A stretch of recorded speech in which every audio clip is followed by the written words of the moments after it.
Roar, at dusk, as the sun cast its glow over the empty mountains. A furious roar resonated through the western outskirts of the city of Inchuan in the heart of the Song Kingdom, startling half the town's populace. Many people paused in the streets, their expressions shifting in fear as they speculated. Has another monster appeared? Indeed, there have been numerous reports of missing women lately, all allegedly linked to that creature. I've heard it's a spider demon, sneaking into the city at night to abduct young and beautiful women. How despicable! Lord Chen, the magistrate, has been lying in wait for 3 nights, finally uncovering the spider demon's lair in the western outskirts at dawn. It has been fighting for a day now. From the sounds, it seems the spider demon is wounded. Truly, we are fortunate to have Lord Chen in Inchuan. Yes, to be honest, even our governor pales in comparison to Lord Chen. Outside the city, a giant spider, over a foot tall and covered in spines, was besieged by dozens of heavily armored warriors, who skillfully maneuvered to keep it at bay. Each warrior was formidable, holding shields in their left hands and polearms in their right, displaying a perfect balance of offense and defense, remaining calm and composed. They remained nearly motionless, waiting for the right moment to thrust their polearms at the spider demon, retreating behind their shields whenever it counterattacked. The lengthy polearms proved effective against the spider demon, and the shields were thickly coated in lard to prevent the creature's sticky silk from ensnaring them, showcasing their meticulous preparation. Meanwhile, an additional group of archers unleashed a relentless barrage of arrows at the spider demon. Unable to break free from their encirclement, the spider demon could only endure the onslaught, its tough hide failing to protect it from the relentless attacks. With 3 legs pierced, 5 eyes blinded, and a dozen specially crafted iron arrows embedded in its back, it was bleeding profusely. On a nearby hill, over 10 paces away from the battlefield, stood a formidable middle-aged man, his appearance exuding authority. Beside him was a tall and handsome youth, also clad in battle attire, gripping a long sword and closely monitoring the unfolding battle. Father, the spider demon cannot hold out much longer. Yes, it is indeed nearing its end. The middle-aged man bellowed. Change formations. Attack! The warriors immediately responded with a unified battle cry, weaving and repositioning, transforming their formation from a defensive stance to an offensive one in an instant. 20 warriors with shields closed in, while another 20 took a step back, allowing the formation to expand slightly as 20 polearms lunged forward, causing the spider demon to emit a dreadful scream as several more wounds appeared in its abdomen, and it lost yet another eye. With its remaining 2 eyes filled with hatred, the demon glared at the middle-aged man and suddenly let out a furious roar before charging wildly towards him. The man was none other than Chen Yishan, the magistrate of Inchuan, and the youth was his beloved son, Chen Yishan. After we vanquish this demon, take a group to its lair and rescue the abducted women. Yes, but what could the spider demon want with them? What do you think? These fiends believe that by absorbing life essence, they can achieve greatness, but before he could finish, the spider demon, despite losing another leg and suffering numerous wounds, fought desperately to break free from the armored warrior's encirclement, charging wildly toward him. Knowing it was doomed, the spider demon sought to take Chen Yishan down with it, propelled by a surge of desperation and rage. The armored warriors shouted in alarm. "Watch out, my lord! Run, my lord!" Chen Yishan sneered, already drawing his sword. As the magistrate, second only to the governor in authority, responsible for the safety of Inchuan, he had never retreated in battle. In the blink of an eye, the spider demon was upon him. Yishan, fall back. Chen Yishan feared for his son's safety, yet, sensing their connection, Chen Yishan refused to retreat, drawing his sword and closely following his father's lead. With a swift motion, Chen Yishan severed one of the spider demon's limbs, causing it to tumble to the ground. However, a thick, white silk, as thick as a well rope, shot forth from its abdomen, ensnaring Chen Yishan's wrist. Not good. Seeing his father in danger, Chen Yishan leaped into action, thrusting his sword midair, and with a thud, blood sprayed forth. His strike landed precisely at the junction of the spider demon's head and abdomen. Then, stepping onto the demon's back, he delivered a horizontal slash, severing the creature's head from its body. Bravo! Young master is impressive. Truly, a tiger son does not yield.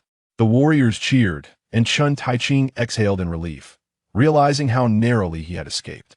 If not for his son's intervention, his fate might have been dire. He severed the silk binding his wrist, wiped the sweat from his brow, and was about to praise his son when he suddenly noticed the severed limb of the spider demon springing up. Its fangs bared, and it lunged toward his son's left arm in a flash. Swish! Chen Yishan gritted his teeth against the excruciating pain, swiftly slicing the limb in half. Chen Taiching ran over, his face ashen, grave in my humble opinion. That spider demon must have gathered nearly all its demonic energy into its pincers before its demise. And then, bit. Chen Taiching nodded gravely. He had been present at the time and fully understood the truth in what Mr. Songlong was saying now. The demonic energy pervades the young master's entire being, invading his blood and marrow. Even celestial beings would find it challenging to save him. Permit me to utter an unpleasant truth. If the young master were to perish now, it might be a blessing in disguise. What truly terrifies me is the prospect of him becoming a half-demon, half-human creature, which would bring calamity upon the entire family. Chen Taiching felt a chill run through his limbs. His gaze fixed intently on Mr. Songlong as he rasped, "Are you suggesting that I kill him?" "Indeed," Yu Chen Taiching exclaimed, his voice trembling, "a tiger does not eat its own cub. My lord, you have seen it for yourself. The young master has already sprouted spider hairs on one side of his body. If this continues until dawn, he will transform into a creature that is neither human nor demon." Chen Taiking's body weakened, and he slumped into a chair, his face ashen, as though he had aged a decade in an instant. After a prolonged silence, he waved his hand dismissively. "Please leave, SIR.MR. Songlong shook his head and departed hastily with the physicians. Madame Chen rushed out from the inner chamber. "Are you truly going to heed that man's words and kill our son?" "You heard everything." "I heard. We have lived half our lives. This is our only bloodline. If you dare to take such a ruthless action, I shall not live either. Do you think I could survive?" Chen Taiching covered his face, tears streaming through his fingers. Madame Chen was taken aback. Since marrying into the Chen family, she had weathered many storms, yet she had never witnessed her husband weep. "Young master, what are you doing?" Suddenly, a maid's shocked cry emerged from the inner chamber, and the Chen couple rushed in to find Chen Yishan trembling and half-seated on the bed, biting his lip while the maid clutched a dagger. The young master attempted to take his own life. "I managed to wrest the knife away," the maid said, her face pale. "My son." Madame Chen rushed to embrace Chen Yishan, weeping. "You were trying to take your mother's life." Chen Taiching quickly turned away his face. "Father, mother, I am an unfilial son and may have to depart first. But before I go, I wish to do one last thing for you." Chen Yishan struggled to maintain a semblance of sanity, resolutely declaring, "A father killing his son would undoubtedly bring infamy. Let me conclude my own life." It turned out he had overheard Mr. Kanglang's words, but had chosen to act on his own to spare his parents the agony. Nonsense. I have dealt with demons for half my life. Could I possibly be inferior to Mr. Songlong? He possesses only a hollow reputation and knows nothing. To take your own life based on his words would be to condemn your parents to infamy. I, Chen Taiching, have dedicated my life to the nation and its people. Never committing a single wrongful act, heaven would not permit me to become extinct. Just wait. With that, Chen Taiching turned on his heel, his eyes ablaze. Chen Yishan and his mother exchanged a glance, both feeling an inexplicable sense of calm.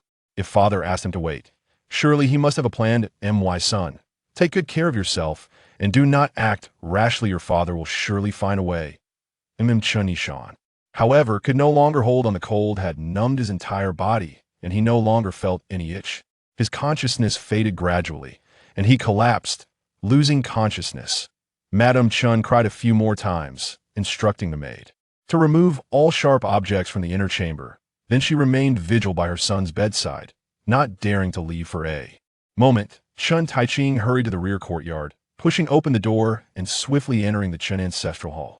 He grasped 3 incense sticks and reverently knelt before the various ancestral tablets, repeatedly bowing as he implored, "Ancestors of the Chen family, our last remaining bloodline is in grave danger. I beseech you, grant us your divine assistance to save Yishan. Should he perish, I shall also end my life within this ancestral hall. You will be utterly extinguished. After a moment of silence, bang! Suddenly, a sound erupted, and one of the tablets in the front row toppled over. Great-grandfather? Chen Taiching felt a jolt of energy surge through him as he crawled forward. Chapter 2. The Ancestral Spirit Manifestation. Chen Taiching, in dire straits, sought solace from his ancestors, akin to a dying horse being treated as if it were alive. Desperately, he implored for protection at the ancestral hall. Unexpectedly, the tablet of his great-grandfather toppled over, which, whether by coincidence or divine intervention, filled Chen Taiching with immense hope. Yet, as he leaned in closer to scrutinize the tablet, no further signs emerged. Suddenly, the smoke from the incense curled and congealed into two words: unfilial. Chen Taiching's countenance shifted, but his heart leapt with joy. He immediately prostrated himself before the ground, exclaiming, "It is not that Taiching is unfilial, but rather that I am helpless. Since my great-grandfather has manifested, I beseech you to save Yishan. If not, I shall take my own life." A resounding slap echoed across Chen Taiching and Apos' face, leaving him chilled to the bone and momentarily dazed. He quickly scanned his surroundings but found no one in sight. Only the flickering candlelight and the persistent incense smoke remained. Had he angered his great-grandfather, who had come to chastise him? A shiver ran through him, yet thoughts of his son rekindled his resolve. Gritting his teeth, he declared, "If there is no salvation, let us sever our lineage entirely." As he spoke, Chen Taiching drew a knife, poised to plunge it into his heart. In an instant, the flames in the ancestral hall flared dramatically, and the smoke transformed once more, forming the word, "wait." Puzzled, Chen Taiching blinked and lowered the knife, drenched in cold sweat. The smoke from the incense twisted and surged upward like a slender thread, darting out the door, disappearing in the blink of an eye. Chen Taiching had never met his great-grandfather, who had passed away before his birth. All he knew was that his great-grandfather had been renowned for his generosity, often aiding the common folk, a figure of great virtue. At that moment, while the tablets of his ancestors were enshrined, only the great-grandfather had responded, albeit in such a strange manner, leaving Chen Taiching with mixed feelings, uncertain of his great-grandfather and Apos' intentions or how he might save Chen Yishan. He realized this was the first time he had witnessed such a manifestation. Since his great-grandfather had instructed him to wait, he resolved to do just that. As the first stick of incense gradually burned down, Chen Taiching quickly replenished it. He knelt upright, awaiting his great-grandfather and Apos' response, unwilling to leave the ancestral hall. Yet his thoughts were consumed by his son and Apos' plight. Time dragged on painfully, and as the second stick of incense extinguished, he hurriedly lit a third. When the fourth stick turned to ash, Chen Taiching could no longer contain himself. He raised his head, calling out, "Great-grandfather, are you still there? Please, say something." Was it possible that his great-grandfather was deceiving him? If so, Chen Taiching would not survive. Growing frantic, he seized the knife again, ready to end his life. Suddenly, a gust of chilling wind swept through, extinguishing all the candles in the hall. Startled, Chen Taiching looked around in confusion, only to see the tablet of his great-grandfather blown down by the wind, striking him on the head. Dizziness overcame him, and he collapsed to the ground. In his stupor, he beheld a grand figure, adorned with a double-winged crimson crown and a red official robe, his waist encircled by a jade belt. With thick brows and bright eyes, a broad face and long beard cascading to his chest, the man exuded authority. "Miscreant!" the figure bellowed, pointing an accusing finger at Chen Taiching. Chen Taiching was taken aback, sensing a peculiar familiarity about the figure, yet he could not place where he had encountered him. The official attire did not resemble that of the Song dynasty. "Who are you, and what brings you to the Chen ancestral hall?" Chen Taiching asked, furrowing his brow. "I am your ancestor," the figure replied, voice stern. "Impudent! You dare You claim to be my ancestor." Chen Taiching's indignation faltered as he suddenly recognized the striking resemblance to his great-grandfather's portrait. No wonder he felt a sense of familiarity. Could it truly be his great-grandfather manifesting? "Why did you come after I prayed for your presence, only to not be recognized?" "Bow. Pay homage to your great-grandfather." Chen Taiching, now devoid of doubt, hastily prostrated himself, saying, "Forgive my blindness." The figure scolded him, "In the presence of our ancestors, you dare threaten to extinguish our lineage? How has the Chen family produced such an unfilial wretch?" "You speak the truth, great-grandfather." Chen Taiching's forehead dripped with cold sweat as he suppressed his fear. "Yet, I am indeed at my wit's end." "Humph. Great-grandfather, you have manifested. Surely you must possess the means to save Yishan. You know this child on Qiming, Chong'an, the first day of the Lunar New Year and the Lantern Festival. He always offers incense, never ceasing in his filial piety. I certainly know. Do you think I do not wish to save him? Then, is it true that you are here to save Yishan? Chen Taiqing exclaimed with joy. The figure suddenly sighed. Do you know my current identity? Chen Taiqing shook his head. In my lifetime, I committed countless acts of kindness, rescuing innumerable souls. This caught the attention of the local city god, who appointed me as the judge of the almsgiving office, allowing me to enjoy the incense offerings of this place. Chen Taiqing gasped in astonishment. Is there truly a city god? To utter such words is to fabricate calamity. The city god is appointed by the emperor, receiving the incense of the populace. A deity formed from the collective will of humanity. How could he not exist? Indeed, then you too are a deity? Yishan is saved. I am merely a minor god of the almsgiving office. Why are you so excited? Since I serve under the city god, I cannot act solely for the benefit of my descendants. Even if I wish to help, I currently possess no power against the demonic poison afflicting Yishan. Even you are powerless? Chen Taiqing was momentarily dazed, struggling to grasp the reality. The demonic essence infiltrates the heart, permeating the bones and flesh. Not even I, nor the city god, can save him. Chen Taiqing sank to the ground, overwhelmed. Alas, it is your recklessness as a father that has led to this. The matter of subduing the spider demon has already been reported to the city god. When the spider demon escaped, you should have avoided confrontation, yet you insisted on fighting, causing Yishan to suffer. I understand. It is my fault. But what do you mean by waiting for my grandson? I mean for you to await a certain individual. Who? In the past, I saved a woman named Yi Nanqing. By chance, she became a disciple of a cultivator and went to Yunming Mountain to learn the way. I sent incense prayers to inform her. If she remembers our Chun family and Appo's kindness and is willing to descend to Yingchuan, then perhaps Yishan still has a glimmer of hope. A celestial being. Chen Taiqing's excitement surged. He had long heard of practitioners of celestial arts dwelling in remote mountains or hidden realms, wielding extraordinary powers. To ascend to the celestial realm was no simple feat, yet she must have transcended the mundane by now, for a century had passed. That is all I can do. Wait patiently. If you dare to threaten our ancestors again with self-harm, I will summon the punishing evil judge to discipline you. You are leaving. Panic gripped Chen Taiqing, feeling unmoored. I have pressing matters to attend to at the almsgiving office. I only came here on leave from the city god. Moreover, it is the night watchman's duty now, and we each have our responsibilities. I cannot linger further. You must wait patiently. With that, the figure of his great-grandfather vanished, leaving Chen Taiqing shivering. Suddenly awakened, he found the ancestral hall brightly lit. The incense smoke swirling around him as he lay on the ground, still clutching the tablet of his great-grandfather. He realized it had all been a fleeting dream. Yet, the events within the dream must hold some truth, mustn't they? His great-grandfather, serving as a judge of the merit and demerit office under the city god of this county, was undoubtedly a deity with the ability to receive prophetic dreams. At present, all hope rests on that Yi Nanqing. One can only wish that she remembers the Chun family's kindness and descends from the mountain to rescue her son. Chen Taiqing cautiously rearranged his great-grandfather's tablet, then rubbed his aching knees before kneeling once again. It is rumored that Yumen Mountain lies 1,000 miles away, and one cannot fathom when Yi Nanqing might arrive. Please, O Lord.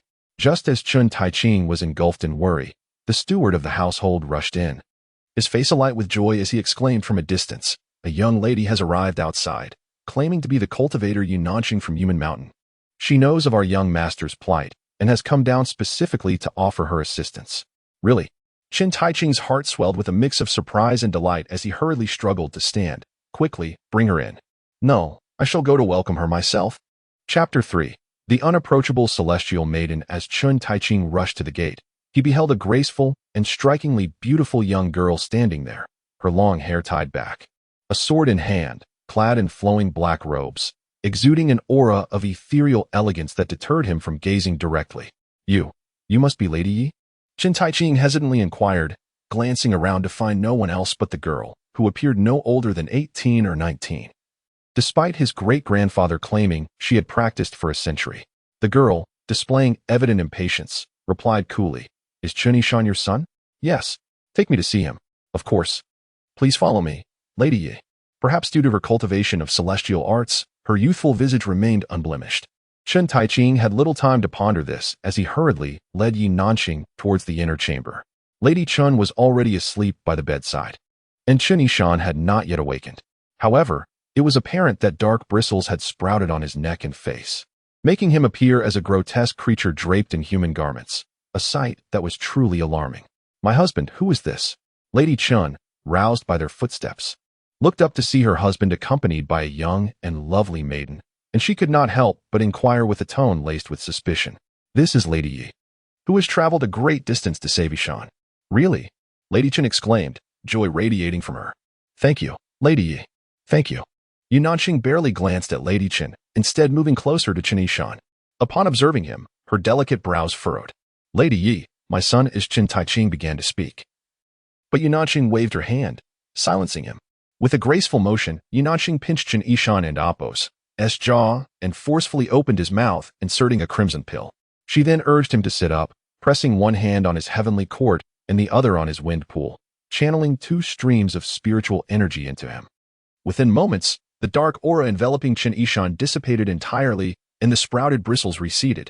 Chen Yishan suddenly shivered and slowly opened his eyes. He has awakened. Chen Taiqing and his wife wept tears of joy as he beheld the young girl before him, her lips red and teeth white, and a fragrant aura surrounding her. Chen Yishan's eyes brightened slightly. "Are you the new maidservant?" Chen Taiqing was taken aback and admonished, "Do not speak nonsense. This is Lady Yi, who has descended to save you." "Lady Yi," Chen Yishan muttered, bewildered by her youthful appearance. "By the heavens, Lady Yi, you are our family's great benefactor. You are like a second set of parents to Yishan. I shall establish a shrine for you and worship you for life." Lady Chen gracefully knelt before her. "Indeed, Lady Yi has saved the lives of our entire family." Chen Taiqing also knelt down. "That is premature," Yi Nanqing retorted coldly. "He is tainted by demonic energy that has permeated his blood and marrow, intertwined with his very being. There is no salvation." "What?" The joy on Lady Chen's face instantly vanished. Chen Taiqing's expression shifted dramatically. "Lady Yi, did you not just— It is merely a temporary remedy," Yi Nanqing replied, her brow furrowing slightly, her starry eyes glinting. "I have only forced back the demonic energy for the time being. It will resurface before long." In short, his internal organs, marrow, and blood have all been infiltrated by this malevolent force. The root of the matter is irreparably damaged. How could this be? Lady Chen struggled to comprehend, repeatedly bowing her head. "Lady Yi, you must have a way to save him. I implore you. Lady Yi, I beseech you. For the sake of my great-grandfather's assistance to you, please do your utmost." Chen Taiqing also bowed fervently. Yi Nanqing's face contorted with distaste as she replied, "Are you trying to coerce me with gratitude?" Chen Taiqing's expression shifted, and he hastily shook his head. "No, I would never dare. If you force me, I am powerless. Father, mother, do not bow to her." Chen Yishan noticed Yi Nanqing's demeanor and, observing how she treated his parents, felt a surge of displeasure. He turned to comfort them. "I was initially worried that in my delirium I would harm you both. Now that I am lucid, what is there to fear? Death is the ultimate fate for all." "Son, enough. Mother," he continued, "your actions distress me, even if I were to perish." Chen Taiqing's face fell, tears streaming down his cheeks. Once hopeless, Yi Nanqing and Apos' arrival had ignited a flicker of hope, only for that hope to swiftly spiral into despair once more. A father and son share a bond that can scarcely endure such torment. "Lady Yi, is there truly no way?" Lady Chen pleaded. "If you can save my son, I shall serve you faithfully." "Mother, do not say such things. She is a celestial being, and we are mere mortals. She would disdain such servitude." "Curiously, a celestial being who has once benefited from our family. I acknowledge the kindness of the Chen family. Do not cast aspersions upon me." Yi Nanqing retorted. "I descended upon receiving prayers for blessings. If I can indeed save him, it would repay your family's kindness and resolve my earthly ties. However, your fates appear to be sealed." Yi Nanqing spoke with an unfeeling calm, as if she had grown accustomed to the cycle of life and death in the mortal realm. A century ago, when she was still a mere mortal, she had been deeply enmeshed in human affairs. Yet, after ascending to Yuming to cultivate, her heart had grown distant and indifferent, no longer preoccupied with worldly matters. This descent was merely to fulfill her earthly ties. And upon realizing her powerlessness to aid Chen Yishan, she contemplated departing. "Let it be. You may voice another wish, and I shall fulfill it. After this, we shall owe each other nothing." Yi Nanqing pondered for a moment before turning her gaze to Chen Taiqing and his wife. "Ha!" Chen Taiqing let out a bitter laugh. With our son's life hanging by a thread, what other wishes could we have? Lady Chen lamented, we only wish to die together with our son. Enough. Yi Nanxing felt that Chen Taiqing and his wife were seeking to leverage their despair against her, her annoyance mounting. I will take Chen Yishan away to Yunming Mountain. Whether he survives depends solely on him. A flicker of hope ignited within Chen Taiqing. Lady Yi, are there other celestial beings on Yunming Mountain? I am the only one. Yi Nanxing replied coldly. But once he ascends the mountain, there may be a chance for survival. Dare I inquire, Lady Yi, why is there a chance for survival on the mountain? This is a secret of our Yunming sect. Do you wish to know? Yi Nanxing warned, I must forewarn you. Those who learn this secret do not live to tell the tale. The faces of Chen Taiqing and his wife paled, and they dared not pursue further inquiries. Yi Nanxing's impatience grew. Will you go or not? Decide swiftly. If not, I shall take my leave. We will go. Chen Taiqing, like a drowning man clutching at a straw, would not relinquish even the faintest glimmer of hope. I shall not go. Chen Yishan had discerned Yi Nanxing's attitude. What celestial maiden? What gratitude owed to the Chen family? She had no desire to involve herself in his fate. Were it not for his parents' desperate pleas, she would have departed long ago. A man faces death with dignity. Why bother with words? Chen Yishan would not allow his parents to debase themselves before her. He shot Yi Nanxing a scornful glance. Leave. I apologize for your descent into the mundane world that distracts you from your cultivation. It is regrettable. The Chen family shall no longer be entangled with you. Your earthly ties are severed.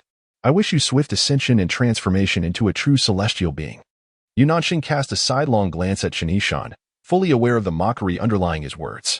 May you ascend swiftly and transform into a true celestial being. He insinuated that she had yet to reach such heights, a painful truth for Yi Nanxing. She had cultivated for over a century. Although she had long transcended the realm of ordinary mortals, she had yet to truly enter the celestial gates. Since your parents have consented, you have no say in the matter. Yi Nanxing grasped Chen Yishan and hurriedly made her way outside. Chen Yishan was a head taller than her. Yet she lifted him as one would a kitten, while he struggled desperately, finding not an ounce of strength to resist. Father, mother, I refuse to go. Let me down. Silence. If you utter another word, I shall drop you. Wretched woman, release me. I will not allow you to save me. I truly cannot save you. Once you reach Yunming Mountain, and as you are tormented by the demonic energy within, let us see how you plead for my help. I shall never seek your assistance. Your words are as resolute as your heart is hardened. Yi Nanxing drew her sword from her back with a swift motion, causing it to hover in midair, visibly expanding at an astonishing pace. Chen Yishan stared in awe, yearning to inquire if this was the legendary sword control technique. Yet he refrained from asking. Yi Nanxing scoffed, stop staring, summon the sword. She lifted Chen Yishan and gracefully leaped onto the blade. With a thought, the sword ascended rapidly. Soaring above the clouds in mere moments, its speed so great that Chen Yishan felt the wind whip against his face, chilling him to the bone. Fear gripped his heart. Yet he remained silent. Yi Nanxing, on the other hand, admired him internally, recalling how she had screamed in terror the first time her master had taken her on a flying sword a century ago. Why the silence? Have you become too frightened to speak? Yi Nanxing taunted. Nonsense, I am not afraid. Chen Yishan shouted, his voice nearly drowned by the roaring wind. Suddenly, Yi Nanxing pushed him, and losing his balance, he let out a terrified shriek as he toppled off the flying sword. In that moment of sheer panic, a streak of light flashed by, and Yi Nanxing deftly maneuvered the sword to catch him. Chen Yishan, shaken to his core, gasped for breath, his face drained of color. Were you not unafraid? Were you not silent? It was you who screamed like a banshee just moments ago. Wretched woman, you have a heart of a viper. Still daring to insult? Do you wish for me to truly cast you down? Meanwhile, Chen Taiqing and his wife had chased to the gate of their residence, only to hear the sound of the air being sliced as it faded away. Peering into the vast night, they could see no trace of their son. You allowed her to take our son away just like that, the lady cried, striking Chen Taiqing in desperation. Will she treat him kindly? Is there any better course of action? Chen Taiqing's heart felt as though it were being cleaved in two. I do not care. Return my son to me. Bring him back, sobbed the lady. Chapter 4. The Ancestor Cave in the southeastern region of Yingchuan County. 1,000 miles away, the sun rose over the horizon, painting the sky with clouds and hues of dawn. A melodious morning bell resonated throughout the valley, startling the birds into flight as they fluttered away. At the pinnacle of the towering mountains, shrouded in mist, pavilions and towers connected seamlessly, with a golden dome suspended in the air, from which the bell's sound emanated. A Taoist priest struck the bell, while a young acolyte tidied the courtyard. The mountains were enveloped in swirling smoke and clouds, and the flora flourished in vibrant splendor, presenting a scene that seemed untouched by the mundane world. Suddenly, a streak of light descended from the summit, and a flying sword sheathed with a clang. Two figures plummeted from the sky, shattering the tranquility of the mountains with their quarrels. Once you arrive at Yiming Mountain, you shall remain silent. I refuse. If you keep yelling, I shall sever your tongue. Ungrateful, artless woman. Say another word. You treacherous wolf. A sharp slap echoed, silencing the vitriol. The Taoist and the acolyte exchanged astonished glances as a striking woman clad in dark robes, her face frosted with rage, knocked the tall, slender, pale-faced youth to the ground. These two were, of course, Yunnan King and Chen Yishan. In the vast expanse, Yunnan King could have reached Yiming in a mere 2 hours while flying on her sword. But with Chen Yishan's presence, the speed diminished drastically.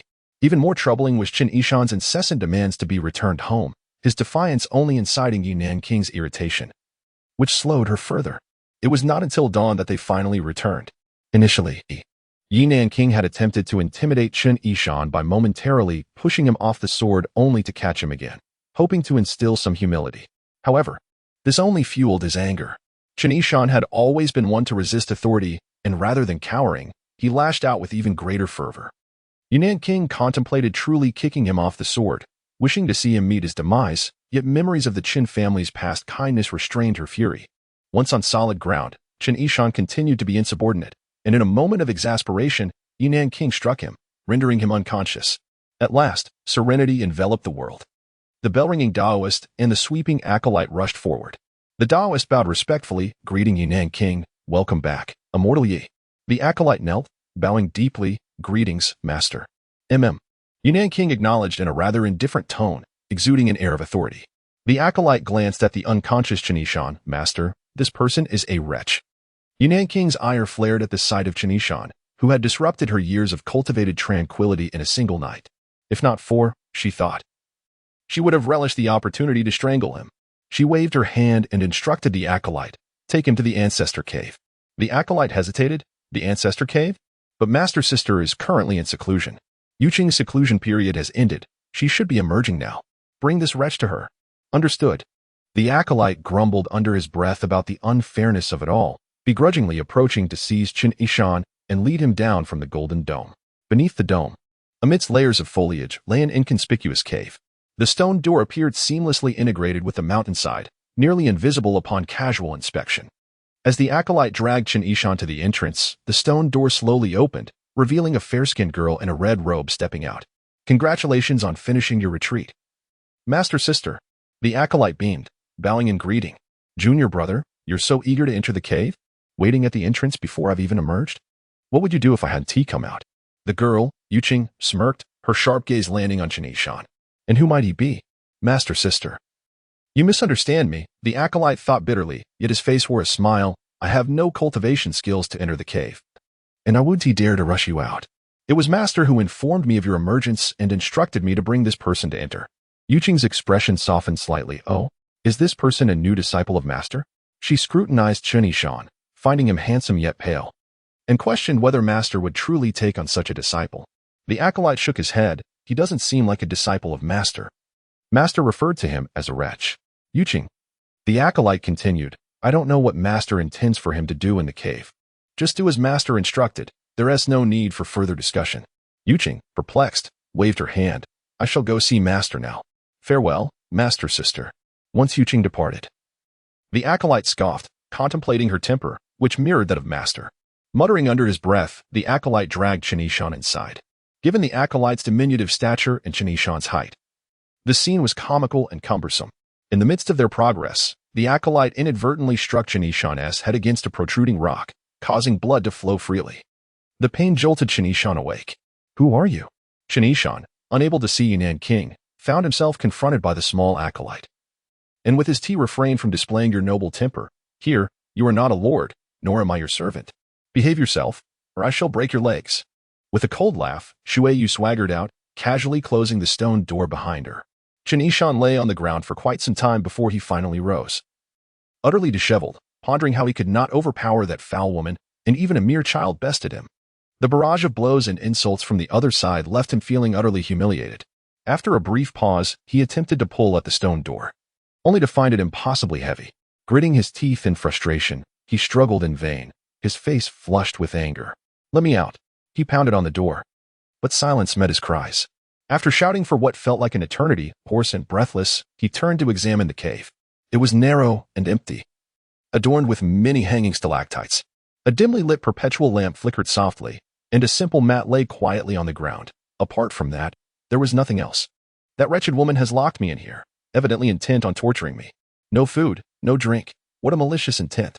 He reasoned that the more he shouted, the more pleased she would become. It was wiser to conserve his energy and wait for another opportunity to confront her.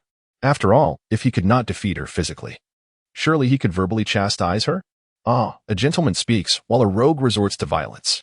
Only women and scoundrels are difficult to manage. With a scoff, Chen Yishan consoled himself and, regaining his composure, ventured deeper into the cave. At the end, he encountered a smooth stone wall, reflective as a mirror, upon which a faint silhouette stood, a figure clad in a long hemp robe, with flowing hair and beard, exuding an ethereal demeanor. Beside the figure were 7 elegantly flowing characters. Break the side door to see the bright moon. Suddenly, Chen Yishan recalled that the vile woman had mentioned placing him in some ancient cave to enlighten him. That water moon had also claimed this was a sacred ground, rich in spiritual energy, remnants of celestial power, a place he was unworthy to enter. Could this cave truly be a sanctuary? Was this figure the revered Master Shiyi? Though merely a mortal, Chen Yishan had heard many legends of Master Shiyi Chen Tuan, known as Shiyi, who attained immortality over 1,000 years ago, vanquishing demons and purging evils with boundless celestial arts. He had deciphered the mysteries of the universe, producing remarkable phenomena. In times of chaos, he rode a donkey across a bridge and encountered a woman with a heavy load, flanked by 2 boys. Master Shiyi laughed heartily, proclaiming, "2 sons from 1 burden, henceforth, peace shall reign." Indeed, those boys grew up to stabilize the realm and establish the prosperous Song dynasty. Eventually, Master Shiyi disappeared, with tales of him sleeping for 5 centuries, awakening in dreams to impart wisdom to a fated individual. Chen Yishan scrutinized the image for a long while, reflecting that Master Shiyi was undoubtedly the mightiest of celestial beings, a protector of the people. He dismissed the likes of Yunanqing and Yuming from the Yunming sect as contemptible. How could they possibly be associated with Master Shiyi? As for the 7-character celestial decree, break the side door to see the bright moon, teeming with profound mysteries, was it mere folly? 7 characters could not encapsulate such a grand truth. Suddenly, a sharp pain surged through him, followed by an unbearable itch, as a chilling sensation began to rise within his very core, coursing through his veins. Lowering his gaze, he noticed dark bristles starting to sprout from his left arm. The demonic energy was manifesting again. He could hardly contain himself, collapsing to the ground with a thud. Trembling uncontrollably, suffering immensely yet resolutely biting his tongue to suppress any sound. If that wretched woman and her little brat heard him, they would undoubtedly revel in his misfortune. Even in death, he could not allow them to belittle him. Yet, the cold ground was unbearable, and he slowly crawled toward the mat. Chapter 5. The 9 young pill. After Shueyu locked Chen Yishan in the Ancestor's cave, she did not linger but hastily sought out Yunanqing to report back. Upon arriving at her master's cultivation chamber, she overheard her junior sister, Yuqing, conversing with Yunanqing. "Master, I still have not been able to break through the 2nd stage barrier, and I have yet to glean any insight from the 7-character celestial decree left by the Ancestor."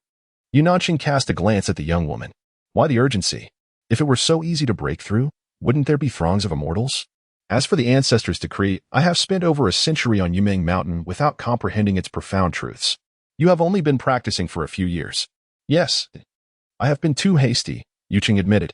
Not only I, but even your own master, despite reaching the 5th stage of nourishing yuan, could not decipher that phrase before passing away.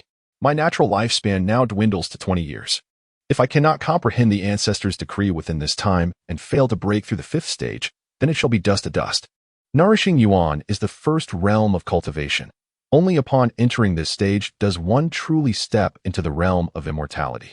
The nourishing yuan realm is further divided into 9 stages. The first stage is meridian opening, indicating the complete unblocking of the body's meridians, allowing the absorption of the world's spiritual energy. The 2nd stage is qi induction, where one can freely manipulate the internal energy. The 3rd stage is artifact control, enabling the crafting of magical tools like flying swords. The 4th stage is returning to the sea, which allows the gathered spiritual energy to be stored and unleashed at will. Yunanqing currently resided in the 4th stage of nourishing yuan, while Yuqing was at the 2nd stage, and Shueyu was still at the 1st stage, though she was on the cusp of breaking through. A mortal's lifespan is finite. Cultivators are not immortal either. After surpassing the meridian opening stage, natural lifespan can extend to 100 years. Each subsequent breakthrough adds 12 years. Yunanqing, at the 4th stage, returning to the sea, has a lifespan of 136 years. Now, having lived 116 years, she too is eager to ascend to the 5th stage. Thus, she articulated her belief that if she cannot reach the 5th stage within 20 years, it would be dust to dust. Yuqing understood her implication and quickly responded. Master's talents are extraordinary. You will surely break through soon. Understanding the ancestor's decree is merely a matter of time. Yunanqing regarded this flattery with indifference. Glancing at Shuiyu, who had remained silent since entering. Have you dealt with that wretch? Shuiyu promptly replied, Master, I have taken care of it. That wretch is indeed a wretch. Like a stone in a latrine, both foul and hard. Unable to contain herself, Yuqing asked, Master, who is that boy? And why did you allow him into the ancestor's cave? Yunanqing scoffed. He is but a mortal, bitten by a half-demon while participating in a hunt. His life hanging by a thread. What is it to me? His great-grandfather once aided me a century ago and now serves as a judge in Yingchuan County, pleading for my help to save this wretch. That is why I brought him up the mountain. Oh, Shuiyu scoffed. If he cannot even handle a half-demon, he is truly worthless. Though he curses powerfully, he hardly seems like a man on the brink of death. Yunanqing coldly chuckled. The demonic energy has already infiltrated his blood, deep into his organs and marrow. I cannot save him unless he cultivates himself and rapidly breaks through to the 9th stage of the nourishing Yuan realm, thereby achieving a rebirth. Otherwise, he is doomed. Break through to the 9th stage in such a short time? Yuqing exclaimed in disbelief. He is still immortal. With no knowledge of cultivation techniques, how could he possibly achieve that? Thus, it depends on his aptitude. Since the founding of our Yunmeng sect, there has been a legend. Those who can comprehend the ancestor's decree will find breaking through the 9th stage to be as effortless as lifting a finger, thus entering the second true realm of cultivation, alchemy. Only then can one be deemed a true immortal. Yunanqing's eyes flickered with a hint of cruelty. If he fails to grasp it, it will be his own lack of ability or the heavens' will to extinguish him. It is not my failing to save him. Yuqing and Shuiyu exchanged glances, a chill running down their spines as they understood their master's meaning. It was clear that, despite being unable to save him, she was unwilling to bear the infamy of ingratitude, thus casting him into the ancestor's cave to fend for himself. At this moment, the demonic poison within him must be flaring up. Go, give him this 9-yang pill. Yunanqing produced a crimson pill and tossed it to Shuiyu. Master, let me do it. Yuqing stepped forward and caught the 9-yang pill. Yunanqing nodded. Thank you for your assistance, junior sister. Shuiyu smiled, a trace of barely perceptible contempt flitting across her eyes. As Yuqing walked toward the ancestor's cave, she thought to herself how ruthless her master was. The 9-yang pill is a potent elixir. Having cultivated to the qi induction stage for many years, she would not dare take it lightly. How could a mere mortal consume it without suffering grievous harm? As the stone door creaked open, Yuqing found Chen Yishan sitting motionless on a mat. She smirked and said, So, you've truly begun to comprehend the path of cultivation? Silence? Very well, the path of cultivation is as difficult as ascending to the heavens. The first realm is nourishing Yuan, which is further divided into 9 stages. Meridian opening, qi induction, artifact control, returning to the sea, cleansing marrow, changing fate, shedding teeth, reshaping bones, and rebirth. Only by completely breaking through all 9 stages can one be called a true immortal. My master said, if you succeed in your understanding, reaching the 9th stage will grant you immortality. Suddenly, Yuqing, lost in her musings, came close to Chen Yishan and was taken aback by the sight before her. His body was covered in black bristles, his face dark and twisted, his eyes bulging, and his features grotesque, neither human nor demon, a truly terrifying sight. Who are you? Chen Yishan roared. Yuqing recoiled in horror. I am Yuqing, the eldest disciple of Master Yi. What has happened to you? Let me out. Chen Yishan bellowed, reaching for Yuqing. In a panic, she kicked him squarely in the jaw, sending him sprawling. He lay still. Yuqing exhaled in relief, realizing that despite the frightful appearance, he was still a mere wretch. Wretch, you dare to strike this fairy? Eat this pill obediently. Ah, this fairy commands you. Ah, wretch, do you need a beating before you listen? After scolding him a few times, Chen Yishan could only emit a series of strange sounds. Growing impatient, Yuqing grasped his chin, pried his mouth open, and popped the pill inside before pushing him down to the ground. A surge of red energy enveloped Chen Yishan's face, as if it were on fire. Yuqing watched with a grin, thinking to herself that this boy was about to bleed from all 7 orifices and have his insides turned to ash. Her eager at present. She berated Chen Yishan, forced him to ingest the elixir, and instantly felt refreshed. Imagining the amusing sight of Chen Yishan bleeding from all orifices, writhing on the ground, and dying a violent death, Yuqing anticipated immense amusement. Unexpectedly, after a brief interval, Yuqing observed the crimson aura on Chen Yishan's face dissipate. Along with the dark miasma, and even the bristles on his body gradually receded. So that's how it is. Yuqing realized that her master had used the 9-yang pill to suppress the demonic energy within him. Disappointed at not witnessing the spectacle, Yuqing felt a tinge of boredom. She shook her head and inquired, "Can you speak, you wretch?" No response. "Tell me about the lies of you mortals." Still. No reply. What a useless thing. Yuqing spat and turned to leave, slamming the stone door shut. Chen Yishan, regaining his breath, felt utterly drained. His resentment towards Yunanqing, Shuiyu, Yuqing, and the others deepened. The humiliation, abuse, and mockery echoed in his ears. Although the medicine saved him, it felt like eating food handed down in contempt, making him nauseous. He clawed at his throat, attempting to regurgitate the elixir, but it had already entered his bloodstream, making it impossible to expel. After much effort, he only managed to vomit his previous night's meal. Exhausted, he returned to the prayer mat, lost in contemplation. Recalling Yuqing's words upon entering the cave, he remembered that cultivating immortality was as difficult as ascending to heaven.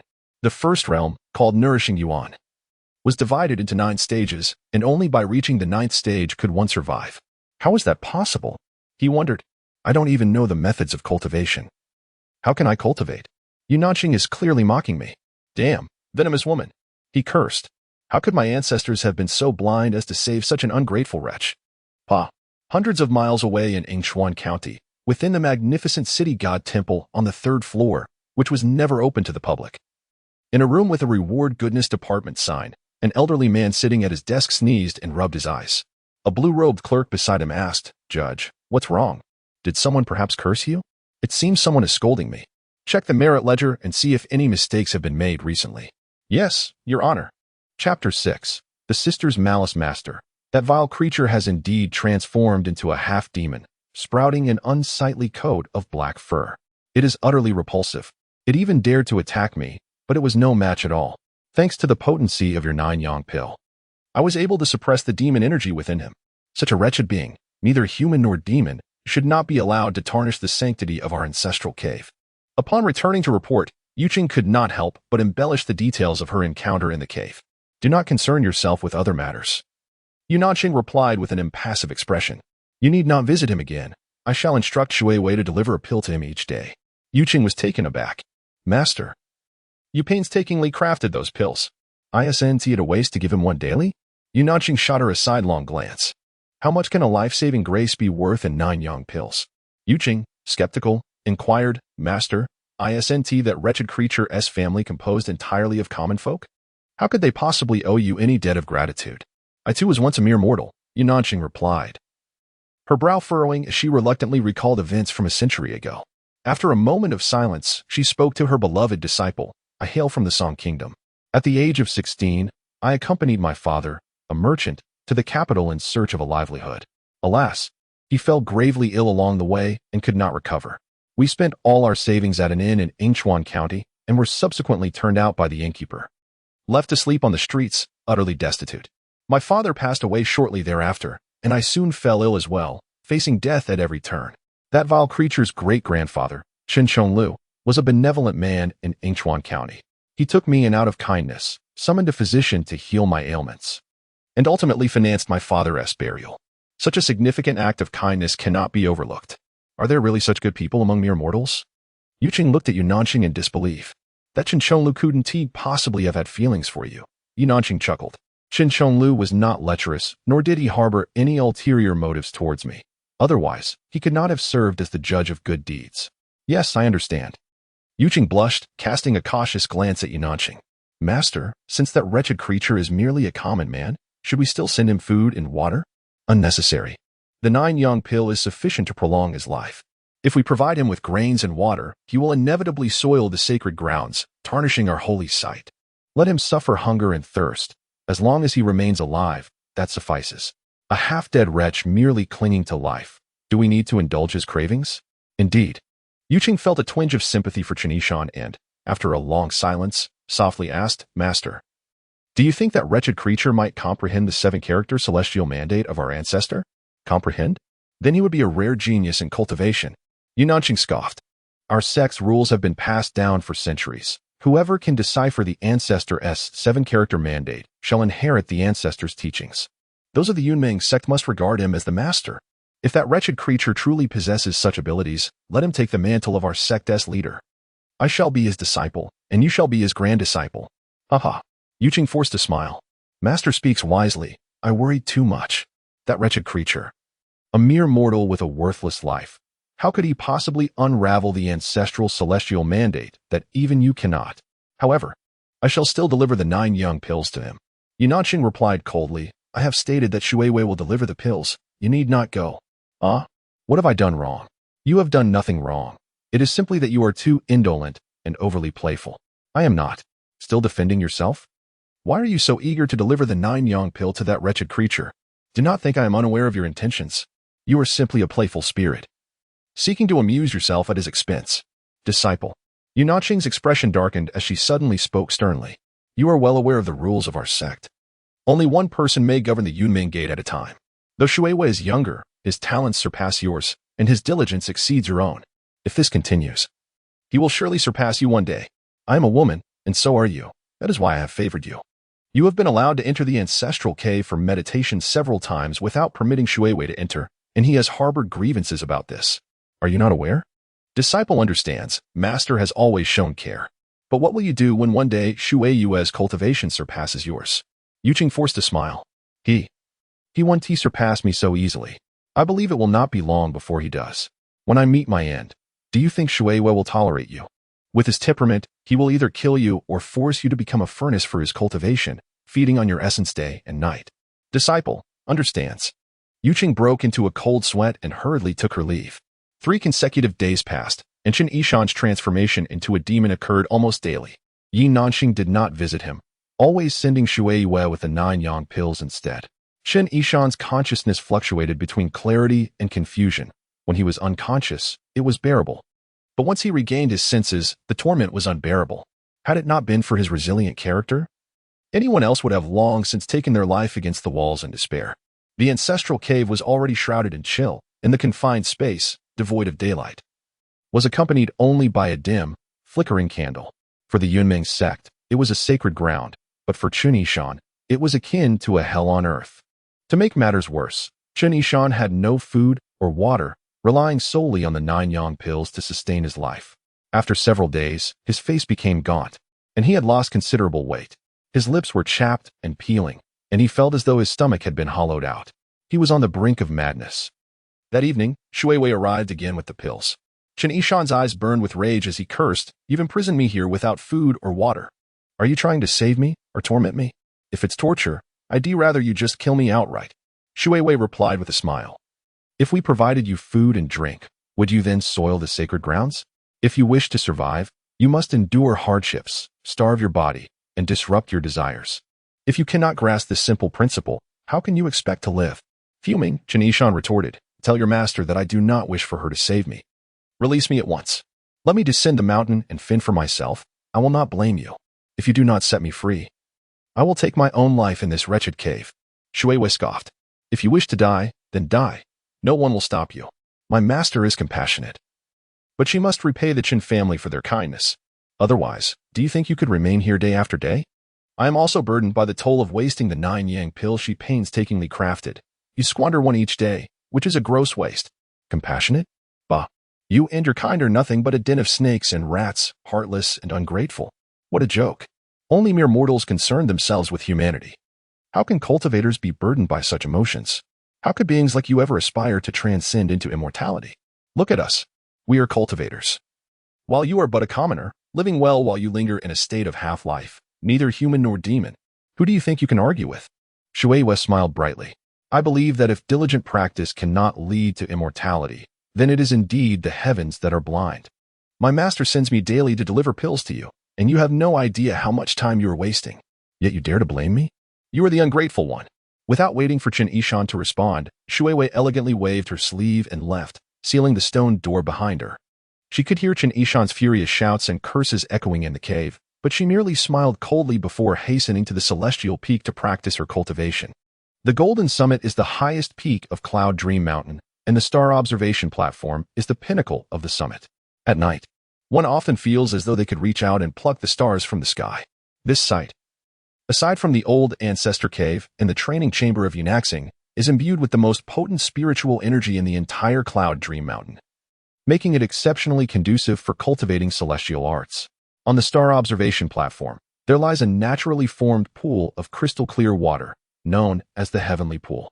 Within this pool resides an ancient turtle, its size akin to that of a grinding wheel. Having existed for an unfathomable duration, so long that even Yi Naxing cannot ascertain its age. Whenever someone practices near the Heavenly Pool, the turtle silently glides over, coming close to rest motionless, neither making a sound nor stirring, as if observing or perhaps dozing off. For instance, at this moment, Shui Wei is cultivating beside the Heavenly Pool, and the turtle has stealthily approached, squinting its eyes at Shui Wei, utterly still. Shui Wei casts a glance at the turtle, pondering whether this ancient creature is foolish or wise. Does it truly comprehend what it observes, returning day after day? On a previous night, Shui Wei had witnessed the turtle extending its head towards the moon, exhaling with audible breath. Shui Wei muses, regardless of its understanding, whether it be a simpleton or an enlightened being, it is undoubtedly a creature of pursuit, much like himself. Having only embarked on his journey a mere few years ago, he has relied on his innate talent and diligent practice to bridge the gap between himself and his senior sister, Yuqing.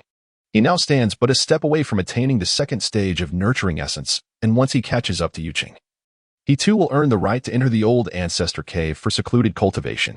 To Shui Wei's eyes, apart from her exquisite visage, Yuqing possesses nothing extraordinary.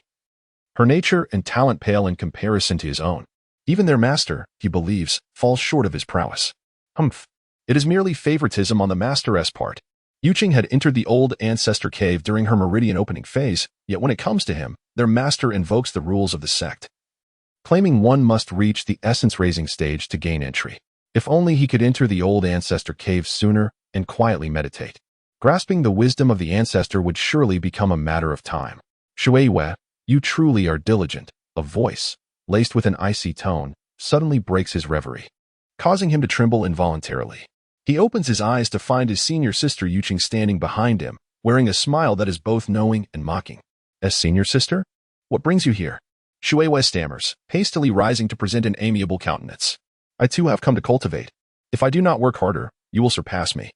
When many years hence our master departs this world, will you take my life or turn me into a furnace? Ah, Shui Wei gasps in surprise. Senior sister, you jest. Yuqing snorts disdainfully, drawing her sword with a swift motion, and sternly declares, Junior brother, your cultivation is indeed commendable, nearly catching up to your sister. However, your swordsmanship leaves much to be desired. In the spirit of our camaraderie, I shall not hold back. Let me properly instruct your sword technique. Shui Wei's expression shifts dramatically, for he perceives the palpable intent to kill etched upon Yuqing's delicate features. This is hardly an instruction in swordsmanship. Rather, it seems an excuse to end his life. In such a scenario, she could easily claim that the sword knows not its master, and in the course of teaching, an unfortunate accident befell him. His demise would be in vain. Not only is Shui Wei filled with trepidation, but even the ancient turtle in the pool appears to be stirred, its yellowish eyes gleaming with a peculiar light. It seems a tragic tale of sibling strife is about to unfold. Chapter 7. The old turtle's betrayal. Though Shui Wei was still quite young, he possessed remarkable cleverness. Observing his senior sister's murderous intent, he dared not recklessly practice his swordsmanship any longer. I appreciate your kind intentions, senior sister, but my meager skills do not warrant your guidance. To be frank, I have been training for quite some time, yet my mind remains unsettled, and I find myself fatigued. I must return to rest, and it would be prudent to allow you the star observation platform for your training. I bid you farewell. Having spoken, Shui Wei prepared to make his escape. Stop. Red shadows flickered as Yuqing swiftly blocked Shui Wei's path, exclaiming, Do you dare disregard your senior sister's words? Draw your sword at once. Senior sister, I am truly exhausted in both spirit and body. Would you force me to learn sword techniques now? Shui Wei chuckled lightly. Let me be spared from this. I shall alleviate the burdens of our master. Cease your prattle and draw your sword. I shall teach you a few techniques. and you will feel invigorated. Well, what if I refuse? Refuse? Huh. It matters not whether you draw your sword. I shall demonstrate for you first. Before the words were fully out, a cold gleam flashed, and Yuqing lunged at Shuiwei with her sword, alarmed and furious. Shuiwei had no choice but to draw his own blade in haste. Gritting his teeth, he forced a false smile onto his face. Senior sister, you truly treat me well. Of course. With only the two of us as disciples, who else could I favor but my younger brother? Indeed, I am truly fortunate. Good to know. Yuqing laughed sweetly. And in an instant, the two siblings engaged in fierce combat. Sword energy surged, and cold light shimmered like snow, as they exchanged dozens of strikes within moments. Being of the same school, their sword techniques were identical, resulting in a stalemate for the time being. Yet, the old turtle, who lay excitedly watching the duel by the heavenly pool, noticed Shuiwei's cold sweat pouring down, his forehead and nose glistening with droplets, while his breathing grew rapid. In contrast, Yuqing appeared considerably more relaxed. The little fellow is still lacking, the old turtle mused silently. Shuiwei was indeed struggling, his discomfort unspoken, his anger suppressed. However, Yuqing harbored her own secret astonishment. This sly boy truly possessed remarkable skill, though he had started training several years later than her. His swordplay was already nearly on par with her own. It seemed the master's words held truth. If this continued, it would not be long before he surpassed her. With the master's natural lifespan dwindling to merely 20 years when he passed, her own fortunes would surely plummet. This cannot be. I must resolve this menace tonight. If I do not kill him, I must at least cripple his celestial roots. The so-called celestial roots gather above the crown, resembling neither air nor cloud, neither flower nor flesh, invisible to the naked eye yet observable to the spiritual eye. However, through the use of celestial arts, they can be severed. Once the celestial roots are cut, not only will one's cultivation dissipate like flowing water, but they will never again enter the celestial realm. And even one's comprehension and wisdom will diminish significantly. Junior brother, you are executing this move incorrectly.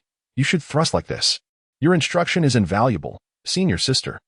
Mid Shuiwei had grown accustomed to the gentle and amiable demeanor of the old turtle, whose face radiated kindness, yet could never have anticipated such a cunning ploy. Caught off guard, she was struck directly by a sudden surge of bubbles. With a resounding bang, Shuiwei was rendered unconscious, collapsing to the ground. The old turtle emerged from the net, dripping wet, and crawled step by step to stand before Shuiwei. Do you wish to consume me? It is far better that I feast upon you instead. Blood, the essence of a cultivator's life force, is highly nourishing for me. The old turtle suddenly stretched its neck, its jaws clamping tightly around Shuiwei's throat. With a gasp, Shuiwei awoke in agony, her eyes fluttering open to behold the old turtle's eyes glowing a sinister crimson. While she felt her very lifeblood swiftly draining away, the old turtle was siphoning her essence. This ancient creature was on the verge of transforming into a malevolent being. Overwhelmed by terror, Shuiwei was consumed by regret, yearning to struggle, yet found herself utterly devoid of strength. Chapter 8. The Root of Fortune and Misfortune. As the morning bell tolled by the fire artisan, a new day dawned. The mist enveloped Yunming Mountain, where exotic flowers and rare herbs perfumed the air. Yunanqing emerged from her meditation chamber and gracefully made her way to the stargazing platform, standing beside the celestial pool, gazing into the distance at the rising sun. Soon, Yuqing arrived as well. Each morning unfolded in this manner. Yunanqing would observe the sunrise, accompanied by Yuqing and Shuiwei, a practice they referred to as the morning lesson. To this day, Yunanqing recalled her master's words. What constitutes the great way? The movement of the sun and moon is as if they emerge from within. The brilliance of the stars is as if they spring forth from therein. If one possesses great understanding, contemplating the sun and moon, observing the heavens and stars, one can attain the Tao. Every blade of grass, every tree, the winds, the thunder, the rain, and the snow all contain the essence of natural law. As Yuqing watched her master standing at the cliff's edge, her garments billowing, long hair cascading like a waterfall, and her silhouette delicate and graceful, she couldn't help but admire her beauty, wishing to possess even a fraction of her master's elegance and charm. Where was Shuiwei? After Yunanqing finished admiring the sunrise and turned around, she noticed only Yuqing was present. Shuiwei was conspicuously absent, causing her to frown slightly, feeling a twinge of displeasure. Was she not even attending the morning lesson? Historically, Shuiwei had always arrived earlier than Yuqing, never once missing a session. Yuqing, sensing her master's gaze, felt a pang of guilt. She considered that Shuiwei might have been unable to appear due to the injury inflicted by her sword. What troubles you? Yunanqing inquired. Noticing Yuqing's flustered expression, her suspicion piqued. Nothing, nothing at all, Yuqing replied, her gaze dropping nervously to the waters of the celestial pool. Suddenly inspired, she exclaimed. I find it strange that Shui Wei is absent from the morning lesson, and the old turtle in the pool has also vanished. Indeed? Yunanxing focused her attention on the clear waters, confirming that the old turtle was indeed missing. Fetch the fire artisan. Yunanxing's expression shifted, an ominous premonition gripped her. Could it be that Shui Wei had defected? If so, calamity would befall the Yuming sect. In truth, there existed numerous sects devoted to cultivation. And Yuming sect was but an inconspicuous and feeble faction among them. The more prominent sects resided far from the mundane world, often shrouded in the mists of distant celestial mountains or solitary islands. Situated within the borders of the Song Kingdom, Yunming Mountain inevitably absorbed the taint of worldly affairs, which was not conducive to the cultivation of the heart. The founder of Yuming sect had once been a humble herbalist who frequently traversed Yuming Mountain. One day, he encountered the venerable Shi Laozu, whose hair and beard flowed long. Mistaking the sage for a mere vagrant, the herbalist offered him some yams. Grateful for the herbalist's kindness, the sage imparted a few cultivation techniques before vanishing. This encounter elevated the herbalist beyond the ordinary, allowing him to attain the realm of Dan formation, earning the title Yun Mingxi, thus establishing the Yuming sect. After founding the sect, Yun Mingxi recognized that Yuming Mountain was not among the foremost of peaks. However, the presence of the sage's cave, inscribed with 7 characters that held the secrets of his lifelong meditation, tethered him to the mountain. Subsequent disciples were equally reluctant to depart, for the sage's cave represented the very foundation of the Yuming sect. Yet, as the saying goes, fortune and misfortune are intertwined. Although the sage's cave served as the foundation of Yuming sect, it was also the source of its potential ruin. More powerful sects and enlightened cultivators often dismiss this mountain. However, once they learned of the sage's cave, they would be compelled to seek it out, driven by the desire to acquire the sage's teachings. This was why each generation of the Yunming sect appointed only one person to oversee the sect, to prevent the leakage of secrets through excess chatter. Today, with Shui Wei absent from the morning lesson and the old turtle missing, Yunanxing felt an increasing sense of unease. Should Shui Wei have defected and revealed the secret of the sage's cave to other sects, or even conspired with demons, it would spell disaster. Moreover, regarding the old turtle, Yunanxing had always believed that it was not merely a simple creature, it had likely developed a certain awareness, appearing docile only because it had never ventured out of the celestial pool. In hindsight, she realized she had been too lenient. The fire artisan typically came to the celestial pool to feed the old turtle, so Yunanxing instructed Yuqing to summon him for inquiries. The fire artisan was a reliable mortal warrior, whom Yunanxing had previously rescued. Yuqing hurried away. Shortly thereafter, the fire artisan arrived, respectfully bowing to Yunanxing. Immortal, I was just seeking you. Indeed? What brings you to me? Yunanxing asked, her brow furrowing. In response to the immortal's inquiry, someone has ascended the mountain and has reached just beneath the golden summit. Someone has come up the mountain. Yunanxing was taken aback, her complexion paling. How many are there? Did they mention their sect? Her first thought was that the secret of the sage's cave had been leaked, attracting other sects to their doorstep. The fire artisan replied, reporting to the immortal, it is a single mortal who has come alone. Preposterous. Yunanxing, momentarily relieved, was soon engulfed in fury. Yunming Mountain is home to immortal cultivators. The entire Song Kingdom knows this. What mere mortal dares to ascend? The fire artisan hastily bowed again. That individual carries a bag of gold and jewels, claiming to present them to the immortal. Yunanxing was taken aback. Did he disclose his name? He introduced himself as Chun Taiching from Yingchuan County, and stated he is an acquaintance of the immortal. Humph, what nonsense acquaintance? Yunanxing and Apos' expression darkened. Under the pretense of gifting gold and jewels, he is merely concerned for his son. I have already brought his son to the mountain, if he still fears for him. Why did he request my assistance in the first place? Does he think my golden summit is a place any commoner can ascend at will? Master, I shall go and drive him back down. Yuqing volunteered, eager to teach Chen Taiching a lesson. Give him a lesson, but do not injure him or take his life. Yunanxing commanded. Understood. Yuqing departed with enthusiasm. Yunanxing then turned back to the fire artisan. Have you seen Shui Wei? In response to the immortal. I saw him last night. He requested a fishing net from me. Yunanxing was astonished. A fishing net? Yes. It was the one I used to catch fish in the mountain stream, which Shui Wei took without explaining its purpose, and he has yet to return it. Yunanxing stood in silence, pondering the implications. If Shui Wei had indeed defected, why would he take a fishing net? Or perhaps he had not defected at all, but had simply become distracted, using the net to fish? The fishing net. The old turtle. Could it be that Shueihua had captured the old turtle? No, something felt amiss. Yi Nanxing inquired further. Do you know anything about the old turtle in the celestial pool? It seems to be missing. The fire artisan shook his head. I am unaware. I have not yet fed it today. Very well, you may leave. Yes. The fire artisan took his leave. Yi Nanxing's anxiety deepened. Reflecting on the situation, she swiftly drew her sword, leaping onto it. With a thought, the sword began to soar, surveying the expanse of Yimeng Mountain. Chapter 9. Disgrace to the father. It is said that ever since Chen Taiching's son was taken away by Yi Nanxing, he has been unable to find peace. The mere thought of Yi Nanxing's cold demeanor leaves him in distress. Moreover, his wife weeps incessantly, consumed by sorrow and neglecting her meals, which drives him to leave the confines of their home. With a handful of gold and silver treasures, he rides tirelessly for 2 days and nights, traversing 1,000 miles. Finally arriving at the foot of Yimeng Mountain, Chen Taiching's intention is to present some gold and jewels to Yi Xiangu as a token of gratitude, hoping to catch a glimpse of his son. Although Yimeng Mountain is a mundane peak dismissed by the esteemed sects of cultivators to ordinary folk, it remains a lofty and magnificent celestial mountain, despite his commendable martial prowess, which ranks him among the elite of commoners. As he struggles under the weight of his burdens to ascend to the golden summit, he finds himself utterly exhausted, nearly immobilized. At that moment, a firework master discovers him and questions him.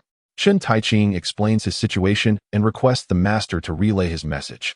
The master, skeptical, instructs Chen Taiching to wait and forbids him from wandering. The master then departs to seek out Yi Nanxing.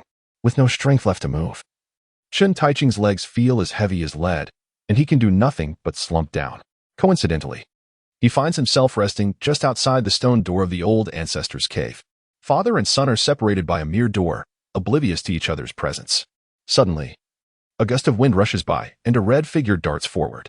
Yuqing arrives swiftly, her keen eyes scanning Chen Taiching's face before she snorts disdainfully and exclaims, "Who dares to trespass upon my celestial mountain?" Chen Taiching quickly rises, only to behold a strikingly beautiful young woman with bright eyes and white teeth glaring at him. Her demeanor is anything but ordinary. He hastily bows and introduces himself. I am Chen Taiching, the magistrate of Yingchuan County.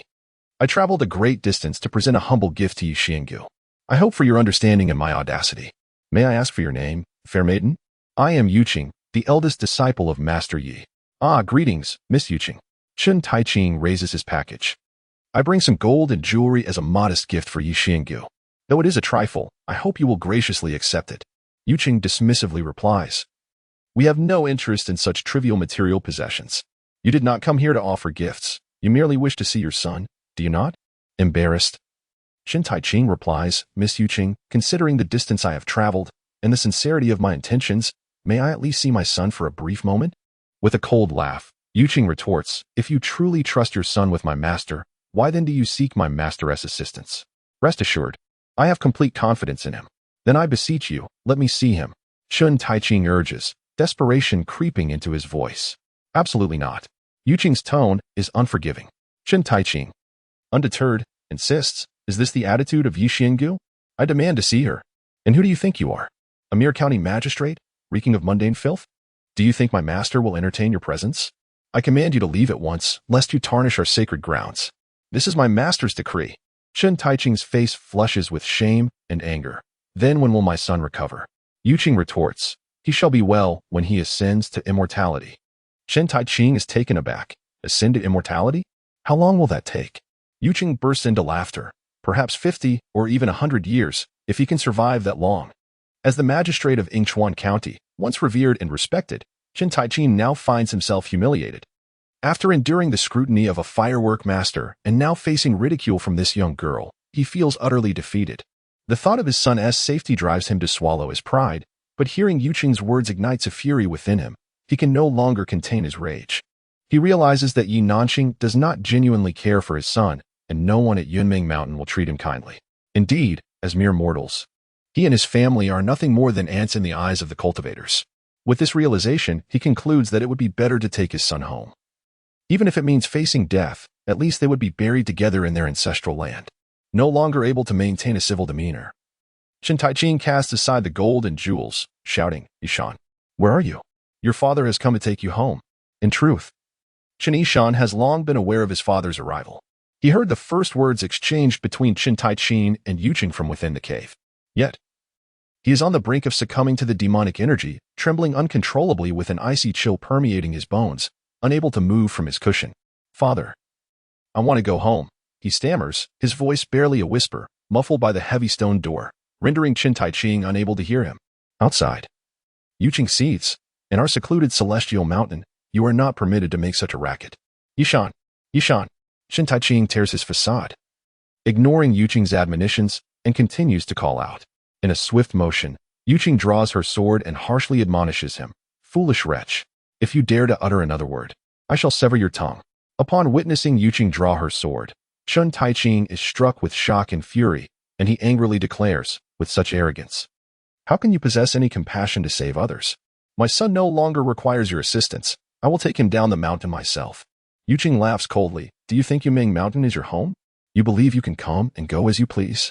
Let me make it clear. Your son will never return. He will die here if necessary." Once Chen Yishan has entered the old ancestor's cave, he has become privy to its secrets. The Yumeng sect will never allow him to leave. The Yanaqing hasn't explicitly stated this. Yuqing is well aware of it. "How can you be so inhumane?" Chen Taiqing's face pales as he trembles with rage. "You refuse to let me see my son and deny me the right to take him home. By what authority do you act?" Yuqing scoffs. "What worth is human sentiment? You are the one pleading for my master's help to save your son, not the other way around. Depart at once and cease disturbing our sacred grounds." "I will not leave, even if it costs me my life," Chen Taiqing retorts.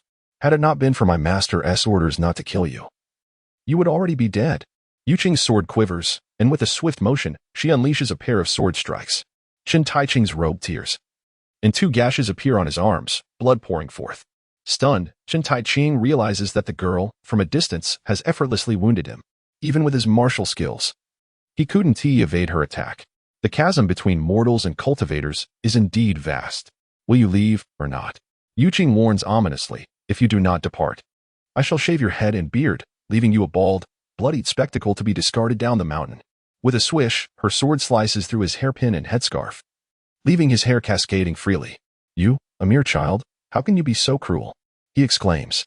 Yuqing responds with a mocking tone. "You call me cruel? Very well. My master forbids me from killing you, but he did not say I couldn't eliminate your family. If you persist, I will go to Yingchuan County and slay your entire clan. Let us see if you will return then." Chen Taiqing, torn between anger and fear, feels his blood boil. Though he is terrified, he can no longer afford to stay. The other and Apos' utter disregard for reason and the humiliation he has endured fuel his determination. He fears not for himself, but for the consequences that may befall his son. Moreover, if this malicious young woman were to slay him in Yingchuan County, exterminating his entire lineage, what recourse would he have? Alas! In utter despair, Chen Taiqing wept bitterly, gazing skyward as he lamented, "My son, I am powerless. I have brought you harm. I can only hope for your swift recovery." Upon uttering these words, Chen Taiqing cast a venomous glance at Yuqing before stumbling down the mountain once more.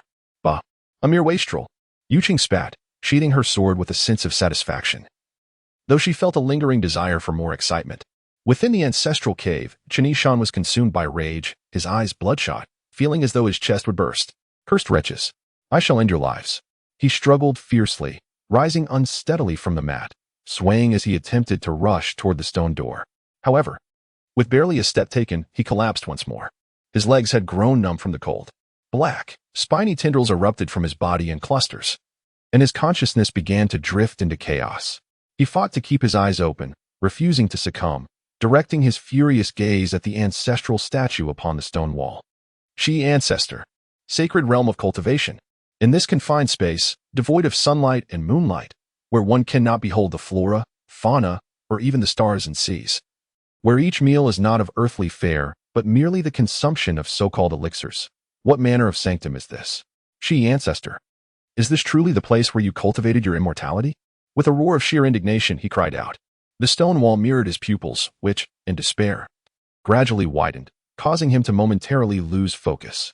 He abruptly regained his senses, astonished to discover that his 2 pupils were slowly converging upon the stone wall, merging into one. Perfectly aligning with the eye on the profile of the ancestral figure, a depth so profound it resembled a doorway, a portal to the cave. To shatter the side door and behold the bright moon, Chen Yishan felt a shiver run through him, his awareness sharpening momentarily. Break the door. Smash this nonsense. Crawling forward with all his might, he raised his right hand, wielding it like a blade, and struck the stone wall with a thunderous blow. With a sharp crack, the wall shattered like glass. The ancestral statue disintegrated into countless phantoms. Vanishing into thin air. Chapter 10. Breaking through the side door to see the bright moon outside the stone door of the old ancestor's cave. Yuqing also heard the sounds emanating from within, along with Chen Yishan's furious shouts and curses. She furrowed her brows, contemplating quietly that the wretched woman's demonic poison must have flared up again. The Jiang pill had yet to arrive today. Would that vile creature perish within the cave? Surely, Master must have located Shuiwei by now. Yes, I shall wait here. If Shuiwei comes to deliver the elixir, I will warn him not to speak of last night's duel. He would surely dare not defy my words. But what if he has already divulged it? How would Master punish me then? Inside the cave, the stone wall where the old ancestor resided vanished, revealing a snow-white robe and a black, iron-like bowl that appeared out of thin air before Chen Yishan. He stared blankly, momentarily forgetting his affliction. A gentle radiance emanated from the bowl, enveloping Chen Yishan within its glow. Instantly, the demonic energy that had pervaded his body receded like a tide, and the black, spiny hairs dissipated rapidly. The chill faded slowly. The numbness ebbed, and his consciousness returned to clarity. Chen Yishan shook his head, gaping at the white robe and the black bowl before him. Is this truly the moon that can be seen only by breaking through the side door? A voice drifted forth, as if emanating from an exceedingly distant place. In shock, Chen Yishan looked around. Who speaks? I am the one who calls himself the Shi. The old ancestor Shi, Chen Yishan exclaimed, a mix of joy and surprise filling him. Is it truly you? Where are you? You do not see me, nor I you. What you hear is merely a fragment of my lingering soul. Just a fragment of your soul? Chen Yishan felt a pang of disappointment. For hundreds of years, the first individual to penetrate this enigma was a mere mortal, tainted by demonic energy and beyond redemption. How absurd and tragic. After a moment of astonishment, Chen Yishan coldly replied, what is there to find absurd or tragic? Are you Nanqing, Yuqing, and Shuiwei your disciples? Not at all. Yuming Mountain is but one of many places I have cultivated. The disciples of the Yuming sect are unrelated to me, but they claim a profound connection with you. In this old ancestor's cave, there seems to be some significance. Yun Mingzi was once a mere herb-gathering boy, and though I imparted some celestial knowledge to him for a few days, he is not my direct disciple. He established a sect, claiming ownership of this cave, and deluded himself into believing he possesses a vast connection with me. Yet, how can one devoid of compassion and humanity attain true immortality?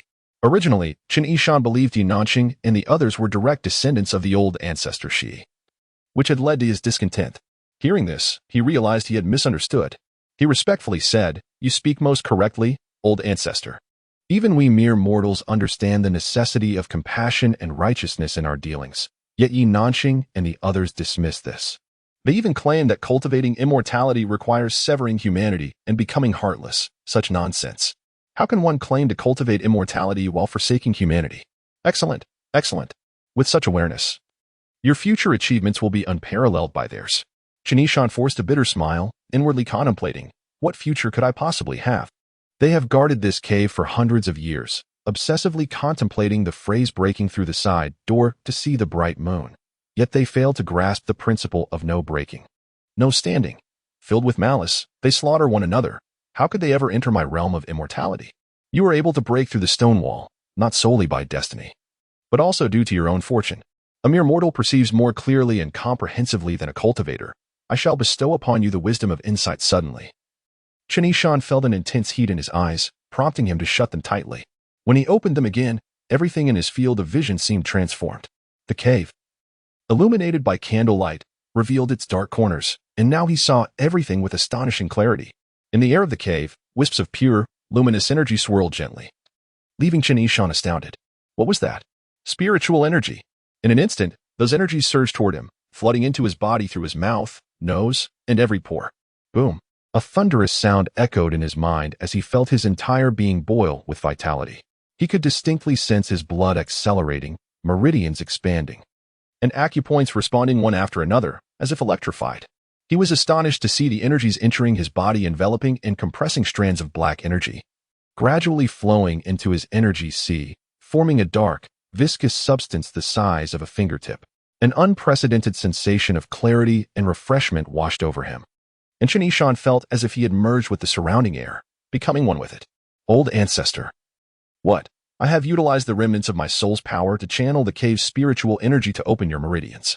For cultivators, one must first nurture their essence, then form pills. Within the realm of nurturing essence, there are 9 stages, with meridian opening as the first and foundational stage. Only upon successfully opening the meridians can one advance to further stages such as guiding energy, controlling vessels, returning to the sea, cleansing marrow, changing bones, and ultimately reaching the realm of pill formation. Thank you, Old Ancestor. Chen Yishan exclaimed, overjoyed, but then inquired, what is that black substance in the energy sea? The spiritual energy that has entered your body has suppressed the demonic energy within your organs and blood vessels into the energy sea, ensuring it does not roam for a year. However, should you fail to reach the 9th stage of nurturing essence, rebirth, within that year, the demonic energy will surge once more, and the poison will return even more violently. To achieve the 9th stage within a year? Chen Yishan gasped. Old Ancestor, I know nothing of the methods of cultivation. Haha. The Old Ancestor chuckled. With the wisdom of insight, why fear a lack of understanding of cultivation methods? Chen Yishan did not entirely grasp the Old Ancestor's words. How does possessing insight relate to understanding cultivation methods? Now, his vision simply allowed him to see spiritual energy more clearly and further. What other use could it have? The Wuyue bowl was my tool in the past. It will protect you from the hands of true cultivators, but do not reveal it lightly, lest wickedness covet it and bring harm upon you. As for the robe, wear it. When you have woven it from 100 patches, it will mark the day of your grand accomplishment. The voice faded away, and Chen Yishan, astonished, hurriedly pursued, Old Ancestor, what does it mean to weave 100 patches? To cultivate vast benevolence throughout the world, you shall understand in due time. As the flickering light vanished, the voice disappeared entirely. Chen Yishan gazed at the patched robe and the Wuyue bowl before him, momentarily dazed, struggling to believe the events that had just transpired. Within a year, could he truly reach the 9th stage of nurturing essence and be saved? Would possessing insight prevent him from being ignorant of cultivation methods? Weaving 100 patches would lead to enlightenment? He stood in a stupor for a long while, like a clay statue, motionless. There were still many uncertainties, but regardless of reality or illusion, he resolved to act upon it. In the depths of despair, the flicker of hope was already a sign of divine favor. He picked up the robe, feeling it as light as a cicada's wing, almost weightless. Once donned, an invigorating warmth coursed through him, enveloping his entire being. This was the garb of an immortal. He then lifted the Wuyue bowl, which was heavy yet warm. The Old Ancestor had warned him not to reveal the Wuyue bowl easily. Otherwise, it would attract the attention of malevolent forces. Chen Yishan hesitated, contemplating how to hide the bowl when suddenly, with a mere thought, the Wuyue bowl vanished from his hands. Where did it go? Chen Yishan felt a surge of thought and wished for the appearance of the Wuyue bowl, which indeed materialized in his hand as if summoned from thin air. He was filled with astonishment. It was no wonder that this artifact, once wielded by the venerable ancestor Shi, possessed such spiritual resonance. Glancing back at the stone door, he mused to himself that he had now become a cultivator, having reached the meridian stage within the realm of Yangyuan. Surely, he should be able to open the stone door now? With a determined stride, he approached the stone door and grasped its handle. This time, he effortlessly pulled it open. Outside stood Yuqing, lost in her own thoughts. Having waited in vain for Shui Yue's arrival, she was feeling restless and anxious when, unexpectedly, the stone door of the ancestors' cave swung open from within. The two locked eyes, both taken aback. How could you open the stone door? Yuqing's expression shifted dramatically as she scrutinized Chen Yishan more closely. Her curiosity piqued. Where did you acquire that plain robe? Chapter 11. The insightful eye. At this moment, Chen Yishan found himself thrust into the outside world, still somewhat dazed. Though it was not yet noon, the brilliant sunshine, the azure sky, the kaleidoscopic clouds, and the fragrant vegetation of the mountains and fields, accompanied by the chirping of birds and the buzzing of insects, surged back to him after several days of absence, flooding his senses with a long-lost sense of freedom and joy, leaving him somewhat giddy. At last, he had truly seen the light of day again. Regaining his composure, he took a deep breath and cast a glance at the coldly scrutinizing Yuqing, his expression darkening. Where is my father? You sent him down the mountain. Hey, I'm asking you a question. How did you manage to open the stone door? And where did you get that coarse garment? You insult my father and have harmed him. Rest assured, I will remember this. Oh, remember for what? Why not seek revenge right now? Yuqing replied with a playful smile, her face full of disdain. A fleeting glint of ferocity flashed in Chen Yishan's eyes, but he held back. Suddenly sprinting down the mountain, he intended to chase after his father. Initially, he had wanted to vent his anger on Yu Qing, but after some reflection, he realized that his current abilities were insufficient to contend with her. After all, he had only just embarked on the path of cultivation, merely at the first level of the nourishing origin stage, and was still in the initial phase of meridian opening. Revenge would have to wait. A gentleman's revenge is a dish best served cold. There is no need to rush. What do you think you are doing? Yu Qing exclaimed, noticing Chen Yishan's intention to flee. With a leap, she swiftly blocked his path and scolded, "Who permitted you to descend the mountain?" As she moved, Chen Yishan's keen insight instantly unraveled her true identity. Lu Yun, known as Yu Qing, hailing from Yuyang County in the Song Kingdom, a cultivator aged 17. With her foundation rooted in the Yunming sect's celestial techniques, currently at the second stage of the nourishing origin realm, Qi induction. He noted 23 flaws in her movement technique and 26 in her swordplay. A strike to her Huichao acupoint could incapacitate her, while a blow to her Shanzhong acupoint could prove fatal. Chen Yishan was somewhat taken aback. Was this the power of insight? To discern someone's true identity, including their name, origin, and age? And those flaws, what are you standing there for? Speak. Yu Qing barked sharply. Chen Yishan remained silent, contemplating the authenticity of the information revealed by his insight. Could striking her Huichao acupoint truly overcome her? Would a hit to her Shanzhong acupoint really kill her? The locations of these acupoints. The Huichao is located on the buttocks, while the Shanzhong is at the chest, both rather sensitive and awkward areas. After stealing a few glances, Yu Qing noticed his gaze, her fury igniting as she thought to herself, "This scoundrel dares to entertain such thoughts." She immediately yelled, "Rascal! What are you looking at? Believe it or not, I'll pluck your eyes out."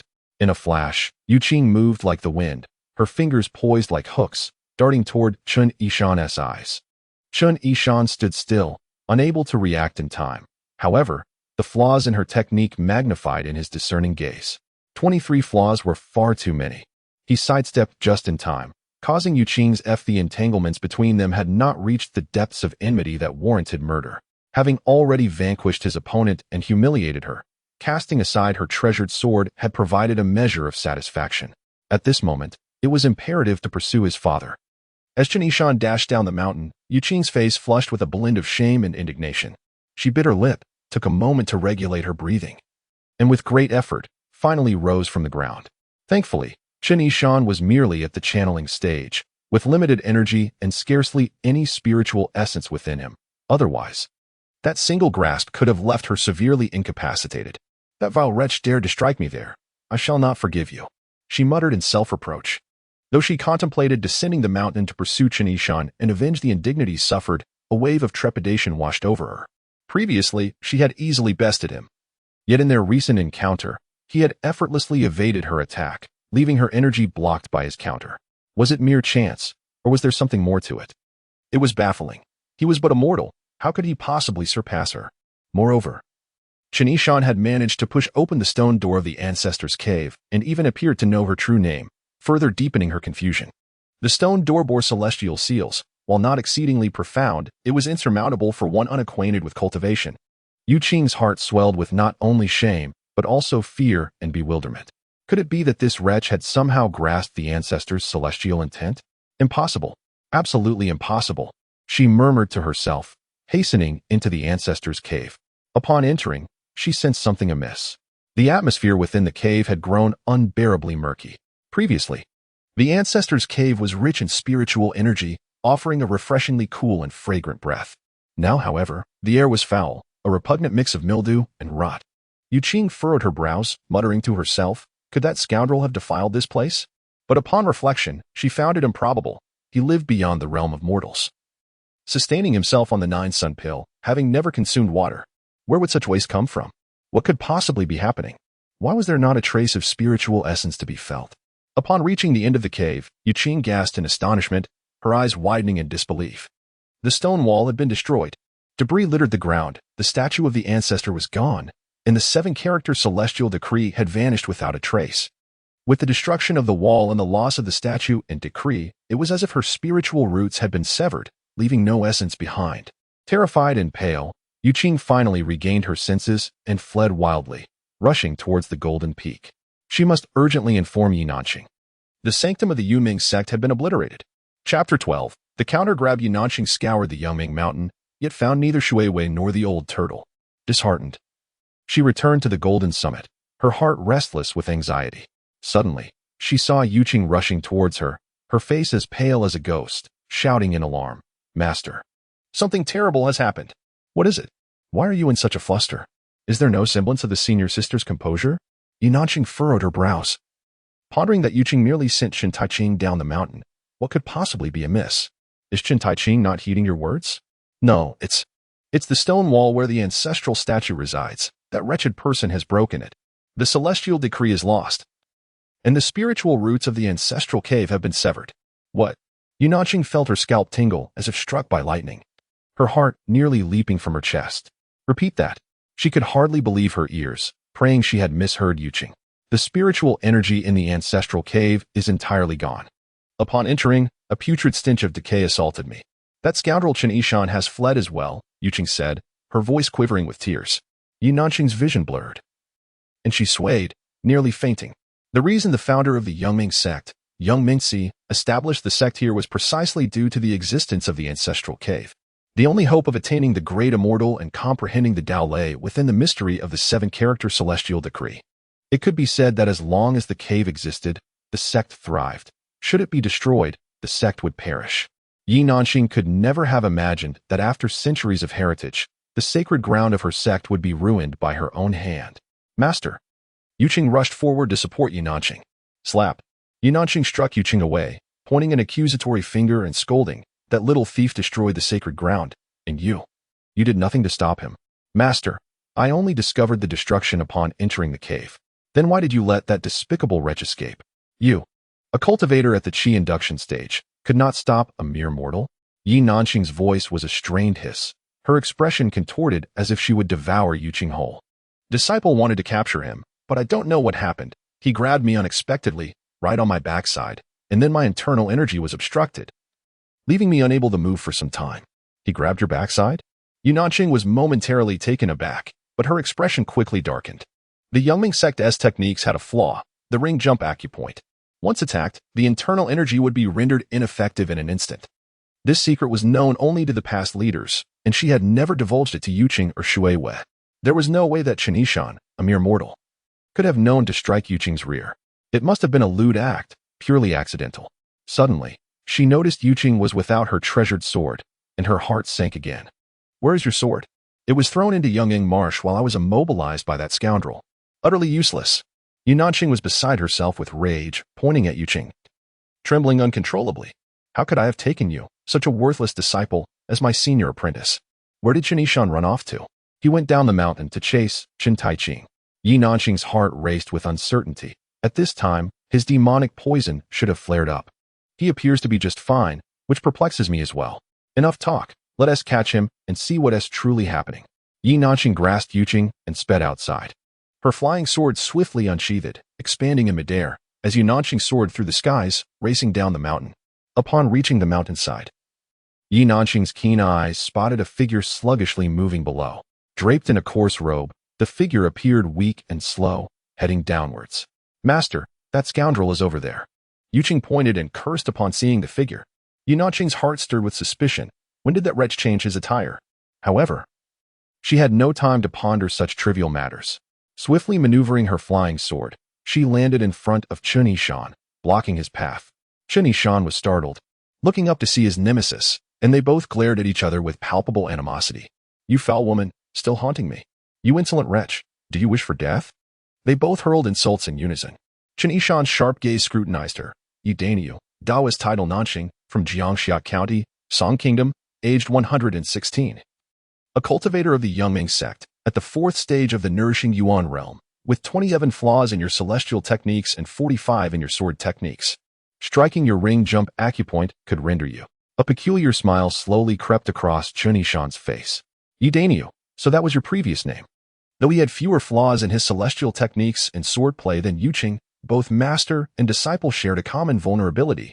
Neither could tolerate their rear being touched. Nor their chest, of course. What sort of sect is this? Is it forbidden for immortals to attack these two areas? What are you staring at? Yi Nanqing noticed Chen Yishan's shifty gaze, darting between her chest and rear, causing her to feel utterly uncomfortable. Having preserved her virtue for over a century, being scrutinized by a mere youth felt akin to being stripped bare, igniting feelings of both shame and anger within her. Chen Yishan cleared his throat twice. Wasn't he looking at anything? Then why are you smiling? I'm laughing. At the name Yi Danyu, it's quite unique. Yi Nanqing's expression instantly darkened, as if she had seen a ghost. What did you just say? Master, he just called you Yi Danyu, Yuqing murmured from the side. Silence. Yi Nanqing's face flushed red, as if filled with blood. Yuqing trembled in fear, nearly kneeling, but soon felt a flicker of suspicion. Could it be that Master's real name is Yi Danyu? This is even more vulgar than my name. Chen Yishan's laughter grew more pronounced, resembling someone in distress. How do you know this? Yi Nanqing hissed. But she quickly understood. Chen Yishan's ancestor, Chen Chonglu, must have known her given name and likely shared it with his descendants, which is how Chen Yishan came to know. However, this name was a closely guarded secret, far too common, and once revealed, it tarnished her aura and authority as a cultivator. She wished for no one to discover it. She chose not to delve further into this issue. Now, tell me why you destroyed the sacred ground. Yi Nanqing's face darkened, a murderous intent radiating from her, causing Chen Yishan to feel apprehensive. Today was indeed his misfortune. Before he could catch up to his father, he was first confronted by this venomous woman. He was in a weakened state, having not eaten or drunk for days, relying solely on the Juyang pill for a sliver of life. Had it not been for the collapse of the stone wall and the assistance of the sage's spiritual energy to help him channel some energy, he would have been completely immobile. In this condition, escaping from Yi Nanqing would be as difficult as ascending to the heavens. After all, Yi Nanqing was not Yuqing. She would not simply offer her rear for him to grab, unless he resorted to using the Wu Yue bowl. But the sage had instructed him to avoid using it unless absolutely necessary. Refusing to answer? That is an implicit admission of guilt. Yi Nanqing cast a sinister glance at Yuqing. How did he manage to grab your backside? Yuqing's face flushed, a mix of shame and anger. He was being lewd, constantly staring at my private areas. I was so infuriated that I threatened to gouge out his eyes. Just as I reached to do so, he unexpectedly dodged. And Samaho Chen Yishan was first taken aback, but then filled with delight. He had thought that escaping death would be quite difficult, yet unexpectedly, the opponent had willingly presented an opportunity for him to seize. He was quite familiar with this tactic of breaking through defenses and counterattacking, having ample practical experience to draw upon. Yi Nanqing's speed was significantly superior to Yuqing's, yet the flaws in her technique became glaringly apparent under Chen Yishan's discerning gaze. I evade. I managed to avoid it. In a swift motion, I grasped. A delicate cry escaped her lips as Yi Nanqing shivered, her entire body numbed. Her legs weakened, and she staggered against the mountainside, her face flushed, gazing at Chen Yishan with a mixture of astonishment and bashfulness. Chapter 13. The transformed turtle. Chen Yishan scrutinized his right hand, then glanced at the enraptured Yi Nanqing, inwardly marveling at his technique's efficacy against the Yuming sect, deeming it universally effective. Moreover, it seemed instructors were more pliable. Yuqing was equally astounded. If the earlier assault on herself was a fluke, a stroke of luck, what about her mentor? Yi Danv, offer me an apology this instant, and past transgressions may be. Chen Yishan was poised to relieve Yi Nanqing of her flying sword when she abruptly straightened, drawing her blade. You can still move? Chen Yishan exclaimed, recoiling in surprise. Yi Nanqing had indeed recovered. Her vulnerability mirrored Yuqing's, with the Huantiao acupoint proving susceptible to attacks that disrupted her spiritual energy, leaving her temporarily paralyzed. However, her cultivation base surpassed Yuqing's by 2 levels. Thus, while Yuqing would be incapacitated for a quarter of an hour, Yi Nanqing recovered almost instantly. Ultimately, Chen Yishan's cultivation was too meager to inflict lasting harm on Yi Nanqing. Whoosh! Yi Nanqing brandished her sword, unleashing a rainbow-like arc of energy that cleaved a 3-foot-long chasm in the stone path beneath Chen Yishan's feet with a resounding crash. Chen Yishan, despite his swordsmanship being exceptional among warriors, had never managed to evoke sword energy, let alone cleave such a wide and deep fissure in a stone path with a mere wave of his hand. It was an unbelievable sight. The chasm symbolized the insurmountable divide between mortal warriors and immortal cultivators. Chen Yishan's heart pounded, his face paling, although his insightful eyes could discern flaws in Yi Nanqing's swordsmanship. His current cultivation was woefully inadequate to exploit them, rendering him unable to even approach her. It was akin to informing a toddler that a strong man's weakness lay in his groin, the child would still be unable to breach his defenses. Speak. How did you do that just now? Yinanqing demanded, her voice a blend of shame and anger. How did you evade my attacks, and how did you seize me? There? Chen Yishan hesitated, contemplating a fabricated explanation, but Yinanqing was already poised to strike again. I can perceive flaws in your immortal techniques. Chen Yishan blurted out, so naturally, I know how to evade your attacks. As for seizing your Huantiao acupoint, it's because I know it's your weak point. You know the Huantiao acupoint is my weak point? Yinanqing scoffed in disbelief. She perceived Chen Yishan as a mere mortal devoid of spiritual energy, incapable of discerning the weaknesses in her immortal techniques. Unbeknownst to her, Chen Yishan was no longer a mere mortal, and his nascent Tongmai cultivation was concealed by his linen robe. Even a cultivator of higher caliber than Yinanqing would fail to perceive Chen Yishan's true nature, dismissing him as an ordinary mortal. I not only know the Huantiao acupoint is your weak point, but also that it's Lu Yuqing's weak point. Furthermore, I know that your Tajong acupoint is your fatal flaw, Chen Yishan declared boldly. If I hadn't shown restraint, killing you both would have been as easy as crushing ants. Yinanqing's scalp tingled, her face ashen. She stared at Chen Yishan in disbelief, before muttering, Who told you these things? The Yunming sect's weaknesses were known only to the sect leader and immortal masters, never to be divulged. Chen Yishan's knowledge was unsettling. Yuqing also stared at Chen Yishan in trepidation. Her mentor's demeanor confirmed the truth of Chen Yishan's words, suggesting that his earlier touch on her rear was not mere lechery or coincidence, but a deliberate strike at her weak point. A single touch could disrupt her spiritual energy, rendering her limp and helpless. And even that was not fatal. The fatal Tanzhong acupoint remained untouched. He had not groped her breasts, and had indeed exercised restraint. Did someone tell me? I can see it, Chen Yishan sneered at Yinanqing. Haven't you realized it yet? I comprehended the 7-character immortal decree of the ancestral cave, and my cultivation far surpasses yours. The demonic energy within me, which you couldn't suppress, was purged by me. Otherwise, how could I have emerged from the ancestral cave unscathed and stood before you? Impossible, Yinanqing shrieked. A mere mortal, a lowly warrior, could never comprehend the profundities of the ancestral immortal decree. The stone wall clearly stated, cleave the heretical gate to see the bright moon. The so-called heretical gate is merely the stone wall containing the ancestral image and immortal decree. Both the ancestral image and immortal decree are illusions. Only by clearing the mind of obstacles can one cleave the heretical gate. As for lowly, back in Jiangxia County, Yi Damv was probably even more lowly than I, a warrior from a renowned clan. Lies. Cleave the heretical gate to see the bright moon is an immortal decree containing boundless profundities. It couldn't possibly mean simply cleaving a stone wall. Then what does it mean? Cleave the heretical gate. The heretical gate may represent mental obstacles, desires, or emotions.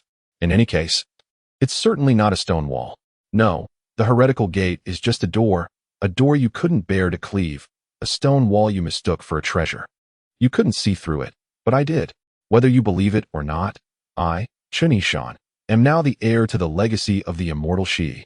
You're spouting nonsense. You're still a mere mortal without a trace of spiritual energy. How could you be the ancestral heir? You vile wretch. You ruin my sacred ground and utter such falsehoods. If I don't tear you limb from limb, I'll renounce the Yi surname. Yinanqing trembled, her outburst fueled by resentment, humiliation, disbelief, and terror. Her murderous intent surged. Don't force me. Chen Yishan, seeing Yinanqing's frenzy, resolved to use the Black Moon Bowl to protect himself. Thump. Just as Yinanqing attacked and Chen Yishan was about to deploy the Black Moon Bowl, a colossal shadow suddenly loomed overhead and crashed to the ground before them. All three were startled and scattered backward, only to discover a massive millstone made of green stone. No. Chen Yishan's insightful eyes immediately discerned that it was alive. A massive turtle. The ancient turtle of Yuming Marsh, originally submerged in the depths, never seeing the light of day. Later, the immortal Shi attained enlightenment on this mountain and bathed in Yunming Marsh, where the turtle pleaded for help. The immortal brought it out of Yuming Marsh and left it in the Golden Summit Celestial Pond. Its lifespan has reached 817 years, and it has long since developed sentience. By devouring cultivators, it has opened an orifice and gained the ability to speak. It has entered the path of demons. His insightful eyes revealed everything with clarity. Chen Yishan was both delighted and alarmed. He was delighted that his insightful eyes could discern not only the secrets of humans but also the secrets of demons, making him incredibly powerful. What could be hidden from his eyes in this vast world? He was alarmed by the turtle's extraordinary origins, having been brought up from Yunming Marsh by the immortal Shi. only to become a demon and devour cultivators. An ancient turtle? Even Yi Nanqing recognized that it was not a stone millstone, but the missing turtle. However, the turtle in the celestial pond did not seem to be this large. Moreover, what was the meaning of its sudden descent from the sky? Had it been captured by Shuiyu and thrown down from the golden summit? Had it been killed by the fall? Hiki, I've been searching for you for a long time. So you were here. A grating, sinister laughter suddenly echoed, so unpleasant that Chen Yishan, Yi Nanqing, and Yu Qing felt their hair stand on end. Yi Nanqing and Yu Qing simultaneously turned to Chen Yishan. Why are you laughing so foolishly? It is the creature that laughs. Chen Yishan discerned the misunderstanding between the pair of master and disciple and pointed towards the old turtle. It laughs? Why don't you mention that it can speak as well? Yu Qing retorted. Indeed, it is I who speaks. The old turtle's head slowly emerged from its shell, its blood-red eyes shimmering with a ghostly light, piercing into Yu Qing's being like a blade. It greedily licked its tongue. What? Yu Qing exclaimed in shock. How can you speak? Thanks to you, of course. If you hadn't injured Shuiyu, he wouldn't have concocted that foolish idea of consuming me to replenish his cultivation. Shuiyu? Yi Nanqing, regaining his composure from his astonishment, drew his sword and inquired sternly, Old Turtle, is Shuiyu's disappearance related to you? He sought to devour me. But due to the injuries inflicted by Yu Qing's sword, his celestial power was drastically reduced, and I, in turn, consumed him. Huh? He got what he deserved. Upon hearing this, Yu Qing was struck with horror. My junior brother, he was devoured by you? First, I drained his blood, then feasted upon his flesh. Bones included, nothing was left. I spent an entire night digesting him. Ugh. Yu Qing, pale as a ghost, rushed aside to retch. Chen Yishan felt an urge to vomit as well. However, his stomach was empty. As he gazed at the old turtle, an unsettling sensation crept over him. Though Shuiyu was insufferable, he was still a living person. Meeting such a fate is simply too tragic. Do you comprehend the consequences of consuming my disciple? Yu Nanqing's face turned ashen, his hand trembling slightly with the sword. I am well aware, the old turtle replied with a sinister grin. Consuming the blood of a cultivator yields rather curious repercussions. I have silently cultivated for many years without enlightenment. Although I could comprehend your words, I was unable to articulate them until after I consumed Shuiyu. To my astonishment, I found I could finally speak. Thus, I have returned to seek you once more. Cultivation, cultivation. If you can cultivate, then so can I. Chapter 14. The Art of Deception. Yu Nanqing's face was as cold as frost, her eyes filled with astonishment and fury. She never anticipated that the talisman nurtured in the heavenly pool would, overnight, consume her disciple and transform into a monster. To her further shock, it was not content with one victim and had set its sights on her as well. Having dealt with monsters before, she knew that the larger, non-flying beast types were the weakest, akin to cultivators at the foundational stage. Even ordinary warriors could band together to exterminate them. Flying beast monsters were considerably stronger, comparable to cultivators at the chi gathering stage. Those capable of speech, however, were on par with third-tier artifact controllers, even rivaling fourth-tier cultivators who had returned to the sea. The old turtle had just descended from the air and was articulate, making it a formidable opponent. Although Yu Nanqing did not fear for her life, she dared not be careless. Are you planning to consume us as well? She inquired while discreetly assessing her surroundings, contemplating how to ensure a flawless victory in the imminent conflict. I'm not interested in a mere mortal, the old turtle sneered, casting a disdainful glance at Chen Yishan. But the two of you must remain. Chen Yishan felt a sudden affront. You lowly creature. I have begun my cultivation. I am already a practitioner at the foundational stage. Yu Qing, step back, Yi Nanqing commanded, drawing her sword with a swift motion, unleashing a strike towards the old turtle's head. Clang. A sharp sound resonated as her sword was deflected away, leaving the old turtle unscathed. In that instant, as the sword descended, the old turtle retracted its head and spun like a top, colliding with the sword. As the sword was knocked aside, the old turtle's head sprang forth like a spring. Its mouth opened, producing a sound that pierced the air, launching a bubble the size of a goose egg towards Yu Nanqing's forehead. Yu Nanqing's expression changed dramatically. Her thoughts raced as she maneuvered her sword back to block the bubble. Bang! The bubble vanished without hitting her, but her sword shattered into two pieces. Falling to the ground, Yu Nanqing spat a mouthful of blood, her body swaying as she staggered backward. Yu Qing rushed to support her, exclaiming, Master. Heh. The old turtle's eyes gleamed red, its sinister smile evident. I have trained for far longer than you, having watched you grow. At that moment, Yu Nanqing realized she had underestimated the old turtle. It was unexpectedly more powerful than her, a fourth-tier cultivator. Now, her internal energy surged tumultuously, despite being a fourth-tier cultivator. She could not muster the energy from her sea of qi. The sword, which she had painstakingly refined over the years, was shattered by the old turtle's bubble, resulting in a backlash that exceeded her capacity to endure. It seemed inevitable that she would meet her doom. Chen Yishan observed from the sidelines, his keen eyes discerning Yunanqing's weaknesses while also recognizing the turtle's vulnerability. The Yunanqing's flaws were not as numerous as Yuqing's. She still had over 10. The turtle, largely immobile and heavily armored, had only one weak point, its tailbone. That tailbone was a weak spot, difficult for the turtle to protect. Yet it was connected to its head. If he could pierce its tailbone, the turtle would inevitably expose its head, providing an opportunity for a fatal strike. However, the same old problem persisted. Chen Yishan understood that he could not execute such a maneuver. The turtle's speed was too swift. Just moments ago, it had swiftly spun to deflect Yunanqing's sword, leaving barely a trace of its movement. Moreover, even if he could hit the tailbone, the turtle would only expose its head for an instant, making a successful strike nearly impossible. Realization without capability was a bitter irony. As the old turtle approached Yunanqing and Yuqing, the latter's face turned pale, devoid of strength even to consider suicide. She cast a desperate glance at Yuqing, urging her to flee. Yet Yuqing was paralyzed by fear, trembling and weeping, unable to move. Chen Yishan felt a surge of urgency. Despite the turtle and Apos' earlier assertion that it would not consume him, witnessing the peril faced by Yunanqing and Yuqing, he could not remain indifferent. Though both women were insufferable, they did not deserve to become the turtle's meal.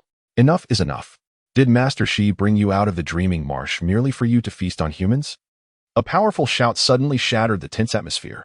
The old turtle halted, bewildered, turning its head to regard the seemingly inconsequential mortal. Yunanqing and Yuqing were equally astonished, looking at Chen Yishan, who had issued the command. "Who are you?" the old turtle asked, scrutinizing Chen Yishan, who appeared to be an ordinary mortal without a hint of spiritual energy. Yet how did he know he was brought out by Master Shi? 817 years have passed in the blink of an eye. Have you forgotten your origins? Chen Yishan retorted with a cold smile. Have you also forgotten the anguish of being submerged in the depths of the dreaming marsh, unseen by the sun? Upon hearing this, the old turtle's eyes widened in fear. Who are you? In the past, Master Shi meditated here, and you begged him for aid. Out of pity, he brought you to the Golden Peak Heavenly Pool. Am I correct? Chen Yishan stood with his hands clasped behind his back, his tattered robe billowing in the wind, exuding an unusual charisma despite his gaunt appearance. The old turtle seemed momentarily dazed. This individual, what manner of being was he? You received this rare opportunity, a treasure of immense value. 8 centuries of silent cultivation have granted you early enlightenment. Are you not satisfied? If you had followed the proper path, in just a few years, you could have transformed into human form. Yet, you have chosen to debase yourself, consuming practitioners and descending into depravity. Do you not owe Master Shi a debt of gratitude? Do you not owe your 817 years of diligence to yourself? Each question rang like thunder, striking the old turtle with a force that, though not painful, left it trembling, its mind in disarray. The malice in its eyes faded, replaced by an overwhelming terror. For only the old turtle and Master Shi could possibly know these truths. As it glanced at Chen Yishan's tattered robe, a familiar sight, it was reminiscent of the garments worn by Master Shi during his meditation, tattered hemp clothing. Memories flooded back. No, how could the master appear so young? His aura was unlike that of the master from years past. Chen Yishan observed the turtle's anxious demeanor, sensing its fear and doubt, and seized the moment to deliver another decisive blow. Do you think that by consuming practitioners, you can hasten your cultivation? Fool, that is akin to drinking poison to quench thirst. Your tailbone is already vulnerable. Feasting on practitioners will only cause conflict within your energy, rendering your flaws even more pronounced. Should I take action, a mere gesture could claim your life. Upon hearing these words, the old tortoise's composure shattered in an instant. Its vulnerable tail, a weakness known only to itself, was exposed. How could it have been discovered if not for the sage's enlightened vision? The young man before me, clad in garments as white as snow, may not be the sage incarnate, yet he is undoubtedly a direct disciple of the sage. My perception of him as an ordinary mortal only underscores the unfathomable depth of his cultivation, far beyond the meager skills I possess. Bang, bang, bang. The old tortoise hastily scurried towards Chen Yishan, extending its neck and fervently bowing its head upon the ground. The little tortoise has erred. It has betrayed the sage. In years past, the sage had departed, leaving behind a celestial decree forbidding the little tortoise from inflicting harm upon others. Time has passed, and the little tortoise has shamefully forgotten. It deserves to be punished. Over the years, the little tortoise, dwelling within the celestial pool of the Golden Summit star viewing platform, has witnessed its fellow disciples of the Yunmeng sect engage in conflict, unknowingly soaking in malevolence, gradually descending into the path of wickedness. It is deserving of death. The little tortoise has brought this upon itself, and I implore the immortal to administer retribution. As it bowed in repentance, the old tortoise wept profusely. Yi Nanxing and Yuqing stood in stunned silence, utterly bewildered. Is this a dream? That wretched creature managed to talk the tortoise into tears. Chapter 15. The master of the sect Chen Yishan secretly exhaled, feeling a slight sense of relief. He had dared to intimidate the old turtle monster, not wanting to see Yi Nanxing and Yuqing devoured by it. He had hoped that his perceptive insights would frighten the creature into hesitance, buying time for Yi Nanxing to recover before guiding him to strike down the monster. To his astonishment, this tactic of bluffing proved remarkably effective. The turtle monster, evidently intimidated, not only repented but was so flustered that it mistook itself for an ancestor, even demanding Chen Yishan to punish it. How could he punish it without revealing his intentions? A gentleman speaks, while a scoundrel acts. Resorting to violence is hardly the demeanor of a cultivator. He waved his hand dismissively, saying, "Enough. This time, you did not initiate harm. It was the water moon that provoked you first, and your retaliation is understandable. Moreover, your pledge not to consume me shows a modicum of conscience, thus I shall spare you the death penalty." The old turtle's expression brightened, and it bowed deeply, saying, "Thank you, immortal." However, Chen Yishan thought, if he let it go without punishment, it might suspect his bluster. Instead, he seized the opportunity to eradicate future troubles while the creature was still confused. Killing it outright was not feasible, but, after a moment's contemplation, he stated earnestly, "Your insatiable hunger for blood has become habitual. Though I spare your life, I fear you may not genuinely repent. The death penalty can be avoided, but the living penalty cannot be escaped. Return whence you came." The old turtle was taken aback. "Immortal, what do you mean? Return to your Yunmeng marsh. One day, you shall comprehend the righteous path and find your liberation, seeing the light of day once more." Chen Yishan's gaze was stern. "What, do you resist?" The little turtle dared not defy him. Noticing Chen Yishan's murderous intent, it trembled and stammered, "I shall obey your command. Go." Chen Yishan waved his sleeve, turning away, leaving behind a solitary yet imposing silhouette. Naturally, he was also wary of the old turtle discerning his momentary weakness. The little turtle wished to inquire further whether Chen Yishan was the incarnation of the ancestor or merely a disciple. Enough of this. Chen Yishan suddenly erupted in anger, barking, "Get lost." Yes, in an instant. The old turtle's massive form spiraled upward, plunging off the cliff, and with a splash, it fell into the Yunmeng marsh. The entire sequence occurred so swiftly that Chen Yishan barely had time to react. Yet, as the old turtle sank into the depths of the marsh, it couldn't help but feel fortunate. What a joke. I, the old turtle, have lived for over 800 years and am far too astute. Upon witnessing the ancestor's genuine fury, why would I hesitate to leap? I certainly wouldn't wait to be turned into soup. The old turtle remembered well that the ancestor was a notorious foodie. Despite being an immortal who did not require earthly sustenance, its craving for delicacies was renowned.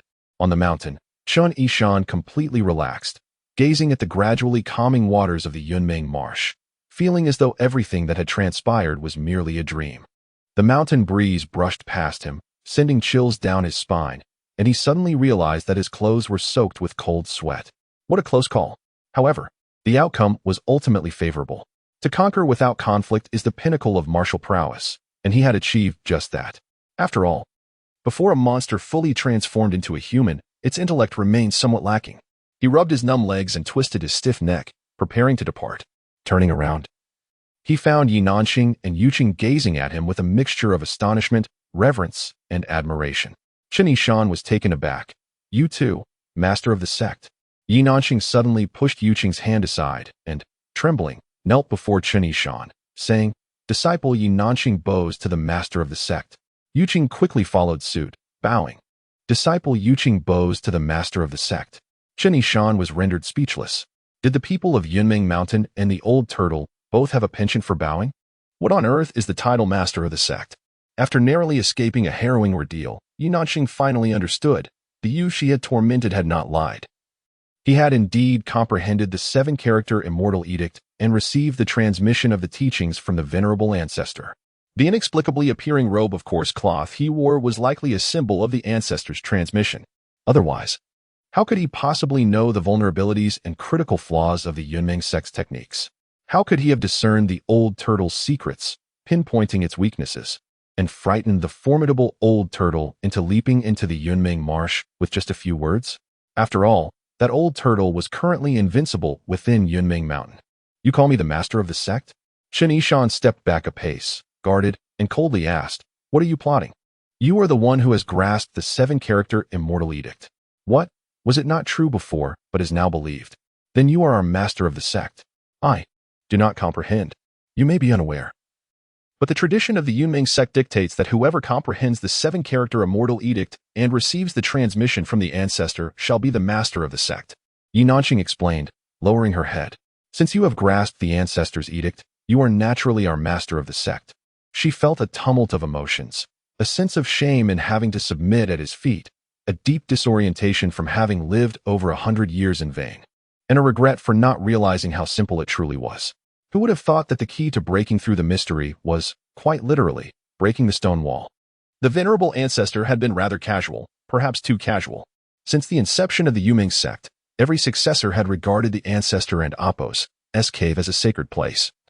The ancestor's statue as a holy relic of inviolable sanctity. They dared not even touch it, let alone break it. The more they revered it, the less they could comprehend the mysteries of the immortal edict. Truly, it seems the heavens have conspired. Yuqing also fell silent, overwhelmed with a mix of disappointment and fear, not daring to look at Chen Yishan. She reflected on how she had previously berated him, how she had scolded his father, and how he might now retaliate against her. Even that old turtle was terrified of him, having jumped into the marsh as if it had stumbled upon a great fortune. He had already cast his sword into the Yunming marsh and sent the old turtle in as well. He seemed to hold an odd obsession with that unfathomable marsh. Surely, he wouldn't force her to jump in too? At this thought, Yuqing trembled uncontrollably. That place was chilling to the bone and unfathomably deep. One could not return once plunged into its depths. The more she thought about it, the more fearful she became, and she could not help but glance at Chen Yishan, only to find him lost in thought. "Master of the sect?" Yi Nanqing softly called out. "Oh." Chen Yishan pondered for a moment and finally grasped the meaning behind Yi Nanqing's words. Observing the obedient Yi Nanqing kneeling before him and the trembling Yuqing, he felt an inexplicable sense of joy, as if he were in a different world. In just a few days, the tides of fortune had shifted. The retribution had come rather swiftly, hadn't it? How should he manage this pair of exquisite master and disciple? Chapter 16. The vigorous youth as Chen Yishan recalled the various humiliations inflicted upon him and his father by Yi Nanqing, Lu Yuqing, and Shui Wei. A tumult of emotions surged within him. Yi Nanqing and Lu Yuqing, who had previously tormented him in every conceivable manner, now found themselves compelled by circumstance to regard him as their master, the celestial mentor. Surely, they harbored feelings of deep resentment? "We dare not," Yi Nanqing replied, her complexion paling as she spoke tremulously. "The celestial mentor has graciously rescued us from the clutches of the beast. We are profoundly grateful and hold no ill will." She continued, "Lu Yuqing and I genuinely submit to your authority. If we have shown any disrespect, we beseech you to punish us as you see fit." "Indeed," Lu Yuqing quickly echoed, "we implore the celestial mentor to mete out any punishment." Chen Yishan observed them intently, and within that brief moment, 100 vengeful schemes danced through his mind. Should he compel them to call each other vile names? Perhaps that would be too lenient. A few slaps or kicks? No. Resorting to violence against two such beautiful women would hardly be gentlemanly. It could provoke them into retaliating. What if he confined them to a cave, depriving them of sustenance for a few days? Yet, they seemed to exist beyond the mundane. Perhaps he could cut their hair or tear their garments, marking them with scars like bloody gourds? Such actions would surely be too perverse. Lost in these dark thoughts, he glanced down at Yi Nanqing and Lu Yuqing, who appeared utterly terrified. He sighed, dispelling the malicious fantasies. Shui Wei was gone, Yi Nanqing was injured, and Lu Yuqing and Apos' cherished sword had been cast into Yunming marsh by him. Now, these two delicate figures knelt before him, trembling and addressing him as their celestial mentor.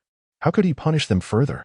From a young age, his parents had instilled in him the value of possessing a heart as vast as the sky, capable of achieving great things.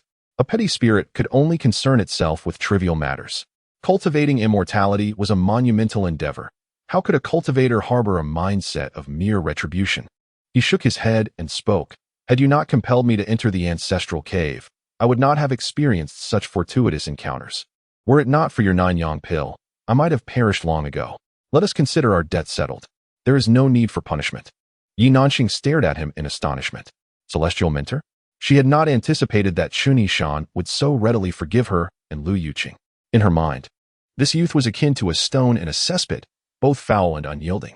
During their journey to the mountain, he had opposed her at every turn, branding her a wide-eyed wolf, a treacherous creature, and now, having grasped the profound wisdom of the ancestral teachings, he could intimidate the beast into submission with mere words. How could he so lightly declare their grievances resolved? Was it possible that she had been too excessive in her actions? Was he truly a magnanimous soul? Yi Nanxing was engulfed in a whirlwind of emotions, while Lu Yuqing gazed up at Chen Yishan in disbelief. Really no punishment? I have no desire to be your master or mentor. I wish to return home. This Huming mountain is not mine. It belongs to you, Chen Yishan declared, waving his hand. Please rise. I am uncomfortable with your kneeling. The rules of the sect cannot be disregarded, Yi Nanxing insisted. You are our celestial mentor. This is unchangeable. As for your desire to leave Yunming Mountain, it is entirely your choice. We shall heed your commands. Yes, celestial mentor, wherever you go, we shall follow. Lu Yuqing added earnestly. Her fear of Chen Yishan surpassed that of Yi Nanxing's, especially recalling the moment when he had grabbed her and tossed her sword away. Suddenly, a blush crept onto Lu Yuqing's cheeks as she furtively glanced at Chen Yishan. Would he harbor any improper thoughts about her? After all, he was still a vigorous youth. In that moment of inner turmoil, Lu Yuqing resolved to cast caution to the wind. Celestial mentor, I shall serve you diligently. Chen Yishan regarded her curiously. Yi Nanxing was taken aback, looking at Lu Yuqing in surprise. Serve? Lu Yuqing's ears flushed crimson as she stammered. In any case, I shall do whatever the celestial mentor commands, and I believe my master would be amenable as well. With that, she shot Yi Nanxing a knowing glance. Yi Nanxing's heart skipped a beat as she began to comprehend the implications. Why would Lu Yuqing make such a statement? Could he be a lecherous man? Indeed. He possessed unfathomable power, and subduing them would be a trivial matter, yet he had chosen to grab their behinds deliberately. Surely he had ulterior motives. But if he truly desired her, should she acquiesce? As these thoughts flooded her mind, Yi Nanxing's face turned equally as red. The two women, both flustered, averted their gazes from Chen Yishan. Chen Yishan was perplexed. Why had the faces of these two women suddenly taken on such a hue? He occasionally caught their glances, which seemed to suggest they viewed him as a lecher. Chen Yishan scoffed inwardly. He was no lecherous man, though Yi Nanxing appeared youthful and radiant. He was well aware that her spirit was that of an ancient soul, 100 years old, belonging to a generation akin to his ancestors. He could harbor no improper thoughts about her. As for Lu Yuqing, despite her youth, her gaze was laden with worldly wisdom, lacking the innocence and purity that Chen Yishan found appealing. I must inquire, have you two misconstrued something? Chen Yishan furrowed his brows. I would never coerce you into anything. The celestial mentor need not worry about that, Lu Yuqing replied. We are both willing participants. Isn't that right, master? She shot another glance at Yi Nanxing. Yi Nanxing bit her lip, her expression a mix of reluctance and defiance. Indeed, the celestial mentor stands above all, and we must comply with your wishes. Chen Yishan. He realized that a rather uncomfortable atmosphere of coercion was enveloping them. You truly misunderstand. I am not that kind of person. Of course not, celestial mentor. We are both here of our own volition. Chen Yishan was rendered speechless, too weary to protest further. He shook his head and shifted the conversation. I must ascend the mountain. My father visited me, but you both chased him away. I cannot imagine what he thinks now. I must return home and take my leave. You may continue as you have in the past, without needing to involve me. This way, we can all maintain our peace. Yi Nanxing and Lu Yuqing exchanged glances, convinced that this must be a fleeting expression of ire, or perhaps sarcasm. If the celestial mentor were to leave home, they would naturally follow. Just as Lu Yuqing had asserted, they would serve him willingly. Yi Nanxing felt her cheeks flush with warmth. Chapter 17. The tie of fate. Humans are naturally inclined to speculate about others based on their own dispositions. Cultivators are no exception. Yi Nanxing, who does not consider herself to be particularly magnanimous, believes that anyone who offends her will face her relentless retribution, employing every means at her disposal to exact vengeance. She perceives that Chen Yishan would undoubtedly not show mercy towards her and Yuqing, although his current demeanor appears indifferent. She suspects he may be testing their attitudes. Should they fail to express sufficient respect, he is likely to turn against them, employing harsh methods to torment and humiliate them. The thought of becoming mere pawns in his game, or worse, being forced into the depths of Yunming's to accompany that ancient tortoise, is utterly terrifying. Yi Nanqing's extensive life experiences have conjured countless dark and sinister images. Conversely, Chen Yishan, standing before her, remains somewhat perplexed. He had never anticipated that these two women would harbor such convoluted thoughts. He is merely left with a headache. He has already made it clear that he would not assume the role of a sect leader nor remain at Yuming Mountain, so why can't they comprehend this? They once derided him as a despicable person, yet now they cling to him as if he were a coveted treasure. They previously claimed that the mundane world was insufferable, yet now they insist on following him wherever he goes. It appears that the women of the cultivation world, like their ordinary counterparts, are equally fickle. Could it be that they covet his connection to the esteemed Master Shi, hoping for his guidance? Or do they genuinely find him extraordinarily handsome and thus cling to him? Surely not. Furrowing his brow, he contemplates how to decisively extricate himself from their entanglement. Yet suddenly a thought strikes him. They are unaware that he is merely at the initial stage of the nourishing essence realm. They likely believe he has inherited Master Shi's legacy and possesses unfathomable cultivation. If he were to repeatedly decline them, would they begin to harbor doubts? Moreover, his immediate priority is to return home and reassure his parents, but he lacks the stamina to walk back to Yinchuan County, which is a considerable distance away. Without a single coin to his name, he would probably have to rely on begging along the way. If Yi Nanqing were to assist him, she could wield her flying sword and reach their destination in mere hours. With this in mind, why not acquiesce to their request to be their master? Accepting one disciple and one apprentice would afford him the advantage of traveling via her flying sword, seeking knowledge during their cultivation, and having two capable allies should danger arise. It is undoubtedly a situation where he stands to gain without suffering any loss. As the saying goes, if one does not seize the opportunities presented by heaven, they may face dire consequences. With this resolution, Chen Yishan glanced at Yi Nanqing and Yuqing, adopting a serious demeanor as he inquired, "Are you both truly sincere in wanting to take me as your master?"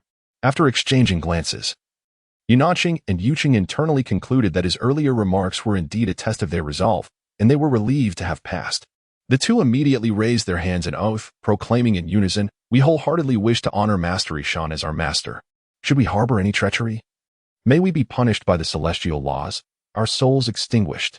Swearing by the celestial laws and invoking the dire consequences of soul extinction constitutes the gravest vow for cultivators. Very well, since you have sworn such a solemn oath, I shall reluctantly accept this arrangement. Chen Yishan furrowed his brow, feigning reluctance. Disciple Yi Nanqing and apprentice Yuqing, pay your respects to master. The two women, visibly relieved, exhaled deeply and bowed once more, formally acknowledging their new master. Having become his disciples, they were assured he would not seek vengeance against them. At most, he might sacrifice some of his charm, but that was inconsequential compared to their safety. As Chen Yishan observed the two women bowing gracefully and their expressions of relief, he couldn't help but marvel at the peculiarities of life. Just yesterday, he had endured their humiliations. "Rise," he commanded. "Thank you, master." Yi Nanqing and Yuqing slowly stood. Chen Yishan, noting their relaxed demeanor, felt a peculiar sense of triumph. Realizing they feared his retribution, which was why they insisted on becoming his disciples. Now that he had accepted them as his disciples, it seemed unlikely he would resort to malicious actions against them. Truly, he had underestimated their fears. "Now that I have consented to be your master, I must impart some words of caution." Chen Yishan decided to further emphasize his expectations. Cultivation is not about renouncing humanity, nor is it to be devoid of compassion. One must cultivate with a heart of benevolence, seeking to aid the world and reward virtue while punishing vice. Otherwise, you are not following the path of immortality, but rather descending into the realm of demons. Should you disregard human life, considering yourself superior to mere mortals, I will expel you from my tutelage. Yes, I do not wish for your perfunctory responses. This is a lesson imparted to me by the spirit of Master Shi during my enlightenment within the cave. Cultivation must remain rooted in humanity. If you cannot adhere to this, it would be best to refrain from recognizing me as your master." Yi Nanqing and Yuqing exchanged glances, feeling a mix of shame and trepidation. "What? Do you hesitate to heed my words? We would never dare, and we shall earnestly follow the Master's decree." Chen Yishan nodded in satisfaction. It was at this moment he truly considered them his disciples. Although his cultivation was lower than theirs, teaching them the righteous path would not tarnish his status as a master. Your cultivation methods have significant flaws, and I will guide you on how to rectify them. Your foundations are solid. As long as you pursue goodness and renounce evil, elevating your realms will not be arduous. After instructing them, he boldly made a promise. He was quite adept at guiding others, knowing that a balance of discipline and reward was the mark of a wise leader. Even if he had no tangible rewards to offer, mere promises could inspire hope and motivation in his followers. This was a lesson learned from his upbringing under Chen Yishan, who was a significant figure within the local governance. Furthermore, Chen Yishan believed that educating disciples was not much different from managing subordinates. Indeed, upon hearing his words, Yunanqing and Yuqing were filled with immense joy. Initially, their allegiance to Chen Yishan as their master was rooted in the customs of the Yumeng sect. But they were also motivated by fear of his potential wrath. Beyond that, they harbored a glimmer of hope that the inheritor of Master Shi's legacy might provide them guidance to enhance their cultivation, allowing them to progress further, especially for Yunanqing, whose lifespan was limited to 20 years. Without a breakthrough to the 5th stage, she would face imminent demise. Chen Yishan's words undoubtedly instilled a profound hope within them. Surely, someone capable of discerning flaws in their techniques and guiding them would easily facilitate their advancement. Thank you, Master. This time, the gratitude expressed by the two women was heartfelt and sincere, a sentiment that Chen Yishan could clearly perceive. He felt an immense sense of relief, his gaze towards them transforming. One was a disciple, the other an apprentice. The weight of responsibility had suddenly increased manifold. Just as he was about to deliver a concluding remark to provide closure to this abrupt initiation, his coarse robe unexpectedly fluttered without any wind. The long sleeves billowed gently, and suddenly a patch appeared at the cuff, shimmering radiantly. What? Chen Yishan possessed a keen insight, yet he observed that Yunanqing and Yuqing remained utterly unresponsive, leading him to realize that they were oblivious to the patch. He reached out and gently brushed it. Though it felt insubstantial, it was perceptible to his discerning eye. Instantly, the spiritual energy within him surged forth like a gentle stream, coursing through his veins with a steady, unhurried flow, completing a circulation of energy in a fleeting moment. With a sudden exhale, he released a breath of turbid air, and in that moment of awakening, he sensed a shift in his cultivation, still at the meridian opening stage, yet now more solidified. The flow of spiritual energy within him was unobstructed, even appearing robust and vigorous. His entire network of meridians had become incredibly resilient. Curiously, he reached out once more to caress the patch, which swiftly transformed into a thread of enlightenment. This was the first robe knot. To form a benevolent connection, one must weave a knot. To create hundreds of knots, one merely needs to cultivate numerous good relationships. What constitutes a good relationship? Encouraging virtue, aiding the weak, punishing the wicked, and imparting wisdom to all beings. All are means of establishing benevolent connections. Thus, achieving 100 robe knots is not insurmountable. Within a year, breaking through to the 9th stage of nurturing essence is certainly within the realm of possibility. My life can be salvaged. Let us proceed to Yingchuan County. Chen Yishan felt elated and waved his hand, addressing the two women with flair. Yes, Master. Yunanqing noticed the momentary silence in Chen Yishan's demeanor, and suddenly, a brilliant light sparkled in his eyes, causing a subtle transformation in his bearing, exuding an air of profound depth and immeasurable grace. Yunanqing could not help but feel both astonished and envious. Truly, the Master's cultivation was unfathomable. Shaking off her astonishment, she inquired, Master, Rain is currently unable to wield a flying sword.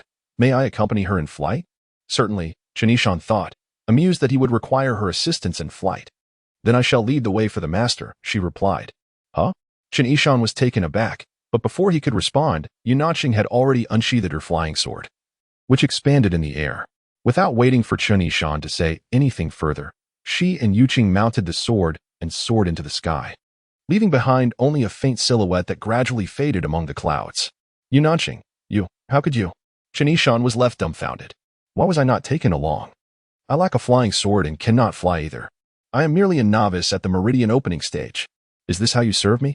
Chapter 18. The beggar cultivators several miles above, a flying sword darted through the clouds with astonishing speed, so swift that Yuqing, in the Qi induction stage, could hardly keep her eyes open. Yunanqing urged, Yuqing, bear with it. We must hasten our pace. With the Master's cultivation, he will surely arrive before us. It would be inappropriate for him to wait. I understand, Master.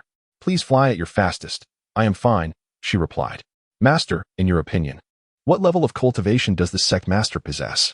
The malevolent energy has invaded his organs and blood vessels, and he was once beyond salvation.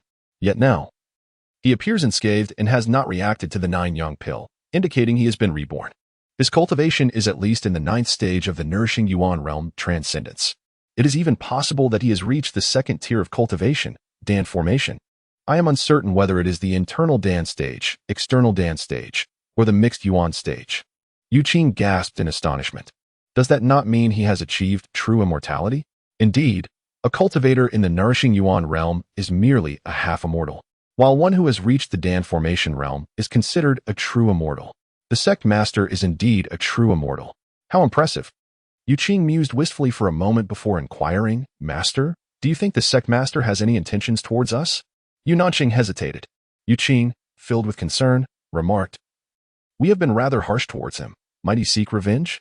Let fate take its course, Yu Nanqing sighed, equally troubled by the uncertainty of their future. Achoo! How peculiar! Why did I sneeze? Meanwhile, Chen Yishan berated Yu Nanqing, anxiously awaiting his return to take him along. After a prolonged wait, the clouds cleared. But no trace of the sword was seen, and he realized that Yu Nanqing would not be coming back. Foolish disciple, you shall be expelled upon your return. In his frustration, Chen Yishan resigned himself to descend the mountain on foot. After just a few steps, he could bear it no longer. I am so hungry. Having been imprisoned in the cave for days without a morsel, he had finally emerged but had no time to eat or drink. Though he had gained some cultivation and vigor, his body felt utterly drained. He squatted by a mountain stream, drinking greedily for half a day, trying to fill his stomach to stave off hunger, only to find that drinking water only made him feel hungrier. Although there were plenty of wild fruits along the mountain path, he did not recognize any and dared not eat them, as the lingering demonic poison within him had yet to be resolved. Consuming a few poisonous fruits would be disastrous. Thus, he endured the grumbling of his stomach, belching from his hunger as he trudged along, secretly longing for the old turtle. Would it be better stewed or steamed? Deep in the waters of the Yunming marsh, the old turtle suddenly shivered, reflecting, I have been apart from this vast marsh for hundreds of years, returning so abruptly. I find it hard to adjust to its chill. Unfamiliar with the mountain paths, Chen Yishan struggled immensely, not to mention the numerous stumbles and falls he encountered.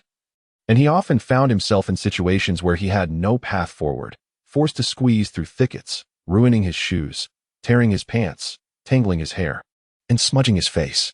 He was a sight to behold, utterly disheveled, with naught but his hemp robe in decent condition. By the time he reached the foot of the mountain, darkness had fallen. To his astonishment, snow was falling at the base of the mountain. It was clear that the mountain top was warm as spring, yet the two realms were starkly distinct. Looking back, he saw the entire Yunming mountain shrouded in a faint, almost transparent mist, the snowflakes falling like feathers, unable to settle upon it. Is it the immortal techniques that have sealed the mountain? Chen Yishan shook his head, lamenting how these cultivators could be so unappreciative of nature's beauty. A snowbound mountain could be a sanctuary of the mortal realm.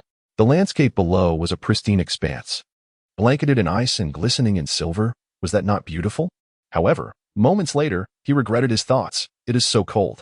The two places, Yingchuan County and Yuming Mountain, were entirely at odds in terms of climate. When Yu Nanqing brought him to Yuming Mountain, he was dressed too lightly, and now, with his pants and shoes tattered, the biting cold wind made him want to weep. Were it not for the hemp robe offering some coverage, he could scarcely fathom how he would survive. The hunger gnawed at him fiercely, compounded by the bitter chill. After trudging through the wind and snow for a mile or two, his legs grew weak with exhaustion, and he cursed the remaining distance he had to cover. Yu Nanqing, you have truly led me into a dire predicament. Should I return to the Golden Peak? He pondered. Yu Nanqing and Yu Qing, upon realizing I did not return, would they come back to check on me? As he contemplated, he glanced back at the lofty heights of Yuming Mountain and recalled the hardships he had faced descending it, instantly dismissing the thought of returning to the Golden Peak. Let me continue forward. I hope to encounter someone or perhaps a village where I can find shelter, warm up, and eat something. As the night reached its zenith, Yu Nanqing and Yu Qing had arrived in the city of Yingchuan County. With a flash of light, the master and disciple landed before the Chen residence.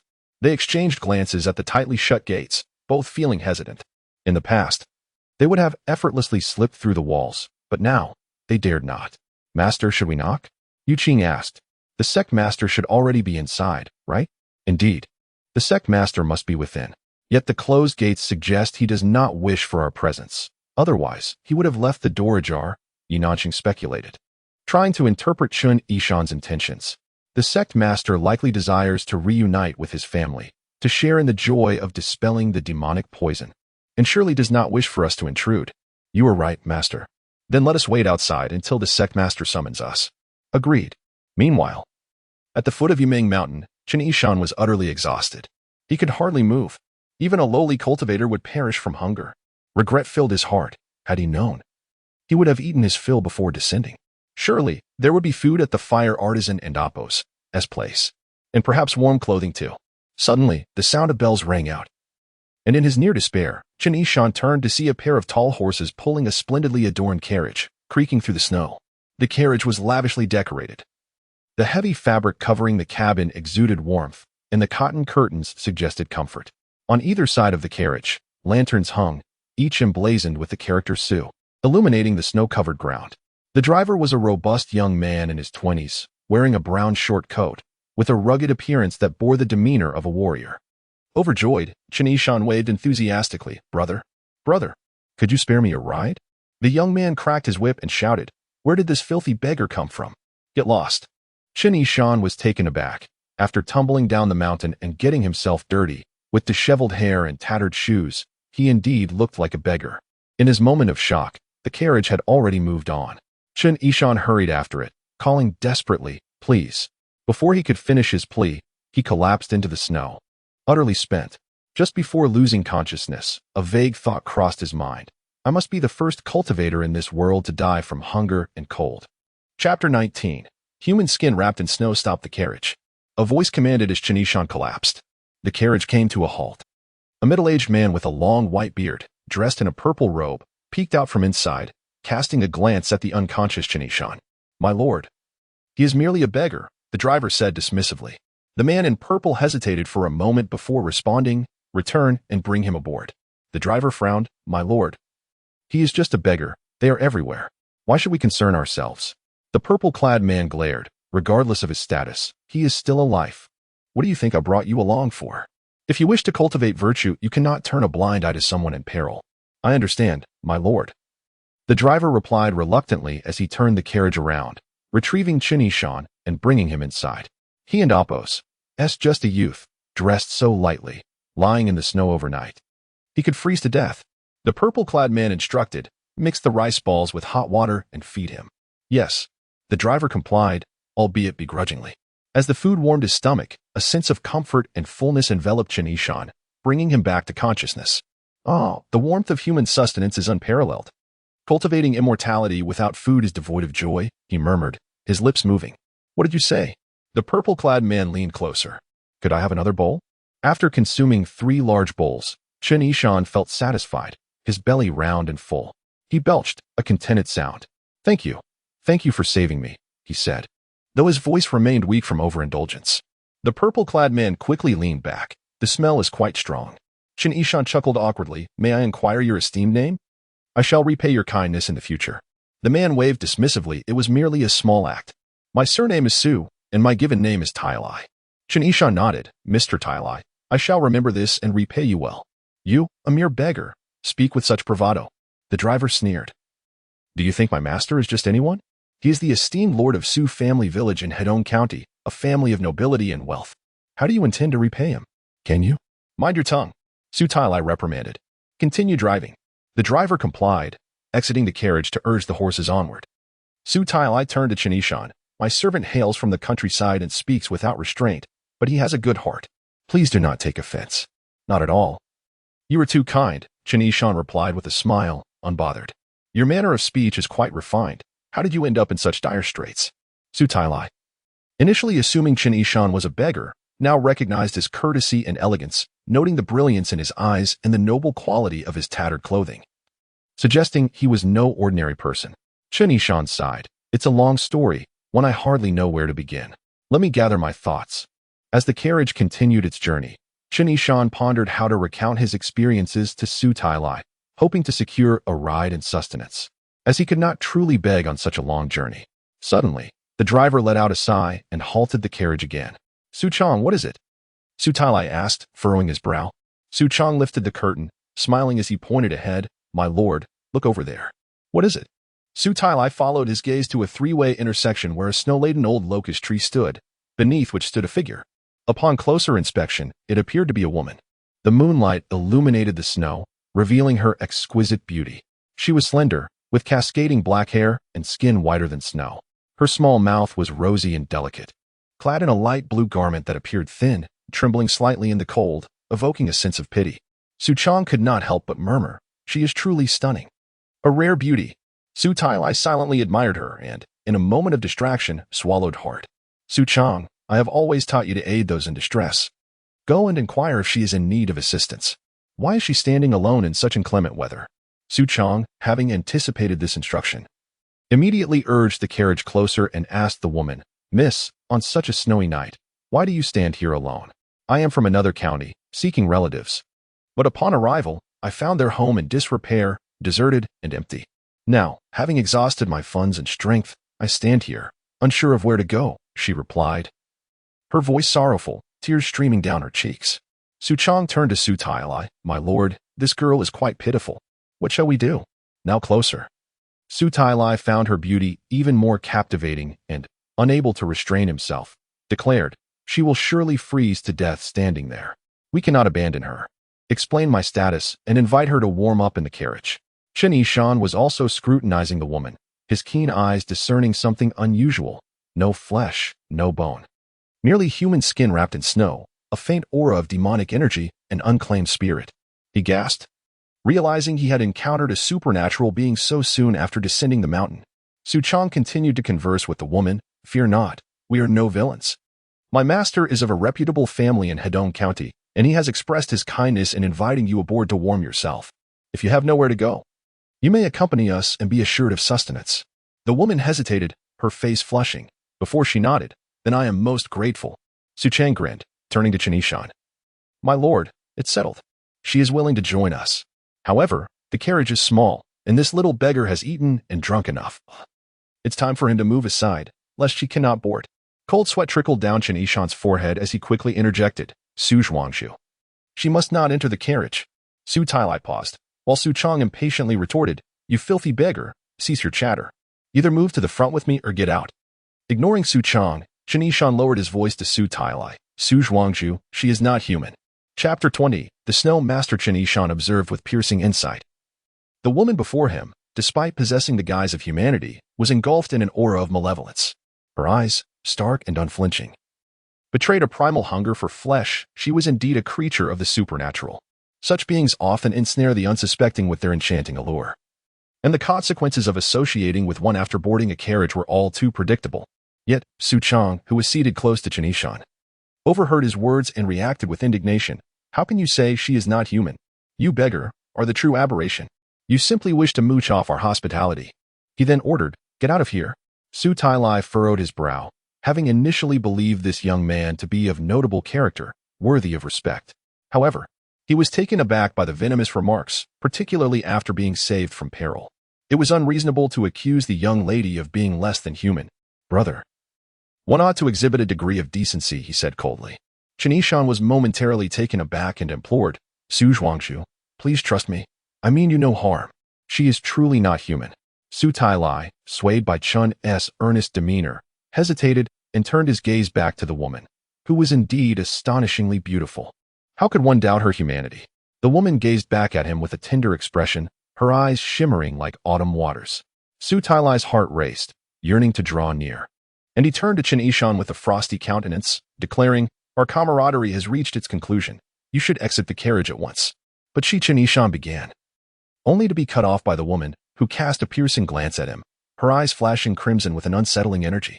A sinister smile flickered across her face, sending a chill down Chen's spine. It was a clear warning that she was aware of his interference in her affairs. What should he do? His cultivation was merely at the nascent stage, and any attempt to confront her could spell disaster. Yet, Su Tailai had saved his life. Could he stand by idly while danger approached? He scrutinized the woman's vulnerabilities. Her demonic energy was faint. Get lost. Su Chong, growing impatient, seized Chen Yishan by the collar and yanked him out of the carriage. Stumbling onto the ground, Chen Yishan noticed the woman gliding silently toward the carriage, leaving no trace in the snow. As their eyes met, they froze, locked in a tense stare. A chilling laugh escaped the woman's throat, resonating with a strange, low timbre. Mind your own business, or you shall seek death. Chen Yishan recoiled instinctively. Please, my lady. Just then, Su Tailai leaned forward, reaching out to help the woman aboard the carriage, oblivious to the danger. In a moment of desperation, Chen Yishan gritted his teeth, shaking off his trepidation. This was a mere wisp of demonic energy. He could handle it. He lunged forward, pressing against her back, and maneuvered his arms beneath her armpits, twisting his wrists to grip her throat. The woman gasped in surprise, struggling, but Chen Yishan, trained in martial arts, had mastered the art of capture. His technique, while appearing crude, was remarkably effective. You filthy bastard! Su Chong shouted, brandishing his whip at Chen Yishan. Let her go. The whip struck Chen Yishan's head with a stinging blow. This wretched ally! Chen Yishan shot Su Chong a furious glare. Are you really going to let go? Do you wish to challenge our master for her affection? Have you lost your mind? Yet, Chen Yishan refused to relent, tightening his grip. The woman fought fiercely, her struggles intensifying. Chen Yishan's energy surged, clashing with the dark aura surrounding her. Suddenly, she emitted a blood-curdling scream, a sound akin to a banshee's wail, startling both Su Tailai and Su Chong into silence. Snow cascaded from the branches of the locust tree, and Chen Yishan felt his skin prickle with fear.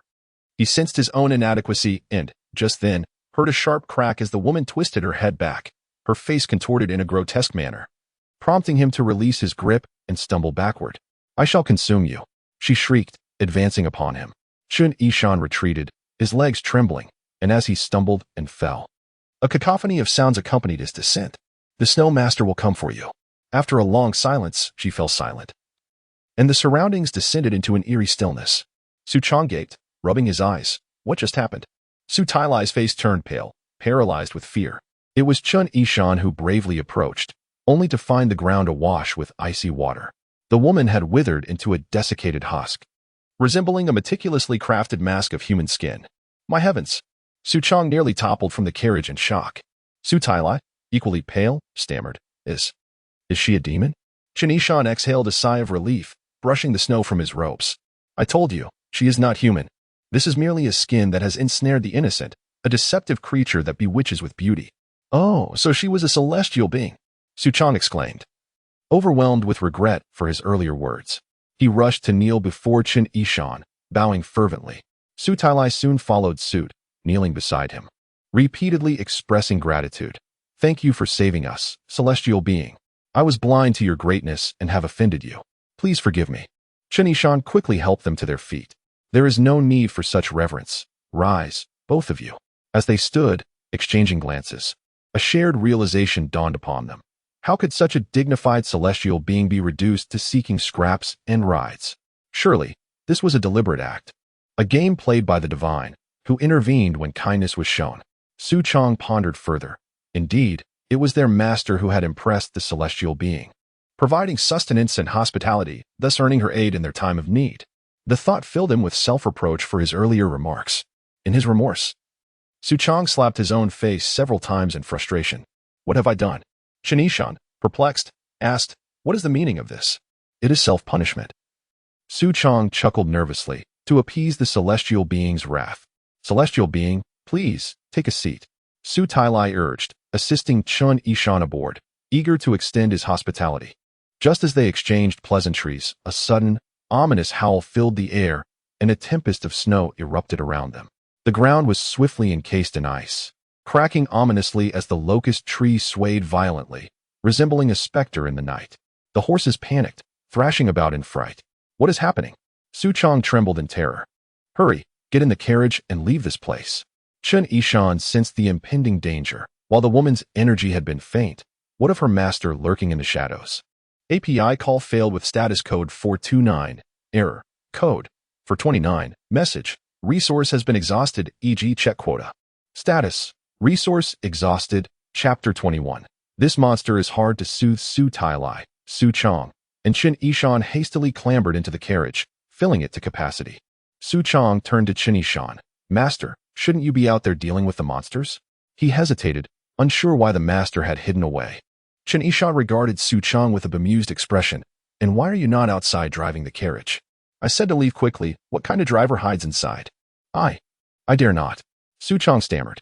Su Tailai, trembling, murmured, Is something coming our way? Suddenly, The sound of heavy footsteps echoed through the wind, as if a gigantic figure was trudging through the snow, accompanied by ominous growls, reminiscent of a beast's labored breathing, drawing ever closer. An icy chill pierced the carriage, plunging the temperature to sub-zero levels. Su Chang was on the verge of tears, terrified that their nighttime journey would encounter a monster. And now it seemed his fears were coming true. Su Tailai huddled in a corner, clutching the small table, his teeth chattering like popping beans. Though Chen Yishan was braver, he too felt a prickling fear. The Su family had little experience with such matters, merely feeling terror without understanding the gravity of it. However, having followed his father into numerous battles against monsters, Chen Yishan recognized that a formidable foe was approaching. While he had managed to confront the creature wrapped in human skin earlier, he felt utterly helpless against this one. In dire straits, he would have to rely on his talisman for survival, uncertain whether it could protect the Su family or its servants. Sweat poured down his back, soaking his clothes. Then, the footsteps ceased, followed by a sudden stillness in the wind. The night returned to an eerie silence, enveloping them in a suffocating quiet. Su Tailai, Su Chang, and Chen Yishan exchanged glances, each too afraid to speak. Despite the tranquility, the atmosphere was palpably oppressive. Chen Yishan remained relatively composed, though shaken, while Su Tailai and Su Chang felt an overwhelming pressure in their chests, as if an invisible hand was tightening around their throats, nearly suffocating them. They looked at Chen Yishan in despair. "Master, perhaps you should step outside and take a look." Just as the Su family's servants were spiraling into panic, a cold, sharp voice pierced the night. "Who dares to see through my illusion cloaked in demonic energy?" Su Tailai and Su Chang turned pale, gazing at Chen Yishan. "Master, a lady outside is addressing you." Chen Yishan swallowed hard, steadying himself. He thought, this monster, capable of riding the winds and speaking human words, is likely a formidable adversary, akin to the old tortoise. It won't be easy to handle. However, since she had approached with words before aggression, perhaps he could negotiate and turn conflict into peace. After all, monsters often lacked intelligence. He called out, "I am Chen Yishan, a practitioner of the way." His voice boomed with an unexpected intensity that startled even him. To Su Tailai and Su Chang, this display showed confidence, and they collectively breathed a sigh of relief. With the master present, they felt considerably steadier. The woman outside seemed taken aback, then replied, "Chen Yishan, I have not heard of you. I am the headmaster of the Yuming sect. My top disciple is Yunanqing, and my apprentices are Yuqing and Shuiyu. Also, the old tortoise." The woman paused momentarily. She had heard of the Yunming sect, given her activities in the vicinity, and was aware of Yunanqing, rumored to be a formidable cultivator. However, she had never heard of a master for her, assuming her master had long since passed. As for Yuqing and Shuiyu, she had little knowledge of them. But they too were likely cultivators. Yet, when it came to the old tortoise, was that a title or a literal tortoise? With little time to ponder, she spoke coolly, "So it is the esteemed Shinskin Chang of the Yunming sect. I beg your pardon. May I inquire what grievances lie between us?" Chen Yishan was taken aback, shaking his head. "No grievances exist. What enmity could there be? Then why do you assist these lecherous individuals in destroying my manifestation and thwarting my endeavors?" The woman's voice sharpened, sending Su Tailai into a state of dread, nearly causing him to faint, while Su Chang whimpered, his pants dampening, filling the carriage with an unpleasant odor. Chen Yishan felt a surge of alarm but quickly regained his composure. He understood that retreating or showing weakness could be perilous. The fact that the woman had not forcibly breached the carriage or taken lives suggested she was wary of his previous actions and the reputation of the Yunming sect's headmaster. Thus, he steadied himself, summoning his courage and adopting a tone of mild arrogance. "I had no quarrel with you, but within 100 miles. This is still the territory of Yuming Mountain. Your actions here, taking lives, would tarnish the reputation of my sect. Moreover, the individuals in this carriage have shown me kindness. As a practitioner of the way, how could I stand idly by while others suffer?" After his declaration, silence enveloped them once more. Chen Yishan furrowed his brow, wondering what the woman was contemplating. Could it be that his words had intimidated her? Was she more cowardly than the old tortoise? Su Tailai and Su Chang felt as though time had slowed, hardly daring to breathe. After a long pause, a chilling laugh echoed from outside. "Your Yunming Mountain's territory? Huh. To be frank, I have heard of Yunanqing, but she never leaves the mountain, ignoring worldly affairs. I did not expect her master to be so meddlesome. As for benefiting the world, Chen Xianchang, how grandiose are your claims to possess such audacity?" Chen Yishan's heart sank, realizing he had underestimated this monster's cunning. In a battle of wits, she was formidable. He had no choice but to press on, Nanqing's cultivation is indeed modest, which is why she remains sequestered within the mountain for her practice. I, on the other hand, seek to enlighten the world. So of course I must intervene in matters of injustice. You question my capabilities? Our abilities are worlds apart, as the heavens and the earth. A firefly compared to the full moon, a drop of water compared to the ocean. At times, engaging in a verbal duel can bolster one's confidence. And as Chen Yishan spoke, he found his words flowing with increasing ease, his self-assurance growing with each phrase, radiating an aura that almost inspired Su Tailai and Su Chang to cheer for him. The woman outside was taken aback. Was he truly so powerful?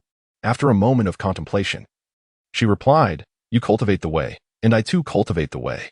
Do you truly believe you surpass me by an insurmountable degree? Though we are not of the same kin, I am still a part of this world's populace. What gives you the right to boast in such a manner? If your cultivation is so profound, why do you hide within this carriage, unwilling to reveal yourself? Are you too proud to face me, or are you fearful of me?" This was clearly a challenge for a face-to-face confrontation. Chen Yishan's expression paled. This monster was indeed not easily appeased. Was it truly necessary to escalate matters thus? Could they not simply communicate through the carriage curtain? Silence reigned. The stillness was palpable. Chen Yishan remained firmly seated, his resolve unyielding, refusing to respond. Moments passed, and not only did the woman outside grow suspicious, but even Su Tailai and Su Chang regarded the master in the center with uncertainty. It is entirely understandable for two mere mortals like us to be engulfed in fear. However, it is rather incongruous for a distinguished immortal such as yourself to cower within the confines of a carriage, pressed against us like this. Moreover, your complexion appears even paler than ours. Could it be that you are frightened? The atmosphere inside the carriage is quite raucous. Do you not find it distasteful? Alas, one must not question an immortal. Surely, you are biding your time for a grand revelation. After a moment of internal conflict, Chen Yishan realized that if he did not make an appearance soon, the bravado displayed earlier would be utterly exposed. Very well, I shall step out. What is there to fear? I have never been frightened to death. Chapter 22. The benevolence of a mentor. Chen Yishan, fortified by the mystical Wiyue bull, did not exhibit any signs of cowardice. Were it not for his concern regarding the bull's ability to rescue him, he would have ventured outside to behold the countenance of the female demon. In his past as a warrior, he had dared to confront monsters head-on. How could he falter now? Yet, whether he could still hold his ground remained uncertain. With a dismissive snort, he retorted, "You insignificant demon. Unaware of the vastness of the heavens and the earth, you mistake my reluctance to meet you as fear." The snow maiden, with an imperious tone, demanded, "Then come out." "Indeed, Master Xu, do step outside," echoed the servants of the Su family, their eyes filled with pleading anticipation, fearing that this celestial being might inadvertently declare, "Then come up here," a scenario that would spell disaster. Chen Yishan felt belittled by the snow maiden and questioned by the Su servants regarding his courage. Embarrassed, he declared, "My refusal to meet is due to our differing paths. My cultivation is for the purpose of saving lives, while yours is for destruction. I seek immortality, while you strive to become a demon. You dare to mention wisdom, what a farce. If you insist on seeing me, why would I shy away from a brief encounter?"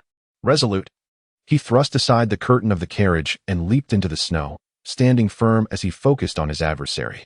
Before him, swirling snowflakes revealed a young woman, entirely clad in white. However, upon closer inspection, she was not a woman in the traditional sense, but rather a creature that barely resembled a human, her form indistinct, akin to a hastily assembled snowman, lacking a waist and legs, possessing only an upper body.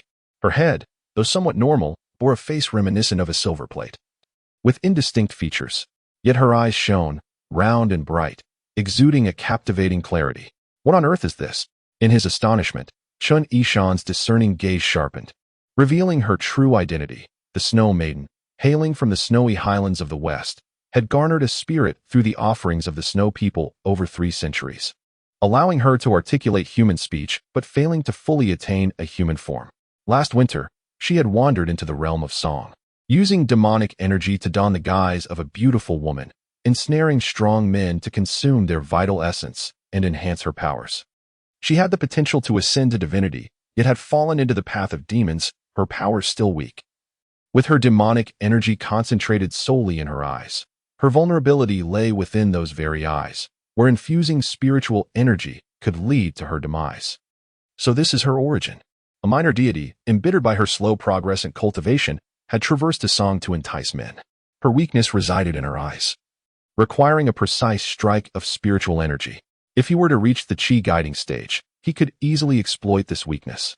As it stood, in his current state of merely circulating energy within his own veins, he could neither manifest it outwardly nor pierce her defenses. It was indeed a tricky situation. While Chen Yishan assessed the Snow Maiden, she too scrutinized him. This young man, with an innocent visage and a disheveled appearance, though tall, appeared emaciated. Likely just over 20 years of age, was purportedly the master of Yunanqing and the head of the Yuming sect. The Snow Maiden understood that while cultivators varied in strength, most were adept in celestial arts and formidable, thus she had refrained from directly confronting him, opting instead for verbal sparring from a distance. Yet most celestial beings exuded an ethereal presence, unlike this individual, whose appearance resembled that of a beggar, one who had pilfered a fresh garment yet had not bothered to acquire trousers or shoes, looking quite disheveled. Upon attempting to gauge his power, she discerned nothing. Even the slightest ripple of spiritual energy was absent. The Snow Maiden was taken aback. Was this fellow's identity a ruse? But then she recalled how her own manifestation, suffused with her demonic essence, had been obliterated by this young man in a single encounter. What could be the explanation for this? As she observed the deepening uncertainty in her eyes, Chen Yishan seized the moment, asserting, "Now that I have revealed myself, do you have anything further to say? You were correct in your earlier remarks. All beings are deserving of guidance, including you. Today, we are fated to meet, and considering your arduous journey from the snowy highlands, I have a few words of wisdom to impart. I hope you will heed them." Startled, the Snow Maiden inquired, "How did you know I hail from the snowy highlands of the west? Is it truly difficult to discern?" Chen Yishan replied with a smirk. "You are called the Snow Maiden due to the offerings of the Snow People, which have granted you a semblance of consciousness after 3 centuries of cultivation, nearly allowing you to speak. You are fixated on achieving a full human form, yet your progress remains stagnant, leaving you with feeble powers. Thus, you sought to come to the Song Kingdom, to ensnare strong men amidst the throngs of humanity, to kill and consume their essence to bolster your cultivation. How audacious of you. You could have continued to enjoy the offerings and eventually become a deity, yet you chose to descend into the path of demons." The Snow Maiden was left speechless. Just moments ago, she questioned the boy's integrity, but now she was overwhelmed with trepidation.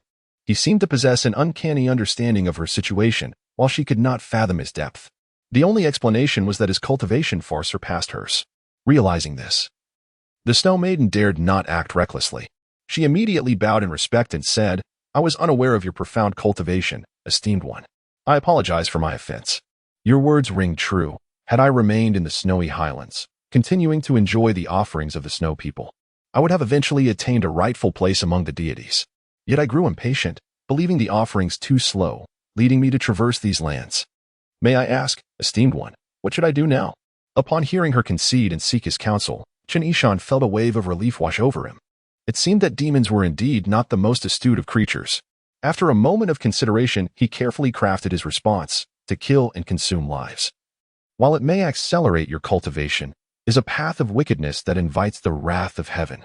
Do you think that once you attain a human form, you will be free from consequence?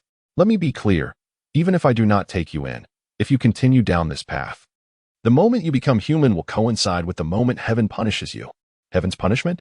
The Snow Maiden pondered. Thunderous retribution, tempestuous winds, fiery wrath, and icy retribution. Surely one would be tailored specifically for her. Did she truly believe she could evade such fate? Chen Yishan spoke with conviction. Yet his final words were most poignant. Those bright eyes of yours, which harbor your entire demonic power, must not be taken from you. The Snow Maiden trembled in fear. Her eyes were indeed the focal point of her power, the most vital yet perilous aspect of her being. His words had struck at the heart of her VU. The Snow Maiden was momentarily taken aback, and after a prolonged silence, she inquired, "Might the immortal be able to provide more detailed guidance?" "More detailed?" came the reply. "Specifically, could the immortal bestow some celestial techniques for this little demon to cultivate?" Still desiring celestial techniques? "I possess none myself," he retorted. Truly, the insatiable heart of a demon. If it were not for my current inability to eliminate you, I would not waste my breath on such a wretched creature. Chen Yishan barked, "You wretched being. I have already shown you leniency by offering ample words. Have you not heard that greed leads to loss?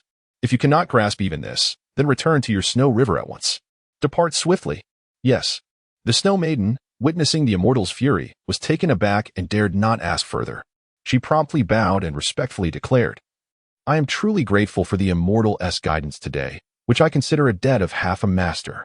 I shall engrave it in my heart and never forget. Should I ever attain the righteous path, I will surely return to repay the master. I take my leave. With that, the wind surged and the snow swirled as the snow maiden retreated like a tide, vanishing in an instant. Chen Yishan stood in a stupor for a moment, wiping the sweat that had trickled down his neck, pondering, is that all it took to send her away? Demons, it seems, are rather easily placated.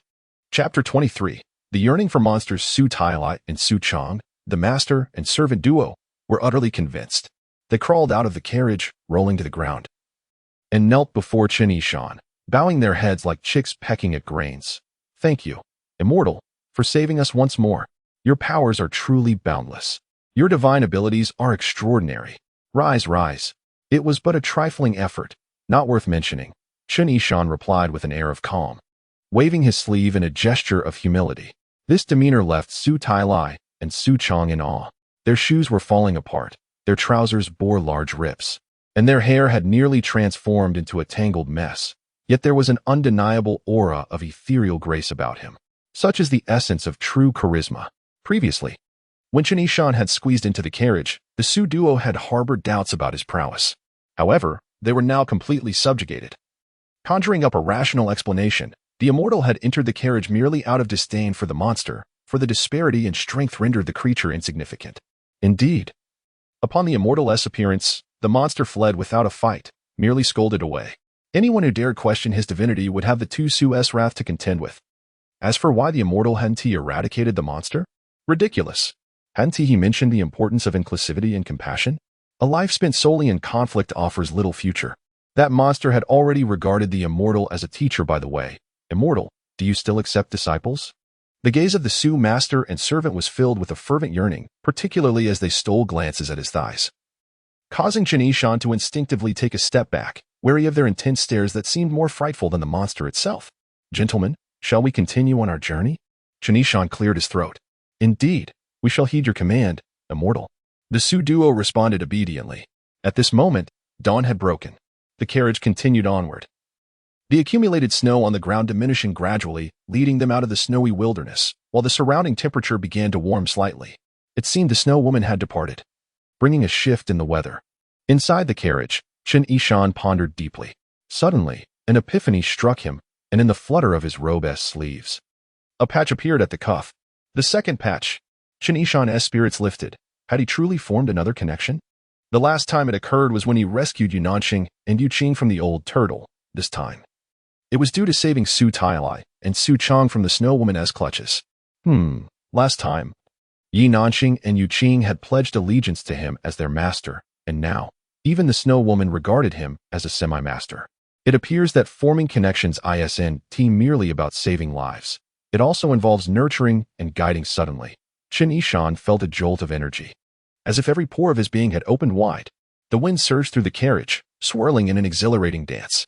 Su Tailai, who had been dozing, jolted awake. He looked closely and saw Chen Yishan sitting still, surrounded by a swirling vortex of wind, making a sound like a gentle roar, as if he were on the brink of transcending to immortality. Su Tailai scrambled out of the carriage and perched himself on the yoke. Su Chong looked at him with surprise. Master, why are you out here? The immortal is casting a spell. We must not disturb him, Su Tailai said earnestly. What spell? Su Chong's eyes sparkled with excitement. Perhaps it is the art of wind manipulation, Su Tailai guessed, feigning understanding. Stop peeking and focus on driving. Yes. At that moment, Chen Yishan remained seated in the carriage, silent, although he did not chant incantations or perform any esoteric rituals. The ethereal energies of the universe began to converge around him, enveloping the moving carriage and gradually seeping inside, entering Chen Yishan's being. His 47,000 pores felt as if they had all opened, the pathways in his body swelling, with the energy coursing through him, bringing a warm and comforting sensation that spread throughout his entirety.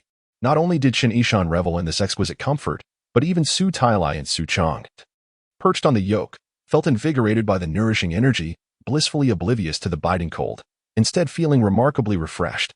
The two spirited steeds, too, were filled with excitement, galloping with fervor, their hooves pounding the ground, occasionally neighing triumphantly. Master, this art of wind manipulation is truly remarkable, Su Chong exclaimed, his face glowing. I feel as if a warm breeze is lifting us. Just look at these two beasts. They're galloping faster than rabbits. Su Tailai narrowed his eyes. Less chatter. Just feel it. Yes. Su Chang promptly followed suit, squinting his eyes, savoring the moment. After a while, unable to contain his curiosity, Su Chang opened his eyes and asked, Master, what exactly are we feeling? Feeling is, a rotten log cannot be carved. Su Tailai scoffed. In truth, he was also uncertain of what they were meant to feel. Ultimately, it was simply comforting. Master, with such an immortal accompanying us, do we still need to seek out Taoist Wugo?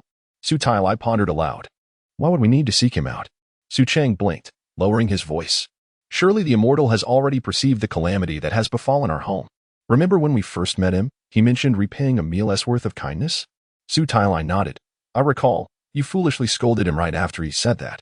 Su Chang's face turned pale.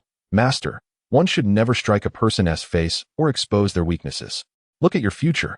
The immortal wouldn't hold grudges against you. Of course, he wouldn't bother with a mere mortal like me. Su Chang scratched his head and mused. What I mean is, if we were to ask the immortal for assistance in resolving our family's troubles, wouldn't that be a simple task? Su Tailai considered this. Indeed, having the immortal lend us a hand would be ideal. However, I fear he might see us as a burden after having rescued us twice. What do you think the immortal might appreciate? If we cater to his tastes, perhaps we could persuade him to help us? Perhaps you should inquire if he is hungry and offer him some porridge? Su Chang suggested earnestly. I believe he has a fondness for rice balls. Su Tailai. At this point, the spiritual energy within the carriage had diminished significantly, most having entered Chen Yishan's body. He gradually discovered a way to harness the energy, guiding it along the meridians with mere thought. With every cycle, the exhilarating flow brought waves of refreshing sensations suddenly. A resonating sound echoed in his mind, akin to the ringing of a morning bell, leading him to an enlightened realization. The second stage of the nourishing origin realm, drawing energy, accomplished. Taking a deep breath, Chen Yishan opened his eyes, extended his palm, and with a mental command, a stream of energy gathered in his hand, then surged toward his fingertips, manifesting visibly. With a soft sound, luminous energy radiated from his fingertips. Chen Yishan exhaled a breath of relief, and his entire demeanor transformed. With the power of the drawing energy stage, he no longer needed to engage in a fierce struggle against the snow demon. A single finger would suffice to vanquish the foe, even against the snow woman. Directing energy to her eyes would likely seal her fate. The disparity between stages was indeed monumental. API call failed with status code 429. Error. Code 429. Message. Resource has been exhausted, e.g. check quota. Status. Resource exhausted, Chapter 24. A most amusing domestic calamity, Su Zhuangzhu. Why are you outside the carriage? Come inside. Chen Yishan, yearning for another encounter with the supernatural, suddenly realized that Su Tailai was not in the carriage. He quickly beckoned him in, to which Su Tailai complied and scrambled back inside. Su Chang, be vigilant along the way. Let us see if we might chance upon any more spirits. Chen Yishan urged earnestly. Su Chang was taken aback, thinking to himself how the immortal truly seemed to disregard the safety of mere mortals. Nevertheless, he replied, yes.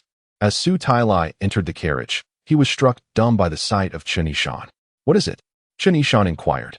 Oh, it's nothing, Su Tailai stammered, taken aback by Chen Yishan's appearance.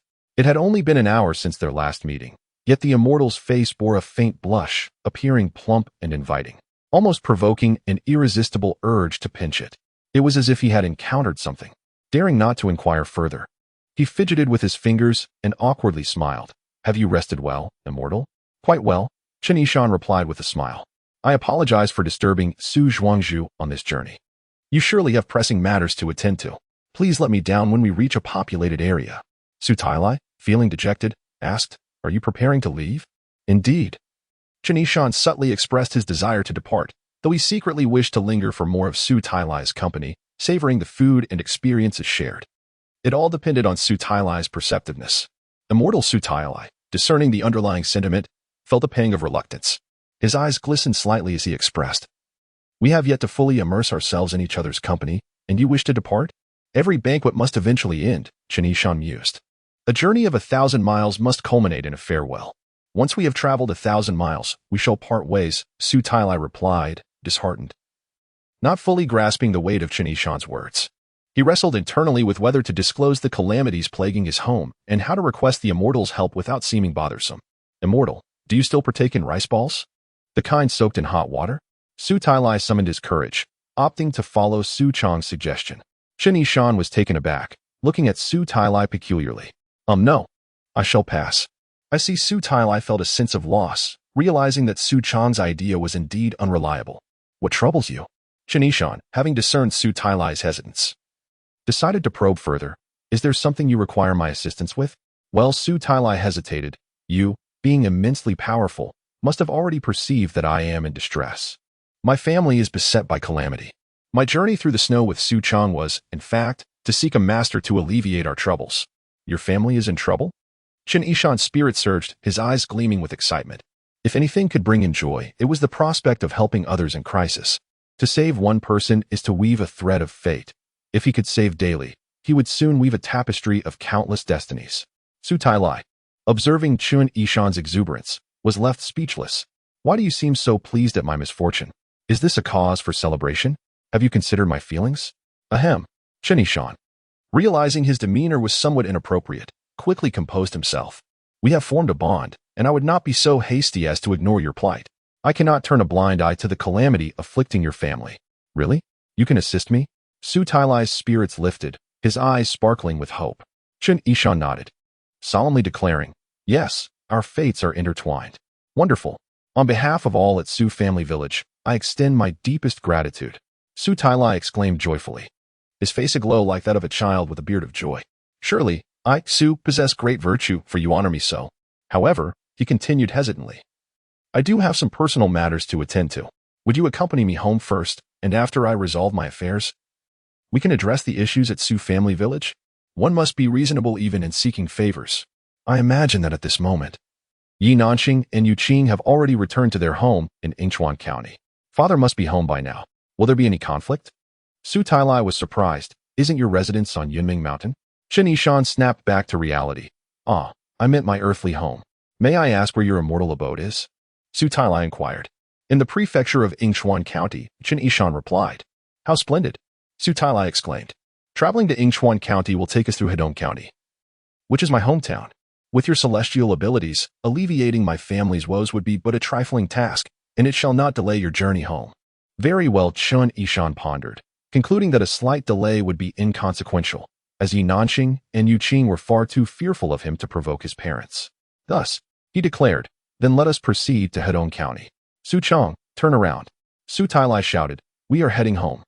The immortal has agreed to accompany us and assist in alleviating our calamities, so there is no need to seek the Taoist Wugo in Luochuan County. Understood. Su Chang, equally elated, pulled on the reins to halt the two spirited horses. Wait, Chen Yishan interjected, intrigued. Who is this Taoist Wugo you mentioned? Oh, esteemed immortal. Taoist Wugo is the most renowned master in all of Luochuan County, Su Tailai explained.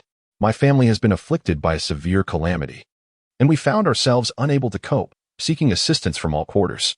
We originally had several famed practitioners in Hedong County, but despite their high fees, they proved ineffective. They eventually informed me that our family's plight was beyond the ordinary and could only be resolved by an immortal. Before meeting you, how could I ever recognize an immortal? They suggested I seek Taoist Wugo as a last resort. Chen Yishan understood that Luochuan County was the heart of the Song dynasty, home to the imperial capital. Sorcerers, perceived by commoners as supernatural beings and by cultivators as mere mortals, occupied a unique space between both realms. Though they did not pursue immortality, they practiced extraordinary arts, capable of averting calamity and even possessing abilities to combat lesser demons, thus not to be underestimated. The fame of Taoist Wugo had reached even Chen Yishan and Apos ears, the abbot of the Tianbao Temple in Luochuan County, skilled in the arcane arts, adept at discerning fortunes and misfortunes, and capable of subduing demons single-handedly, holding a high reputation among the populace. Chen Yishan mused. Su Tailai's intention to invite Taoist Wugo to his home suggests that the calamity afflicting the Su family is no trifling matter. Otherwise, those monks and Taoists would not have advised him to seek the aid of an immortal. Not understanding the full scope of the situation, it would be unwise to rashly offer assistance. Should something go awry, not only would he suffer, but Su's family might also bear the brunt of the consequences. With this in mind, Chen Yishan asked, before we set off, Su Zhuangzhu, What calamity has befallen your family? Chapter 25. The return of the deceased father. Upon the mention of this matter, Su Tailai wore a troubled expression and lamented, regrettably. It is my father who has caused the disturbance. Your father is causing a ruckus? Chen Yishan exclaimed in astonishment. What calamity does this signify? Su Tailai managed a wry smile. You may not be aware, but my father has been deceased for 10 years. Ah, Chen Yishan gasped. My father passed away a decade ago, and he has long been laid to rest in the ancestral grave. However, on the night of this year's Mid-Autumn Festival, while our entire family was joyously celebrating, my father suddenly returned, striding into the gathering and taking a seat, startling us all to our cores. Chen Yishan's brow twitched slightly, recognizing that anyone would be frightened by such a scenario. In the midst of our panic, my father proclaimed that he had not truly died, but had been taken in by an immortal as a disciple. Now, he has returned to reunite with us and live a good life together. Isn't that rather peculiar? Chen Yishan mused.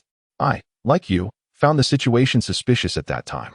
Yet, the person bore an uncanny resemblance to my father in both appearance and demeanor. Even when I subtly inquired about past events, he answered with remarkable accuracy. Thus, I set aside my doubts and welcomed him back. And then, initially, there were no issues, and our family was filled with happiness. However, as winter approached, something felt amiss. My father suddenly became irritable, insisting on moving alone to the long-abandoned backyard, forbidding anyone from entering his room, and refusing to show himself to us. Chen Yishan's suspicions deepened. Could it be that he truly was a practitioner of the mystical arts, isolating himself for cultivation? Su Tailai continued. Every morning, he required a live chicken. And every 3 days, a girl to warm his bed. Live chicken? Chen Yishan was taken aback. He understood the implications of the girls meant to warm the bed, realizing that both father and son shared a similar vice. But what purpose did a live chicken serve? Su Tailai's expression darkened, his brow furrowing in distress. At first, we were oblivious to his intentions with the live chickens, but soon we discovered that the chickens sent in each morning were thrown out by noon, lifeless, with their tracheas severed and blood drained. Chen Yishan gasped in horror, his eyes widening in disbelief. Your father consumed them? And those poor girls sent in never reemerged.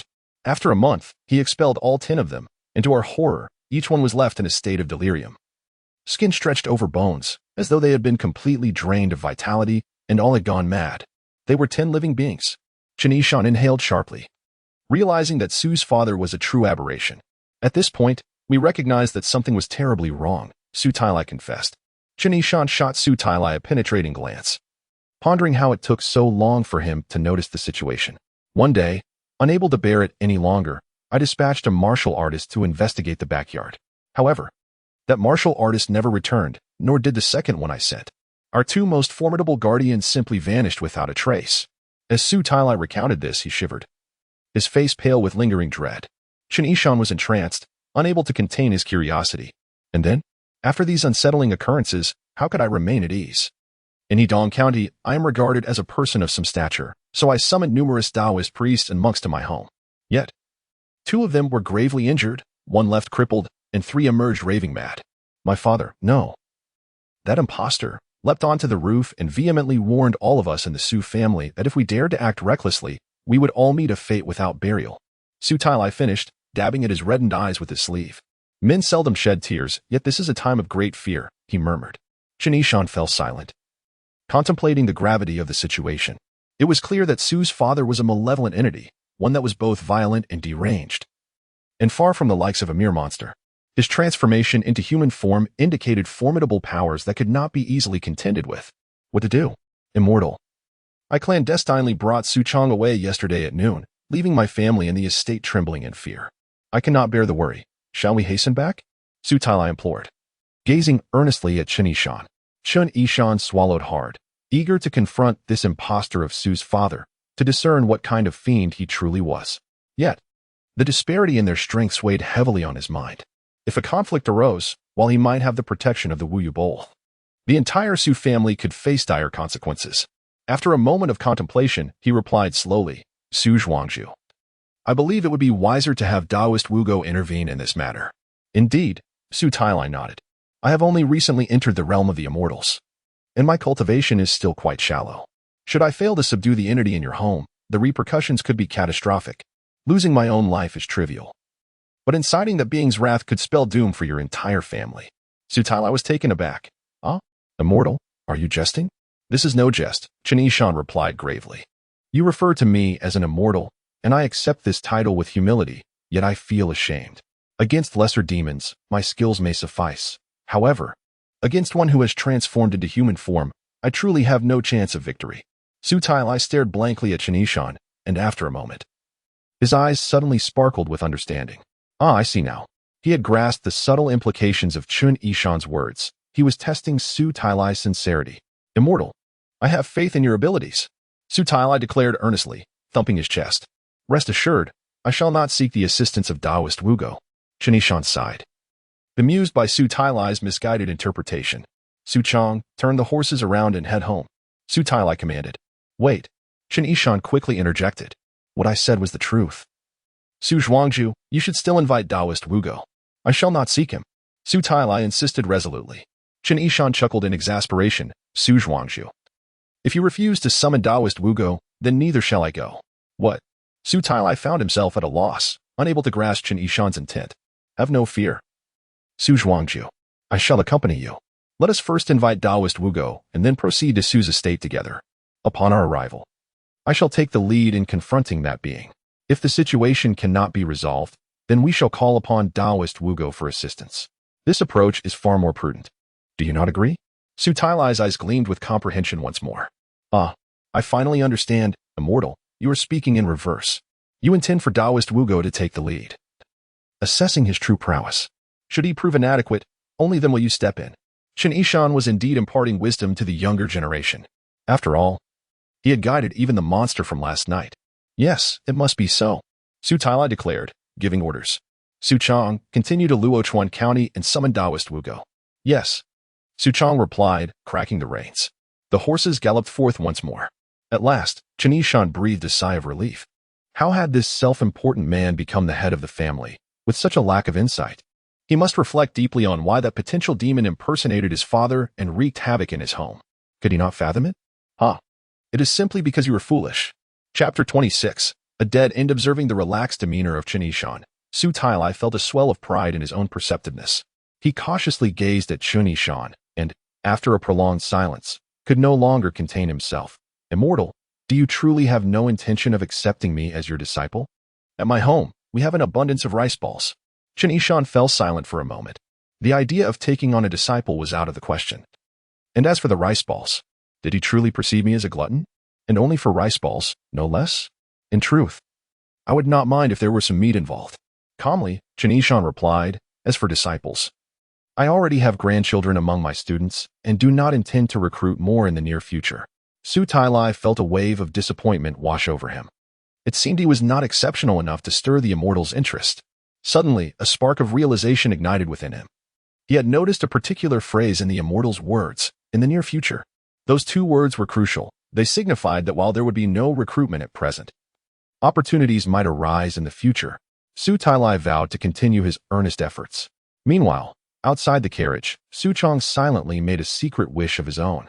From now on, when in public, please refrain from calling me immortal. My surname is Chen, and my full name is Yishan. Simply address me by my name. After all, calling me immortal may lead to unnecessary complications.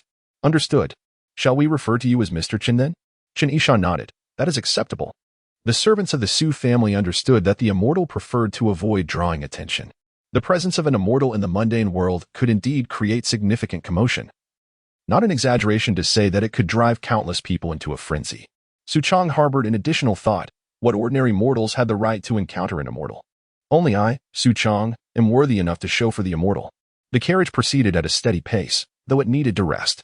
After a series of stops along the way, by the following afternoon, they finally entered the territory of Luochuan County.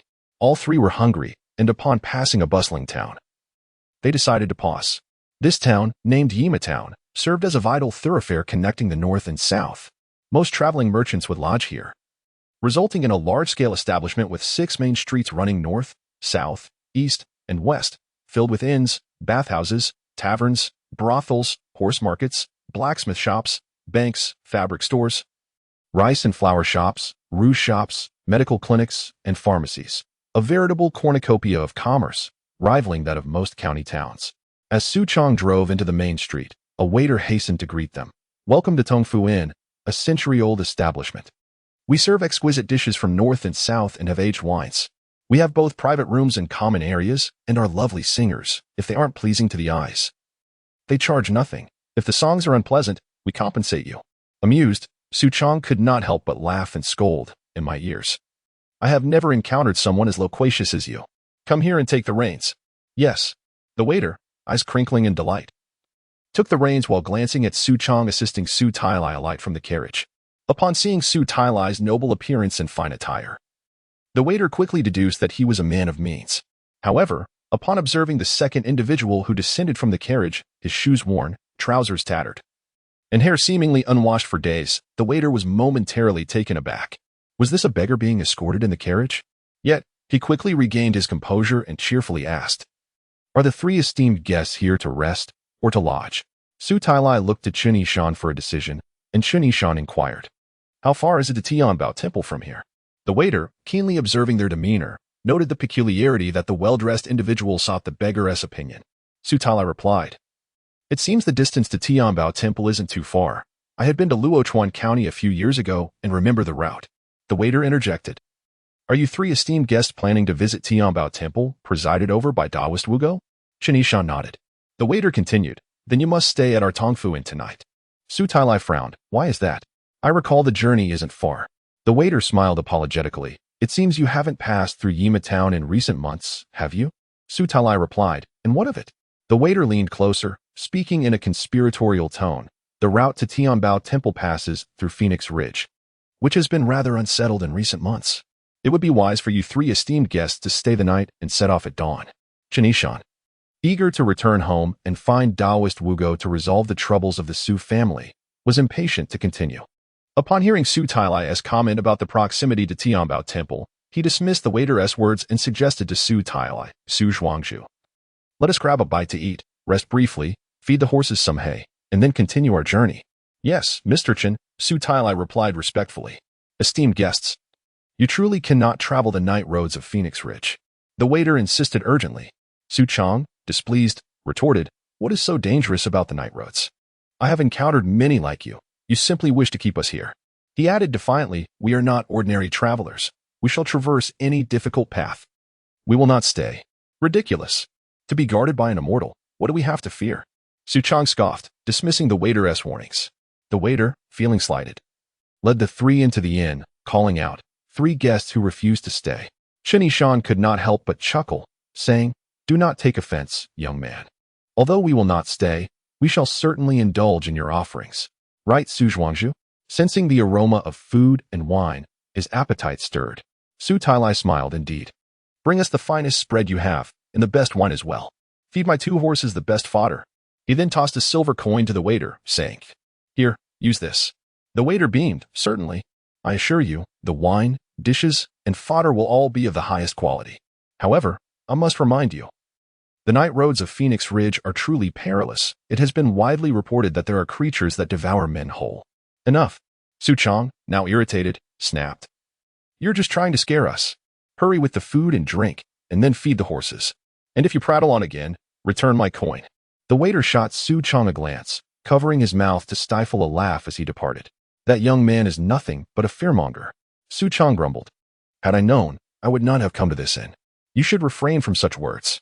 Why argue with a mere waiter?" Su Tailai shot him a glance, saying, "Temper your disposition. We are here on important business, and we should avoid unnecessary trouble. Indeed, although that young man may be bothersome, he does not mean you harm." The innkeeper, having observed Chen Yishan and the others for a while, approached with a smile. "Whether you choose to stay at our Tongfu Inn or not, we must caution you. The night roads of Phoenix Ridge are treacherous. They lead only to a dead end." Chapter 27. The death notice. The innkeeper's words were more alarming than those of the errand boy. The night road through Phoenix Ridge is a one-way journey. Over the past few months, travelers have preferred to spend the night at the post station, waiting for dawn and company before venturing forth. It is not mere avarice that compels us to frighten esteemed guests. "Here we go again." Su Chong scoffed. "Such an innkeeper reflects such a servant. We shall traverse the night road, cross Phoenix Ridge, and not stay at your establishment. Can you truly detain us?" The innkeeper, visibly anxious, implored, "Esteemed guests, it is not our greed that prompts this insistence on your stay. It is the malevolent presence at Phoenix Ridge. Anyone who sets foot on that path after dark has lost their life, vanishing without a trace. If you doubt my words, I can present you with an official notice. An official notice? Su Chong was incredulous. The innkeeper hurried to fetch a proclamation from the counter, presenting it to the most elaborately dressed among them, Su Tailai. Su Tailai cast a brief glance before hastily passing it to Chen Yishan. Chen Yishan scrutinized the official seal in the lower left corner, recognizing it as authentic. Issued by the county office of Fengcheng, where his father served as a district magistrate, the seal was genuine. Upon reading the content of the notice, which indeed warned of disturbances at Phoenix Ridge during the night, citing the mysterious disappearance of numerous individuals, Chen Yishan's expression turned grave. Initially, he suspected the errand boy was merely using tricks to retain guests, but the official notice confirmed the truth of the matter. He handed the notice back to Su Tailai and inquired of the innkeeper, what dangers lurk at Phoenix Ridge that have led to so many disappearances? Has the government not investigated?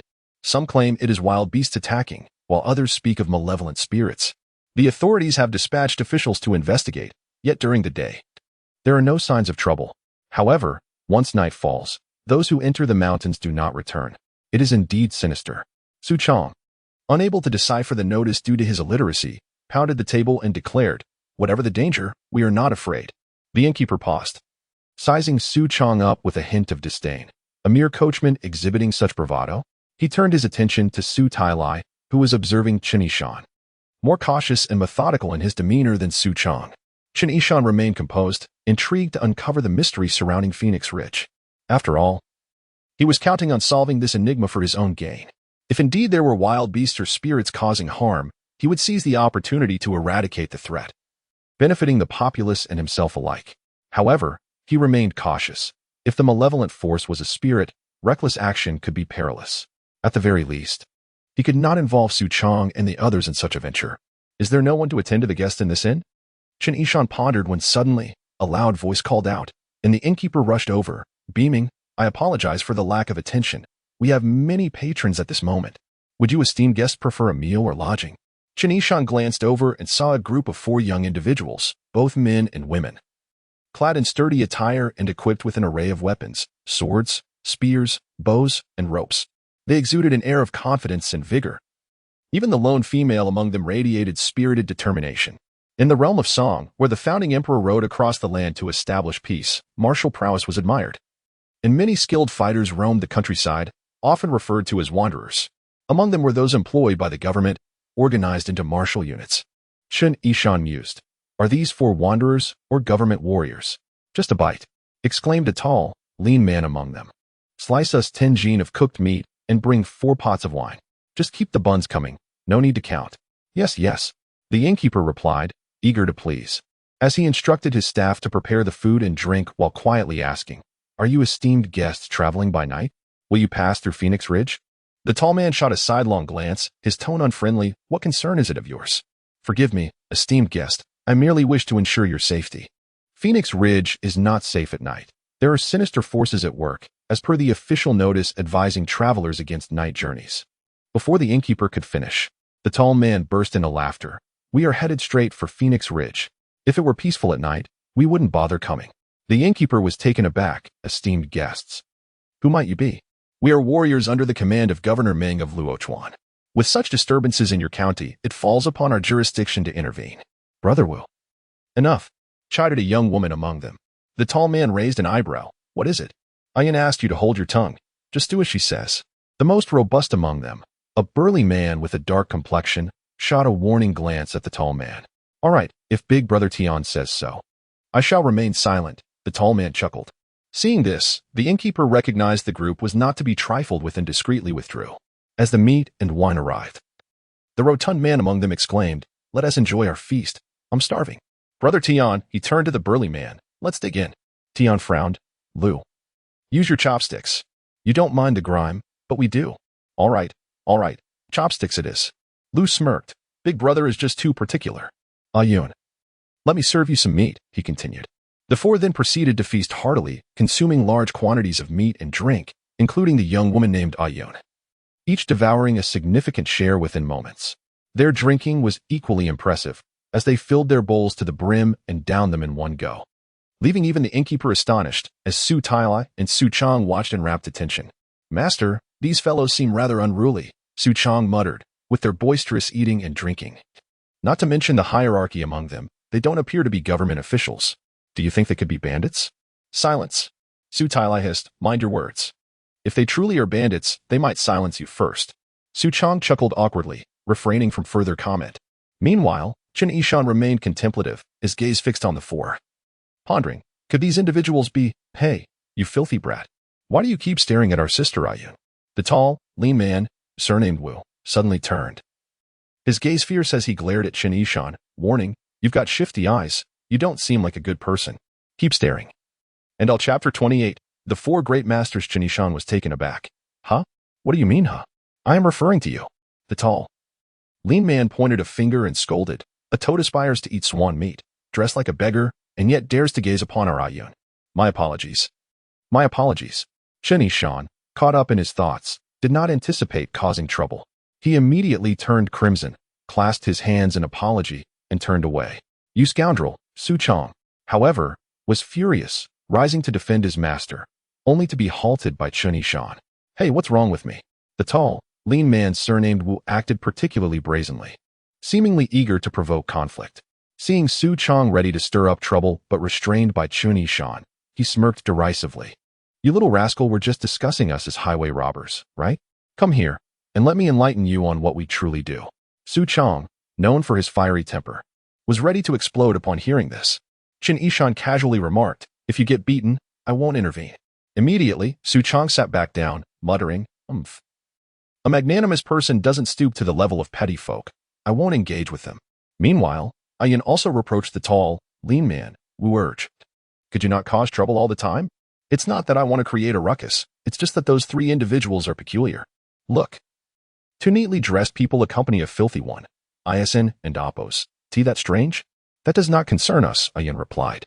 "You Haven and Apos, T noticed. But that filthy little thief has been eyeing you up and down. I don't believe he is that sort of person. Bah. Enough. Let us all keep our comments to a minimum. Tonight is of utmost significance. We must avoid distractions." Tian Lauda interjected, his expression stern, speaking in hushed tones. "We represent the face of Governor Meng.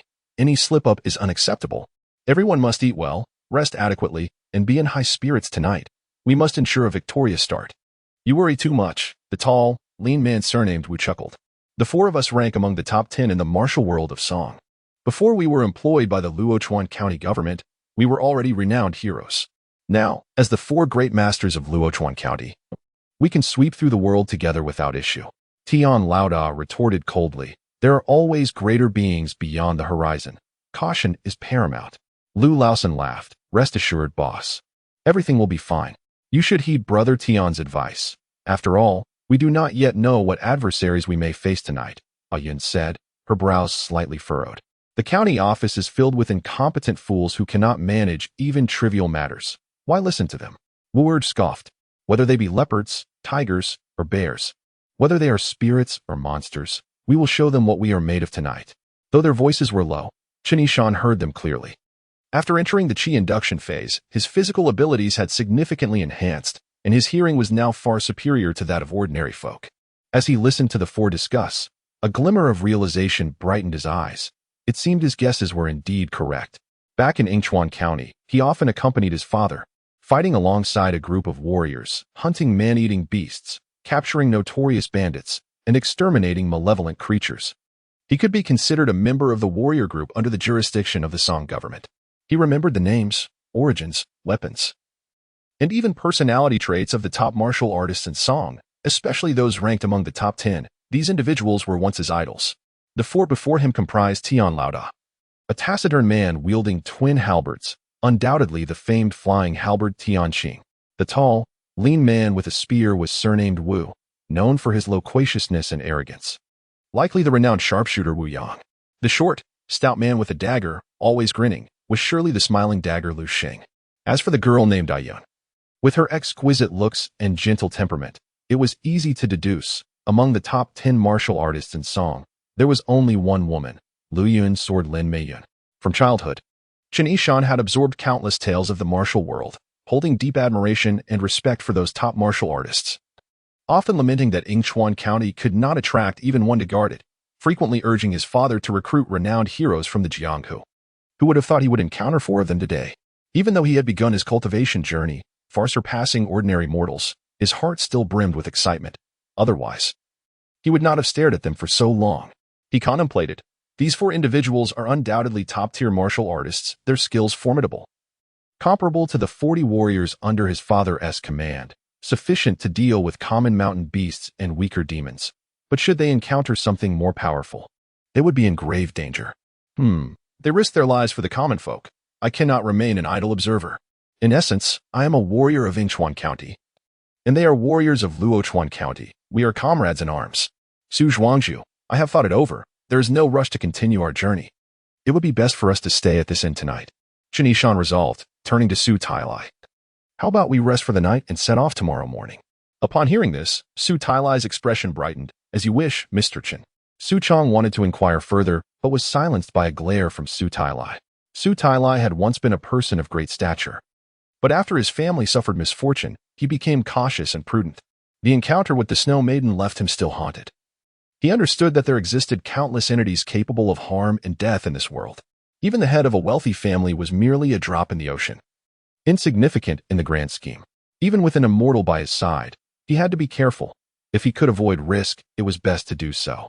Su Chong went to reserve a room, and the innkeeper chuckled. That's the spirit.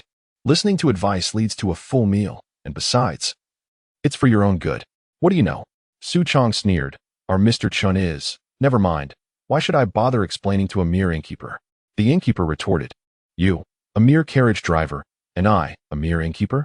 Who do you think you are? After a hearty meal, Chen Yishan, Su Tailai, and Su Chong each returned to their rooms to rest, but Chen Yishan had other plans, keeping them hidden from the Su family. As dusk fell, the inn's main hall fell silent. All the lodgers had retreated to their rooms, and the innkeeper was busy tallying accounts with the waiter, leaving only Tianqing and his companions still present. Chen Yishan initially intended to take a bath and change his clothes, but feared that would delay him and cause him to miss an important event. So he resolved to endure the night. Peering through the window at Tianqing and the others, he soon observed them packing their weapons and belongings, quietly departing into the night. Chen Yishan's spirit surged, and he stealthily pushed the door open, following them into the darkness. Alas, these 4 individuals may not return. The innkeeper muttered without lifting his head. Innkeeper, didn't someone just leave with them? The waiter rubbed his eyes, squinting as he peered outside. Who cares about that? Someone follows for profit, but you choose to follow to your doom. The innkeeper ordered, quickly close up shop. Once night falls, I get uneasy. Chapter 29. Night walk at Phoenix Ridge. In the vastness of the night, the towering mountains cast shadows that appeared as dark, looming specters. Sparse stars and the solitary moon hung high in the night sky, while the occasional breeze stirred with a faint whistle. The sound of hooves gently thudding against the ground drifted away with the night wind. Beneath Phoenix Ridge, on the winding mountain path, 4 magnificent steeds gradually slowed their pace. The riders were Tianqing, Wu Yang, Lu Xing, and Lin Meian. Suddenly, Tianqing pulled on the reins, bringing his horse to a halt. The others followed suit. Turning to look at him, Wu Yang inquired, Boss, did you hear something? Tianqing replied coolly, We have a tail, and it has been following us for quite some time. The group turned to look back, and indeed, in the moonlight, they spotted a figure clad in a tattered white robe, panting heavily as he struggled to keep up. His unkempt hair and mismatched shoes suggested he was in a dire state. It's that little thief from the inn who couldn't take his eyes off a Yun. Wu Yang exclaimed. I knew he had ulterior motives. The pursuer was Chen Yishan. He had intended to follow silently behind Tianqing and the others, planning to assist if danger arose. However, he had not anticipated the disparity in their modes of travel. While the 4 rode horses, he had only his 2 feet, and his shoes were in tatters. Despite his cultivation reaching the 2nd stage of the nourishing Yuan realm, he struggled to keep pace, especially after suffering from a poisonous affliction that had left him weak. Lu Xing remarked, Boss, this fellow managed to follow us on foot. That's no small feat. I think he must have taken a shortcut. Wu Yang scoffed, 30 miles from the inn, and he thinks he can keep up with our horses? Lu Xing laughed. True. We couldn't do it either. Tianqing gestured for Lu Xing to approach the path while Wu Yang, seizing the moment, turned his horse to confront Chen Yishan. You little thief, are you following us to scavenge for scraps? Do you even know who we are? How dare you have such audacity? A Yun is not someone like you can covet. Lin Meian blushed slightly at Wu Yang's words. chastising. Wu urge, what nonsense are you spouting? Chen Yishan waved his hands, forcing a smile. You all misunderstand me. I have urgent business at Phoenix Ridge, and I dared not travel alone at night. Upon hearing that you 4 heroes were heading into the mountains to eliminate monsters, I decided to tag along. I have no other intentions. Wu Yong was unconvinced, casting a sideways glance filled with skepticism. Really? Of course, Chen Yishan insisted. Wu Qing interjected sternly, this night road at Phoenix Ridge is dangerous. Are you not afraid of death? Chen Yishan responded with a smile, with 4 exceptional experts leading the way. I shall follow without fear. Wu Yong felt a flicker of pride at this compliment and turned to Tian Qing. Boss, how should we deal with this fellow? Tian Qing furrowed his brow. Yet before he could speak, Lin Meiyan cautioned softly. Brother Tian, Phoenix Ridge is no place for an ordinary person. It would be wise to send him back. If we encounter trouble, we cannot guarantee his safety. Indeed, a Yun speaks wisely. Tian Qing regarded Chen Yishan firmly. You should return. This is not a game. Chen Yishan waved his hands dismissively. No, I want to slow you down. If danger arises, I shall flee on my own. Thick-headed little thief. Wu Yong retorted. You think you can escape if a man-eating beast or a wicked monster appears? We cannot carry dead weight. Leave at once. Lin Meiyan added gently. Even we do not know what dangers lurk ahead. You should truly turn back. Chen Yishan forced a smile. Please, do not concern yourselves with me. Life or death. I will not burden you. Boss, let him be. Lu Xing interjected. We have important matters to attend to. If he seeks his own demise, let him follow. With a dismissive command, Tian Qing urged the group to continue onward. Lin Meiyan glanced back at Chen Yishan one last time. Please, you should reconsider. It is truly dangerous here. Chen Yishan replied with a smile. Thank you for your concern, Miss Ayun. You appear not much older than I, yet you are unafraid. I too shall not fear. Lin Meiyan shook her head, finding Chen Yishan's reasoning absurd. Internally, she mused. I am one of the top 10 masters in the Song Kingdom, a renowned heroine. Who do you think you are to compare age with me? How irritating. She then spurred her horse to catch up with the others, ignoring Chen Yishan. Chen Yishan followed at a measured pace behind the 4 riders, keenly observing his surroundings. After a while, an unsettling silence enveloped the mountain path. No sounds of wind or insects could be heard. The path twisted and turned, stretching into an endless abyss of darkness. The jagged stones cast eerie shadows under the night, resembling phantoms. Dismount, Tian Qing commanded. I shall lead.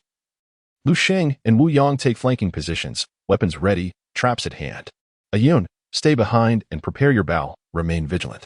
As he spoke, Tian Qing retrieved his dual sabers from his saddle, wielding one in each hand as he advanced. Yes, the others complied, dismounting swiftly. Wu Yong tightened his grip on his spear, while Lu Xing unsheathed his knife, each equipped with ropes and grappling hooks, carefully scanning the sides of the path as they moved. Lin Meiyan, too, readied her bow and sword, bringing up the rear. Chen Yishan trailed behind them, noticing Lin Meiyan's graceful figure accentuated by her fitted attire. Stirring thoughts in his mind, who would have thought the renowned Luyan sword heroine could be so young and beautiful? Suddenly, a cacophony of cawing crows echoed from above, their silhouettes spiraling through the air, startling Tian Qing and the others into heightened alertness. Chen Yishan, with keen insight, pondered to himself, if there is indeed something unusual in these mountains, my perceptive eyes should not let it escape. As he surveyed the night, however, aside from the enveloping darkness and the winding path, nothing else seemed to be visible. Fortunately, during their cautious progress, Chen Yishan felt his strength returning after the exhausting chase. With a hushed command from Tian Qing, the group halted abruptly. What is it, boss? Lu Xing inquired, shrinking his stout frame. Look ahead, Tian Qing pointed into the distance. Wu Yong, Lu Xing, and Lin Meiyan craned their necks to see, and in an instant, they were all transfixed, their eyes growing wide with astonishment, lost in a trance. Chapter 30. The Millennium Maple Demon in Tian Qing's eyes. Not far ahead lay a valley, shrouded in a tangle of trees, where the sound of flowing water mingled with the distant barks of dogs. A grand estate stood majestically against the mountainside, its lights glowing brightly. Under the moonlight, complemented by the flickering flames, he could vaguely see the 4 large characters inscribed above the estate's entrance. Pang Family Manor. Pang Family Manor. A surge of excitement washed over Tian Qing as he straightened up, sheathing his twin weapons, his face alight with a rare, ecstatic smile. My family's legacy still exists. It has not been destroyed. It has not perished. Tian Qing's origins were shrouded in mystery. Few knew his background. They only recognized him as a taciturn and humorless hero, devoid of parents, spouses, or children, a solitary figure. However, in truth, he bore the surname Pang. Hailing from a wealthy lineage, his great-grandfather and grandfather were esteemed officials, while his father, though not a government official, was a prosperous merchant. Their downfall came when his grandfather offended the previous emperor, leading to the family's exile to a desolate land, where they perished far from home. Their wealth scattered to the winds. Tianqing had escaped as a child, adopting a new name and becoming a wanderer. Now, to behold his family's estate once more in this very place filled him with elation. Surrounding the manor was a dense grove of peach and bamboo trees. Although the leaves appeared somewhat dark in the night, Tianqing's keen eyesight discerned that these were indeed the two types of trees he had seen most frequently in his childhood. The night breeze rustled through the leaves, creating a sound reminiscent of applause, as if countless voices welcomed the young master home. Amidst the wind, melodious strains of stringed instruments floated through the air, interspersed with the joyful laughter of young women. A tantalizing aroma of wine and meat wafted from the manor, causing Tianqing to swallow involuntarily. Though he had just feasted, his stomach betrayed him, grumbling in hunger. He felt a pang of thirst, fatigue, and weariness. The haven was right before him. It was time to return home. Old air. Old sand. Ayun, I invite you all to my home. Tianqing's face radiated with uncontrollable pride and excitement. Behold, Pang Family Manor is my humble abode. I shall not hide it any longer. My true surname is Pang. Pang Family Manor? Tianqing, have you lost your mind? That is my home. Wu Yang gazed ahead, entranced. Do you not see? My parents are standing at the door, beckoning us. Oh, my sister has returned too. Heh, Tian Lauda, Wu Laudi. You two are quite the jesters, Lu Sheng chuckled, his expression oddly bemused. Do you not see that is the headquarters of our Mad Blade sect? Ah, I am already the leader of the Mad Blade sect. Come, let me show you the grandeur of my sect. Clearly, it is the abode of immortals. The immortals are about to accept me as their disciple. I shall bid farewell to you all, dear brothers. Heh. Lin Meiyan giggled foolishly. The four of them suddenly surged forward, stumbling eagerly. Chen Yishan, lagging behind, listened to their words and, glancing into the distance, felt a chill run down his spine. What manor? What parents and sister? There was no headquarters of the Mad Blade sect, nor the abode of immortals. Only a valley lay before them, with a dark, imposing mountain wall, a lush grove of maple trees, and the sound of flowing water encircling a towering threshold, beneath which lay a vast grave, overgrown with verdant grass. Yet, he faintly heard the barking of dogs, the enchanting melodies of stringed instruments, the sweet laughter of women, and the alluring scents of food and wine. He could even hear the voices of parents calling their son, a sister calling her brother, and a crowd shouting for the leader of the sect, along with the authoritative words of an immortal. He gasped, realizing that these sounds could not possibly emanate from a grave. What was happening? Even more shocking was the sight of innumerable vibrant red maple leaves adorning the trees, vivid as blood. Within that terrifying crimson, faces with indistinct features swirled like mist. This was undeniably an encounter with a demon. The so-called manor, family, sect, and the alluring sounds and scents were mere illusions. Stop! He shouted at Tianqing and the others. But the four, entranced, paid him no heed, continuing forward, dazed and oblivious. Chen Yishan grew anxious. He rushed forward and seized Lin Meiyun's arm, exclaiming, Lin, do not go further. What you see and hear is an illusion. With a swift motion, Lin Meiyun's face contorted in rage as she drew her sword, aiming to strike at Chen Yishan's wrist. He quickly let go, and she paid him no further mind. Sword in hand, staggering on. They've all gone mad. Chen Yishan muttered, watching helplessly as the four moved further towards the valley. He hastened to intercept them, arms outstretched in earnest. You must not proceed. It is a place of no return. The four gazed at him with strange expressions. What you see is not real. Chen Yishan felt their stares prickling his skin, but persisted in his plea. Get out of my way. Wu Yang glowered, brandishing his spear and lunging at Chen Yishan. Chen Yishan sidestepped just in time, seizing the opportunity to channel his energy, pressing a fingertip gently against Wu Yang and Appo's brow. In an instant, Wu Yang convulsed as if struck by lightning, dropping his spear and collapsing to the ground. Chen Yishan felt a surge of hope. Perhaps he could awaken them with his energy. Beside him, Lu Sheng charged forward, and Chen Yishan employed the same tactic, pressing his fingertip against Lu Sheng's brow, who promptly slumped, dropping his weapon. As Lin Meiyan and Appo's sword approached, Chen Yishan repeated the maneuver, and she gasped, falling backward, turning to seek Wu Yang. He was startled to find him missing. Suddenly, a robust figure dashed into the valley, disappearing into the graveyard in an instant. It was Tianqing. Chen Yishan rushed to pursue him, but the dense maple leaves began to rustle ominously, creating a cacophony akin to laughter in the night. Under the moonlight, the faces within the leaves became increasingly distinct, their blood-red eyes fixated on him, sending shivers down his spine. He widened his eyes, gradually discerning the truth. The maple demon, over 1,000 years old, had absorbed the essence of heaven and earth, weaving illusions to ensnare hearts, consuming the life force of hundreds, becoming a demon capable of assuming human form. Yet, it was trapped by 3 calamities, unable to stray from its lair. Its roots spread beneath the ground, countless in number, with only one being true. Severing its essence would rid them of it. Damn it! Chen Yishan could not suppress his curse. A 1,000-year-old tree had become a demon, having consumed hundreds of lives, and could transform into a person.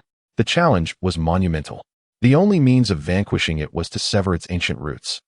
Yet it had thousands, each sprouting a new tree above. In essence, the entire grove was but one tree. The dilemma was, which one was the true root? Even his keen perception could not unveil that mystery. Chapter 31. The reclusive master with no other choice. Chen Yishan could only resort to the Wuyue bowl.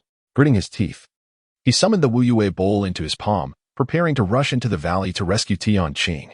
However, suddenly, as the night deepened, the clouds parted, and the bright moonlight poured over the mountains and fields. Tianqing's tall figure flickered through the maple forest, only to reappear abruptly. Chen Yishan stared in disbelief. It seemed as though he was returning. Quietly, Chen Yishan stowed the Wuyue bowl away again. Under the moonlight, he watched as Tianqing emerged from the valley, moving at a steady pace, though his movements were peculiar. Chen Yishan's heart sank. The sounds of the wind and the chirping of night insects in the grass were crystal clear, yet Tianqing returned without a sound. He had not walked this way before. Upon closer inspection, he noticed that under the moon's glow, Tianqing cast no shadow. A tremor ran through Chen Yishan. This person was not Tianqing. Stop! Chen Yishan shouted, extending his hand to channel spiritual energy into a sword-like form, poised at his fingertips, directed at Tianqing. Dare to take another step, and I shall not be merciful. Hey, let's keep our distance. I won't provoke you if you don't provoke me, Tianqing replied, tilting his head, his gaze sinister as it fixed on Chen Yishan. Where's Tianqing? I am Tianqing. You wicked creature. Hey. As the two faced off, Wuyang seemed to regain consciousness behind them. What is going on? Why am I sitting on the ground? He rubbed his forehead, slowly rising, casting a suspicious glance around. My head hurts. Lu Xing also groaned, clutching his head as he stood. Next was Lin Meiyan, her brows furrowed as she gracefully rose. Where is Brother Tian? I'm right here. Tianqing shifted his gaze from Chen Yishan to Wu Yang and the others, a smirk playing on his lips. Wu Er, Lu San, and Yun, come with me. I have gathered information. A minor demon haunts Phoenix Ridge at night, just ahead. You were momentarily bewitched by its magic, but it is weak, and its powers are fading. Let us join forces to eradicate it. A demon? Lin Meiyun's expression turned grave. What kind of demon? You'll find out when we take a look. Tianqing turned to lead the way. Let us see what kind of monster dares to cause trouble in my presence. Wu Yang spat, leading Lu Sheng to follow, while Lin Meiyan drew her sword, ready to pursue. Don't listen to him. Chen Yishan shouted sharply. He is not your brother Tian. The group paused in confusion. Wu Yang turned back to curse. What the hell are you saying? Lu Xing and Lin Meiyan glared at him in anger. I say he is not brother Tian, not Tianqing. That demon is no trivial foe. Chen Yishan hissed. Following him would lead to your demise. Tianqing's expression darkened, a flash of crimson flickering in his eyes. His cheeks twitched mechanically, and a glistening liquid seeped from the corner of his mouth. Speak again, and I will not hold back. There is a tree demon in the valley. A 1,000-year-old maple tree that has gained sentience, far beyond an ordinary minor demon. You cannot defeat it, Chen Yishan declared ominously. Tianqing dashed into the valley and may have already been consumed by the tree demon. The brother Tian before you is not human. He seeks to lure you into becoming the demon's next sacrifices. This brat is truly full of nonsense. Tianqing sneered. Do you believe his words? Wu Yang hesitated, then brandished his spear, performing a flourish. You little thief, spouting such nonsense. Do you think I want to run you through with my spear? Lu Sheng glanced between Tianqing and Chen Yishan. A 1,000-year tree demon? Huh, how amusing. He is not brother Tian. Truly hilarious. You're quite the character. In contrast to their initial suspicion of Chen Yishan, Wu Yang and Lu Sheng inherently trusted Tianqing more. Yet Lin Meiyun, as a woman, possessed a sharper intuition. She sensed that the brother Tian before them was indeed somewhat off, though she could not pinpoint how. You three just now felt as though you had experienced a dream. Correct? That is because you were ensnared by the tree demon's illusion, far more than a mere daze. It was not merely the demon's waning power that awakened you, it was I who roused you. Chen Yishan spoke solemnly. As I awakened you. Tianqing was deceived by the illusion, rushing into the valley's maple forest, and his life is likely forfeit. Wu Yang and Lu Sheng exchanged glances, bewildered. You awakened us. Lin Meiyun's eyes glimmered with uncertainty as she looked at Chen Yishan. Who exactly are you? Who I am is inconsequential. What matters is that I am here to save you. Chen Yishan replied coldly. Think carefully about what you saw earlier, your parents, your family, your sect's main hall, and the immortals' abode. Have you forgotten them all? Wu Yang, Lu Sheng, and Lin Meiyun's expressions shifted as they began to recall the illusions, their heads pounding with the sudden influx of memories. Do you remember now? Chen Yishan asked softly. Just then, a cold wind swept through the mountain path, sending chills down their spines. They all remembered. Looking at Chen Yishan, who stood there like a towering mountain, his tattered clothes rustling, his expression solemn. He emanated an indescribable aura, almost as if he were an otherworldly master. Even his ragged attire seemed to radiate a sacred glow. Wu Yang, Lu Sheng, and Lin Meiyun unconsciously drew closer to Chen Yishan, feeling that only by standing beside him would they find safety. Lin Meiyun, in particular, stole glances at him, pondering, who exactly is he? Why does his aura feel stronger than that of my master? Tianqing appeared increasingly agitated, his gaze fixed on Chen Yishan, the blood-red hue in his eyes deepening, his cheeks twitching more violently. He hissed, if I am not Tianqing, then who am I? You are not only not Tianqing, you are not human at all. Not human? That is utterly ridiculous. Chen Yishan retorted, if you were human, why would you cast no shadow? Tianqing froze momentarily. Wu Yang and the others glanced down at his feet. Indeed, there was no shadow. Hiss. Wu Yang and the others gasped in unison, instinctively retreating closer to Chen Yishan, weapons in hand, horrified as they gazed at the false Tianqing. At this point, whether intentionally or not, they had begun to wholeheartedly believe Chen Yishan's words and unconsciously regarded him as their pillar of support. Even Wu Yang, who had always looked down on Chen Yishan, now silently accepted that this scruffy, unkempt figure was undoubtedly a reclusive master, deliberately masquerading as an inconspicuous sage. Chapter 32. Unparalleled elegance. The moonlight cascaded down like a waterfall, illuminating the pallid visage of Jiatianqing, whose gaze resembled that of a famished wolf, filled with insatiable greed and ferocity. You would rather believe him than me? Jiatianqing staggered toward the crowd, moving with an eerie gait, akin to a marionette manipulated by strings. Stay back. Wu Yang barked, his voice sharp. Do not move. Jiatianqing fixed his unblinking stare on Wu Yang, asking, Wu Erlang, what do you mean by that? His implication was clear. If you approach further, we shall not show mercy. Lu Sheng waved his blade, his expression devoid of its usual joviality. You dare confront me like this? Jiatianqing retorted, tilting his head to glance at Lin Meiyun. And you? Yun. Surely you do not deny me as well? Lin Meiyun's fair complexion turned ghostly pale as she bit her lip, suddenly bombarding him with questions. Where is your hometown? Who is your master? When did you marry? And when did you have children? When did you first meet us? When did you serve under Governor Meng? When was the last time we fought side by side? Wu urged, Lu Sange, when are our birthdays? If you are indeed Brother Tian, you should be able to answer these questions. Her barrage of inquiries was both profound and incisive. Jiatianqing's gaze flickered, his eyes glowing with a sinister red hue. Yet he remained silent, clearly at a loss for words. Chen Yishan smirked, recognizing that this warped version of Tianqing possessed limited knowledge. He need not say another word. Lin Meiyun's eyes sparkled as she turned to Chen Yishan, asking, What shall we do, sir? They found themselves in an unprecedented predicament, the strangeness of which exceeded their capacity to endure. They could only seek guidance from the seemingly composed Chen Yishan. Leave. Chen Yishan commanded without hesitation. You are no match for that monster. Withdraw quickly. Leave? Lin Meiyun hesitated, her voice wavering. But Brother Tian, I have said, he is very likely dead, Chen Yishan replied, grappling with his guilt for not preventing Jiatianqing from entering perilous territory. However, he could not allow Lin Meiyun and the others to risk their lives further. When faced with an enemy devoid of any chance of victory, the wisest course of action was to retreat, Those who sought to display mere bravery were foolish. We cannot abandon Brother Tian. Wu Yang's fierce expression revealed a flicker of ferocity as he suppressed his initial panic. With a shake of his spear, he declared, "We four agreed that we would live or die together, never leaving anyone behind. Indeed, we must see the living or the dead." Lu Xing grinned broadly, his signature smile returning. Lin Meiyan, sword in hand, remained silent yet resolute. Chen Yishan was taken aback, yet moved by their unwavering spirit. This was the true essence of chivalry, the spirit that every warrior band should embody. Determined, Chen Yishan resolved to rescue them at all costs. The three stepped forward from behind Chen Yishan, forming a triangular formation to encircle the twisted Jayati yanking. "Damn that monster!" Wu Yang cursed, demanding, "Where is our brother Tian?" Lu Xing echoed, "Release him without harm." Heh, heh. Jayati yanking, enveloped in a crimson aura, twisted his features grotesquely, drooling as he grinned malevolently. "You shall all die." With a sudden leap, Jayati yanking lunged at Wu Yang. Quick as lightning, Wu Yang swung his spear in a sweeping motion, commanding, "Back off."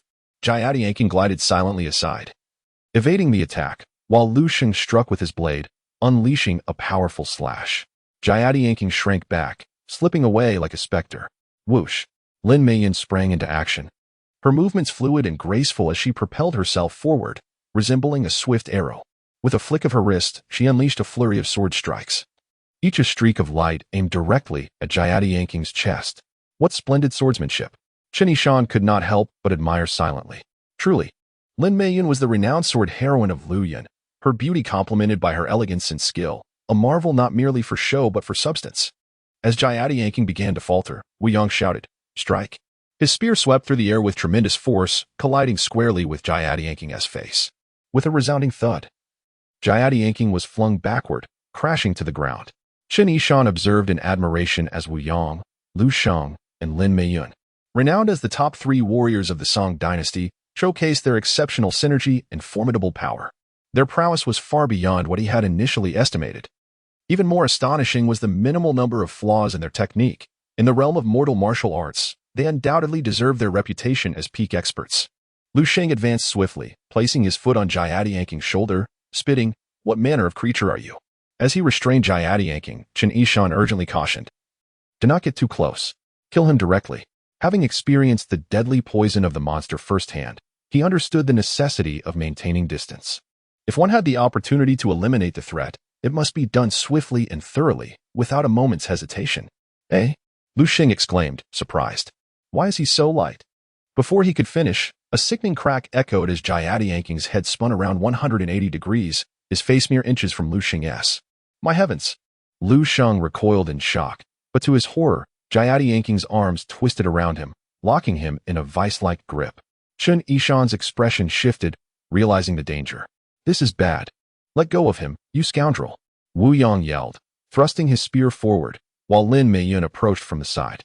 However, Jayati yanking merely chuckled, leaping aside with Lu Xing in his grasp, deftly evading Wu Yang's thrust. He tilted his head just enough to avoid Lin Meiyan's sword, then bared his teeth, transforming them into razor-sharp fangs, aiming for Lu Xing's neck. "Don't!" Lin Meiyan gasped, her face paling, while Wu Yang's expression mirrored her shock. With a soft hiss, a plume of black smoke erupted as Jayati yanking froze in place, his sharpened teeth mere millimeters from Lu Xing's carotid artery. Behind him stood Chen Yishan, his finger poised at the back of Jayati yanking's head. In comparison, the three formidable masters on our side brandished their weapons with great flair, engaging in a cacophony of clashing swords and whirling blades, leaping high and low, creating an illusion of fervent activity. However, it is all mere ostentation, utterly devoid of any practical utility. Wu Yang and Lin Meiyan have been engulfed by a profound sense of shame, harboring deep doubts about their own abilities. Chapter 33. A true man having narrowly escaped death, Lu Xing was drenched in sweat, his face ashen. As a direct participant, he was acutely aware of the peril he had just faced. Had Chen Yishan been even slightly slower, half of his neck would have been severed by the impostor Tian Qing's razor-sharp teeth, resulting in a gruesome demise. "Lu Xing, are you not leaving?" Chen Yishan bellowed. His limbs like jelly, Lu Xing finally regained his senses and desperately broke free from the impostor Tian Qing's grasp. Supported by Wu Yang and Lin Meiyan, he stumbled away from the clutches of the demon. Chen Yishan channeled his qi into a palm blade, viciously slashing at the impostor Tian Qing's neck. Thwack! The imposter Tianqing's head was cleanly severed, tumbling onto the dusty ground and rolling a few times along the mountain path. Yet, not a single drop of blood spurted from the cavity. Only after several breaths did the imposter Tianqing's corpse collapse with a soft thud. Then, with alarming speed, it withered and shriveled, transforming into a piece of lifeless wood in an instant. The imposter Tianqing's head had also become a wooden lump. Lin Meiyun and the others were astonished and even more impressed by Chen Yishan's abilities. What divine skill is this? Lin Meiyun recalled how she had been afraid that he would only cause trouble and had repeatedly urged him to leave. Little did she know that he was the ultimate expert who could turn the tide, and that she was the one who had been a hindrance. Wu Yang felt even more ashamed, having repeatedly insulted and threatened Chen Yishan. Now, he felt utterly humiliated. Chen Yishan was a true master who kept his abilities hidden, while he had been blind and foolish. However, Chen Yishan's heart was filled with trepidation and solemnity. The fact that a piece of wood could be transformed into the likeness of Tianqing and even exchange blows with 3 of the top 10 experts in the world demonstrated that the Millennium Maple Demon's power was unfathomable. Gazing at the distant mountain hollow and the blood-red maple leaves, Chen Yishan felt his scalp tingle. This place is not to be lingered in. Suddenly, Lu Sheng rushed forward and knelt before Chen Yishan, exclaiming, "Thank you, benefactor, for saving my life. From now on, Lu Sheng is yours to command." Chen Yishan was taken aback. "What are you doing? Get up." Wu Yang and Appo's eyes flickered for a moment, and he followed suit, kneeling down. "Benefactor, I, Wu Er, was blind and failed to recognize Mount Tai. My words were inappropriate, and my behavior was rude. I offended you, but you, with your magnanimity, did not hold it against me. You secretly followed us and saved us several times. Benefactor, your kindness is greater than the heavens and wider than the seas. I, Wu Er, have nothing to say. I will now tear out my tongue and chop off one of my hands as atonement for my sins." Wu Yang was indeed rash. As soon as he finished speaking, he reached for his tongue and pulled it out with force. Gag! He failed to tear out his tongue, but started to retch. Chen Yishan was startled, both amused and alarmed. He waved his hands repeatedly and said, "Enough, Wu Daxia. I am not blaming you. If you harm yourself, it will make me appear petty. Then, I would truly blame you. All right then. Thank you, benefactor, for forgiving my sins." Wu Yang wiped his saliva on his clothes, kowtowed to Chen Yishan several times, and said, "From now on, Wu Er is also yours to command. Please rise, both of you. You are too kind." Chen Yishan quickly reached out to help them up. However, Lu Sheng and Wu Yang remained kneeling, their eyes fixed on Lin Meiyun. "Ayun, why are you not thanking the benefactor for saving our lives?" Wu Yang questioned. Lin Meiyun's fair face flushed crimson. She hesitated, her expression bashful. Chen Yishan realized what was happening and quickly said, "Lin Vexia, please do not be so polite. I cannot bear it." He urged Wu Daxia and Lu Daxia, "Please get up as well. Otherwise, I will take my leave, and we shall never meet again." "No, no, no, benefactor, please stay." Wu Yang and Lu Sheng quickly rose, their eyes still fixed on Lin Meiyun. "Ayun." Lin Meiyun glanced at Chen Yishan with embarrassment and said in a soft voice, "Thank you, benefactor, for saving my life. From now on, Lin Meiyun is also." In the end, Lin Meiyun could not bring herself to say the last words. Chen Yishan's face also turned red. "Lin Vexia, you are too serious. There is no need to say more." Lin Meiyun felt relieved and glared at Wu Yang with resentment. "I offered my help because of your reputations as heroes. There is no need to mention gratitude again." Chen Yishan comforted Lin Meiyun and glared at Wu Yang and Lu Sheng in his heart. "You two boorish men, you keep saying that you are mine to command. And you insist on forcing Lin Meiyun to say the same. What proper young lady would say that? Benefactor, is there really no way to save my brother Tian?" Wu Yang was unaware that his words and actions had left a bad impression on Lin Meiyun and Chen Yishan. He patted the dust off his body, stood obediently beside Chen Yishan, and asked cautiously. Chen Yishan frowned. It was not that he did not want to save Tianqing, but that he simply did not have the ability. Was he really going to rely on the Crow Moon Bowl to charge into the Mountain Hollow's maple forest and confront the Millennium Tree Demon? The old ancestor Shi had said that the Crow Moon Bowl could deal with cultivators below the core formation stage.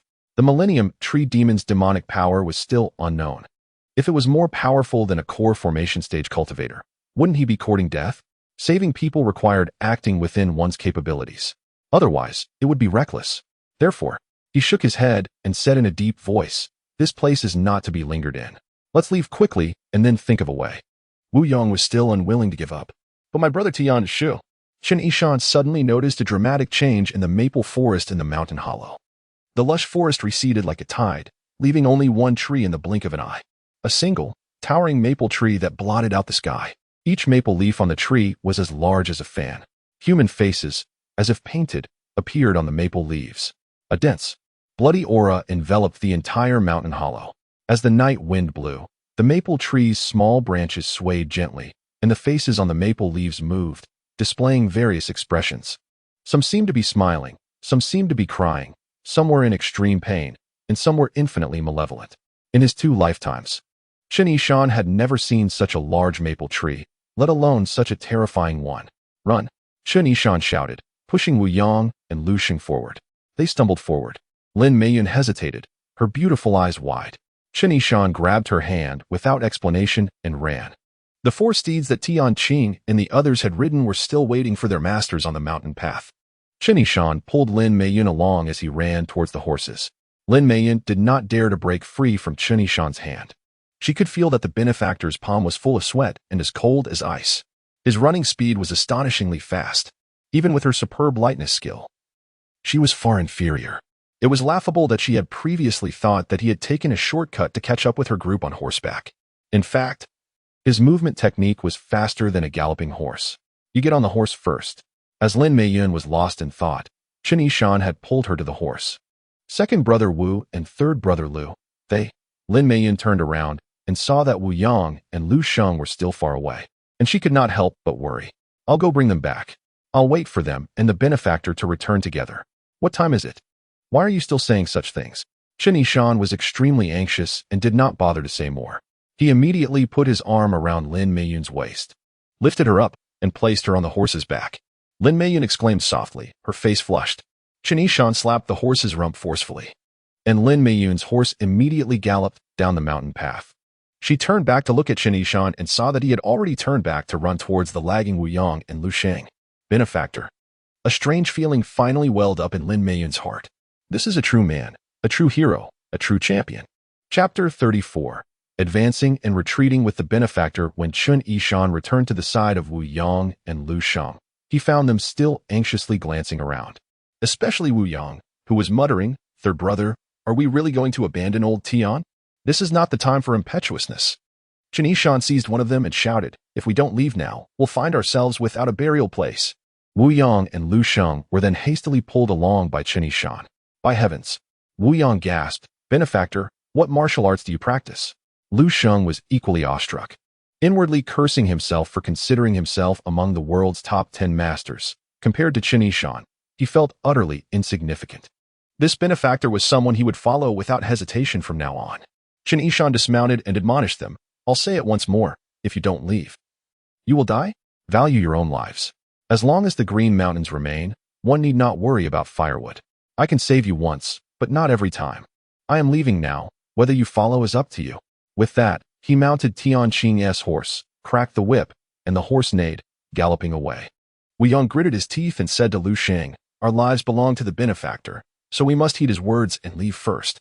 We'll gather skilled fighters later and return to deal with that tree demon." Well said. Lu Sheng agreed, and they both hastily mounted their horses, racing after Chen Yishan and Lin Meiyun. As the 4 riders sped away, a strange wind suddenly howled down the mountain path, raising dust and stones, accompanied by countless wailing cries. Almost immediately, a streak of red light shot up from the ground. Boom! A deafening sound erupted as the solid mountain path rolled like waves, and a 10-foot-long, serpent-like, dark tree root burst forth from the earth, thrashing wildly. Wu Yong exclaimed, "What in the world is that?" He leapt off his horse, and at the same instant, the horse beneath him let out a terrible scream, split in 2 from head to tail. Blood spread like mist. As he soared through the air, the root struck him in the rear, tearing his pants and exposing his bright red undergarments. He instinctively covered his backside, feeling as if his vital parts had been hit, a searing pain piercing deep into his soul. Damn it all! In a fit of rage, Wu Yong crashed onto the mountain path, his already injured rear taking another blow, causing stars to dance before his eyes. "Lao air!" Lu Sheng shouted, quickly dismounting to help Wu Yong. "Damn it, my backside feels like it's in pieces." Wu Yong cursed, "Lao San. Quickly check if I can still stick it back together." "Huh." Lu Sheng, startled, helped him up. Then, in a moment of distraction, gave it a quick feel, laughing and saying, "Second brother, you're still in two pieces. Let us hurry." Wu Yong, clutching his legs and enduring the pain, half-heartedly followed Lu Sheng, muttering, "Thank goodness. It's just my backside split in two. At least I'm not in two pieces myself. Damn it all." Whoosh. The tree root launched another assault, its massive shadow sweeping towards Lu Sheng and Wu Yong like autumn winds scattering leaves. "This is never ending. Damn it." Wu Yong roared. Lu Sheng quickly released Wu Yong and raised his sword, striking at the wildly thrashing root. Bang! Their clash produced a shower of sparks, the root slightly recoiling while Lu Sheng's sword was flung far away, landing with a thud. Chapter 35. The windy shadows. Chen Yishan remained motionless, yet his body was drenched in cold sweat. Just moments ago, he had keenly discerned the flaw in the tree demon's attack and, in a split second, channeled spiritual energy into a sword-like finger strike, successfully thwarting a deadly blow from the demon tree and narrowly escaping death. Although the roots remained still, they hovered ominously in the air, merely 3 feet from his head. The danger was far from over. He dared not let his guard down, nor turn his back on the tree demon. Thus, he stood as if carved from stone, leaving Lin Meiyun, Lu Xing, and Wu Yong puzzled by his demeanor. Despite the perilous situation, Chen Yishan maintained a semblance of calm. He contemplated that the immobility of the root suggested that the tree demon was wary of him. In this standoff, the first to falter would meet their demise. He prepared himself for a battle that could last until dawn. The treacherous paths of Phoenix Ridge were fraught with danger at night, yet during the day, they were safe. This implied that the tree demon thrived in the darkness, leveraging the densing energy of the night to unleash its powers. The time until sunrise was dwindling. Let us endure and see who can outlast the other. Just as Chen Yishan steeled his resolve, a faint glow began to emanate from the tip of the roots, gradually coalescing into a luminous orb. Within this aura, a breathtakingly beautiful woman appeared, her delicate feet suspended above the ground, gliding effortlessly in the air. Clad in crimson, she exuded an air of ethereal grace, her misty, enchanting eyes fixed intently upon Chen Yishan. What a stunning maiden! Chen Yishan was momentarily taken aback, unable to suppress his admiration, but quickly regained his composure, realizing that she was merely the illusion conjured by the millennia-old tree demon. What was he thinking? "Are you a cultivator?" The woman in red spoke with an icy tone, her eyes devoid of mist, now piercing and cold as they bore into Chen Yishan. Focusing intently, Chen Yishan discerned that her form was faint, like a wisp of fog. It was merely an illusion created by the maple demon. Its true essence remained concealed. Such a cautious tree demon. However, the fact that she had not yet attacked and was now inquiring about his identity indicated that there was still a chance for negotiation. As the saying goes, demons are usually easy to deceive. The most formidable foes were those who acted without thought, resorting only to violence. As long as one could engage them in dialogue, matters would become much simpler. He steeled his resolve, refraining from an immediate response while carefully contemplating how to initiate a conversation. Tian Qing, Wu Yang, Lu Xing, and Lin Meiyun were all skilled warriors, relentlessly pursued by this tree demon, which sought to eliminate them without hesitation, not to mention the hundreds of souls lost on the treacherous paths of Phoenix Ridge. This indicated that the millennia-old tree demon was not akin to the vengeful tortoise-like monsters or the willing prey of the Snow Woman. It was a remorseless and determined human killer. Yet, now that he stood before her to confront her, the tree demon halted its assault and transformed to question him, even asking if he was a cultivator. What was her true intent? Though this seemingly innocuous question had also been posed by the Snow Woman, it bore a different significance. Her demon power was still weak, thus she feared cultivators, wanting to ensure mutual non-aggression. However, given the strength of the current tree demon, far surpassing that of the Snow Woman, it was unlikely that she would fear an ordinary cultivator. So what was the purpose of her inquiry? If he claimed to be a cultivator, it was likely that she would have further questions, and how would he respond then? "Why are you silent?" The maple demon appeared to grow impatient, drifting slightly closer. "I am indeed a cultivator," Chen Yishan replied, summoning his courage and maintaining a calm demeanor as he articulated the words slowly and firmly. This declaration resonated with a profound spiritual energy, echoing along the winding mountain path. In the distance, Lin Meiyun, Wu Yang, and Lu Xing all heard him. Wu Yang's expression shifted. Realizing that his benefactor might indeed be the legendary and elusive cultivator he had heard whispers of. "Goodness, benefactor, I am not criticizing you, but your attire and taste could use some refinement." Lu Xing couldn't help but chuckle, realizing that he could not compare to someone who was not of this world. Lin Meiyun's eyes sparkled with excitement, her entire countenance radiating an extraordinary glow. Her lifelong desire had been to encounter an immortal and be taken as a disciple to learn the ways of cultivation. Benefactor is truly an immortal. Surely, it is divine providence that has brought you to my side. She silently resolved to apprentice herself to him, no matter the cost. What realm do you belong to? Are you at the 9th stage of nourishing elemental energy? The maple demon continued to inquire. This question left Chen Yishan momentarily dumbfounded. What realm? Should he reveal that he was merely a novice, having just recently entered the 2nd stage of nourishing elemental energy? No, he certainly could not divulge the truth. The fact that the maple demon had asked such a question indicated that she could not see through his cultivation level. Perhaps it was due to his ancient ancestral garments. Regardless, she was unaware of his true capabilities, while he was keenly aware of hers. Thus, he decided to boldly exaggerate. Why have you fallen silent again? Are you at the alchemical core stage? Indeed, I am at the alchemical core stage, he declared without a hint of hesitation, his resolute tone leaving no room for doubt. Have you truly reached the alchemical core stage? The maple demon was taken aback, her voice tinged with disbelief. How can that be? In the mundane world, there exists a cultivator of the alchemical core stage. Huh, your ignorance and narrow-mindedness are truly astonishing. Chen Yishan scoffed, countering. What do you think gives me the audacity to confront a millennial-old tree demon like you? The maple demon recoiled in shock. You know how long I have been cultivating? I also know that you're merely a small demon, having absorbed the essence of heaven and earth to gain consciousness, conjuring illusions to beguile the unwary, and feeding on the vital essence of countless souls to gain your current power. The maple demon was further astonished. Who exactly are you? I am Chen Yishan, the master of the Cloud Dream Immortal sect. He saw that his words were beginning to intimidate the maple demon, and his composure grew steadier as he spoke more fluidly.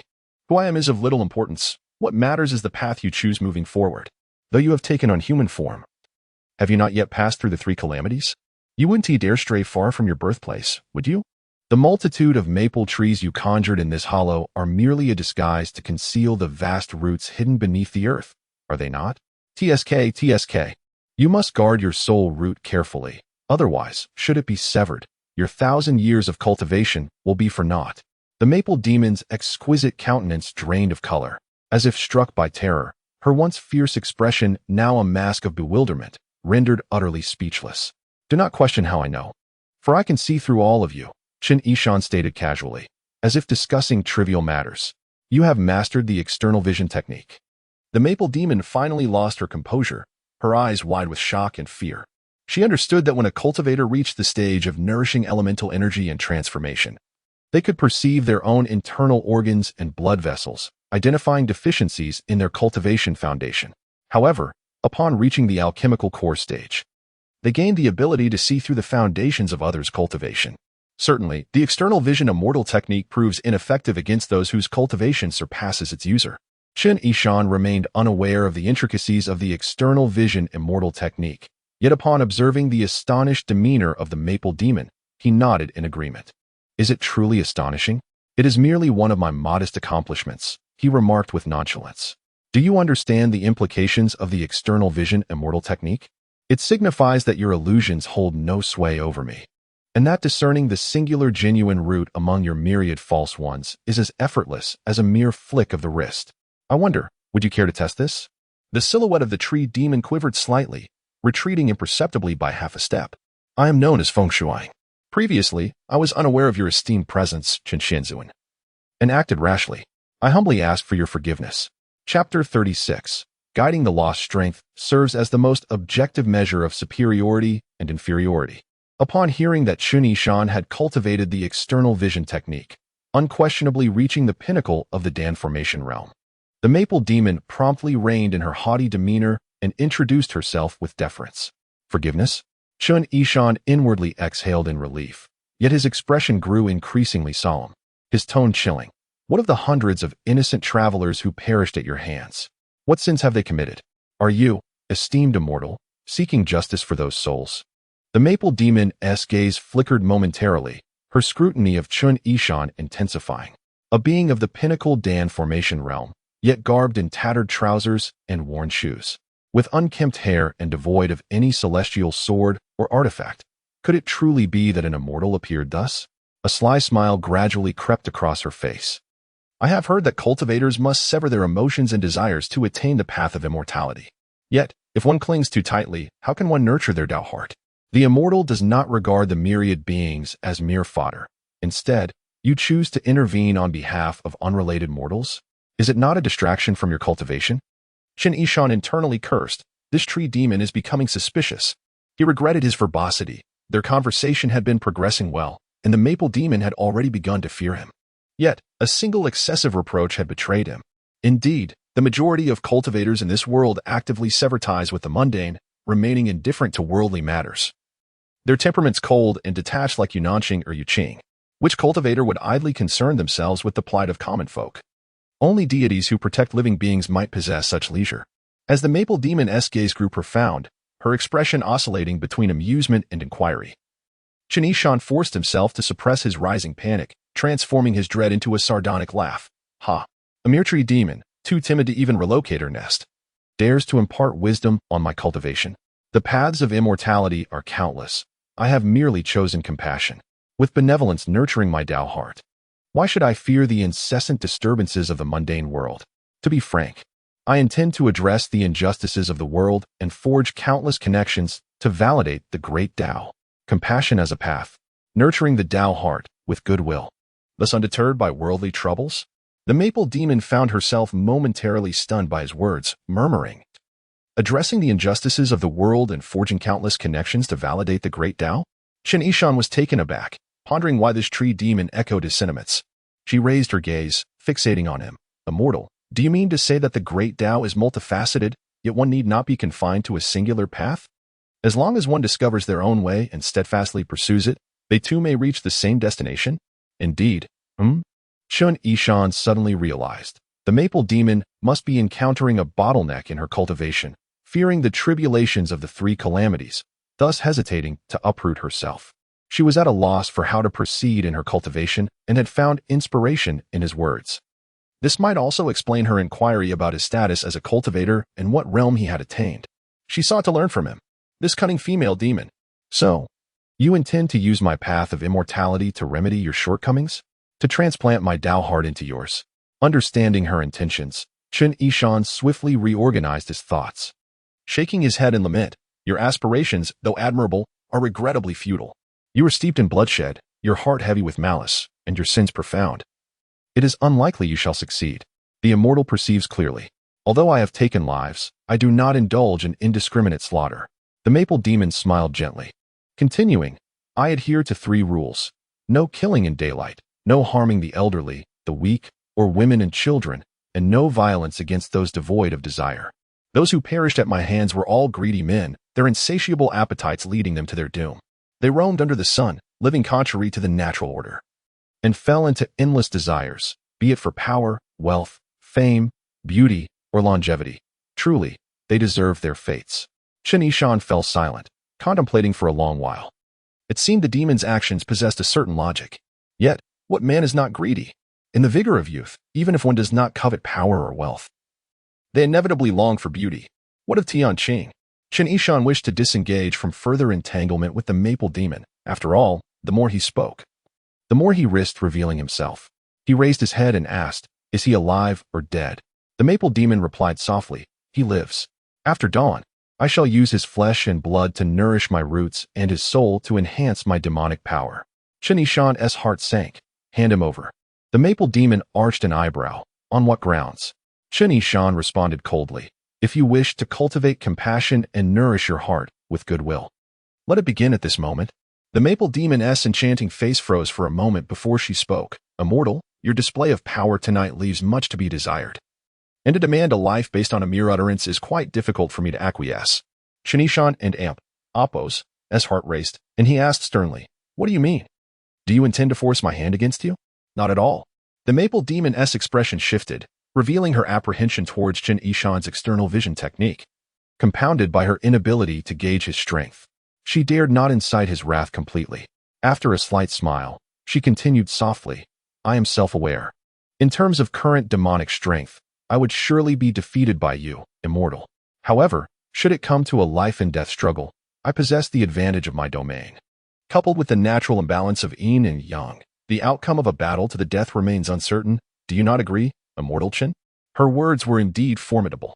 She implied that while he, a pinnacle Dan formation immortal, was extraordinarily powerful, she was unafraid. Should he push her too hard, they might both suffer grievously. Chen Yishan understood her implications. Even without her threats, he was reluctant to engage in conflict. Bluster was one thing, but genuine combat would likely lead to his demise. She was not intimidated by a cultivator of the Dan formation realm, and his own weapons were mere decorations. With a huff, he relented. Speak. What must I do for you to release Tianqing? The maple demon blinked. If the immortal can guide me once more, I shall release him. You inquire. Chen Yishan recognized that her question would undoubtedly pertain to cultivation, for her immediate concern was how to relocate while evading the three calamities. I have always wondered, why is it that the beasts of the air and land find it easier to cultivate, while we flowers, grasses, and trees struggle so? What? Chen Yishan's eyes widened. What kind of question is this? Please, elaborate. I have existed here for over a millennium, and I can merely transform and conceal myself. Though I have attained a human form, I fear the three calamities and have yet to dare uproot myself, to wander freely in this world. I cannot fathom how many more years I must endure. Yet, within Phoenix Ridge, there was a fox that, after just 500 years of cultivation, attained human form, could speak, and even navigate the mortal realm while avoiding calamities. She returned recently and recounted her joyous experiences among humans, leaving me envious beyond measure. Is it not said that all beings possess their own spirit? Are we not flowers, grasses, and trees, inherently less endowed than the beasts of the air and land? Please. Immortal, teach me. Chen Yishan felt overwhelmed. How could he possibly know about such matters of spiritual transformation? I am neither a monster nor a beast. So how am I to teach her? Chapter 37. The imperial flowing sap. Chen Yishan pondered deeply while Feng Shuang grew increasingly anxious. Unable to contain herself any longer, does immortal Chen refuse to answer? It is not that I am unwilling to respond, nor is it my intention to withhold knowledge.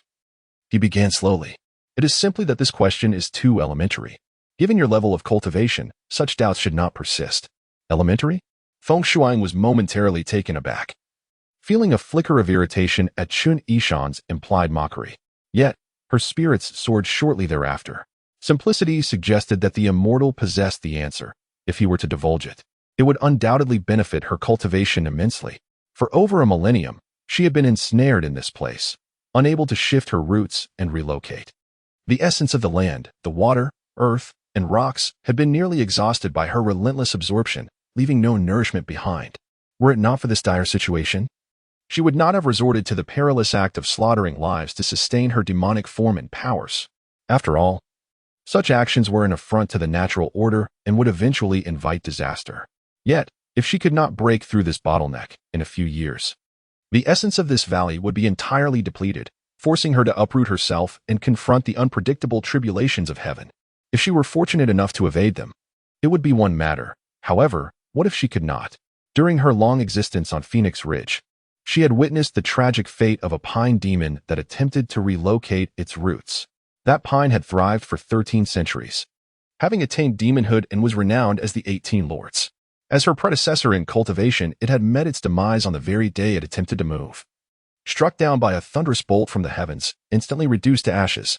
The lesson was clear. How could she dare to take such risks? Fortunately, fate had smiled upon her this night, for she encountered the profound, immortal Chen. Feng Shuang could not suppress her excitement. To a master, this matter may seem trivial. Yet to one such as myself, it is as daunting as scaling the heavens. If I could receive even a modicum of guidance from immortal Chen, I would be eternally grateful. Chen Yishan felt a twinge of embarrassment. The other party had even altered how she addressed him, referring to him as immortal master. If he failed to impart some wisdom, not only would he disgrace the title, but all his previous words and pretenses would be rendered moot. The life of Tianqing was already forfeit. He too would likely find himself in peril. Taking a deep breath, Chen Yishan reflected on the tales he had heard during idle conversations with his father and his father's aides in Yingchuan County, recalling numerous strange and wondrous accounts. He decided to weave a few of these anecdotes to placate her. After a moment's contemplation, he began. Plants possess gender but lack souls. Birds and beasts possess both. Thus, the path of cultivation for flora is far more arduous than for fauna. In other words, he continued, while plants have male and female forms, they are devoid of spirit, so they're gendered yet soulless. Conversely, Creatures not only possess gender but also spirit, making their cultivation considerably easier. Feng Shuang nodded in agreement, evidently accepting Chen Yishan's perspective. But she pressed further. Is there a way to compensate for this? This was her second inquiry. A chill ran down Chen Yishan's spine, yet he maintained his lofty demeanor. Feigning displeasure. We agreed on one question. Do not push your luck. Feng Shuang felt a shiver of apprehension at his stern expression, sensing his potential ire, and hesitated. However, she quickly reconsidered. Having encountered someone capable of answering her queries, she could not afford to let this opportunity slip away, even if it meant risking his wrath. She resolved to press on. With that thought, Feng Shuang bowed slightly and said, "It is not that I am being greedy, rather, as a humble practitioner of the plant realm, my struggles are monumental.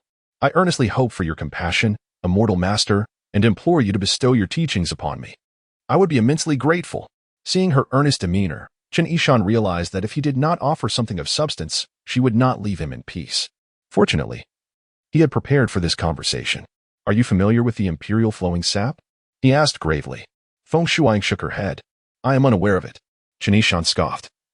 If you do not even know of the imperial flowing sap, it is no wonder you harbor such simplistic doubts. Her embarrassment deepened, and she felt an increased reverence for Chen Yishan. For any plant to transform into a demon, it must absorb the essence of the moonlight. But only during the night of Gongxin. Chen Yishan recited, on the night of Gongxin, the moonlight is imbued with the imperial flowing sap, appearing as countless olives, entwined with golden threads cascading down. When earthly flora absorbs this essence, it can attain demonhood. Even foxes and spirits can gain great powers from consuming it. Feng Shuang listened, spellbound, her body trembling with exhilaration. This was a monumental secret of cultivation. The night of Gongxin, so it is next year?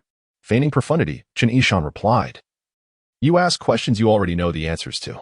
Feng Shuang's face lit up with joy. What further guidance do you have, immortal master? Chen Yishan continued. Plants have gender but no soul. The sap possesses gender, which can replenish the soul. Foxes and spirits, having their own life, gain tremendous benefits from consuming it. You have been overly fixated on human blood, neglecting the timing to absorb the imperial flowing sap, and after a millennium of fruitless cultivation, you remain ensnared in this dead end. I must be frank, if the killings continue, your demise is imminent.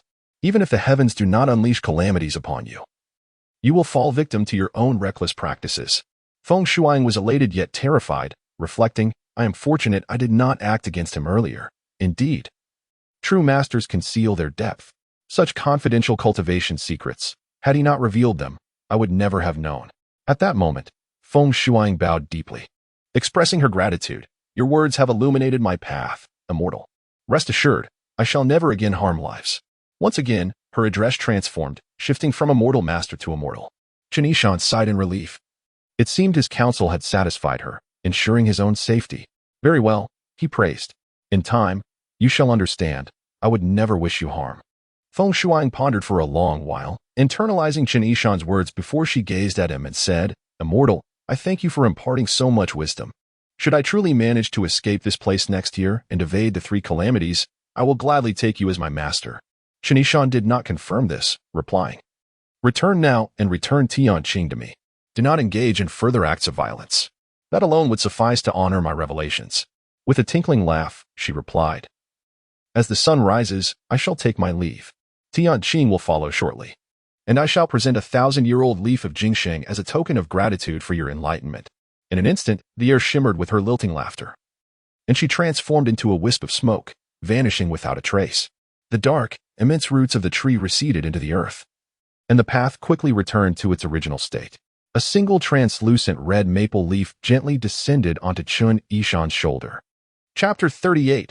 Thrice-nodded Chen Yishan observed that the maple leaves were not particularly large, but their color was remarkably rich and vibrant, a lustrous crimson, like jade. Touching one evoked a refreshing coolness, and the texture was quite pleasant. Feng Shuang had mentioned that they were millennium-old leaf essences, suggesting they were quite precious. Although Chen Yishan did not understand their purpose, he surmised that accepting them would not be a disadvantage. The discourse on the emperor's flowing nectar he had delivered to Feng Shuang was entirely derived from anecdotes he had overheard from his father and others. Whether it was factual remained uncertain, but it had served to persuade Feng Shuang to induce her to agree to release Tianqing and pledge to refrain from harming others in the future was an act of supreme merit. It had been a close call. Benefactor. Benefactor. Lin Meiyan, Wu Yong, and Lu Sheng hastened to his side, dismounting with an air of boundless admiration tinged with trepidation. For they were now aware that their benefactor was no ordinary mortal. Approaching a living immortal, they had automatically relinquished their titles of martial arts heroes and top national warriors, assuming a posture of deference. You haven't left? Chen Yishan had been preoccupied with feng shuiing and had not noticed Lin Meiyun and the others observing from afar. Nor was he aware of Lin Meiyun's determination to share life and death with him. Benefactor, has that nefarious tree demon been vanquished? Wu Yong inquired cautiously. Yes. Chen Yishan, feeling depleted, responded with a faint acknowledgement. Your brother Tian has not perished. The tree demon will release him. Truly. Wu Yong, Lu Sheng, and Lin Meiyun were visibly elated. At that moment, the dawn's first light graced the mountains, and the air stirred with a subtle energy. Chen Yishan gazed into the distance, noting that the massive maple tree in the hollow had regained its tranquility. The crimson hue and the myriad faces of tormented souls had vanished from the leaves, indicating that the tree demon's true form had retreated underground to evade the rising sun. A figure emerged from the hollow, none other than Tian Qing. Chen Yishan was relieved. He had feared feng shuiing might renege on her promise, but fortunately she had not. Smiling at Lin Meiyun and the others, he said, Your brother Tian has emerged. Why not welcome him? The three craned their necks, spotting Tian Qing immediately, yet none moved. Instead, they exchanged perplexed glances, their faces displaying a peculiar expression. Chen Yishan inquired, What is the matter with you all? Lin Meiyun's fair cheeks flushed slightly. Benefactor, we fear that the Tian Qing who emerges this time may still be an impostor. Chen Yishan chuckled softly. Rest assured, this one is genuine. There will be no deception. If the benefactor declares it genuine, then it must be so. Wu Yong cheered, rushing toward Tian Qing. Brother, you are indeed fortunate. Lu Sheng also greeted him with a grin. What doesn't it oppose? Tea kill you makes you stronger. Only Lin Meiyun remained stationary, her face adorned with a tender and sweet smile. Miss Lin, will you not extend a greeting? Chen Yishan asked. There is no need. Lin Meiyun glanced at him shyly, hesitant, before finally summoning her courage. Benefactor, are you a cultivator of immortality? Yes, I am. Chen Yishan nodded, seeing no need to conceal it from them. Benefactor, may I follow you in the future? Lin Meiyun's voice was barely audible. Ah? Chen Yishan looked at the blushing Lin Meiyun, unsure of her meaning. I wish to become your disciple. As she spoke, Lin Meiyun knelt, her expression devout. By this time, Tian Qing, Wu Yong, and Lu Sheng had approached, arms linked, conversing and laughing. Upon witnessing this scene, Wu Yong chuckled. It seems Ayun was frightened witless last night. She did not kneel to our benefactor then. But now she does. Brother, your life was preserved solely by our benefactor's defeat of the tree demon. You should kowtow to him as well. Tian Qing, typically taciturn and haughty, was now overwhelmed by the memories of the previous night's perils. He recalled being ensnared by serpentine tree roots, suspended in the shadows, surrounded by crimson maple leaves bearing grotesque and menacing faces, and assailed by mournful wails. He had believed his demise was inevitable. It was not until dawn that he heard a frigid female voice proclaim, by the decree of immortal Chen, you are spared. Only then was he released and led out of the hollow. Upon seeing Wu Yong and Lu Sheng approaching to greet him, he felt as though he were still in a dream. Wu Yong and Lu Sheng recounted the various feats Chen Yishan had performed during the night. And Tian Qing realized that the seemingly burdensome young man was, in fact, the immortal Chen to whom even the tree demon deferred. He hastened to Chen Yishan, prostrating himself. This Tian was blind and failed to recognize your celestial countenance. I have been offensive along the way, deserving of death.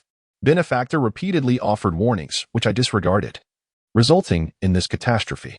Yet, Benefactor did not hold it against me, but instead offered salvation. I am immensely grateful and deeply ashamed. If Benefactor does not disdain, I shall serve you like a dog or horse in the future. Hero Tian, please rise. Miss Lin, please rise as well. Chen Yishan reached out to assist them, but he swayed, nearly falling. Alarmed, he realized that his nocturnal exertions against the tree demon had taken their toll. He might have appeared composed and unyielding, but he was, in truth, on the verge of collapse. Benefactor, Lin Meiyun, sensing Chen Yishan's distress, was overcome with concern and hastily steadied him. Chen Yishan felt a pair of soft, smooth hands grasp his, and a delicate fragrance wafted into his nostrils, causing him to feel flustered and his ears to burn. He had never been so intimately approached by a woman. I am fine. Chen Yishan forced himself to remain composed, smiling. I shall rest for a moment, and I shall be well. As he spoke, he subtly withdrew his hand. Lin Meiyun realized her impropriety and blushed, her desire to become his disciple momentarily forgotten. Chen Yishan broke out in a cold sweat, his legs trembling and his head swimming. He was in no condition to attend to Lin Meiyun, Tianqing, or the others. He weakly stated, "Allow me a moment to rest," and slowly sat on the ground. Lin Meiyun murmured, "Benefactor is weary, his lips are parched." Tianqing glanced at Chen Yishan and noticed that his lips were indeed pale and dry. He cautiously offered his water skin, asking softly, "Benefactor, would you care for some water?" Chen Yishan did not respond. He leaned against the mountain stone, his eyes closed, feigning sleep. Lin Meiyun shook her head, and Tianqing dared not inquire further. Wu Yang and Lu Sheng stood respectfully by, exchanging glances and refraining from making a sound. Tianqing did not find it strange that Chen Yishan had ignored him, but rather, he felt reverence. Benefactor is an immortal. Why would he use the water skin of a mortal? I was presumptuous. As for Chen Yishan's tattered trousers, his shoes torn in two, and his disheveled hair, they now appeared profound in the eyes of Tianqing and the others. Perhaps immortals were unconcerned with trivial matters, and only mortals pursued fine clothes and spirited horses. Chen Yishan, circulating his spiritual energy, felt a stirring in his heart. It has finally come. The third knot. Chapter 39. The control of instruments. A gentle breeze caressed the mountain ridge as the tattered robe fluttered gracefully. A new patch had formed on Chen Yishan's chest, glimmering momentarily before fading away. This was still due to his act of saving others. It appeared that once he assisted Su Tailai in resolving his familial calamity, he would be able to form a patch for the fourth time. At that point, his cultivation would ascend to the third stage of the nourishing essence realm, granting him the ability to control instruments. Lost in thought, Chen Yishan felt a sudden stir in his robe, and with astonishment, he opened his wise eyes to discover yet another patch had formed on his chest. This was a delightful surprise. Previously, he had formed a patch after driving away the turtle demon and rescuing Yi Nanxing and Yuqing, and again after frightening off the snow woman. But why had he been able to form two patches this time? Could it be due to Feng Shuang's profound demonic power? Or perhaps because he had saved 4 individuals? As the fourth patch faded from view, enlightenment dawned upon Chen Yishan. This fourth patch was a patch of transmission. In other words, the teachings he imparted to Feng Shuang about embracing compassion as a path to immortality and cultivating a benevolent heart as a means to achieve enlightenment were indeed a valid and effective practice. What an unexpected boon this was. With a soft rustle, the foliage bowed, and the scattered spiritual energy across Phoenix Ridge seemed to gather spontaneously, forming gentle breezes that converged towards Chen Yishan from all directions. His 47,000 pores instinctively opened wide, prepared to welcome the influx of fresh spiritual energy. Chen Yishan understood this was a sign of impending advancement in his cultivation. His past experiences indicated that forming patches would lead to such occurrences. Having formed 2 patches this time, it was highly likely his cultivation would elevate to the third stage. Ignoring his physical exhaustion and mental fatigue, he focused intently, circulating the spiritual energy within him, allowing it to swiftly traverse his body, merging with the spiritual energy flowing in from the outside, gradually expanding within his meridians. A flurry of melodious chirps filled the air as Lin Meiyun, Tianqing, and the others looked skyward, witnessing hundreds of colorful birds drifting like clouds, landing in unison upon the rocks behind their benefactor, encircling him like stars around the moon. What is happening? Tianqing gasped. Did our benefactor summon them? This is the phenomenon of 100 birds paying homage to the phoenix. Wu Yang exclaimed in astonishment. No, Brother Wu. This is the 100 larks paying tribute to the immortal, Lu Sheng corrected with a grin. Lin Meiyun gazed in awe. What beautiful birds. In the valley, Feng Shuang, who had been resting, was suddenly awakened. The massive maple tree swayed gently, revealing her exquisitely delicate face atop the branches. She peered at the extraordinary spectacle from afar, astonished. In her heart, she recalled the words of the 18th prince. Those endowed with great virtue and abundant blessings shall receive the assistance of the 100 larks. It seemed that Chen Yishan was indeed a person of great virtue and blessings. For his practice of cultivating compassion as a path to immortality and nurturing a benevolent heart was favored by the heavens. After quietly retreating, she resolved to heed Chen Yishan's guidance, vowing never again to harm lives and patiently awaiting the arrival of the celestial essence in the coming year. Tianqing, struck by the spectacle of the 100 larks honoring the immortal, suddenly gasped as he heard a faint hissing sound in the air. A tingling, comfortable sensation enveloped him, and his internal energy surged spontaneously. He was filled with joy, This was what his master had mentioned, a rare encounter with the unity of heaven and man. An internal and external resonance. Such an experience would greatly benefit his martial and internal cultivation. Turning to Lin Meiyan, Wu Yang, and Lu Sheng, he saw their faces mirrored his own astonishment and joy. Quick, practice your internal cultivation. Tian Qing, being the most skilled among them, recognized that this serendipitous event was undoubtedly linked to their benefactor. Such an opportunity would not come again in a lifetime. Seizing it could be equivalent to 10 years of diligent practice.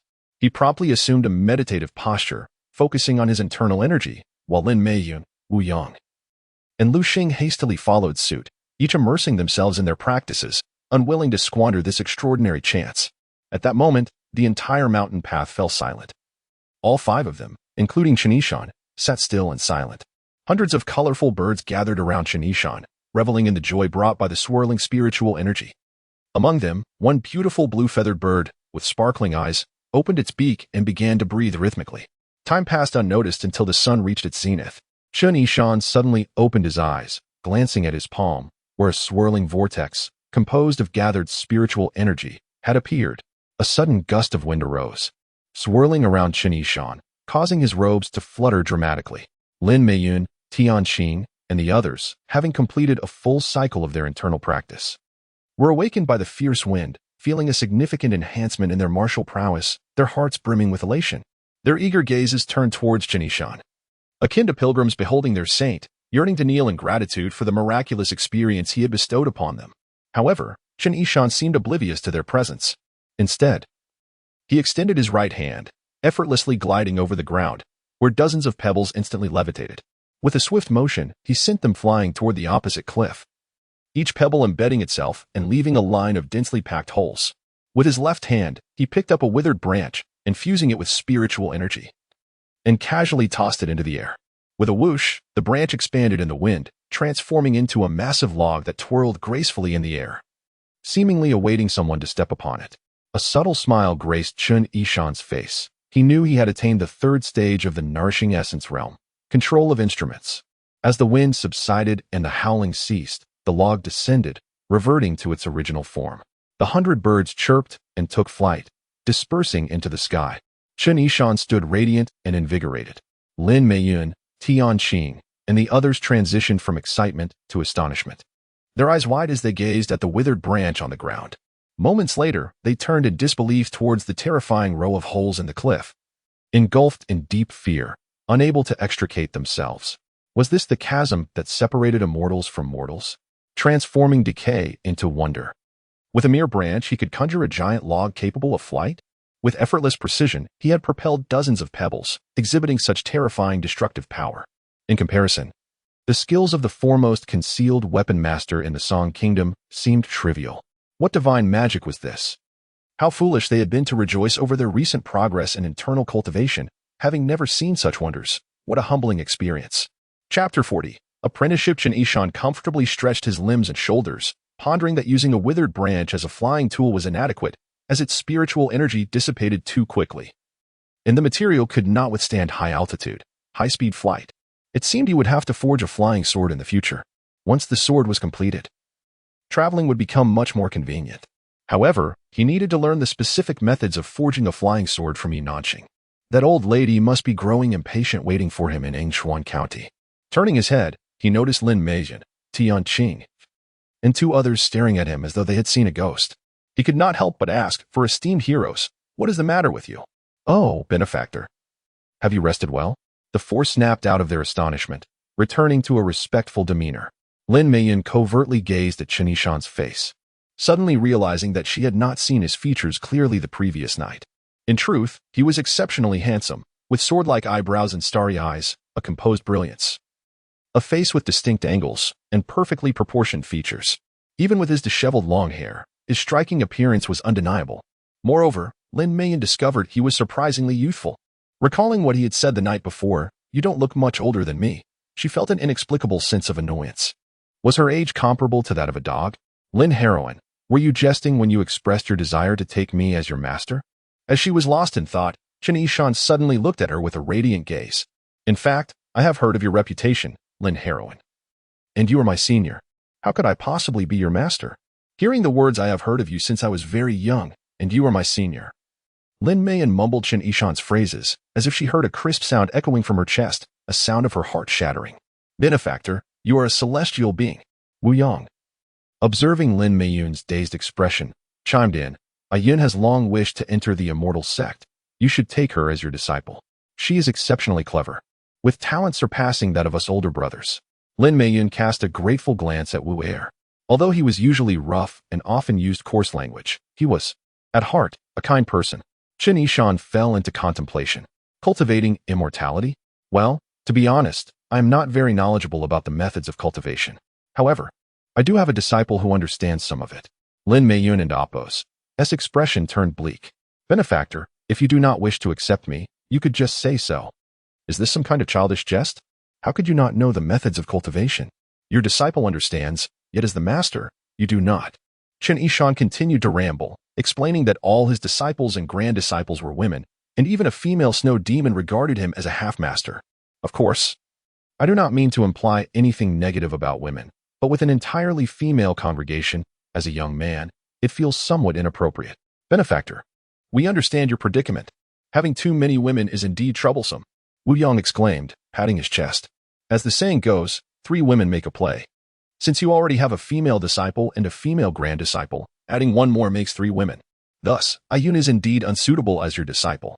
Allow me to recommend myself. Benefactor, please take me as your disciple. Chen Yishan, Tian Qing and Lu Sheng exchanged glances, silently cursing. This guy stole my words. What should I do now? Lin Meiyan shot Wu Yang a furious glare. You wait for it. I have pressing matters to attend to this year and truly cannot take on disciples. However, I have seen your skills and can offer you some guidance. Chen Yishan, noticing the eager gazes of the 4, realized that once he opened the door to accepting disciples, he would find it difficult to close it. All 4 would surely seek him as their master. The thought alone made his head ache. Su Tailai and Su Chong were also waiting for him at the Tongfu Inn, eager to become his disciples too. With a year to eliminate the demon poison, he had no time to waste on educating disciples. Besides, how could he possibly teach so many? Furthermore, he truly did not understand the methods of immortality. He could not simply remove his robe and let them take turns wearing it for a day to learn. Chen Yishan said, your martial arts skills are already at a peak. The monsters you encountered last night were exceptionally powerful, and ordinary martial artists stand no chance against them. Therefore, there is no need to be disheartened by your defeat. Your martial arts have few flaws. I will now point them out one by one. Benefactor, just now you helped us enhance our internal energy, surpassing a decade of our own arduous training. Wu Yang exclaimed, beaming with joy. To be honest, I, Wu Er, have never felt so comfortable practicing as I did today, with such significant progress. Truly exhilarating.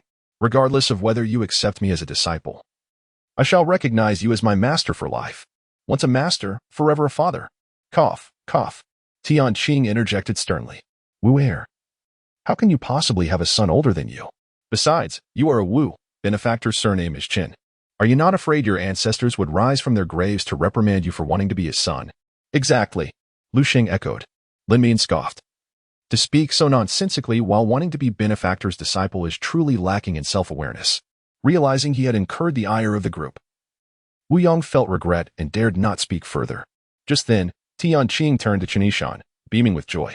Benefactor, I have kept a secret in my heart for a long time. I do not actually bear the surname Tian.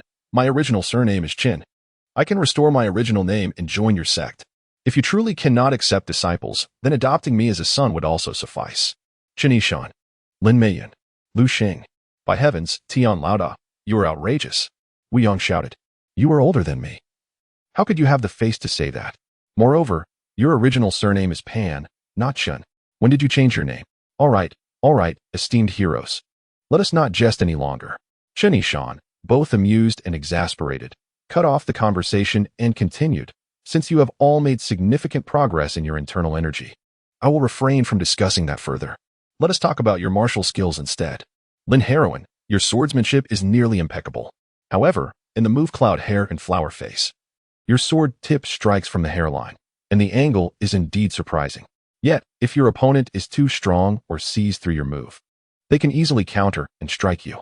Therefore, I suggest you alter the thrust to a diagonal one. What do you think? Also, there is a flaw in your floating cloud obscuring eyes technique. Please take your sword, and I will demonstrate. Chen Yishan spoke eloquently while personally demonstrating with the sword.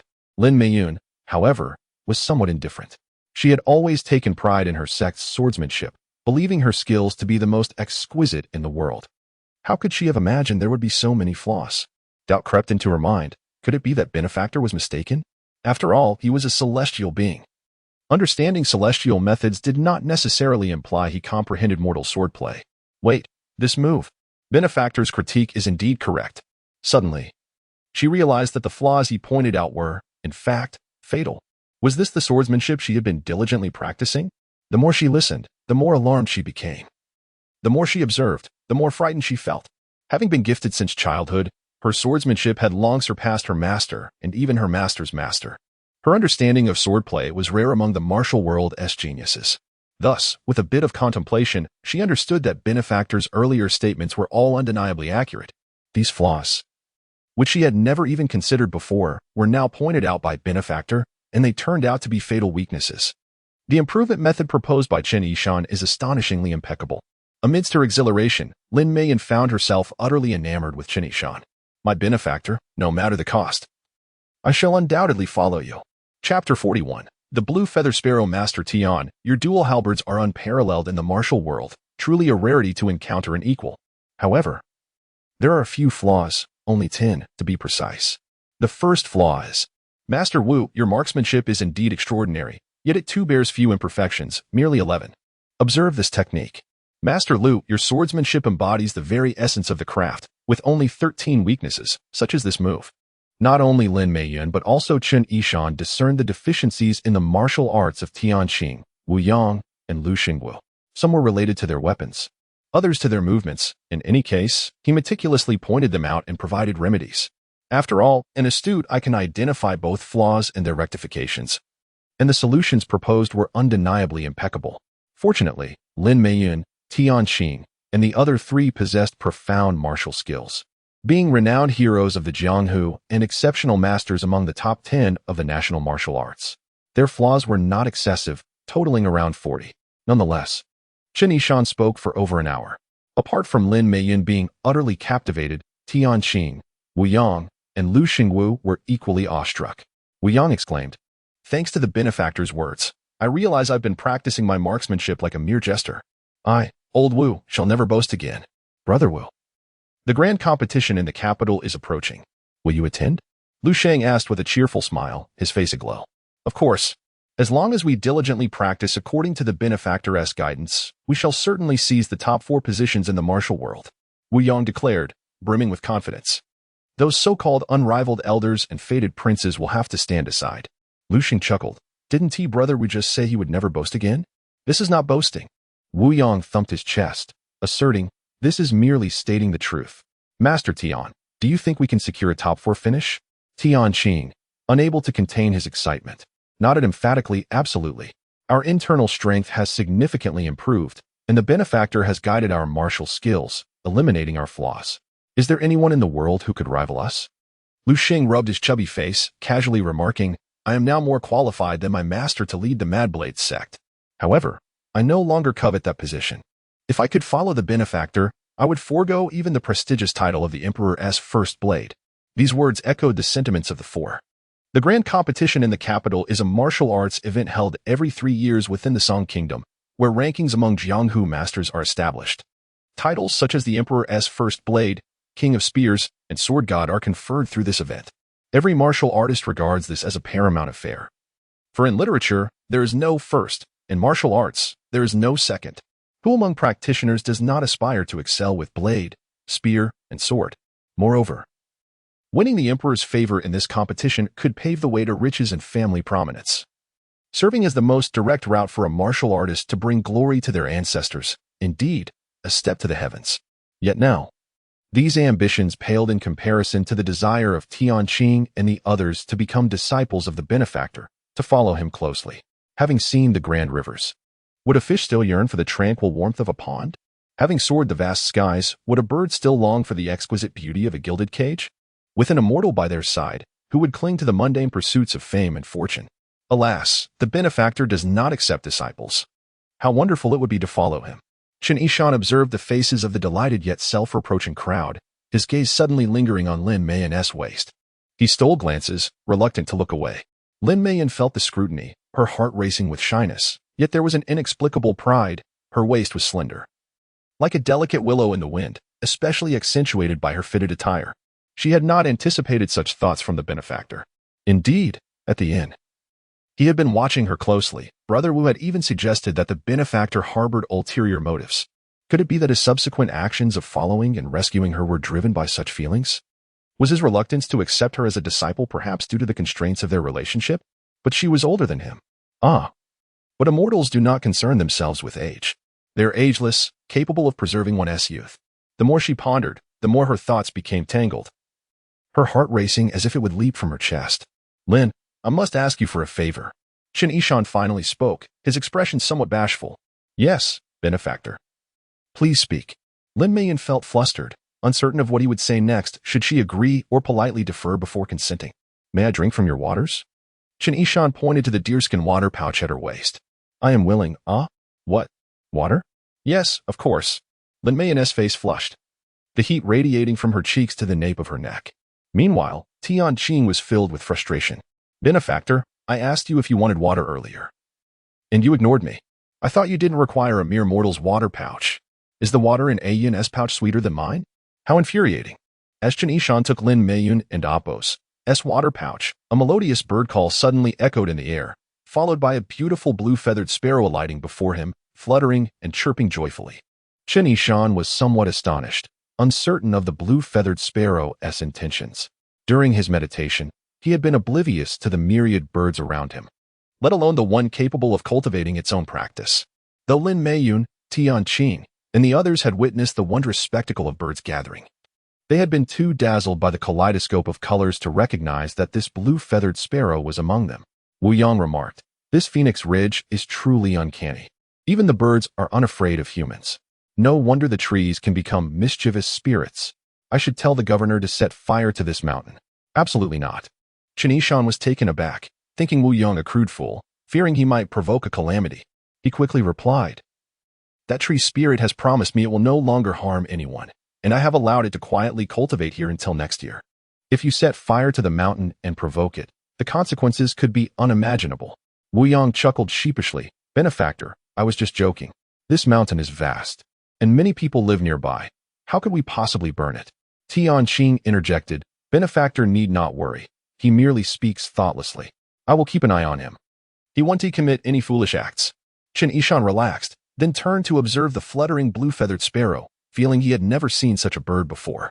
It was not only beautiful but also possessed a melodious and enchanting call. Surely, it was no ordinary creature. Unconsciously, he extended his hand, and the blue-feathered sparrow immediately took flight, gently pecking at his palm. As he felt the tickling sensation, Chen Yishan suddenly realized the sparrow was writing, "Thank you." Chen Yishan gazed in astonishment at the little bird. "Is it thanking me?" The others were left speechless. The blue-feathered sparrow chirped cheerfully and flew away.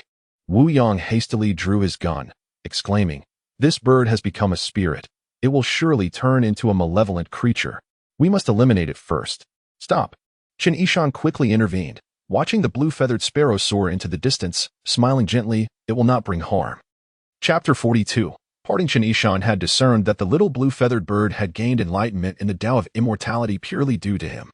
It had opened its mind and, despite the distant mountains and waters ahead, it could still attain its spirit form in a tranquil place, as long as it remained untainted by malevolent forces. Its reluctance to depart, circling and repeatedly expressing gratitude, assured Chen Yishan that it would not bring harm to the world. Thus, why should he extinguish this charming creature? It had forged a bond of goodwill, albeit a fleeting one, insufficient to weave into the fabric of destiny.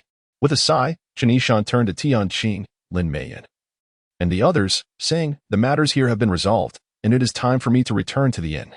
There are still 2 individuals awaiting my presence."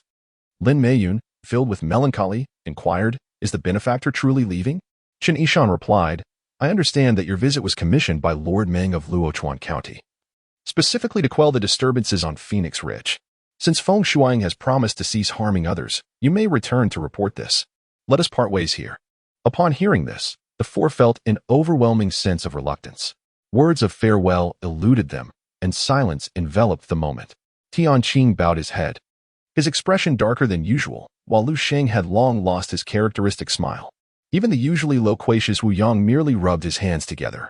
Lin Meiyun's eyes glistened with unshed tears as she tightly clutched the deer-hide pouch that had just held the benefactor's drink. Seeing their sorrow at parting, Chen Yishan felt a pang of emotion and said, "There is no feast that does not eventually disperse. There is no need for such sorrow among the four heroes. Our meeting today is a testament to the depth of our fated connection. I am aware of your names and backgrounds, so allow me to share mine. My surname is Chen, as you know, and my given name is Yishan, the son of the county magistrate of Yingchuan. Should you find yourselves in Yingchuan County in the future, do come to visit me." Upon hearing this, the four transformed their sorrow into joy.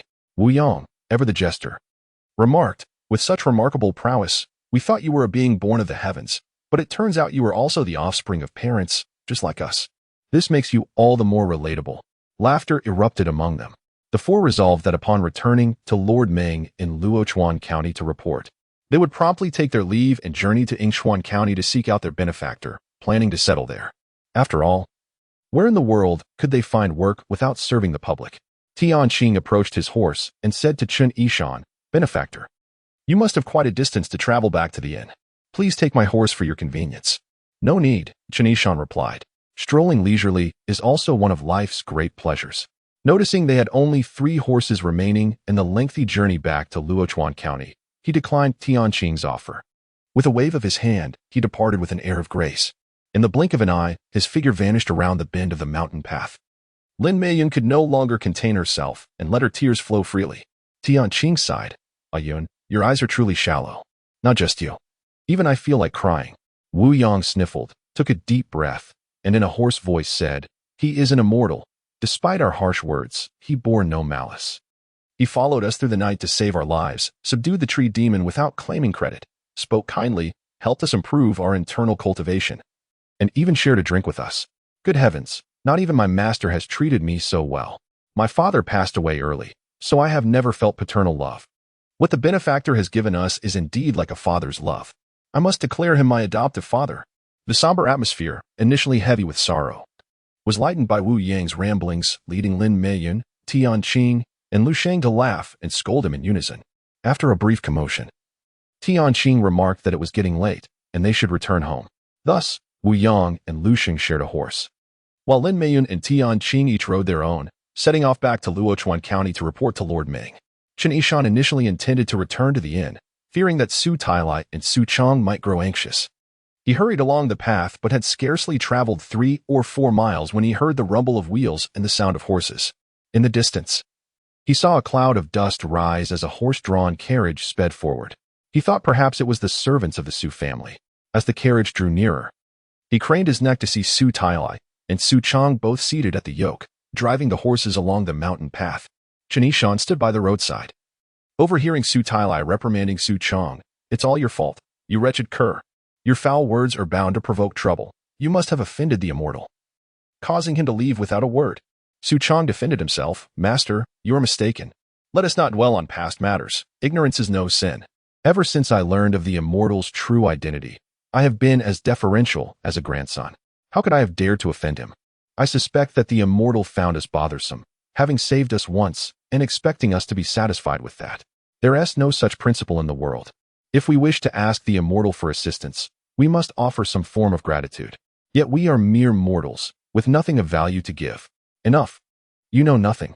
Su Tailai snapped. "The immortal previously mentioned a connection with me, and even expressed interest in taking me as a disciple.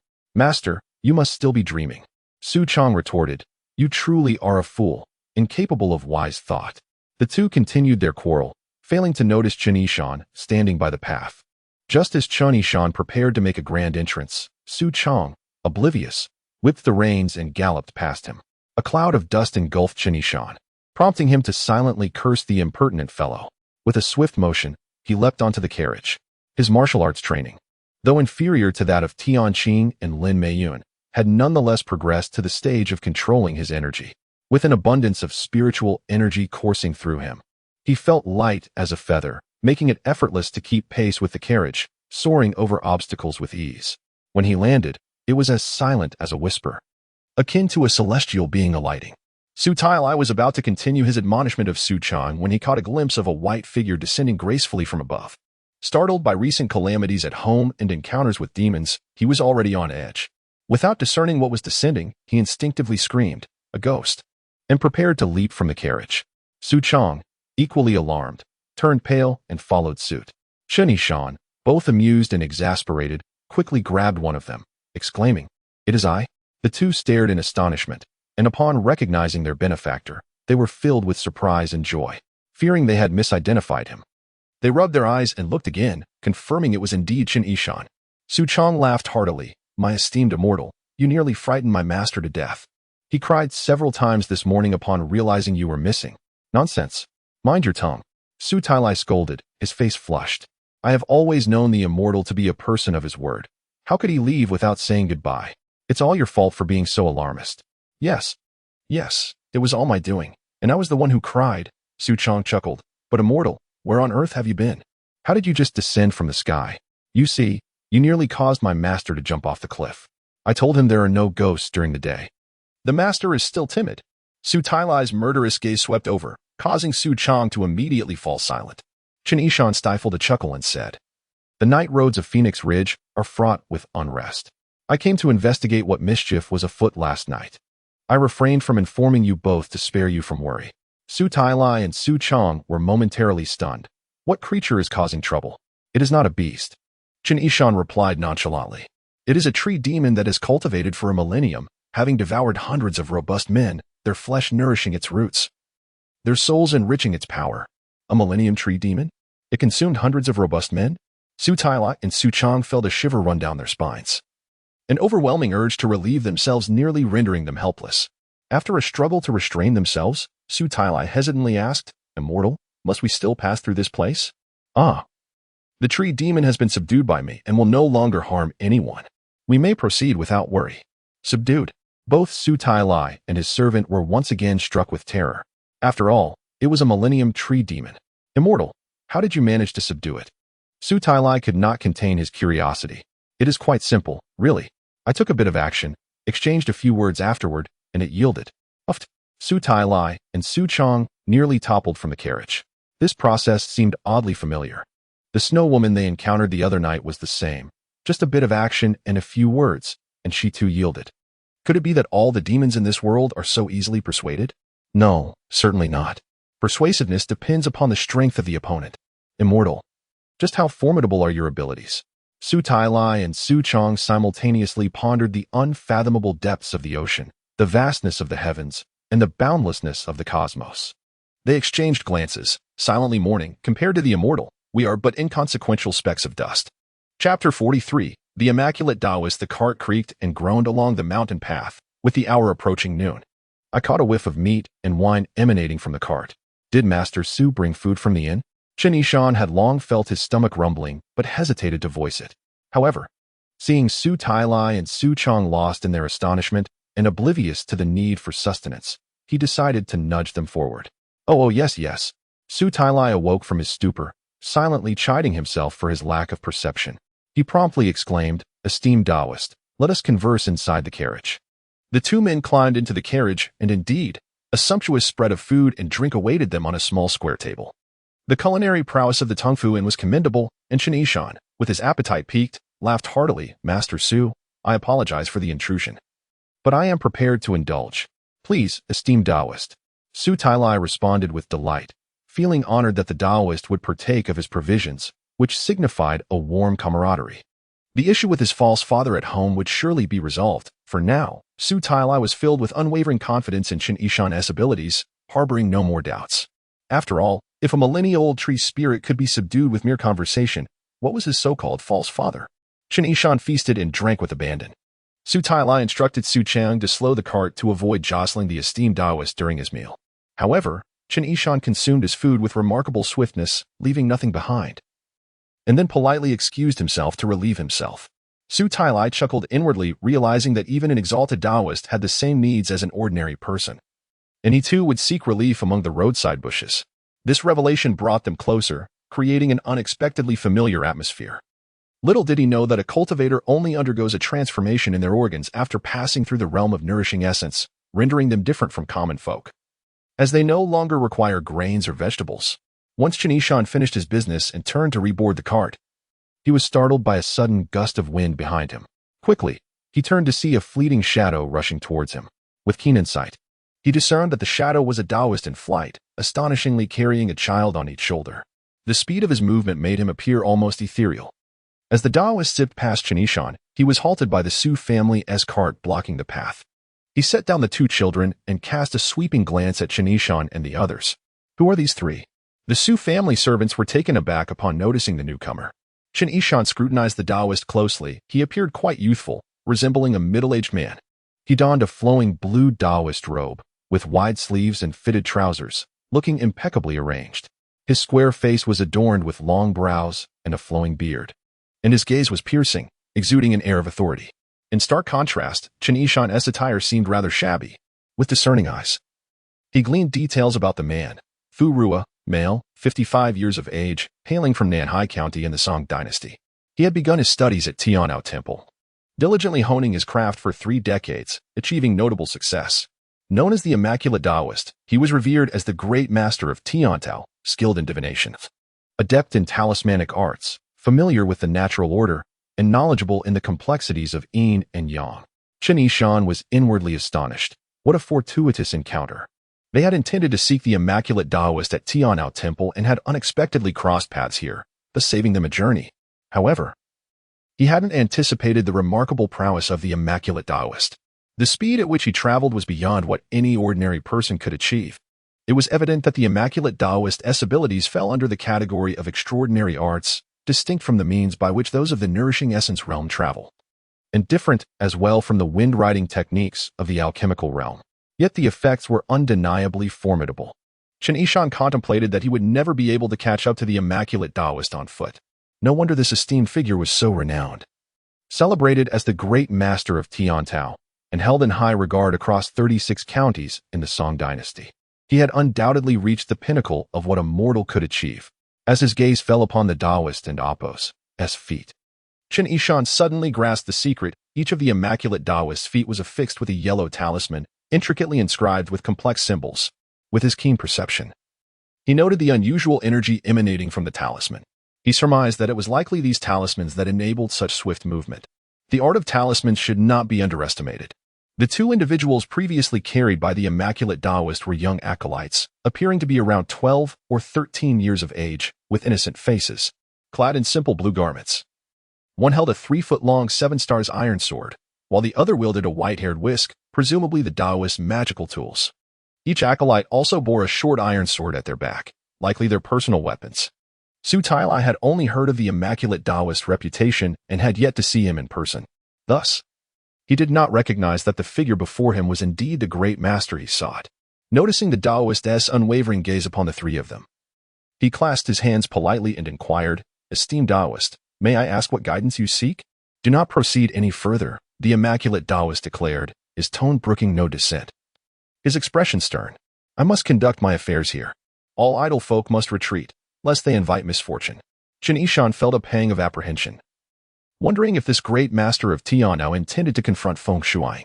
Meanwhile, Su Chang, observing the Immaculate Taoist's displeased expression and haughty demeanor, felt indignation rising within him.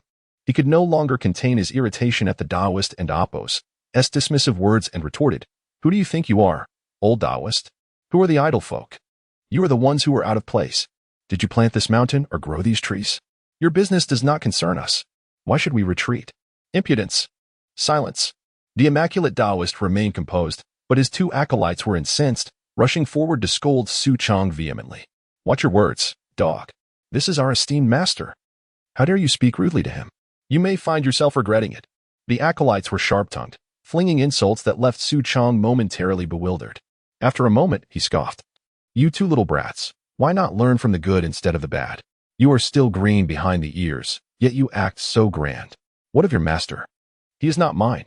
You are the ones who cannot speak with decorum, and you are the ones who eat grass. Such a rude fellow. Let him see." The two acolytes charged forward, glaring at Su Chang. "Good dogs do not block the road. If you do, I shall use my whip." Su Chang felt confident facing two children.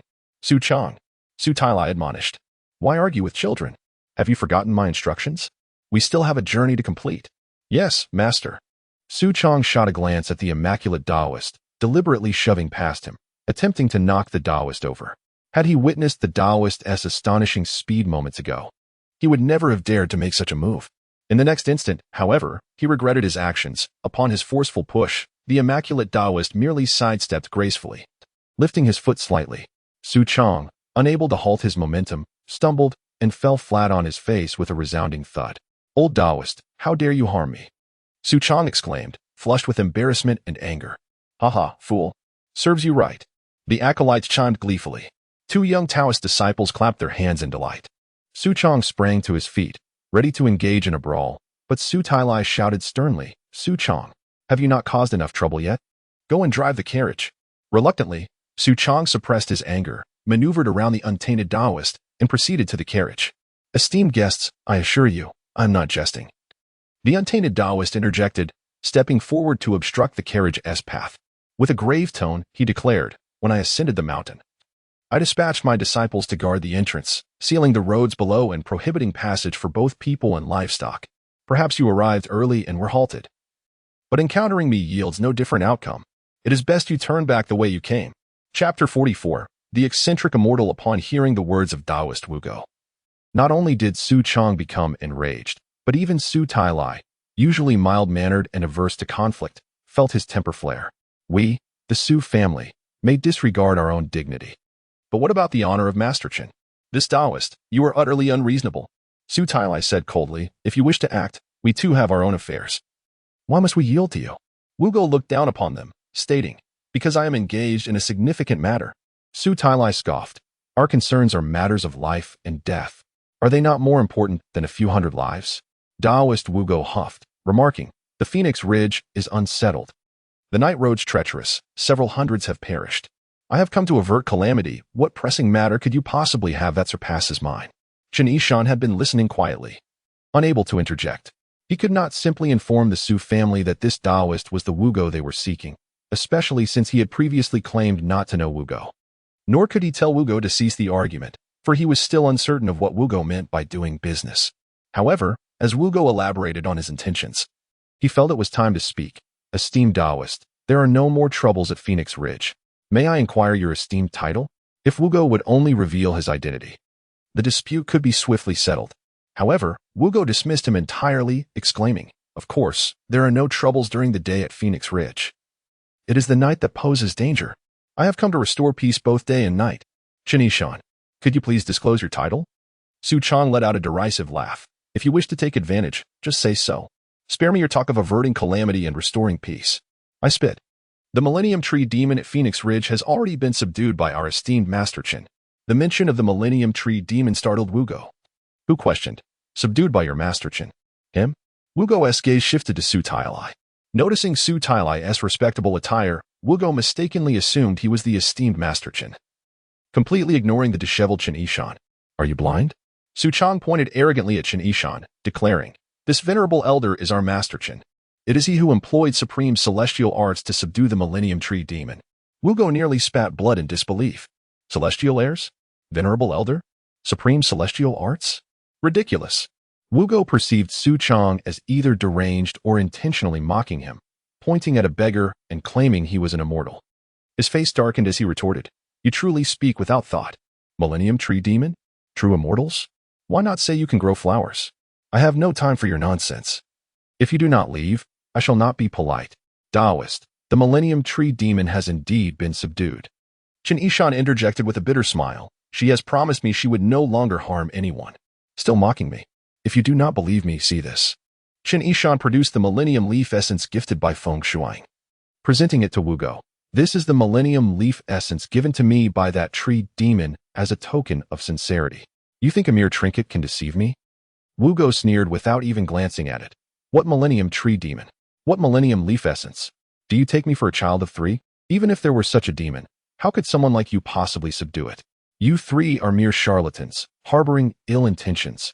Encountering me, Wugo, is your misfortune. Mingjing, keep an eye on them. Do not let them escape." "Yes." One of the 2 acolytes responded affirmatively. "You insolent. Hey? What did you say?" Su Tailai and Su Chong, still fuming at Wugo's disdainful remarks towards Chen Yishan, were suddenly struck dumb upon hearing the name Wugo. "You, You are Taoist Wugo? The Wugo of Tianbao Temple? What of it? Wugo replied brusquely. This truly is a case of the flood washing over the Dragon King's temple and encounter among kin. Su Tailai chuckled. Taoist. We hail from the Su family of Hedong County. I am Su Tailai, here to seek your esteemed presence. I never expected to meet you here. And for my earlier lack of recognition, I sincerely apologize. Wugo eyed Su Tailai with suspicion. You have come to seek me? Indeed. I am here to introduce Master Chen to you. Su Tailai enthusiastically and respectfully presented Chen Yishan, stating, This is Master Chen. He is a true immortal. The Millennium Tree demon was indeed subdued by him. Chen Yishan smiled slightly, nodding in acknowledgement. He wished to be acquainted with Taoist Wugo and thus did not mind revealing his identity as a practitioner. A true immortal? Wugo scrutinized Chen Yishan, frowning, with that wild, unkempt hair, filthy, tattered trousers of indiscernible color, and those shoes that hardly resemble footwear. That robe of hemp is the only thing that appears somewhat clean. What kind of appearance is this? An immortal? Even a demon would be cleaner than him. His title was Wugo, and he typically placed great importance on cleanliness and appearance. Seeing Chen Yishan in such a disheveled state only intensified his aversion. Spare me your charade. Wugo firmly believed that Su Tailai, Su Chang, and Chen Yishan were a trio of swindlers, dismissing their claims outright as he waved his hand. Upon hearing my title. You presume to deceive me by claiming to seek me? And you call this beggar an immortal? Ha! Absurd. The two acolytes could not help but laugh. I never imagined an immortal would look like this. Indeed, it seems even a beggar is cleaner than an immortal. Su Tailai grew anxious. This truly is Master Chen. Chen Yishan was equally speechless, realizing he must urgently change his appearance. Not only would others misunderstand, but returning home in this state would likely earn him no recognition from his own parents. Wugo declared ominously, Once I finish my business here, I shall settle accounts with you. Taoist. Su Tailai was dumbfounded. This is truly a misunderstanding. Taoist, Mingjing, let us depart. Taoist Wugo seized the 7-star sword from Mingjing and swept away, while another acolyte, Mingtai, hurriedly followed with the dust whisk. Mingjing, however, remained behind to keep watch over Chen Yishan and the others.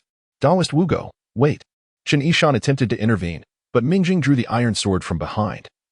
Sneering, do not move. My master ordered me to keep an eye on you, and I must do so. Anyone who defies me should beware of my unyielding blade. Hey, you little brat, do you believe you can bully me just because I am younger? Su Chang rolled up his sleeves. A small weight can crush 1,000 pounds. Do you think my age makes me an easy target? Bah, you are deluded. Ignoring Mingjing's bravado, Chen Yishan swayed his body and slipped past him like a wisp of smoke. What? How did he get away? Stop! Mingjing shouted, rushing after him. Chen Yishan caught up with Wugo and earnestly cautioned. I am aware of your esteemed reputation as the formidable master of Tianbao, and I have heard of your prowess. However, I must advise you not to provoke that tree demon. Firstly, she has promised not to harm anyone. Secondly, her demonic power is formidable and exceedingly difficult to contend with. If you anger her, the consequences may be dire. Chen Yishan was uncertain of the extent of Wugo's extraordinary abilities, but having witnessed Feng Shuang's might, he believed that if a confrontation were to arise between Wugo and the demon, it would likely spell disaster for Wugo. After all, Feng Shuang dared to confront an immortal of the Dan realm, while Wugo was merely an exceptional practitioner of extraordinary arts. Little did he know, his well-meaning advice only served to further infuriate Wugo. It is you who are in dire straits. Step aside. Should you continue to meddle and create disturbances, I shall not hold back. Upon hearing these words, Chen Yishan could not help but shake his head. The temper of the unblemished Taoist seemed rather excessive. Perhaps it was a flaw cultivated through a life of ease and constant adulation, a habit formed from being praised by thousands and lifted by many. Sometimes, it is beneficial for such individuals to experience a little hardship. Well then, if my goodwill is mistaken for malice, I shall remain silent. Suddenly, Chen Yishan reached out towards the chest of the unblemished. Startled, the unblemished instinctively swatted his sleeve and exclaimed, What are you doing? Chen Yishan, with a cheerful grin, deftly evaded. A shiver ran down the unblemished's spine, thinking this fellow not only a charlatan, but also a pervert. It's nothing. I merely found the Taoist's pectoral muscles quite impressive and wished to ascertain their authenticity, Chen Yishan replied with a slight smile, stepping aside. What nonsensical behavior! A wave of revulsion washed over the unblemished as he increasingly felt that these individuals were quite abnormal, especially this beggar. What sane man would concern himself with another man's muscular development, let alone feel compelled to verify it by touch? Moreover, this was a person of stature, a celestial being. No less. Utterly absurd. By the way, Taoist, if you provoke the tree spirit and find yourself in a perilous situation, feel free to mention my name. I am Chen Yishan. What a joke. No one has yet been born who could harm me, the unblemished. He declared vehemently. Mingjing, why do you not keep a closer watch on these individuals? Chapter 45. Uncommon Arts Behind. Mingjing brandished the iron sword in his hand, shouting and gasping for breath as he chased after Chen Yishan, admonishing him, just a moment's distraction allowed you to escape. Don't push your luck. If you keep running around, I shall truly show no mercy. All right, I won't run anymore, Chen Yishan replied with a smile, unperturbed. Unlike Su Chong, who argued with anyone he encountered, Chen found it pointless to bicker with the child. His earlier touch on Wugo's chest was not out of any perverse curiosity or to test the firmness of Wugo's pectorals. Rather, he had discerned a critical flaw there. Should Wugo lose a fight with Feng Shuang, it was likely that Feng would aim for his chest to claim his life. Thus, while patting Wugo's chest, Chen discreetly placed a life-saving item into his front pocket, unbeknownst to Wugo. Seeing Wugo stride confidently ahead with Mingtai, Chen thought to himself, old Taoist. This is where I can assist you no further. The rest is up to your own prowess. Su Taila and Su Chong approached Chen with an awkward expression. Immortal. What shall we do now? It seems Wugo is rather annoyed with us. Should we still invite him? Of course we should invite him. Just clarify things later, Chen replied. Su Chong, visibly reluctant, said, Immortal, I find Wugo's demeanor quite unremarkable, arrogant, and dismissive. He shows such disrespect even to you. Why must we seek his assistance? With you here, who do we need to fear? Chen shot Su Chong a glance, pondering the true nature of their so-called foster father and the real capabilities of the renowned Dao Shi. What if he possessed some genuine skills? Would it not be beneficial to have an additional ally? Naturally, he could not voice these thoughts aloud. Instead, he said, let us first rest in the carriage and observe his abilities before making further decisions. Su Chong muttered, we traveled hundreds of miles to find him, only to discover that the old bullnose is so difficult to deal with. Mind your words. Mingjing, overhearing the term old bullnose, became instantly irate. Humph. You can control the heavens and the earth, yet cannot manage your own tongue. Su Chong, nonchalantly, leaped onto the carriage's yoke. Mingjing retorted coldly. Wait until my master finishes his business, then I shall deal with all of you. None of you shall escape. Su Chong snapped back. You should hope your master does not meet with misfortune. What if he fails and you end up an orphan? Preposterous. Close your ravenous mouth. You're the one who will face misfortune. Mingjing fumed. Soon, you shall witness just how formidable my master truly is. Beware, or you may frighten yourselves to death. Chen Yishan mused. One cannot predict who will frighten whom. Before long, Wugo, accompanied by Mingtai, halted in their tracks. They were nearing the hollow where Feng Shuang resided, and the compass hidden in Wugo's sleeve began to hum. This compass, a treasured heirloom of the Tiangbao Temple, was specifically designed for seeking spirits and malevolent forces, renowned for its efficacy. Upon examining it, Wugo noticed the black needle trembled violently, while the underwater needle pointed directly towards the hollow, aligning with a colossal maple tree. Such a sinister tree. Wugo gasped as he stowed the compass away. He then retrieved 2 copper coins, threaded with golden lines. These coins were said to open one's eyes to wealth, as it was commonly believed that even the most malevolent entities could be swayed by profit, making them tools for observing the flow of qi. Wugo covered his eyes with the coins and advanced. As he approached the edge of the hollow, mere steps away from the maple tree, he peered through the hole, murmuring, there is a formidable malevolent energy swirling around this maple. It resides in an absolute void, where one would expect neither yin nor yang to flourish. Casting a glance back at Chen Yishan, Wugo pondered, that peculiar beggar spoke of a 1,000-year-old tree demon. Perhaps he was and Opos, T entirely mistaken. Could he truly be an immortal? No. A cultivator would not linger with such commonplace individuals, nor would they behave in this manner, let alone touch someone as pectorals. Preposterous. They must have exaggerated the tree's size, fabricating the notion of a 1,000-year-old tree demon, yet somehow stumbled upon the truth.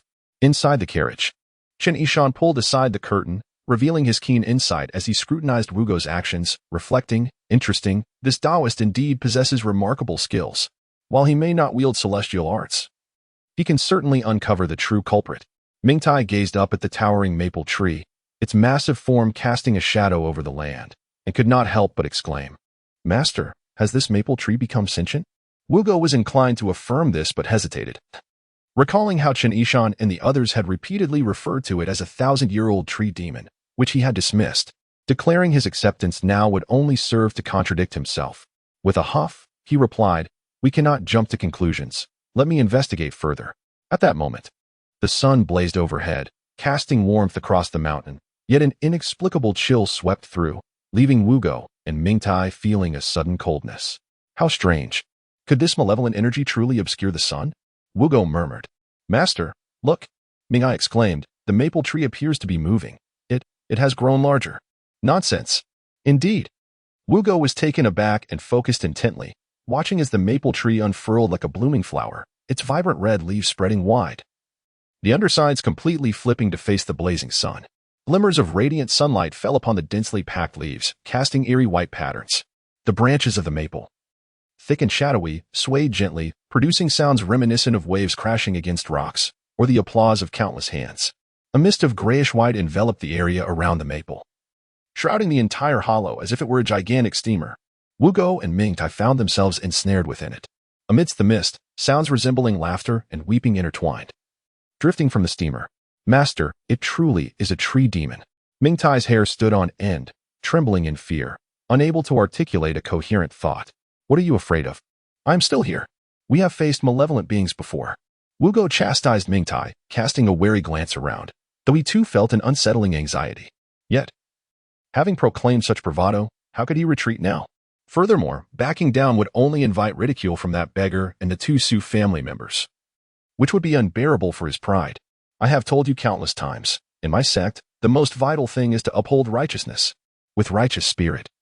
No evil can harm you. Why should you fear?" "I understand my mistake," Mingtai replied, lowering his head in shame. "Follow me," Wugo declared, invigorated. Fastening his talisman at his waist, wielding the seven-star sword, and striding confidently through the mist towards the maple tree, Mingtai hurriedly followed. Meanwhile, the 1,000-year-old tree demon, Feng Shuang, had long been stirred. Chapter 46. The Five Thunder Technique. The grayish-white mist gradually dispersed. Taoist Wugo, accompanied by Mingtai, busily manipulated a compass and copper coins in the valley. Feng Shuang observed the faces and eyes on the maple leaves with clarity, yet she paid little heed. These two Taoists, one large and one small, were mere mortals, posing no real threat to her. As long as they did not wield celestial arts, she felt no fear. In the past, if someone had dared to disturb her, Feng Shuang would have delighted in conjuring illusions to ensnare them and feast upon their flesh and blood. However, having assured Master Chen in the night that she would no longer harm anyone, she was bound to honor her word. In the pursuit of cultivation and enlightenment, nothing is more detestable than a lack of integrity. Failing to adhere to one's promises would surely invoke the wrath of the heavens.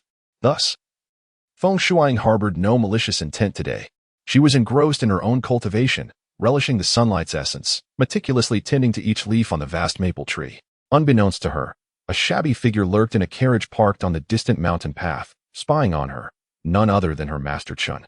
Taoist Wugo approached the tree, dry-mouthed as he gazed at the stout trunk, its bark resembling wrought iron, adorned with vibrant red maple leaves. He suddenly felt that a saw or an axe would be more suited for vanquishing demons. Nevertheless, he dismissed such thoughts and decided to affix a talisman first. With his left hand, he retrieved a piece of talisman paper from his robe, while his right hand bit through it, reciting incantations as he deftly inscribed the symbols upon the paper. In an instant, a blood talisman was completed. "Now," he bellowed, pressing the talisman onto the tree trunk. Feng Shuang found his actions perplexing, unaware of the Taoist's intentions, and felt an odd itch as a result. However, it soon dawned on her that this foolish Taoist was courting disaster. Having affixed the blood talisman, Taoist Wugo began to fiercely stab at the trunk with his seven-star sword. How audacious! The trunk shook violently, and countless faces emerged from the leaves, all gazing ominously at Taoist Wugo, their lips curling into sinister smirks. What an impudent demon, daring to mock this master! In an instant, Wugo's hair stood on end, and his hand trembled, yet he remained steadfast in his confidence. "I shall strike again." "Hm? Won't he penetrate?"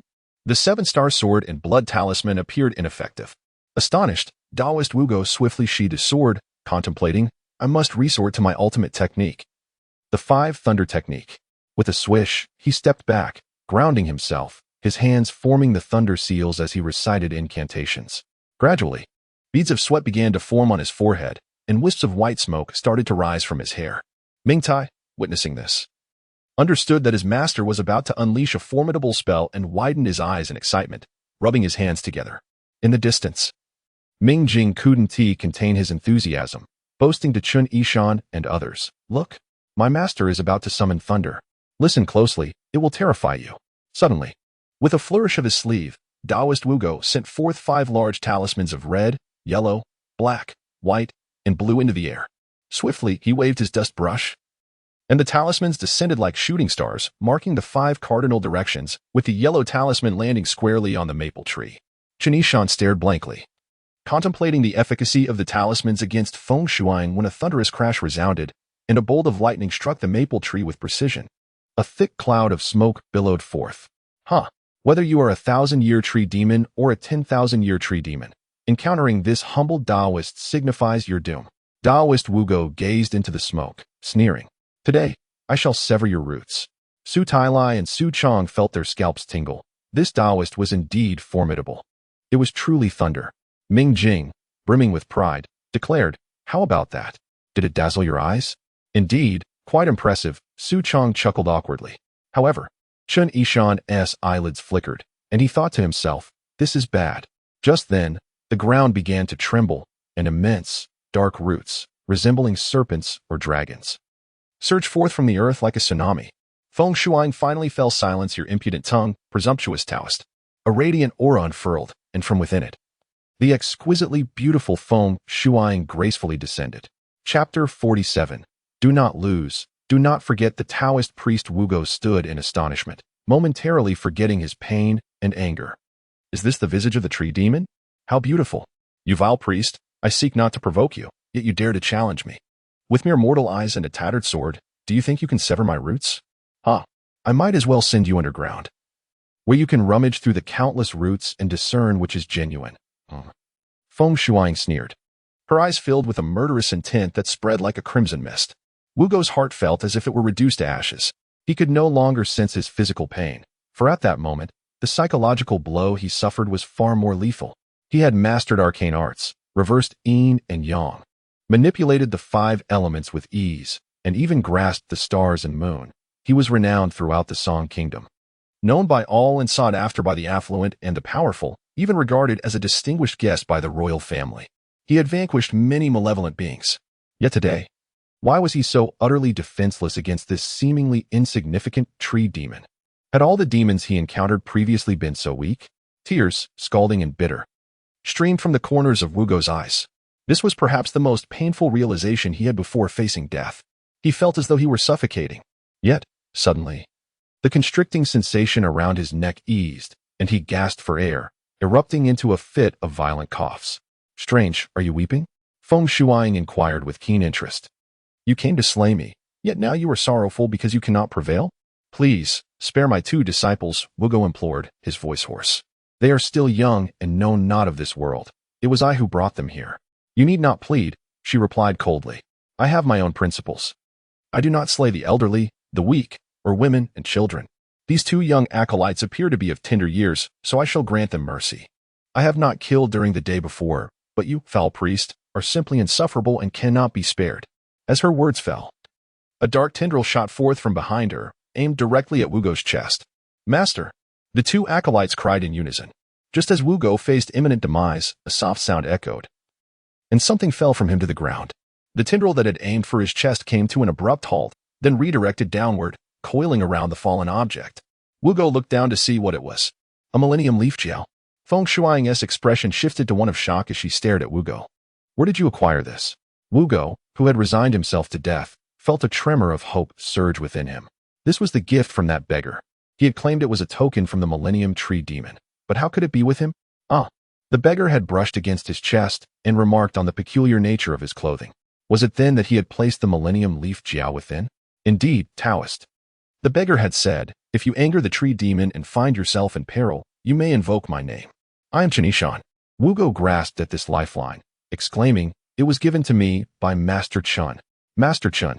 Feng Shuang's voice grew cold as she repeated, "Chen Yishan, is it?" "Yes.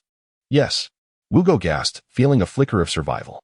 Feng Shuang's countenance darkened further. "Did he instruct you to sever my roots?" In that moment, Feng Shuang felt the sting of betrayal and mockery.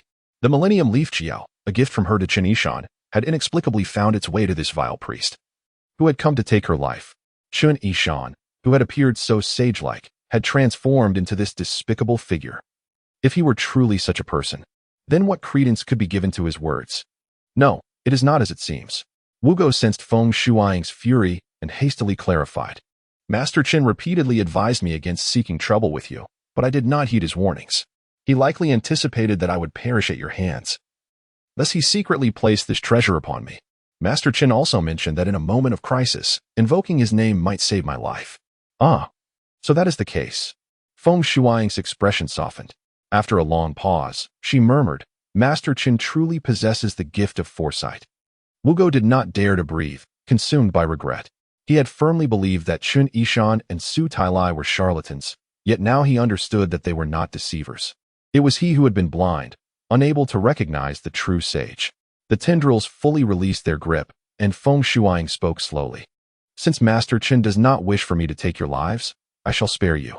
Wugo rejoiced, and the two acolytes, filled with relief, rushed to his side. The trio embraced, trembling with a mixture of exhilaration and fear. Noting that Feng Shuang made no further move, Wugo swallowed hard and mustered the courage to speak. Forgive us. We shall take our leave. Wait. Feng Shuang suddenly demanded. Where did you encounter Master Chen? Not far from here. He was accompanied by two individuals surnamed Su. Is he still there? Yes, their carriage is just up the path. Wugo turned to see the carriage still stationed on the mountain trail. Feng Shuang nodded. I shall pay my respects to Master Chen. The massive roots burst apart like a torrential downpour, scattering into countless strands that enveloped Wugo and his disciples, dragging them underground. Chen Yishan observed the entire arc of Wugo's emotional descent, from confidence to despair. He had anticipated this turn of events. Considering that if the Millennium Leaf Jiao failed to work and Feng Shuang truly resorted to violence, he would have to step forward once more. Su Tailai and Su Chang, however, were already paralyzed with fear, huddled in the carriage, too terrified to show themselves.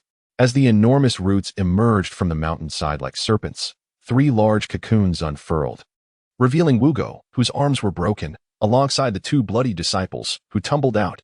Chen Yishan sighed. What was the need for this? Feng Shuang emerged from a faint halo, still an apparition without corporeal form. Chen Yishan stepped out from the carriage, smiling gently at Feng Shuang. Maintain your composure, reveal your 8 teeth, and remain unperturbed. Master Chen, though you may not value the gift I presented, it should not be carelessly bestowed upon another, should it? Feng Shuang gazed boldly at Chen Yishan, her tone laced with reproach. Chen Yishan replied calmly, a single leaf jiao can save 3 lives. It is both my blessing and yours.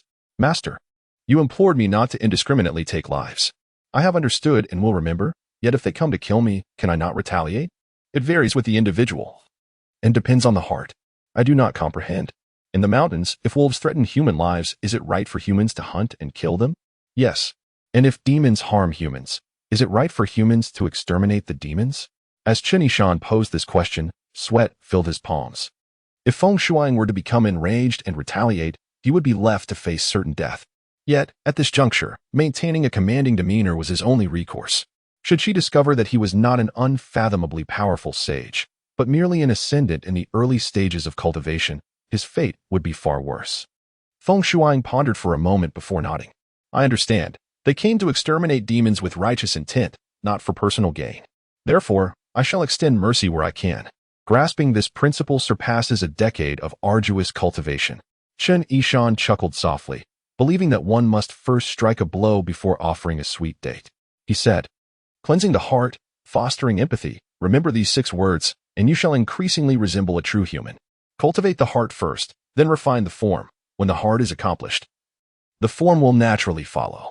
By next year, you shall surely leave this desolate valley and transform into a truly free individual, rather than merely manifesting the fleeting shadows of the present. Cleansing the heart, fostering empathy. Cultivate the heart first, then refine the form. When the heart is accomplished, the form will naturally follow. I understand now. Thank you, Master, for your guidance once more. Feng Shuang could hardly contain her excitement. She never expected to encounter Chen Yishan a second time, only to receive such profound wisdom. Cleansing the heart, fostering empathy. Cultivate the heart first, then refine the form. When the heart is accomplished, the form will naturally follow. So it is. Enlightened, Feng Shuang struggled to suppress her overwhelming joy. Yet the immense roots beneath her began to tremble in response. There was no greater happiness than this. Go ahead. Chen Yishan observed her reaction and feigned contentment. Our fates are intertwined. We shall meet again. Master Chen, once I leave this place, I will certainly seek you out. By then, I shall see if you have retained my heartfelt sentiments. Master, do not forget. A 1,000-year-old leaf drifted through the wind and landed in Chen Yishan's hand. Do not forget? Chen Yishan cast a peculiar glance at the stunningly beautiful Feng Shuang, who had already vanished with a smile.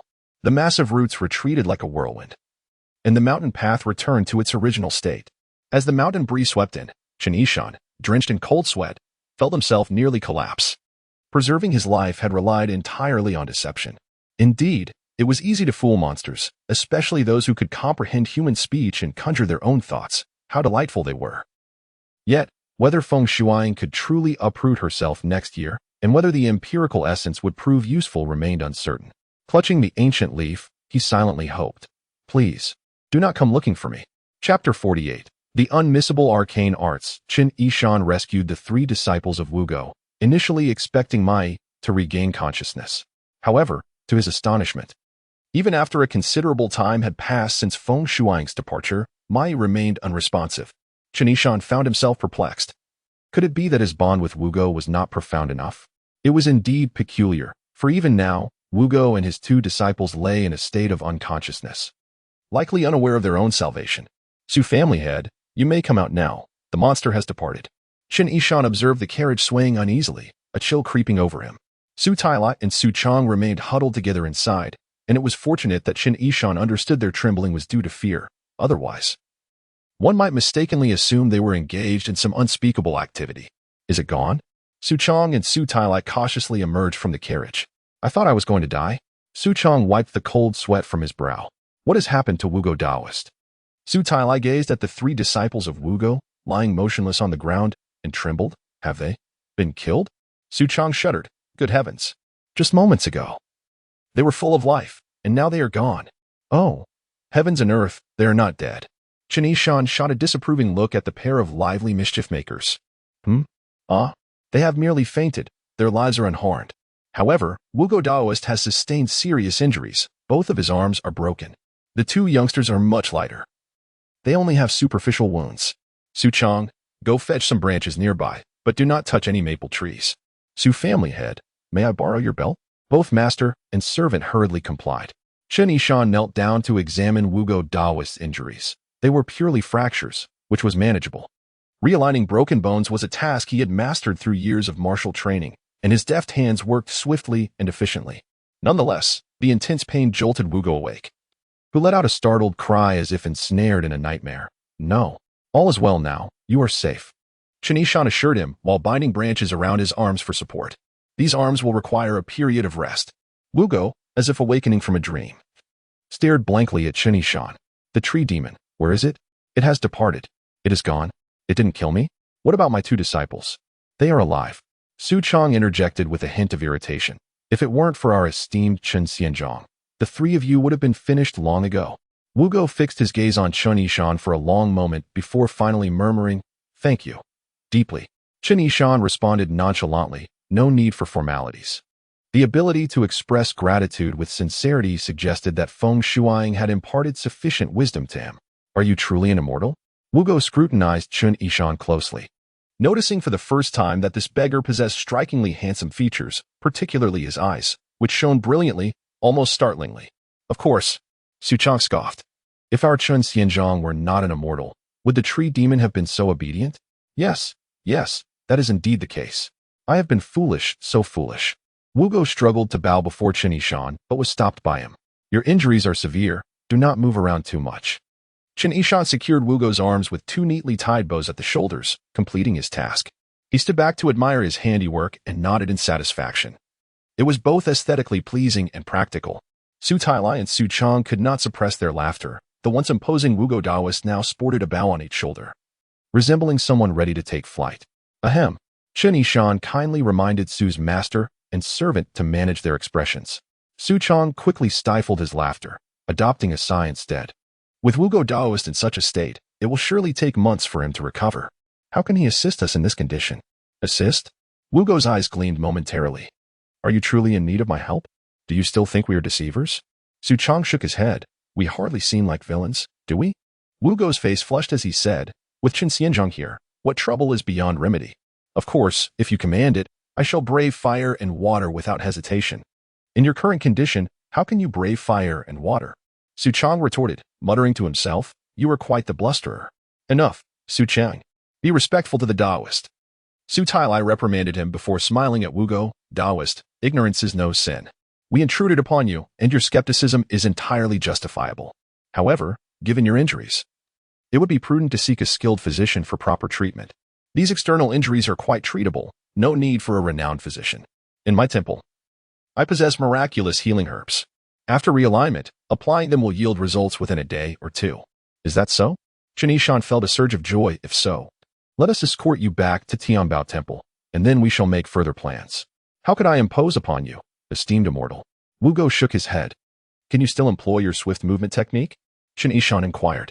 Are you referring to the thunderbolt talisman affixed to my feet? Wugo chuckled faintly, shaking his head. In my current state, it is beyond my capacity, nor can I bear the weight of my two disciples. Chen Yishan nodded. Then we shall escort you back. Once you have healed, we will still require your assistance. Esteemed immortal, do you truly need his help? Su Chang muttered. Is it necessary? Su Tailai remained silent. His thoughts mirroring Su Chang's. Wugo's reputation was formidable, yet their initial encounter had revealed a dismal sight. He had been ruthlessly beaten by the tree demon. The severity of his injuries was painful to behold, and they questioned whether someone of such caliber could offer any real assistance. However, Chen Yishan was profoundly intrigued by Wugo's arcane arts, resolutely determined to forge a bond of friendship with him. Lacking knowledge of cultivation practices and possessing only limited skills, he yearned to absorb any knowledge he could, including the arcane arts. Take, for instance, the talisman Wugo employed. If he were to learn its intricacies and imbue it with spiritual energy, might it yield extraordinary effects? The Thunderbolt talisman and the 5 Thunder formula had captured Chen Yishan's imagination. If a mere mortal could achieve such results, what would transpire if an immortal wielded it? Should the potency of the 5 Thunder formula amplify even modestly, Feng Shuang would surely find himself in peril. If it were to triple in strength, it could pose a life-threatening danger. Moreover, if the Thunderbolt talisman were not merely for traversing ground but instead employed in agile maneuvers, how could his physical agility not increase tenfold in combat? Thus, how could Chen Yishan possibly allow Wugo to depart without forming a connection? Chapter 49. Journey to Tianbao Temple today. Taoist Wugo merely underestimated his opponent due to a lack of understanding, compounded by the geographical advantage held by the tree demon, which led to his minor setback. In truth, the Taoist's extraordinary abilities are quite formidable, had he harnessed them effectively. The tree demon might not have been able to inflict any harm upon him. Chen Yishan sincerely remarked, therefore, I still wish to invite the Taoist to accompany us. The Su family master and his servant exchanged silent words of contempt. The Taoist has been beaten to a pulp by the tree demon, and you still claim he has merely suffered a slight loss. This immortal indeed speaks with wide eyes and utter nonsense. However, Chen Yishan's words left them no room for retort. They could only echo in agreement. Indeed, the immortal speaks truthfully. We have been shallow in our understanding. The immortal perceives the depths that our mortal eyes cannot fathom. They skillfully offered their daily flattery to the immortal. Taoist Wugo was deeply moved, almost shedding tears of strength. Chen Xianchang is truly remarkable. I spoke impertinently before, yet he holds no grudge, even sending me the 1,000-year-old leaf for my protection. Now, he speaks on my behalf, valuing me so highly and seeking my assistance. I cannot bear it. Overcome with emotion, Taoist Wugo broke into tears. Mingjing and Mingtai awoke in succession. Master, have we descended into hell?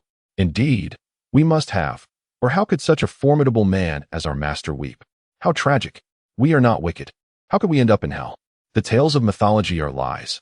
I shall never believe them again. The 2 young acolytes began to weep as well. Enough. Taoist Wugo quickly stifled his sobs and reprimanded his embarrassing disciples.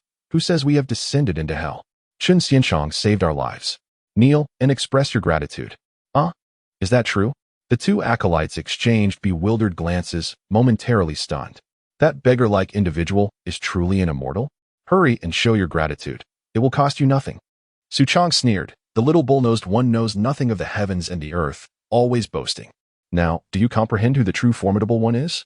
The two acolytes blinked in confusion, glancing around to confirm they were still on the mountain path of Phoenix Ridge, firmly within the mortal realm.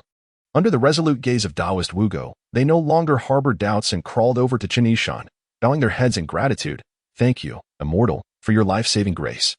You are our father in rebirth. A hint of bitterness welled up within Taoist Wugo. He recalled how the two little ones had always said, once a disciple, forever a father, and now they had so swiftly found a new godfather. Rise, there is no need for such formality.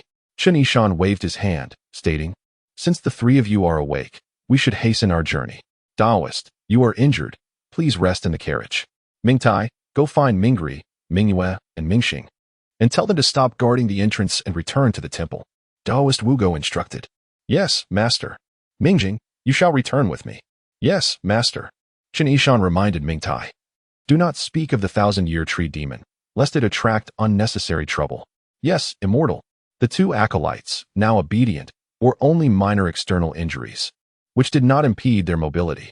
Thus, Su Chong continued to drive, while Mingjing sat beside him on the carriage shaft. Chen Yishan, Taoist Wugo, and Su Tailai squeezed into the carriage, setting off towards Tianbao Temple. Along the way, Su Tailai could not suppress his curiosity and asked, Taoist, what brings you to Phoenix Ridge so suddenly? Taoist Wugo sighed. Ah, it is the pilgrims who come to the temple, offering donations and making wishes for peace. They mentioned that the night roads of Phoenix Ridge are perilous. Having heard this often, I have harbored a concern. Moreover, when one accepts money from others, one must alleviate their disasters. Thus, I have come. I simply did not anticipate the tree demon's might. Had it not been for Chen Yishan, both I and my disciples would have perished. Su Tailai silently scoffed. You deserved it. Chen Yishan repeatedly warned you of the tree demon's strength. Yet you refused to heed his advice, knowingly seeking trouble with a great demon. If not you, then who else would face death? Taoist Wugo then turned to Chen Yishan. Immortal, why do you not eliminate that tree demon? Chen Yishan thought to himself, am I not unable to defeat her? Yet on his face, he wore a compassionate expression. She has endured millennia of cultivation to reach her current state. It is truly no easy feat. Heaven possesses a benevolent nature, and I cannot bear to destroy her. Taoist Wugo insisted, yet she is still a demon. Chen Yishan shook his head. In my heart, I perceive no distinction between humans and demons, only a dichotomy of good and evil. Taoist Wugo remained steadfast, but she has caused the death of so many. Is that not evil? Not so, not so. Chen Yishan shook his head again. She creates illusions that ensnare the senses. Some are lured by the intoxicating music, some by the rich aroma of wine and meat. Some by the allure of beauty, others by the pursuit of power, and still others by long-lost affections. Those who venture forth, lured by wealth, are merely victims of their own desires. The right and wrong of it all is indeed challenging to discern. Su Tailai suddenly recalled the tale of the snow woman. Feeling as though Chen Yishan was speaking directly to him, he could not help but lower his head in shame, reflecting, the immortal speaks the truth. Su Chong and I were ensnared by beauty, disregarding warnings. We have indeed brought this upon ourselves. Indeed, recognizing one's faults and amending them is the greatest virtue. Chen Yishan reached for his beard, aiming to enhance his air of profundity, only to remember he had no beard, leading him to envy Taoist Wugo. Taoist Wugo remained obstinate. What if that tree demon harms others in the future? Chen Yishan replied, that Feng Shuang has accepted my counsel and promised never to harm others again. Just as you three went to vanquish her, did she not ultimately release you? Taoist Wugo shook his head. That is different. This time it was entirely due to the immortals' deterrence. Without you, my disciples and I would undoubtedly have perished. The Taoist also acts out of a sense of public duty to rid the world of evil. If the Taoist harbored malicious intent, even I could not save you. Yes, the immortal speaks the truth, yet I still feel that allowing the tree demon to continue her cultivation may lead to greater calamities in the future. Even if she promises not to harm again, can one trust the words of a demon? Chen Yishan felt a surge of anger rising within him. He wished to silence this contrarian. He had encountered argumentative individuals before, but none as relentless as this. Surely, his patience was wearing thin. He shot Taoist Wugo a disdainful glance. If you are truly so concerned, once you recover, why not ascend the mountain to eliminate the demon again? Taoist Wugo was momentarily taken aback, then shook his head vigorously. I cannot defeat her. I would not dare provoke her again. Chen Yishan scoffed. Then why persist in your chatter? Let matters regarding the maple demon end here. Should she commit further atrocities, I shall return to eradicate her demonic essence. You would do well not to spread these events, for both your sakes and the sake of others. Chen Yishan cast a stern glance at Taoist Wugo and Su Tailai. Since she has promised me not to indiscriminately kill the innocent, she will surely uphold her word. After all, her cultivation is of utmost importance to her. If you spread this information, it may attract curious onlookers, either disbelievers seeking to hunt demons or those overestimating their capabilities, which would only lead to further loss of life.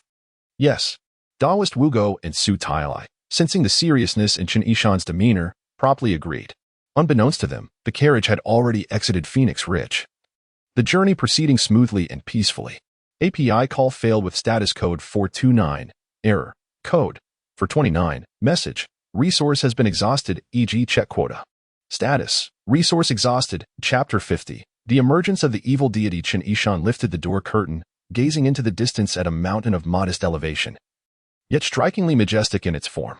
Verdant foliage enveloped the mountain, and partially obscured by lush green leaves stood a Taoist temple. Master, we are home, Ming Tai and Ming Jing exclaimed with exuberance. Their recent outing with their master had been fraught with peril, and returning to the temple was indeed a hard-won achievement. Master Chen, do you see that mountain? That is Tianbao Mountain. The Tianbao Temple, which I oversee, is nestled halfway up, the Taoist Wugo remarked, his spirits lifting upon sighting his domain. After generations of stewardship, it remains a tranquil and beautiful place. Indeed, it is quite remarkable, Chen Yishan acknowledged. Marveling at the picturesque landscape and the temple, which appeared to hover amid the mountains, a sight to behold. He mused that upon entering the temple, he must first take a bath and change into fresh attire. Su Chang, invigorated, urged the horses onward, and soon they arrived at the foot of Tianbao Mountain. A crystalline stream meandered brightly at the base, surrounded by dense trees and vibrant flowers. Ascending the stone steps along the winding path, Chen Yishan felt a wave of elation wash over him. Truly, this is a splendid place. The temple appeared substantial, complete with pavilions and towers, exuding an air of grandeur. Its prosperity suggested a thriving community, indispensable for maintaining such a magnificent establishment. This Tianbao temple was founded by my esteemed ancestor, the Tianbao Zhenren, and has flourished for hundreds of years, becoming the foremost temple in Luochuan County. Wugo Taoist proudly elaborated as they progressed deeper into the temple grounds. How many practitioners reside within your Tianbao temple? Chen Yishan inquired. Tianbao temple is known as the orthodox school of the Xiamen sect, where disciples are rigorously selected. Thus, despite its size, its inhabitants are few. My senior uncles and brothers have dispersed to various locales, establishing branch temples elsewhere. Only I and my disciples remain. Apart from us, my eldest apprentice, Ming Kong, stays behind to guard the temple. As Wugo Taoist recounted the details of his domain, the group entered the mountain gate. Finding the temple eerily silent, Wugo Taoist pondered aloud, where is Ming Kong? Why is he not here? Ming Jing chuckled, surely. The eldest brother has taken advantage of our master's absence to shirk his duties and indulge in sleep. With a huff, Wugo Taoist instructed his disciples, go find Ming Kong and bring him to me. Then, those responsible for cooking should prepare meals, and those tasked with boiling water should do so. Laying out our finest dishes, Ming Yu and Ming Xing, you two prepare 3 guest chambers. Master Chen and Su Zhuangzhu will be staying with us tonight. Yes. The disciples chorused. Wugo Taoist then called over Ming Xing, whispering, fetch my unworn new robes and shoes for Master Chen, so he may change after his bath. As Ming Xing made his way, he overheard Ming Jing and Ming Tai animatedly recounting tales of tree demons and Master Chen, filled with excitement, yet tinged with incredulity. However, during their encounter with Feng Shuai, they had fainted at first sight, unaware of how Chen Yishan had subdued the tree demon, leading them to embellish their narratives with fanciful exaggerations, devoid of logic, leaving Ming Ri, Ming Yu, and Ming Xing with numerous doubts. Indeed, being mere children, Ming Jing and Ming Tai struggled to maintain coherence in their fabrications. Ming Xing mused, Master Chen's attire does not resemble that of a celestial being. I hope Master is not deceived despite their thoughts. The disciples obeyed Wugo Taoist's commands and dispersed to their tasks. Chen Yishan, possessing keen hearing, caught every word spoken in whispers, growing fond of Wugo Taoist, who, though appearing brusque, displayed a thoughtful nature. As the four strolled leisurely through the temple, traversing courtyards and passing the hall of the second ancestor, Chen Yishan felt a sudden shiver, as if his inner energy had been provoked, surging with unexpected intensity, manifesting outwardly. What is happening? He thought, sensing something amiss. He opened his perceptive eyes, surveying the surroundings, and a peculiar aura enveloped the expansive temple.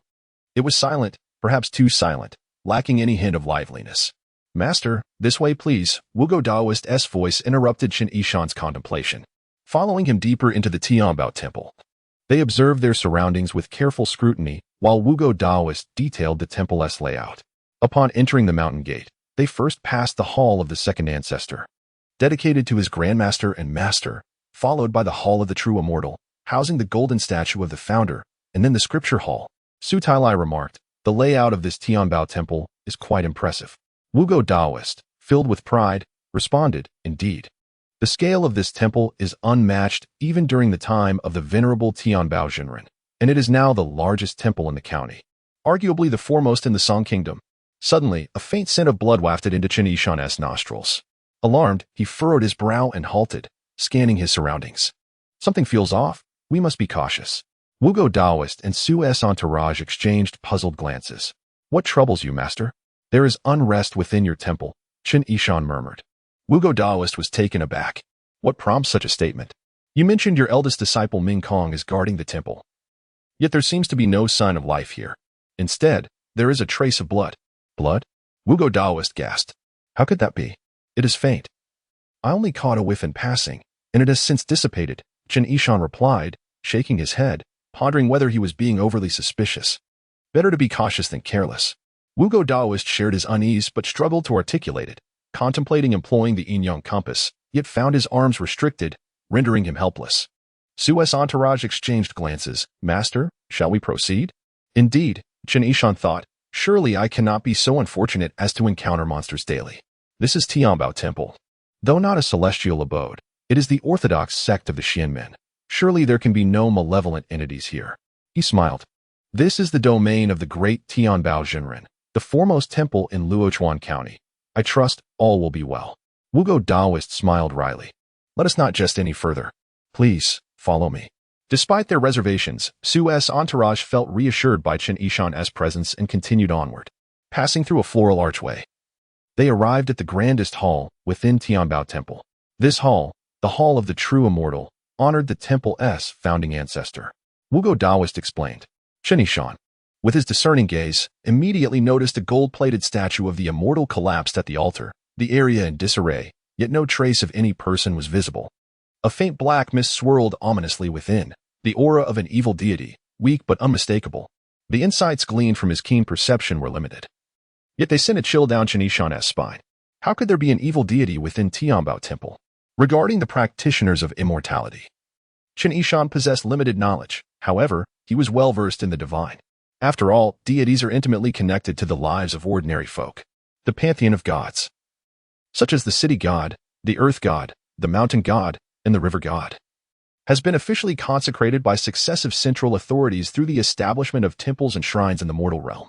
Officials and commoners alike pay homage throughout the seasons, offering incense and continuously gathering collective wishes to manifest divine powers, ensuring peace and safety for the region. These are the righteous gods.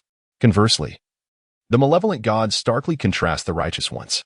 They lack official recognition from the central government and do not possess formally sanctioned temples or shrines. The places where they receive worship are derogatorily termed lewd shrines, and their rituals are often marked by brutality and immorality, such as the sacrifice of young boys and girls. These wicked deities do not safeguard the populace but rather intimidate and exploit. If the common people fail to meet their sacrificial demands, they unleash chaos. Yet, how could there be malevolent spirits roaming the Tianbao Temple, the preeminent temple within the borders of the Song Kingdom? Renowned as the authentic establishment of the celestial sect and the ancestral ground of arcane arts, dedicated to the founding patriarch, the celestial master Tianbao, Chen Yishan found himself perplexed. He gestured, indicating, there is something peculiar within that grand hall. We must investigate at once.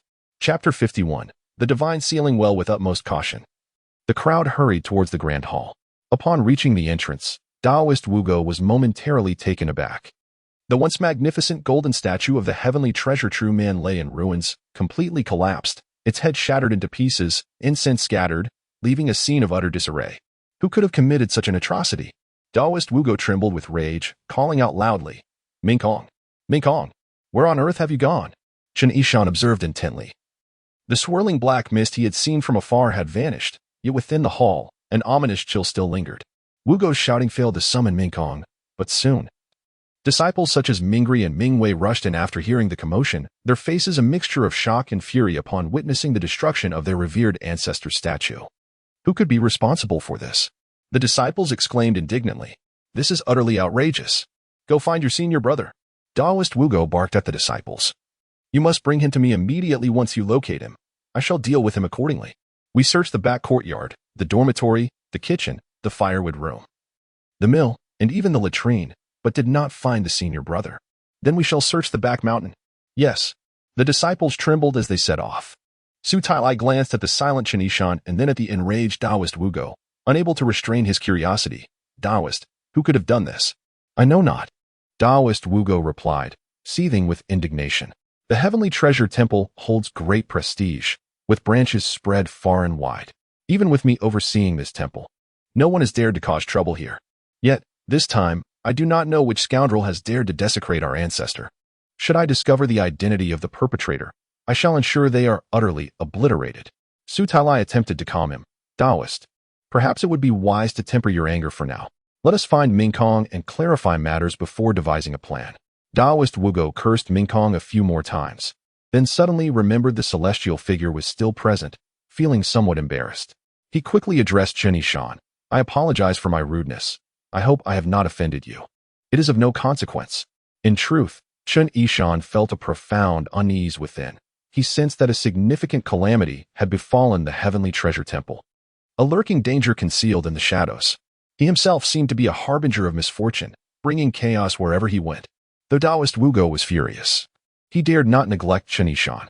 The destruction of the golden statue could not be rectified immediately, and he feared further damage might occur elsewhere in the temple. Thus, he suggested, Chen Xianshang, Su Zhuangzhu, let us proceed to the back. Very well. Fortunately, the scripture discussion hall at the back remained unscathed. The doors were still locked, showing no signs of forced entry. Daoist Wugo felt a slight relief. Meanwhile, Chen Yishan did not encounter any more black mist or detect any scent of blood along the way, and his anxiety gradually subsided. As they approached the back mountain gate, Daoist Wugo suddenly froze in disbelief, followed by another round of curses. This is utterly outrageous. They have even dared to destroy the guardian deity. Chen Yishan noticed a scattering of torn paper at the foot of the back mountain gate, which he surmised had originally been the image of the guardian deity affixed to the door. The remnants were so shredded that the deity's likeness was nearly unrecognizable. Truly, it is in tatters. Su Chang chuckled. Daoist, it seems you have indeed offended someone. While you were away, they came and shattered the golden statue and ripped apart the guardian deity's image. I wonder if they have wreaked further havoc. On the bright side, at least they did not set fire to the temple. Had they done so, it would have been a catastrophic loss. Silence. Su Tailai noticed Daoist Wugo's expression darkening further and hastily interjected, then turned to Daoist Wugo with a conciliatory smile. Please do not take offense, Daoist. This rascal meant no harm.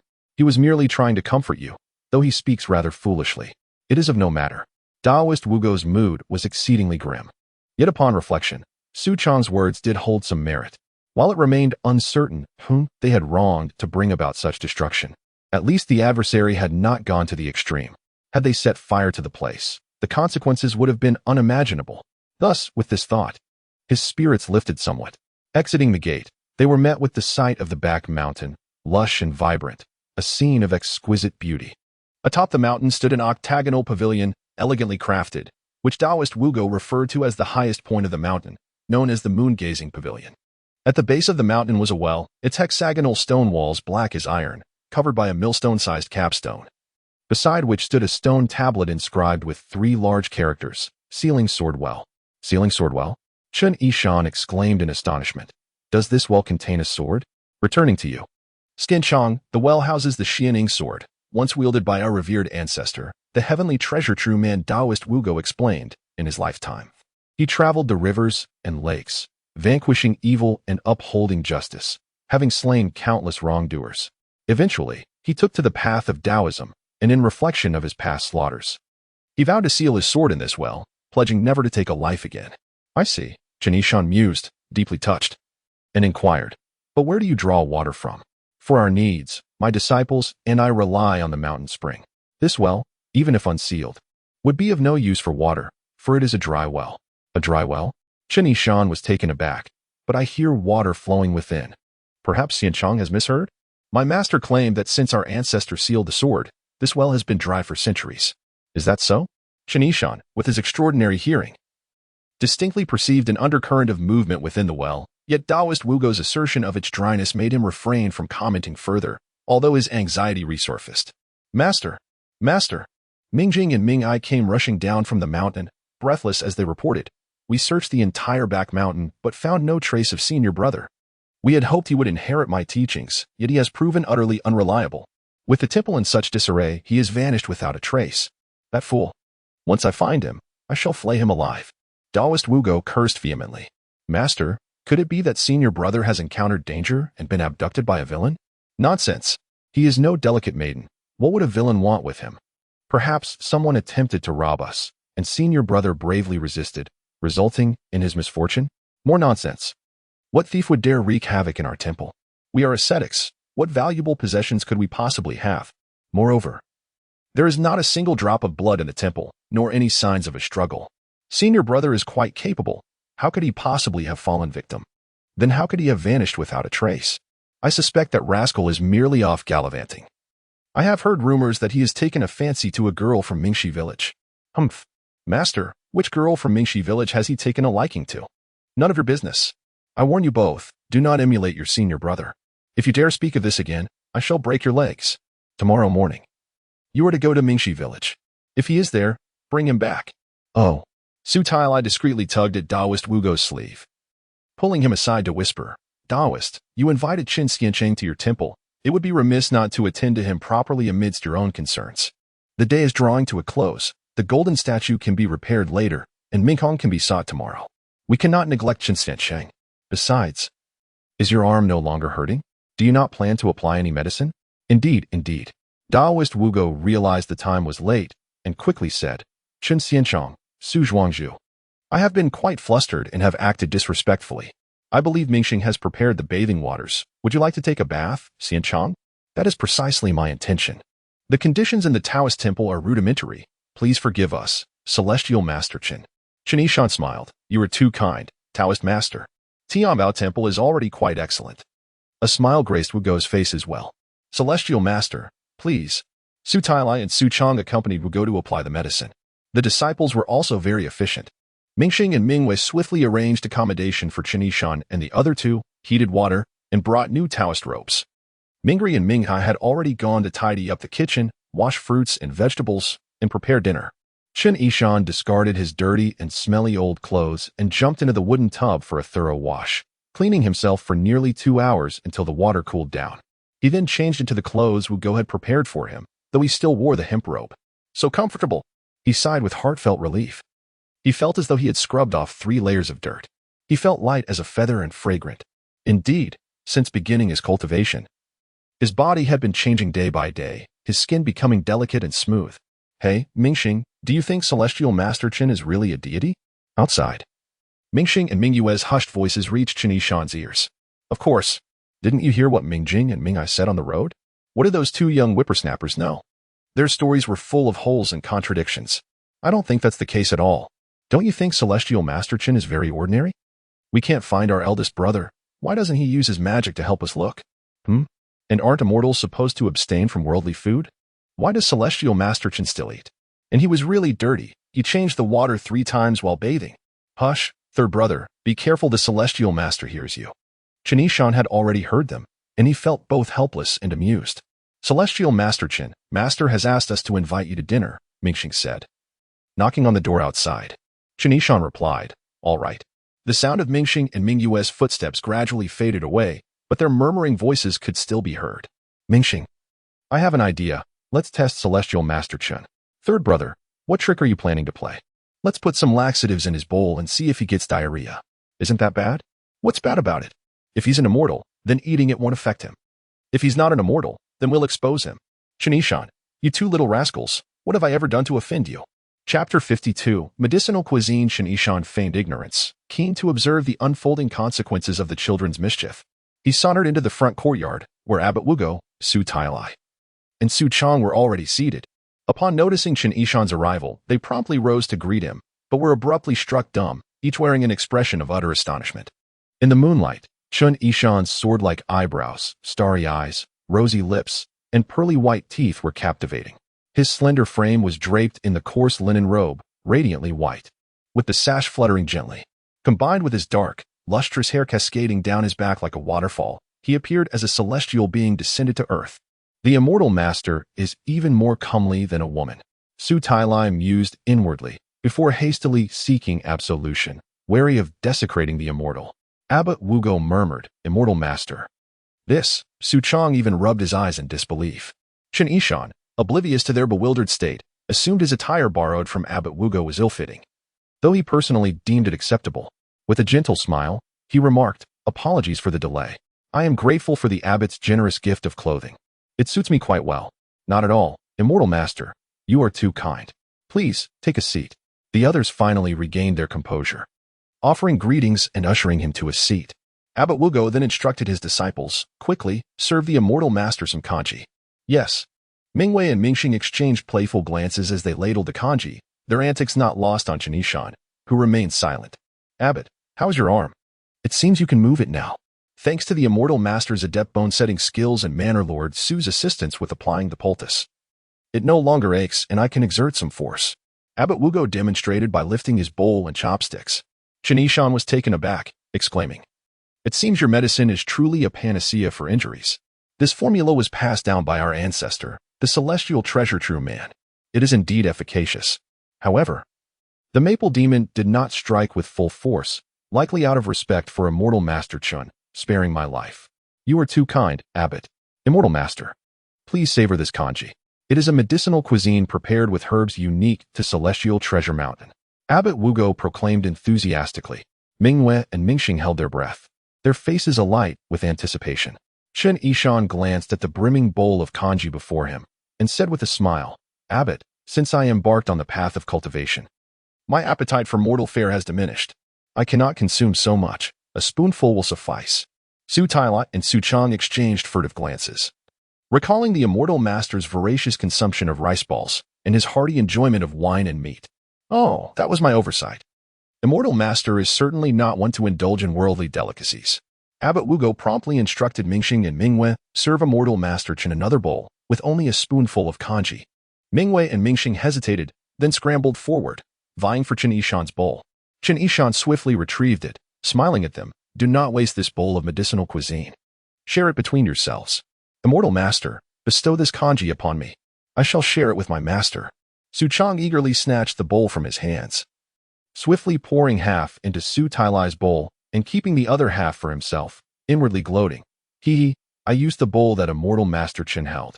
Surely, I will absorb some celestial essence." Chen Yishan was speechless. Abbot Wugo watched Su Chang divide the kanji, his heart stirring with envy. That scoundrel actually used the immortal master's bowl. How did I not think of that? Su Tailai, perceptive to Abbot Wugo's thoughts, glared at Su Chang and rebuked. "You ignorant cur, do you not know etiquette? Give the abbot the other half." Su Chang protested, "Master, quickly." "Yes." Su Chang reluctantly offered his half of the kanji to Abbot Wugo. "How can I accept this?"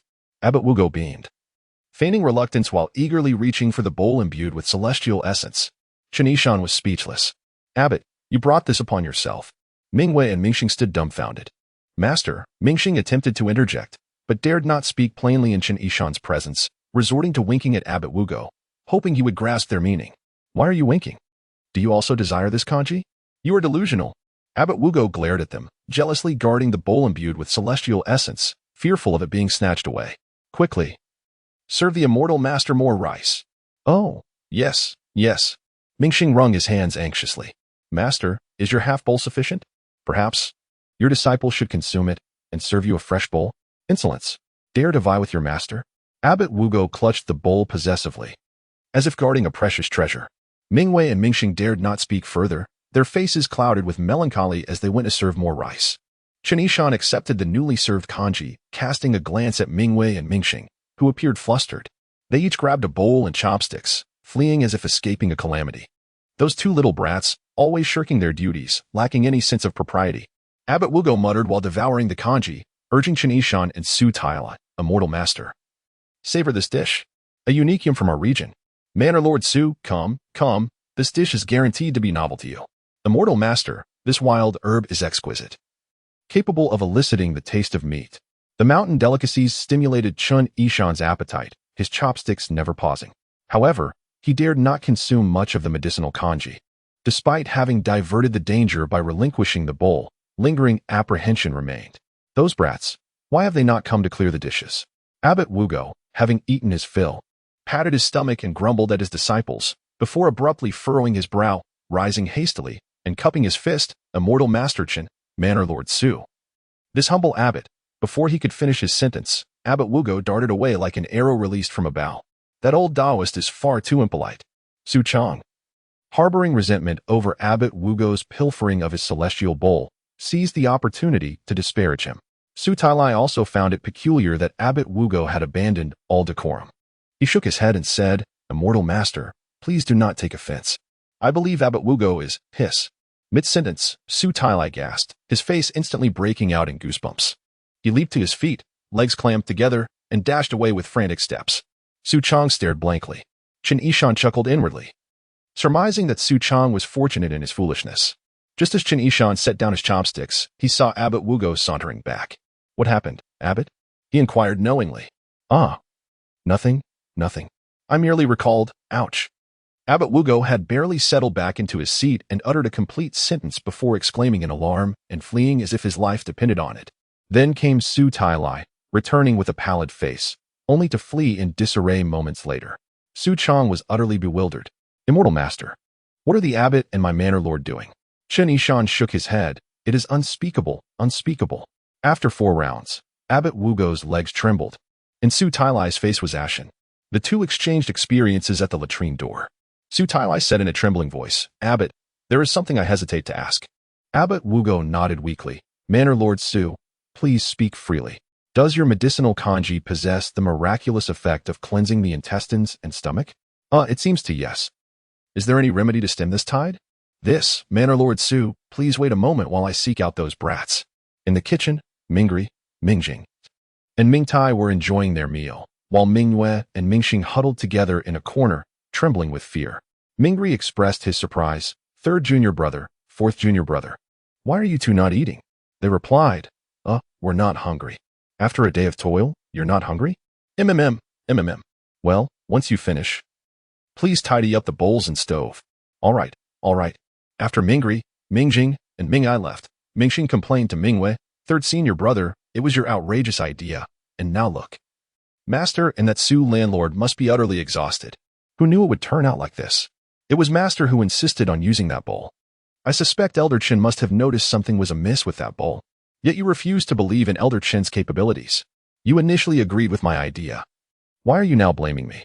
As Mingxing and Mingyue argued, the eavesdropping Taoist Wugo, filled with rage, kicked the door open with a loud bang and bellowed. You impertinent fools, hurry and fetch the antidote. Yes. The 2 frightened brothers turned pale and rushed out. Stop. Taoist Wugo suddenly wore a peculiar expression, gasping for breath, and slowly added, and while you're at it, bring me a clean pair of undergarments. Understood. His earlier shout had been so forceful that it left him fuming, and in his haste, he had let slip an embarrassing moment, thinking it was merely a trivial release. From that day forth, Taoist Wugo learned a valuable lesson. One must never underestimate the significance of a flatulent release when suffering from diarrhea. Chapter 53. The enchanting Master Yi. A quarter of an hour later, both the untainted Taoist and Su Tailai felt significantly more at ease after consuming the antidote. After all, the immortal master was indeed an immortal. Su Tailai sighed, remarking that despite having consumed the same medicinal dish, Master Chen remained as calm and steady as a mountain. Su Chang, robust as he was, surprisingly had not needed to relieve himself. The untainted Taoist cast a sidelong glance at him, silently cursing, Fool. If you hadn't insisted on giving me that bowl, I would have been fine. Turning back, he noticed Chen Yishan gazing at him with a peculiar smile, causing the untainted Taoist to feel a pang of anxiety. Surely, the immortal master must know what transpired. He quickly stated, Master, this humble Taoist has already punished those 2 rascals, Mingxing and Mingyue, by having them reflect on their misdeeds. Chen Yishan smiled faintly, replying, I have no concerns. However, Taoist, you must ensure that your disciples are well disciplined. Do not neglect even minor virtues, nor indulge in minor vices. Indeed, the untainted Taoist nodded repeatedly, wiping the cold sweat from his forehead. Although Master Chen did not reprimand him, the negative impression of lax discipline surely lingered in the immortal's mind. Those two little brats had caused significant trouble. Thus, the untainted Taoist resolved to impose an additional 7 days of confinement on Mingxing and Mingwei. Su Tailai, perplexed, inquired, "What has happened to Mingxing and Mingwei? They, have committed some errors. Enough about those two rascals." The untainted Taoist evaded the topic, shifting the conversation. "Master, Su Zhuangzhu. An evening excursion to appreciate the moon from the high platform at the rear mountain would be a delightful pastime. Perhaps I could take you both to see it?" Chen Yishan shook his head. "There is no need for trouble. Taoist, your injuries have not fully healed. It would be best to rest early. Su Zhuangzhu has traveled far and must be fatigued as well. Let us postpone the moon gazing for another day." Su Tailai nodded vigorously. "Yes, Master is correct. How could one not be fatigued? Not to mention the grueling travel. But the countless trips to the restroom tonight, like the relentless waters of the Yellow River, surviving this ordeal is already fortunate. My legs feel as soft as cotton. The thought of moon gazing or climbing to the platform seems absurd. I would be content to simply rest early. I truly miss home and wish to rise early tomorrow to return." Chen Yishan, understanding his sentiments, promptly assured him, "Do not worry. We shall head to your Su family village first thing in the morning." Su Tailai rejoiced. "Ah, with your word, Master, my heart is at ease." Su Chang, however, had no fondness for moon gazing. He never understood the allure of the moon. Lying down after a satisfying meal seemed far more enjoyable. After a hearty meal, he let out a burp and clasped his hands to Chen Yishan, saying, "Master, I shall retire now." "Very well." Chen Yishan smiled as he watched Su Tailai and Su Chang return to their quarters for rest. "Master, you should also rest early," the untainted Taoist suggested. Yet, Chen Yishan suddenly interjected, "Taoist, please wait a moment. I have a request. I wonder if you could accommodate it?" Upon hearing Chen Yishan's words, the untainted Taoist's demeanor turned solemn. "Master is too courteous. I am obliged to comply with your requests. I wish to visit the Luan Jing Hall to examine the texts collected by the Gui sect. I hope Taoist will grant me permission." Chen Yishan felt a twinge of awkwardness in making such a request, yet the allure of the untainted Taoist's talismanic arts compelled him to proceed. After all, they owed their lives to the master-disciple pair. Such a modest request should not trouble him. The Luan Jing Hall? The untainted Taoist paused in surprise. The texts housed within are recordings of mundane cultivation methods. Does Master wish to see them? Yes. I hope it is not too much trouble. Not at all. If you wish to see, you may do so at any time. The untainted Taoist thought to himself that the Luan Jing Hall was never open to outsiders. But was Chen Yishan truly an outsider? If he wished to see, it would be entirely appropriate.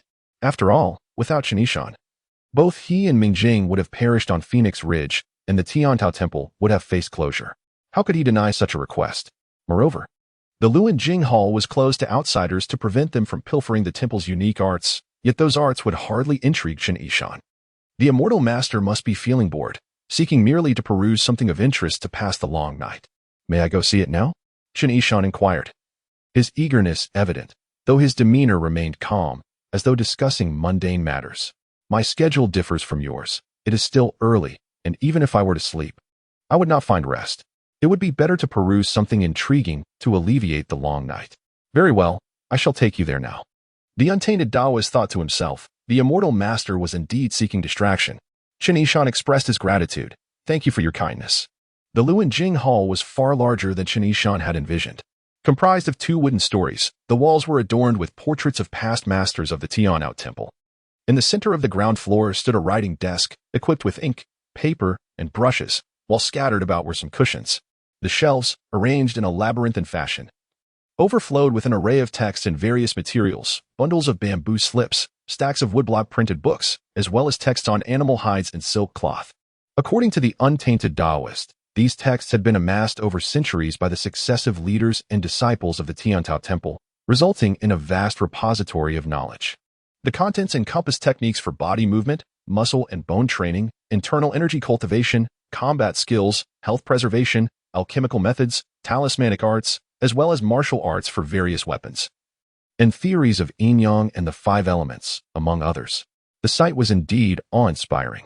Of course, All the texts detailed the cultivation methods of mortals and did not pertain to immortal arts. No wonder the Tiantao Temple held a formidable reputation. Even this collection alone was enough to astonish anyone. Chen Yishan remarked sincerely, "These materials for mortals may not capture the interest of an immortal like you." With a slight smile, Chen Yishan replied, "Before I embarked on the path of immortality, I too was immortal. Even after transcending, until I fully undergo transformation, I remain a being of flesh and blood. I have always found these unique arts fascinating, particularly the methods you practice, Taoist, which should not be underestimated." The untainted Taoist chuckled wryly. "There is no need for master to spare my feelings. My skills are indeed trifling and unworthy of mention." "Do you believe I am merely trying to spare your feelings?" "That is not the case." Chen Yishan shook his head. "Your unique arts are indeed remarkable. Not merely a product of my favor. It is simply that the tree demon surpasses you in strength. There are always stronger hands among the strong. You need not feel disheartened, for even cultivators have their share of inferiors." Feeling touched, the untainted Taoist suddenly mustered the courage to ask, "Master, do you still accept apprentices?" "I have no such intentions," Chen Yishan quickly interrupted the untainted Taoist. In recent days, he had become quite popular, with many wishing to take him as their master. The untainted Taoist sighed in disappointment, then asked, "Are you familiar with other sects of cultivation?" "I know of one, the Yunming sect." "Yunming? I have heard of it." The untainted Taoist brightened. Yunming Mountain is one of the few sacred mountains within the borders of our Song nation, where immortals reside. "Do you know those immortals, master?" "Yes, I do." "Are you close with them?" Sufficiently." "Then you can converse with them?" "Yes." "Wonderful." The expression on Taoist Wuku's face flushed a deep crimson, and with a hint of bashfulness, he spoke, "Esteemed immortal, I have harbored a lifelong aspiration to learn the celestial arts and attain the status of an immortal. After all, no matter how formidable one becomes through the practice of arcane techniques, one remains but immortal, even if one were to reach the extraordinary prowess of my revered ancestors. The inevitability of death looms over all. However, should one succeed in cultivating an immortal body, one could achieve eternal life. I am fortunate to have encountered you, esteemed immortal.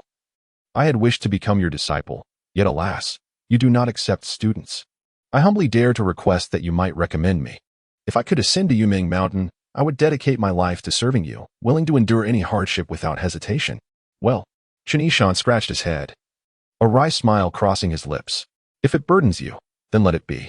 Upon witnessing Chen Yishan's troubled expression, Taoist Wuku's spirit deflated completely. He had not harbored grand hopes, merely voicing his innermost thoughts.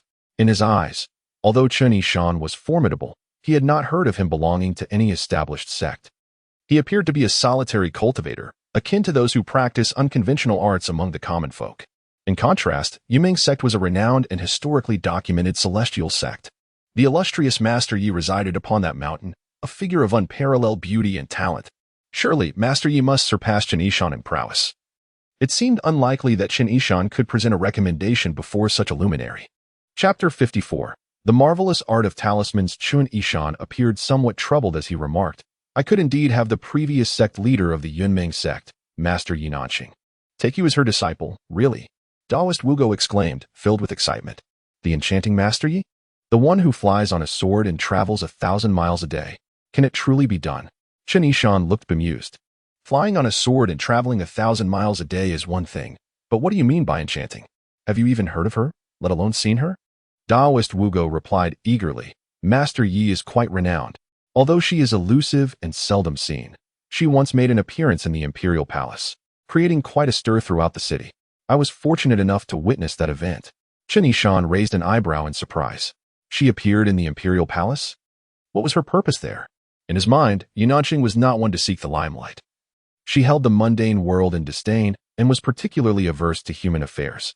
The thought of her visiting the most coveted place for mortals, the imperial palace, was astonishing.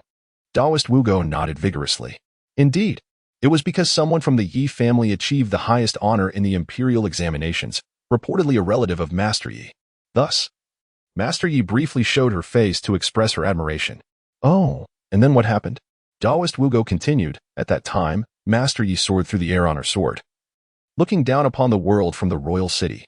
Her celestial beauty was breathtaking, captivating the entire capital. All the beautiful women in the 3 palaces and 6 courtyards paled in comparison. Even the emperor of the Song dynasty was left in awe. To be honest, even I, I was completely mesmerized. Master Yi simply said to the top scholar, "You are remarkable, a member of the Yi family," and then vanished without a trace. Chen Yishan observed Taoist Wugo, who appeared lost in admiration, his eyes filled with reverence for Yi Nanqing. He mused inwardly. You likely have never witnessed the ruthless side of Yi Nanqing, who is devoid of humanity and compassion. Master Chen, can you truly convince Master Yi to take me as her disciple? Taoist Wugo asked, rubbing his hands together, barely able to contain his eagerness. Yes, it's possible. Chen Yishan replied cautiously. However, since we are of the same generation, if Yi Nanqing accepts you as her disciple, it will create a significant disparity in our ranks. Would you mind that? How could I possibly mind? Taoist Wugo exclaimed, utterly absorbed in his delightful fantasies. Suddenly, he paused. Wait, Master Chen. What is your relationship with Master Yi? It sounds as if your rank is even higher than hers. She calls me sect leader, she is my disciple, Chen Yishan stated nonchalantly. Taoist Wugo was left speechless, eyes wide in disbelief. Oh really? You're not joking, are you? There is no jest here. I initially did not wish to take her as my disciple. She persistently begged me to be her master, and I was quite helpless in that regard. Taoist Wugo was at a loss for words, persistently begged. You were helpless. Goodness. That is Master Yi we are talking about. Must you exaggerate so? Taoist Wugo looked utterly flabbergasted, unsure of how to respond. After a lengthy conversation, he realized that Chen Yishan was indeed the head of the Yumeng sect. The illustrious Master Yi, his idol, who drove countless men and women in the capital to madness, even the emperor bowing in submission to her ethereal beauty, was, astonishingly, his disciple. How about this? Chen Yishan proposed thoughtfully. When the time comes, I can have Yi Nanqing impart some cultivation techniques to you. And you need not formally acknowledge her as your master. You may simply refer to her as Senior Sister Yi, and there is no need to call me master. That is simply wonderful. Taoist Wugo exclaimed, tears of joy streaming down his face as he knelt and bowed fervently. Master Chen, your immense kindness, I cannot repay it. I can only express my gratitude to your ancestors. Chen Yishan sighed, feeling as though Taoist Wugo might be subtly mocking him. Please, get up. There is no need for such theatrics. Your injuries are not fully healed. It would be best to rest. Yes. I shall not intrude upon your reading any longer. Taoist Wugo replied, his spirit soaring as he left, leaving a few lamps lit behind. Chen Yishan closed the door, still able to hear Taoist Wugo's jubilant cheers echoing like a haunting melody. Is it really that remarkable? Chen Yishan shook his head, resigned. Well, time to study the manuals. He wandered among the shelves for a moment, then exhaled in satisfaction. While various techniques for health, yin-yang feng shui, and other esoteric arts were of little concern, the art of talismans was essential to comprehend. Yet, there was simply too much to absorb. To hope to master it all in a single night seemed unrealistic. Chen Yishan sighed heavily. Once I resolve the matters with the Su family, I shall return to Yingchuan County, visit my parents, and see if I can return to Tiangong Temple for a while to study properly. Yes, and I shall bring Yi Nanqing with me, claiming it is for her to teach Taoist Wugo the art of immortality, thus allowing me to stay without reservation. Approaching the shelf dedicated to talisman arts, he picked up a volume titled The Authentic Treatise on the Three Mountains Talismans and began to skim through its pages. The text was sparse, with illustrations occupying the majority of the pages. Each talisman depicted appeared complex and incomprehensible. How on earth are these drawn? Chen Yishan mused, staring blankly at a ceiling talisman.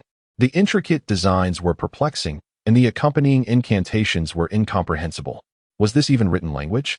He began to question his own literacy. It seemed he had misjudged the situation.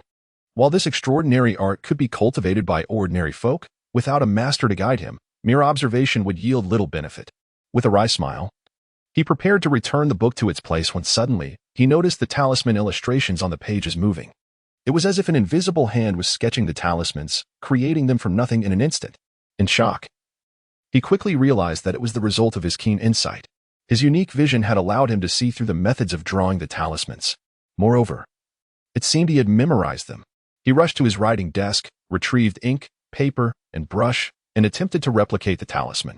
To his astonishment, the drawing flowed effortlessly from his hand as if etched into his mind. Looking at the seemingly inscrutable incantations, he found he could comprehend them as well. Overjoyed, Chen Yishan marveled at the extraordinary power of his keen insight, which allowed him to recall everything instantly and draw with divine inspiration. He flipped through the book rapidly, memorizing one talisman after another. Before long, he had completed the entire volume of the authentic treatise on the Three Mountains Talismans, committing over 100 talismans to memory. After filtering out those deemed ineffective, erroneous, or overly flawed, only 5 talismans remained that he could practically utilize. 20-1, this was indeed a significant gain. Chen Yishan was not disappointed. For instance, the sealing talisman was specifically designed to combat demons, malevolent gods, and dark magic. It could effectively contain lesser spirits, weak evil deities, and diluted demonic forces. Then there was the protective talisman, which enhanced defensive capabilities. If kept close to the body, it could render one immune to certain arcane attacks from malevolent entities. Additionally, there was the enhancement talisman, which amplified offensive strength. And of course, there was the highly coveted Thunderbolt talisman, capable of traversing mountains and rivers with ease, its speed unmatched. However, there was one issue. Utilizing these talismans required drawing them with ink, paper, and brush, or even using blood to activate them, which felt somewhat impractical. The process was cumbersome, necessitating one to always carry writing tools or be prepared to draw blood at a moment's notice. Chen Yishan pondered whether it was feasible to directly employ spiritual energy to create talismans, bypassing the need for traditional brushes and ink. Much like inscribing the Thunderbolt talisman directly upon his foot, he was uncertain of its efficacy, yet the thought ignited a spark of determination within him. Without hesitation, he seated himself on the ground, removed his socks, and summoned spiritual energy in his right index finger, inscribing a talisman directly onto the sole of his foot. A faint sound of air fracturing resonated as the Thunderbolt talisman materialized, shimmering brilliantly on his foot. An extraordinary power surged through him. Rising swiftly, Chen Yishan twisted his foot, and in an instant, a blur appeared as he found himself standing 2 zhang away. With a slight push against the ground, another blur manifested, and he stood on the 2nd floor. I am truly a genius, Chen Yishan rejoiced internally. The ability to inscribe talismans using spiritual energy was not only feasible but yielded results far superior to those achieved with traditional brushes, ink, and paper. He had exerted minimal effort in his swift maneuvers, yet his speed and agility approached the realm of instantaneous movement, surpassing even the running speed of Taoist Wugo. In a moment of confrontation, this would undoubtedly confer a significant advantage. Ecstatic, Chen Yishan endeavored to temper his elation, unwilling to squander time. He hastily began to peruse another tome detailing the art of talismans. At this pace, he feared that by dawn, he would have thoroughly examined the collection of texts on talismanic arts housed within the Sutra Hall. If he could distill dozens of useful insights from them, it would be a bountiful return, lost in a euphoric reverie of knowledge. He remained oblivious to the ominous black mist bubbling forth from the sealed sword well behind the Tianbao Temple. Chapter 55. The Gathering of the Deities Within the Tianbao Temple. Numerous dwellings exist. Not only does the Taoist Master Wugo possess a small courtyard of his own, but the adult disciples, including Mingri and Mingwei, each have their own rooms. Only the juvenile acolytes, Mingjing and Mingtai, share a single chamber. As night deepens, all have succumbed to slumber, including Su Tailai and Su Chang, leaving only Chen Yishan diligently studying in the lecture hall, oblivious to the passage of time. Throughout this period, Mingkong has yet to make an appearance. The sounds of snoring resonate in the stillness of the night. At this juncture, a rustle emerges from the Zhenren Hall. A gust of chilly wind swirling as if summoned from the depths of the earth. A diminutive, emaciated elder emerges from the wind, his eyes, akin to beans, fixated on the moonlit platform outside the hall. Have the 2 of you arrived? The elder croaks. Land deity, why the urgent summons? The tall man, clad in a flowing green robe, retorts before even entering the hall. I've been occupied with the incense offerings from the mountain folk, enhancing my divine powers. Shu, the elder, referred to as the land deity, hastily gestures for silence, lowering his voice. Let us enter and converse. I who shattered the golden statue of Tianbao Zhenren. The mountain deity, upon entering the Zhenren Hall and witnessing the scattered remnants of the statue, is struck with astonishment. Who else could it be but the White King? The land deity scoffs. The water of the sealed sword well has revived, and you, water deity, have not sensed it? That fellow has resurfaced. He shattered the golden statue of Tianbao Zhenren and even killed Wugo's senior disciple, Mingkong.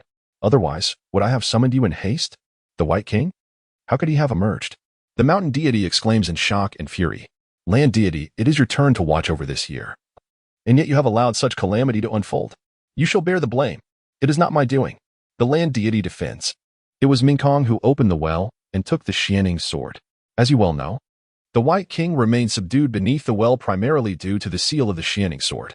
Once it was removed, the other seals could not contain him. The mountain deity, still seething, retorts, and what of you? Why did you not prevent that scoundrel Mingkong from taking the sword? You stood idly by as he removed it. How could I intervene? Do you expect me to slay Minkong? The land deity snaps back, frustration evident. Enough of the bickering. The elegant woman interjects sharply. Then inquires of the land deity, why did Minkong take the sword? Minkong was merely curious. He had long wished to see what sword was sealed within the well. Taking advantage of Wugo's absence, he opened it without permission. When I learned of his actions, I rushed to cast a spell, but it was too late. The White King awakened, killed Minkong instantly, seized the shining spirit sword, and began to break free from all the seals. I struggled for a day and a night, nearly exhausting myself, yet I could not prevent his escape. Once he emerged, we clashed, and I was defeated. Forced to flee while he wreaked havoc in the temple before departing. So, mountain deity, which of your eyes saw me neglecting my duty? I wished to intervene, but I was powerless. The mountain deity snorts dismissively. Regardless, you failed in your vigilance. Enough. You two cease this quarrel. Where are the door gods? The elegant woman, still in shock, scans the hall and, upon seeing only the land deity, furrows her brow and asks, They are with me, attempting to halt that creature. But they nearly fell to his might. I risked my life to save them with earth escape techniques, and they are currently recuperating with me. They cannot come. The land deity replies with a pained expression. The elegant woman queries further, Where is that creature now? Still in the well.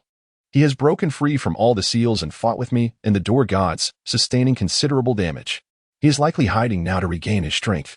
However, I suspect he will emerge tonight, ready to unleash chaos. If Wugo and his disciples return, one misstep could lead to the annihilation of Tianbao Temple. If the door gods cannot come, what purpose does our meeting serve? The mountain deity frowns deeply, his voice grave. With just the three of us, confronting the White King would surely be suicidal. After all, Tianbao Jinren perished when he attempted to contain the White King, depleting his power. Mountain deity, your powers are the strongest among us. How can you utter such words? The land deity glares, though his eyes remain small. My powers may exceed yours, but they pale in comparison to that creature. The mountain deity mutters. Originally, with the two door gods, we had a fighting chance, but with their absence due to injury, I possess no confidence at all. What complicates matters further is that the Xianning sword now rests in his possession. Water deity, what say you? Who among you dares descend into the well? Alas, the elegant woman sighs. Even if we cannot triumph, we must still fight. Without the support of Tianbao Jinren in the past, we would not have been honored with divine status. When Tianbao Jinren departed, he entrusted us with the duty of monitoring the White King, ensuring he does not return to wreak havoc upon the mortal realm. We must protect the legacy left behind by Tianbao Jinren and safeguard his disciples. Indeed, we must fight, even if it proves futile. The land deity declares fiercely. The mountain deity remains hesitant. I believe the best course of action is to seek assistance from the city god of Luochuan County, imploring him to rally all the divine officials to aid us. Only then can we hope for success. If we rely solely on the three of us, I refuse to march to my demise. The water deity coldly states, Mountain deity, should you manage to leave the sealed land, you may go to the city to seek help. The land deity and I shall not hinder you. And what do you propose we do? The mountain deity scoffs. Knowing we cannot win, do we still throw ourselves into the fire? Perhaps we should seek out Wugo? The water deity muses. His mastery of unique techniques has yielded some success. Although he may not rival the Tianbao Jinren of old, he is still a formidable figure. Enlisting his assistance against that creature might grant us a glimmer of hope. The land deity chuckles bitterly. Do not pin your hopes on him. I intended to seek him out tonight, but upon finding him, I discovered he had returned from an outing severely wounded, with both arms broken. Thus, do not expect him to lend us even a fraction of his strength. Alas, when it rains, it pours. The water deity laments softly. We must inform the others to evacuate Tianbao Temple immediately. As for the three of us, let us enjoy the incense offerings until tonight's end. The mountain deity's countenance darkens. Cursed White King. In a few days, once I have enjoyed this round of offerings, I could ascend a rank, and he chooses this moment to emerge. Silence. The land deity suddenly points towards the night sky outside the hall, murmuring, the creature is about to emerge. Both the mountain deity and water deity turn their gazes towards the hall's entrance, witnessing a vast, ominous cloud swirling in the sky, gradually obscuring the moon. The once radiant light that graced the hall vanishes, plunging the rear mountain into impenetrable darkness. From the well, a series of rustling noises erupt, followed by a resounding crash as the well cover is flung aside. A shadow bursts forth from the water, landing forcefully on the edge of the well. A crow, startled from its nest in a nearby tree, flaps its wings and takes flight, cawing in alarm. The dark cloud parts slightly, allowing a sliver of moonlight to illuminate the shadow, which creaks and stretches until it gradually takes on a human form. With a sudden gust of wind, the figure vanishes, leaving only a damp trace upon the well's edge. The land deity crouches low, his expression grave. That creature is headed for the lecture hall. The water deity furrowed his brow and said, "You two should conceal yourselves in the hall of scriptures first. I will inform the pure one to hasten the departure of his disciples." "Very well. At this juncture, we can only fight with all our might." As his words fell, the figures of the earth deity, the mountain deity, and the water deity vanished simultaneously. Chapter 56. The Unfortunate One, the Pure Path Taoist. Harboring the beautiful dream of seeking immortality alongside Yunanqing, lay in sweet slumber adorned with a radiant smile. Suddenly, a chilling sensation enveloped him, akin to being doused with a bucket of icy water. He jolted upright in bed, initially believing his disciples were playing tricks on him. And he erupted in a furious tirade. "You rascals, have you all learned to toy with your master? This is sheer lawlessness." "Silence, Wugo." A delicate visage emerged from the shadows, approaching silently. Simultaneously, several ethereal flames illuminated the room. And Wugo Taoist was astounded to see a graceful woman clad in green standing at the foot of his bed. "Who are you?" Wugo Taoist exclaimed in shock, instinctively reaching for his whisk and sword. However, his sudden movement aggravated his arm injury, causing him to wince in pain. "Do not panic. I am the water goddess Qi Luo of Tianbao Mountain," the woman replied. "The water goddess?" Wugo Taoist was momentarily taken aback. As he scrutinized her in the flickering light, he realized that this enchanting woman bore a striking resemblance to the statue of the water goddess in the temple, her attire identical as well. "Oh," he gasped, instantly shaken from his stupor, leaping from the bed to bow deeply. "I was unaware of your arrival, and I have failed to extend a proper welcome." "Please, enough." The water goddess Qi Luo interrupted, waving her hand. "There is no need for pleasantries. I am here to warn you that a great calamity will befall Tianbao Temple tonight. You must hastily evacuate with your disciples." Wugo Taoist, bewildered, inquired, "What calamity?" Qing Luo spoke rapidly. "In the sealed sword well behind the mountain lies the malevolent spirit, King Bai. You are aware of this, yes? If not, it matters not, for he has broken free from his confinement. He has slain your eldest disciple, Minkong, grievously wounded the guardian brothers, vanquished the earth god, and shattered the golden statue of your ancestor, the great master Tianbao. Furthermore, the shining spirit sword of the great master is now in his possession. It was the great master who sealed him away, and he will undoubtedly seek vengeance upon you." As the words sank in, Wugo Taoist felt a cold sweat break out across his body. Isn't the sealed sword well meant for imprisoning swords? How could a malevolent spirit reside there? Is it true that Minkong has been killed? Do you doubt my words? The water goddess Qing Luo's tone turned stern. "I have no time for trivial matters.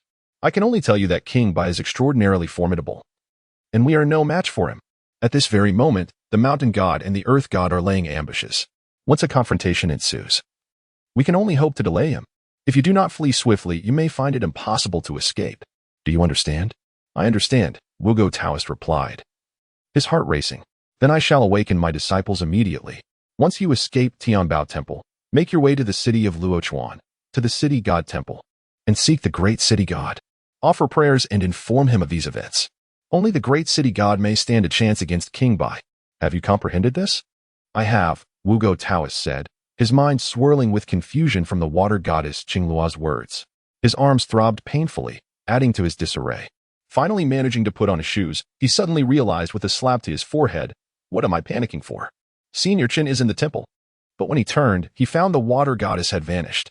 The room was now devoid of presence, and the flickering flames had long extinguished. Qi Luo had left in haste. Aware that once a battle commenced, neither the earth god nor the mountain god could withstand King Bai. If she delayed, her companions would be in grave peril. Outside the Hall of Sutras, the earth god and the mountain god lay in wait. Within, the two-story building was shrouded in darkness, an eerie silence prevailing.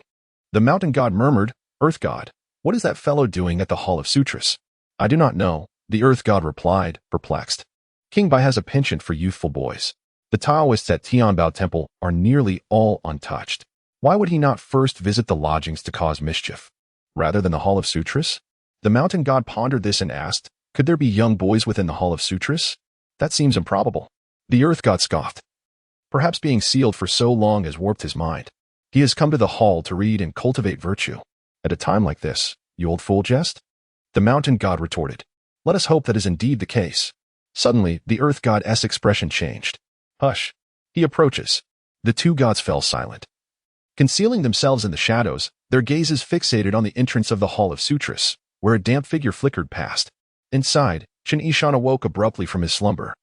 Drenched in sweat, he had dozed off while reading, unaware that he had succumbed to a terrifying nightmare. One in which he plummeted into a desolate well on the back mountain, engulfed by mud, awash in an overwhelming darkness that suffocated him. He jolted awake to find the lamps in the hall extinguished, and shockingly, not a glimmer of moonlight penetrated the window. Since when did the lights go out? He pondered. Bewildered. It was a night radiant with stars. How could it suddenly become utterly dark? He widened his eyes and scanned his surroundings. Despite the absence of light, his keen perception allowed him to discern everything in the darkness, yet this ability did little to quell the inexplicable dread rising within him. He recalled the swirling black mist in the hall of the great master, the shattered golden statue, the torn guardian spirits, the sudden appearance and disappearance of the bloody scent, and the gushing water from the desolate well. Something is amiss. This Tianbao temple is certainly fraught with peril. His expression turned grave, and he rose to relight the lamps within the hall. The flames flickered to life, instilling a modicum of safety. However, outside the Hall of Sutras, the earth god and the mountain god were taken aback by the sudden illumination within. Oh no, someone is inside. The mountain god hissed. The earth god, alarmed, urged. Let us act now. Wait. The water goddess Qingluo's figure materialized. What are you planning to do? We shall strike when Wugo and the others are prepared to withdraw. The earth god stamped his foot, but there is someone inside the Hall of Sutras. Qingluo, taken aback, asked, who is inside? The earth god shook his head. I do not know. The mountain god, agitated, implored, shall we act or not? That fellow is about to enter. Forget it. Do not act, Qingluo sighed. The person inside is doomed. We cannot quench a distant thirst with far-off water. If we go now, we shall merely expose ourselves. Let us focus on Wugo. If he can lead more people to escape, we will have earned great merit. I have also instructed Wugo to seek the great city god for assistance once he is out. The mountain god cursed under his breath, while the earth god turned pale, remaining silent. Both understood that Qingluo's analysis was sound, and her strategy was wise. Regardless of who was inside the Hall of Sutras, their chances of survival had diminished to naught. One could only lament that they were, indeed, an unfortunate soul. Chapter 57. The Malevolent God by Dao Wang. Outside the Hall of Scriptures, the Earth God, Mountain God, and Water God lay in ambush, each one filled with trepidation, closely monitoring the happenings within the hall.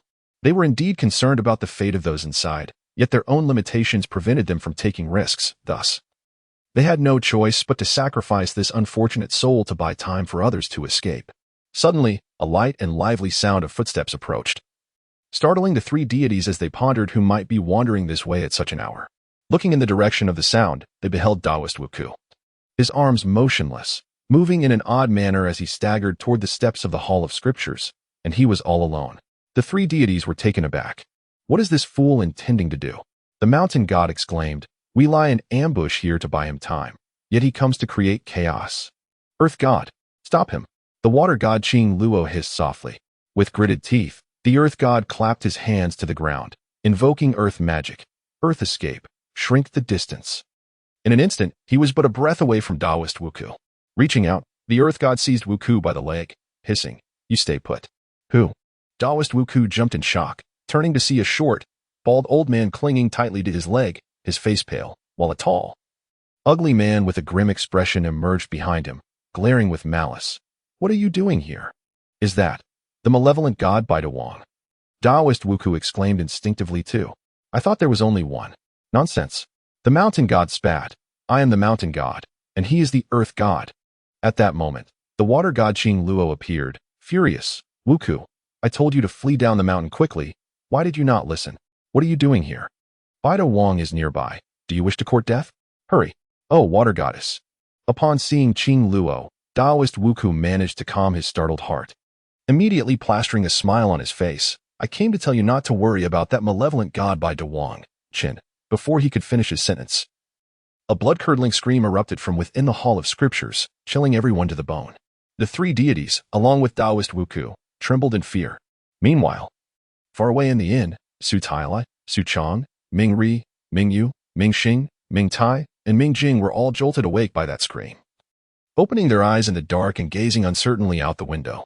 15 minutes earlier, Chen Yishan had lit the lamps within the Hall of Scriptures, inspected the upper floor, finding nothing amiss, and descended to the lower level, preparing to push the door open and step outside. Tap, tap, tap. A faint sound, reminiscent of water droplets hitting the ground, suddenly echoed from outside, striking sharply against Chen Yishan's taut nerves.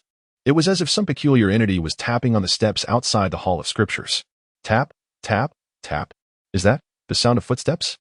What an eerie noise. A chilling aura seeped through the cracks of the door and window, causing Chen Yishan to hold his breath. Indeed, something sinister lurked. Was it the malevolent deity that had left dark energy at the Tianbao temple? Tap, tap, tap. The sound grew ever closer. What could it be? Reveal yourself. With a discerning gaze, he would surely uncover the source of the disturbance. Silence fell. A sudden stillness enveloped the area. Not a sound remained. As though the earlier strange noises were mere figments of his imagination. Chen Yishan stood frozen for a moment, pondering whether the intruder had detected his presence and retreated. Why is the window not securely shut? A significant gap remained. He distinctly remembered closing all doors and windows after sending Taoist Wuku away. Pondering this, Chen Yishan slowly moved toward the window. Upon reaching it, he extended his hand, but just as he touched the window, whoosh, a dark shadow suddenly slammed against the window, flinging it wide open, revealing a pale, lifeless, and damp face pressed against Chen Yishan's eyes. There was not a hint of warmth, not a breath of air. It was sticky, foul-smelling, and icy cold. Oh! Chen Yishan's scalp tingled in terror. His legs nearly buckled beneath him. Tap! The shadow leaped through the window, fully entering the room. Chen Yishan recoiled, taking stock of the figure before him. To his astonishment, the entity wore a Taoist robe identical to those worn by Ming Xing, Ming Yu, and the others, albeit in a larger size. Its features were exceedingly peculiar, lacking a nose, only 2 nostrils, no lips, just a gaping mouth, and a pair of nearly invisible slits for eyes from which 2 crimson beams pierced into Chen Yishan's being. A pair of dripping hands rose, the fingers long and emaciated, resembling those of a chicken. Virgin, hee. The creature leered at Chen Yishan, uttering bizarre and lewd words. Chen Yishan was instantly engulfed in a wave of revulsion. Virgin? What in the world is this perverted creature? The malevolent god Bai Dawang had once been the leader of bandits during a bygone dynasty, terrorizing the mountains and thriving on pillage. Eventually, he was captured by the authorities, disfigured, and publicly executed.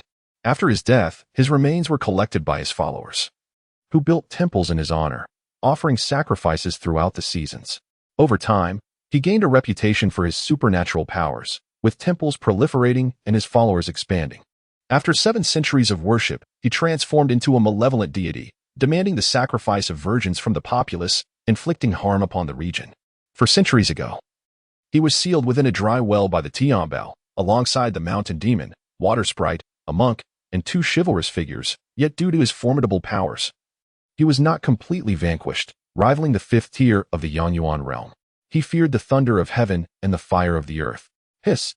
Chen Yishan discerned the truth behind this entity, his heart pounding in horror. This was a malevolent god with power comparable to the 5th tier of the Yangyuan realm. He was dreadfully outmatched. How unfortunate that in merely stepping into the Hall of Scriptures to read, he encountered such a perverse being of this caliber. Fearful of the thunder of heaven and the fire of the earth, wait, an idea struck Chen Yishan. Did he not recently peruse a manual containing the symbols for the thunder of heaven and the fire of the earth? How were the symbols drawn? Roar. The malevolent god Bai Dawang let out a furious bellow, his eyes bloodshot, lunging forward like a ravenous tiger pouncing on its prey. His gaping mouth aimed directly at Chen Yishan's face. Chen Yishan was startled, feeling both revulsion and fear at such a grotesque attack method. He quickly retreated. But Bai Dawang lunged again, saliva already pooling at the corners of his mouth, intent on reaching for Chen Yishan.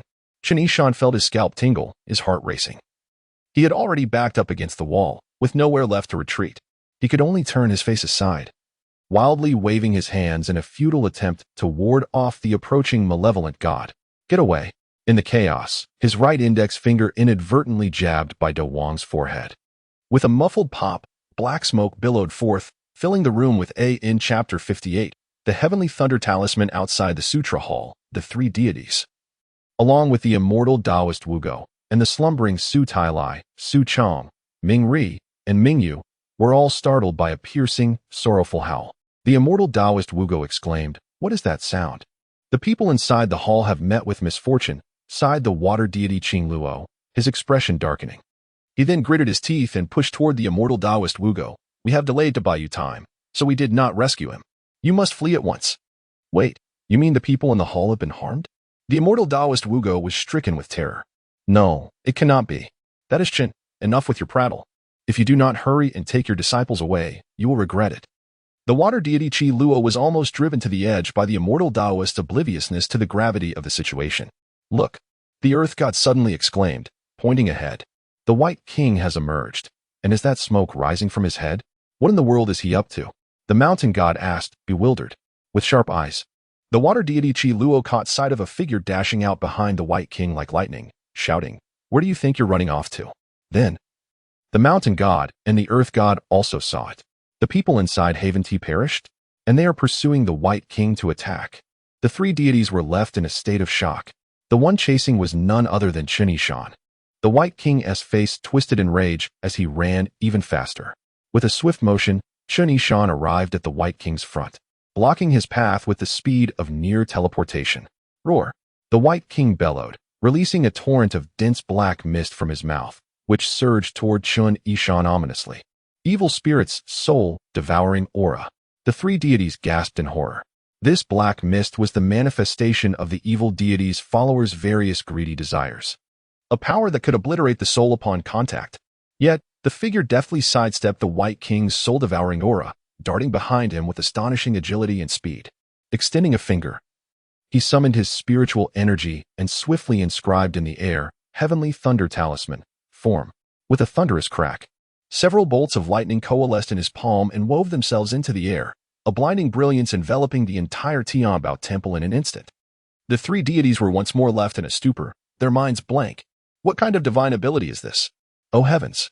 The immortal Taoist Wugo, overwhelmed by the deafening thunder, felt his knees buckle, and he knelt involuntarily.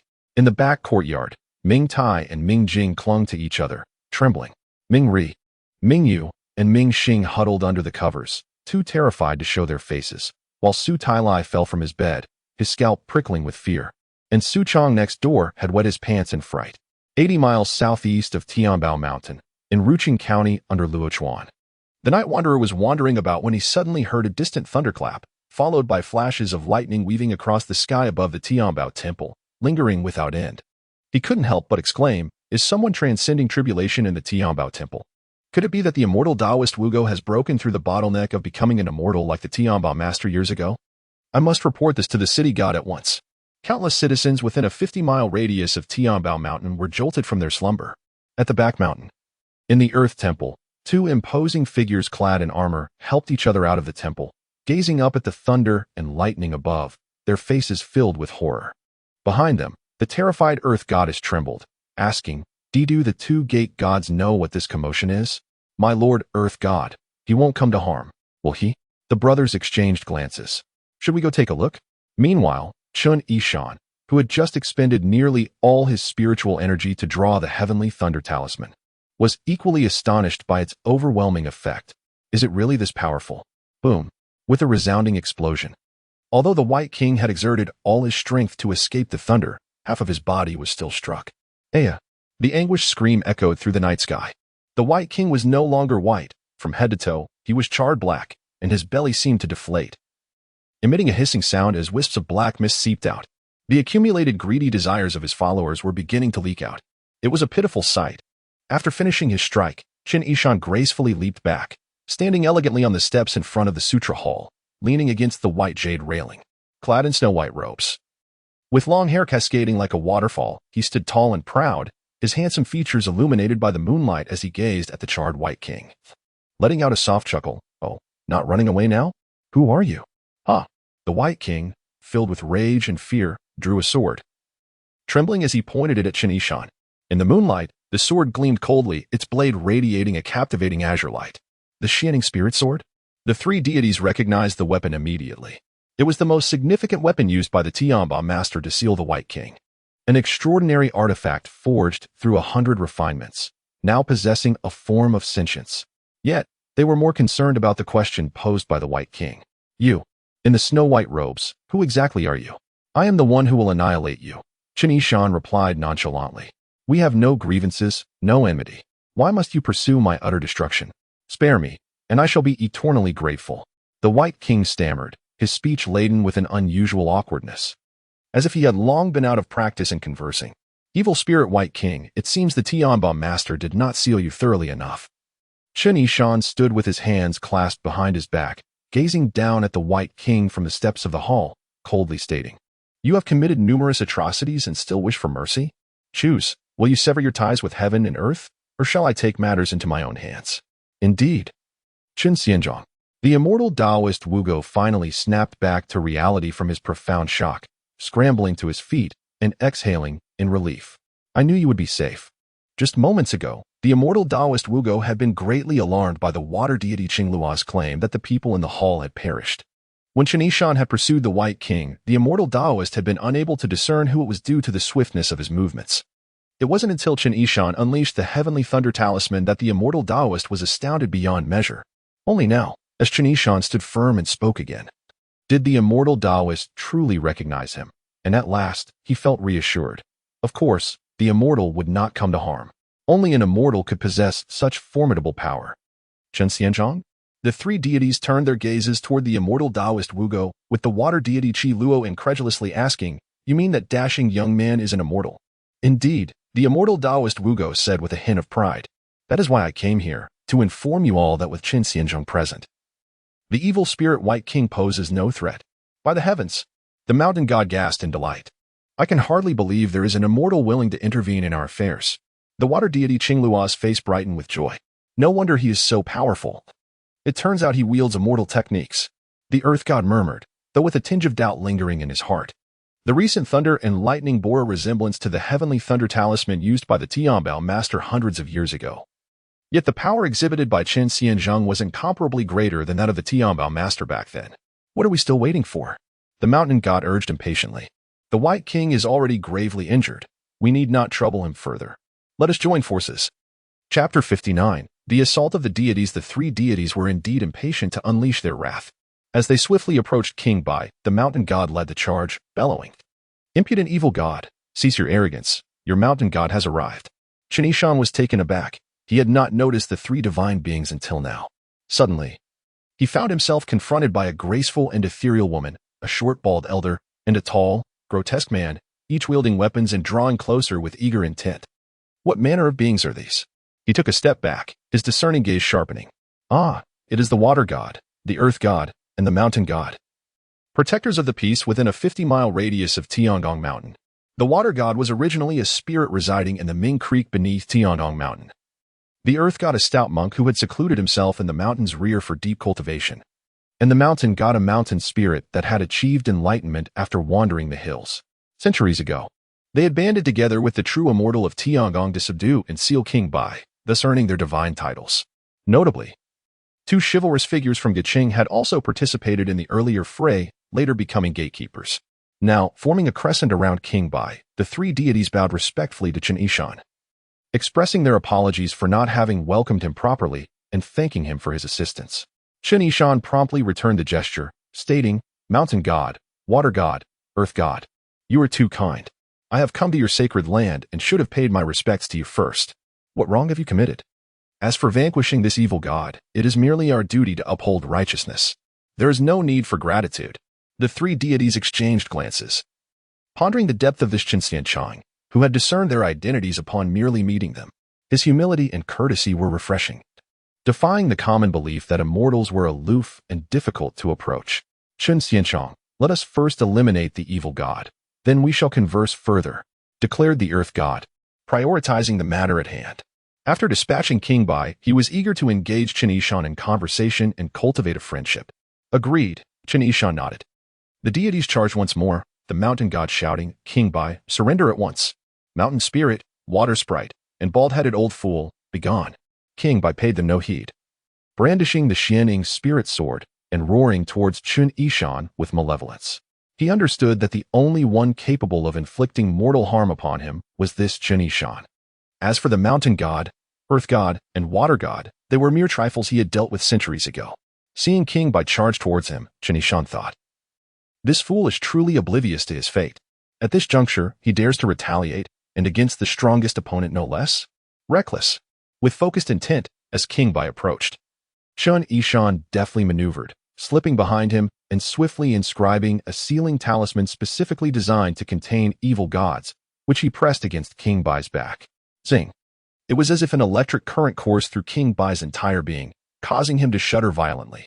His internal energies faltered, and the shining spirit sword slipped from his grasp.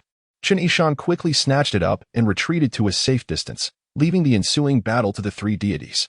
He had no intention of further involvement. His spiritual energy had been severely depleted after casting multiple talismans, leaving him with barely enough power to continue.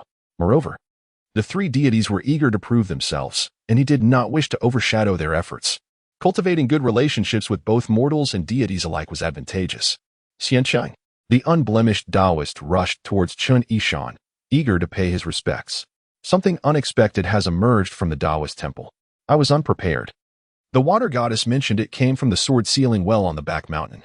It seems your earlier observation about the well's resurgence was indeed prescient. Forgive me for disturbing you tonight. It is nothing, Chen Yishan replied with a smile. Watch closely. This evil god shall soon be vanquished. As anticipated, upon Chen Yishan's retreat, the mountain god, earth god, and water god eagerly converged upon King Bai.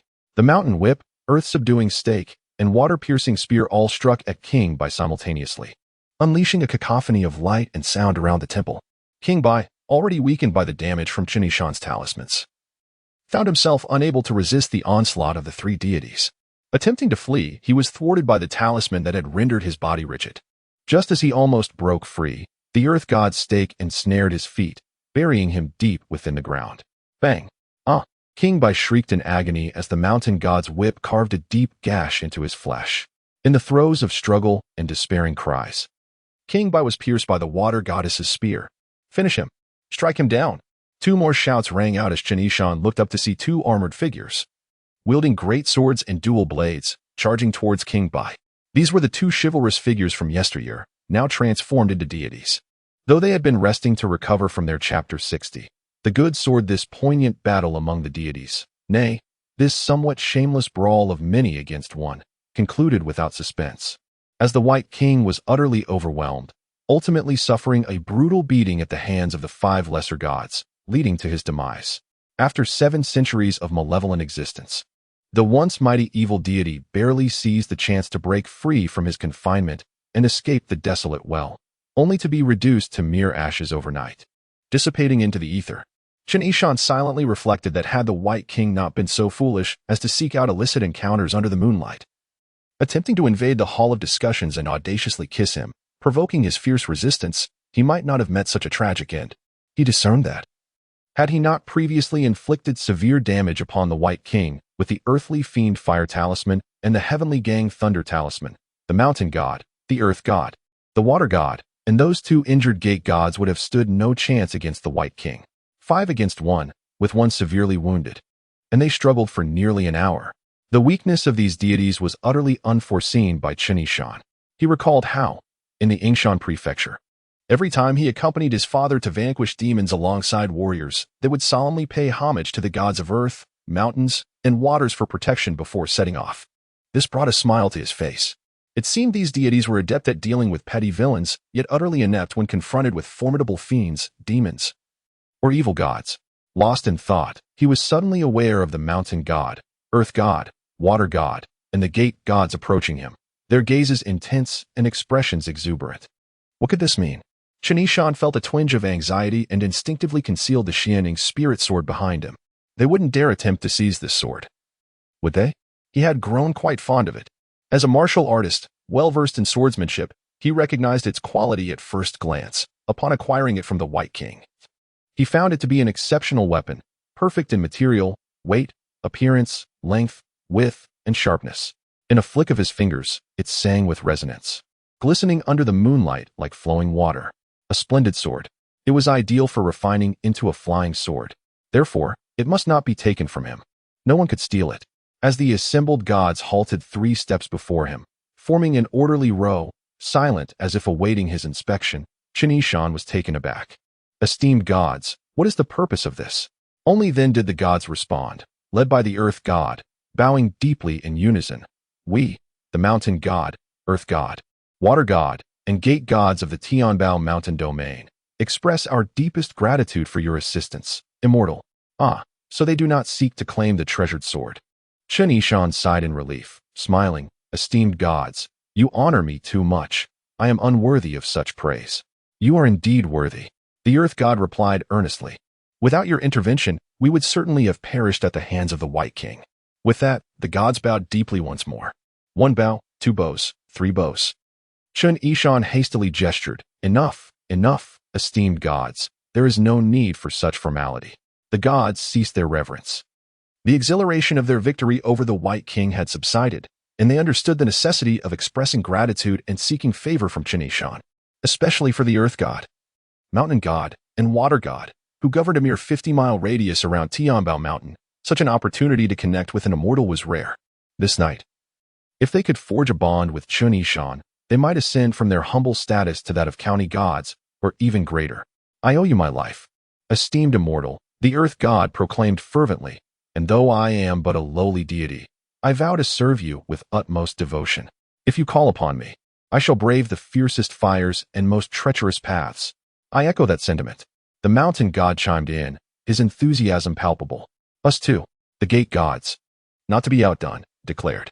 The water god, with glistening eyes, gazed earnestly at the handsome young gentleman. No, at Chen Yishan. My life is yours, esteemed immortal. This, Chen Yishan was momentarily taken aback by the fervor of the deities, 5 pairs of burning eyes fixed upon him. He understood their intent. Their expressions of gratitude masked their desire to cling to him for support. Alas, such overwhelming affection was difficult to bear. As he pondered how to respond, the nearby Taoist Wugu, inspired by the collective sentiment, knelt down. Esteemed immortal, you have saved the lives of our Tianbao temple disciples once more. I am at a loss for how to repay you. The words of the 5 esteemed deities have deeply touched my heart, and I wish to express my gratitude as well. Enough, Taoist, no need for such formality. Rise, Chen Yishan said, wiping the sweat from his brow. Already formulating a plan in his mind. They wished to express their thanks, did they? Very well, mere verbal gratitude sufficed, but a gift could also be arranged. Moreover, this gift was readily available. Tonight's events were but a trifling effort on my part. I truly did not take them to heart. However, since you all express such sincere gratitude, it would be ungracious of me to refuse. Yet, entrusting your lives to me is entirely out of the question. You are all protectors of your realms. Thus, allow me to accept this Xianing spirit sword as a token of gratitude from you and Tianbao Temple. Henceforth, we shall be even, and I ask that you refrain from mentioning gratitude again. Is that agreeable? The gods, along with Taoist Wugu, were momentarily stunned, unable to fathom the immortal's intentions. Was a sword truly a fitting price for a life saved? Surely, Chen Yishan was being excessively humble and gracious. The Xianing spirit sword was indeed a fine weapon, inscribed with talismans by the Tianbao true man, possessing a touch of the supernatural. In the hands of a mortal, it would be like a tiger with wings, yet in the hands of Chen Yishan, it might as well be scrap metal. Given how he had effortlessly disarmed the White King. It dawned on them. The immortal must be concerned about the burden of gratitude weighing on their consciences. So he meant to ease their feelings, ensuring they did not view his assistance as an insurmountable debt. The gods mused in their hearts. The immortal is truly benevolent. Immortal, enough. Let it be as such, Chen Yishan interjected, noticing the earth god's quivering lips, eager to continue. Tell me, in years past, why did the Tianbao true man and you join forces to seal the White King, yet refrain from vanquishing him until now? To clarify, esteemed immortal, it is not that we did not kill him. Rather, we lacked the strength to do so, the earth god replied with a wry smile. Back then, I was merely a monk practicing in the mountains, but through my friendship with the Tianbao true man and countless discussions, I gained much wisdom, which led me to participate in the siege against the White King. Although we succeeded in sealing him, the Tianbao true man suffered grave injuries, losing nearly all his extraordinary abilities, which forced him into seclusion. Not long thereafter, he passed away, leaving no opportunity to eliminate the White King. As for us, we had yet to be officially enshrined as deities and thus possessed no power to eradicate the White King entirely. Upon hearing this, Taoist Wugo pondered silently, reflecting on his master's words that the ancestral patriarch had sealed the sword due to excessive bloodshed, thus renouncing his violent past. It seemed that his master had embellished the truth. Chen Yishan mused that it made sense. These individuals, later deified, must have lacked sufficient strength. Despite the fact that King Bai had been confined, they were not in a position to dictate his fate. This situation resembled a robust man whose limbs had been shackled, while a mere 3-year-old child would find it nearly impossible to inflict harm upon him. Why, then, did they not seek assistance from more powerful deities? Chen Yishan remained puzzled. Allowing such a perilous, malevolent spirit to linger in the dry well seemed fundamentally flawed. The principle of eradicating evil at its root is something even a child understands. If these feeble deities were incapable of such actions, why not solicit the aid of higher-ranking, more capable gods?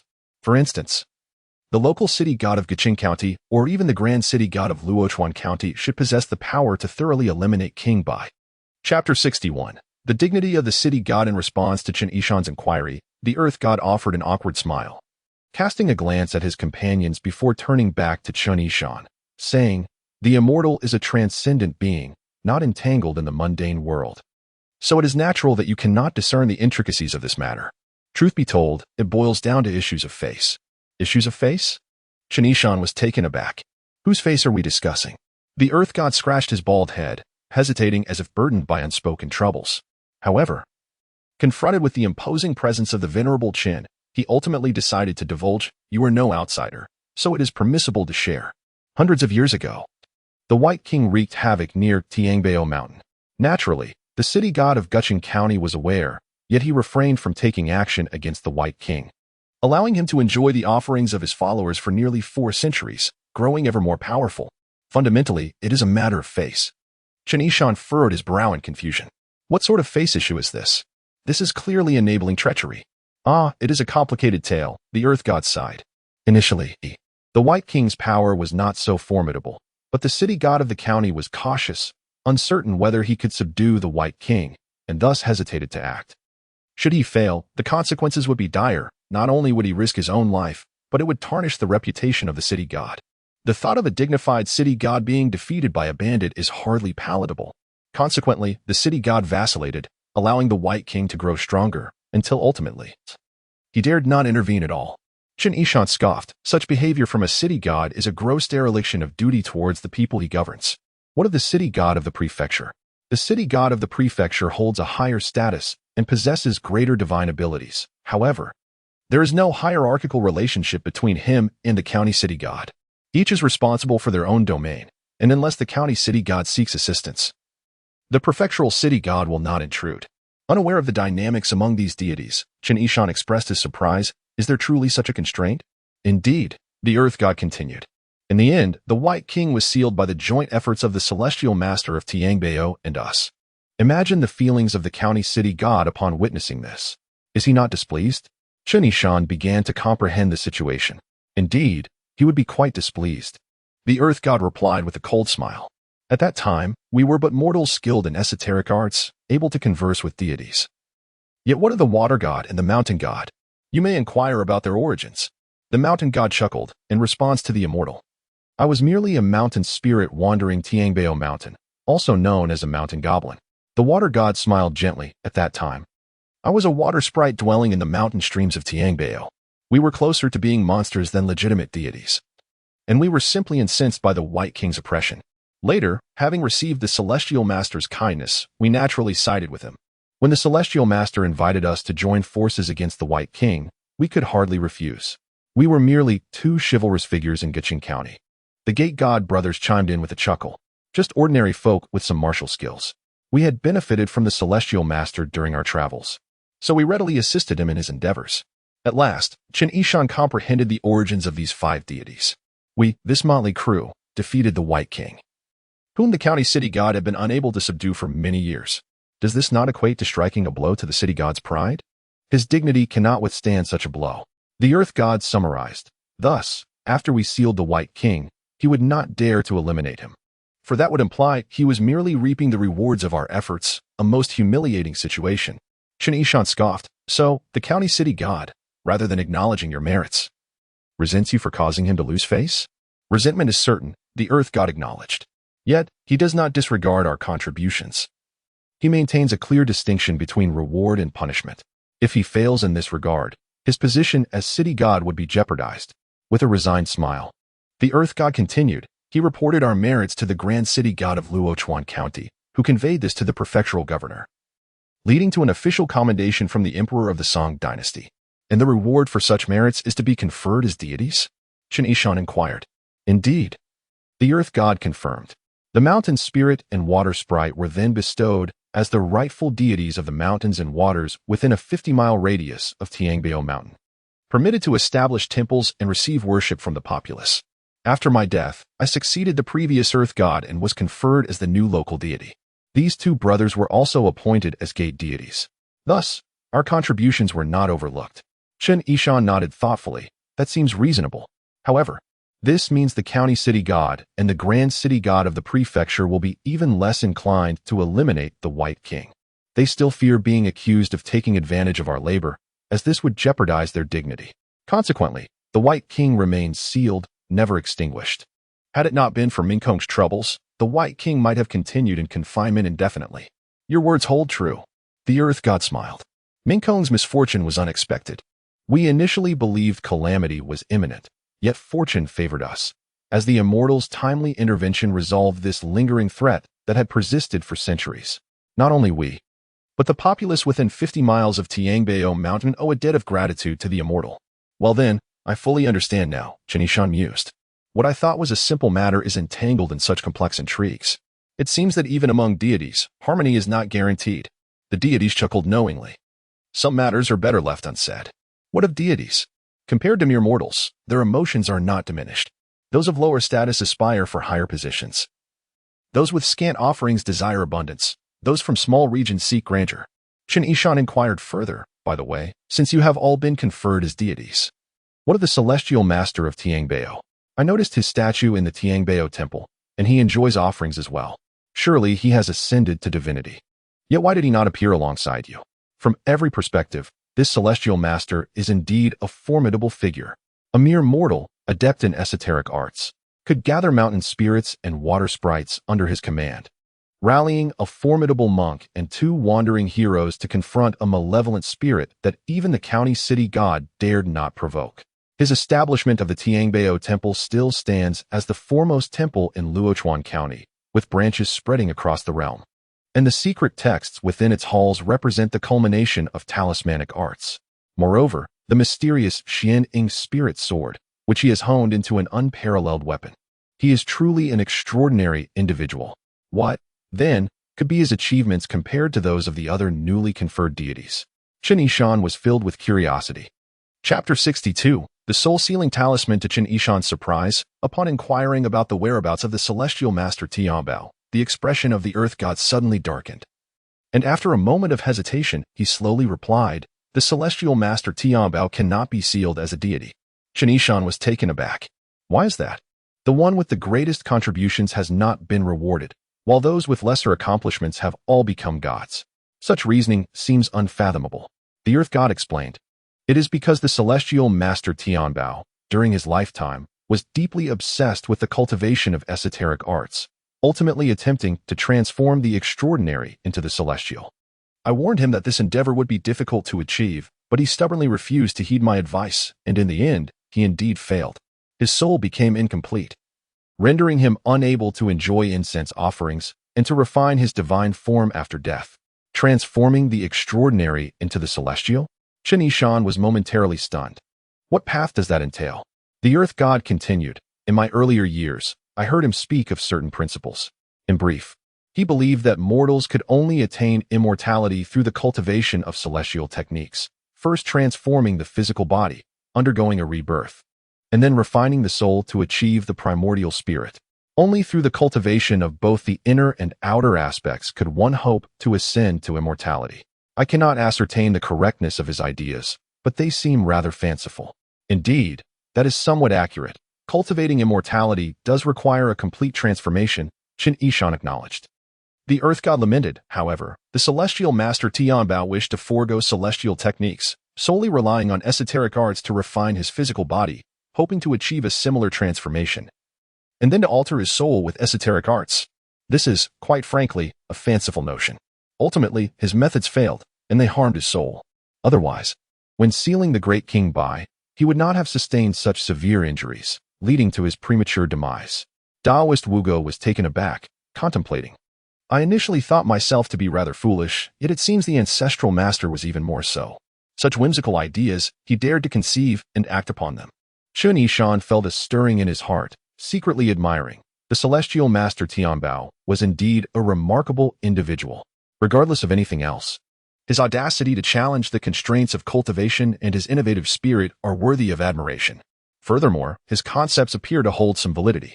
In Chen Yishan's view, anyone willing to break free from constraints for the sake of innovation deserved praise.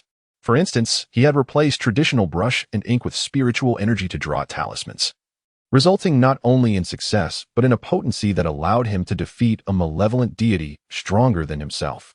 This was not merely talent, it was sheer genius. Reflecting on this, Chen Yishan felt that coming to the Tianbao temple had indeed been worthwhile. Given time, he should be able to unleash even greater power with the talisman techniques in his hands. No, he must study them further. Perhaps he could devise new methods. While the dawn had yet to break, he resolved to scour the scripture hall for insights.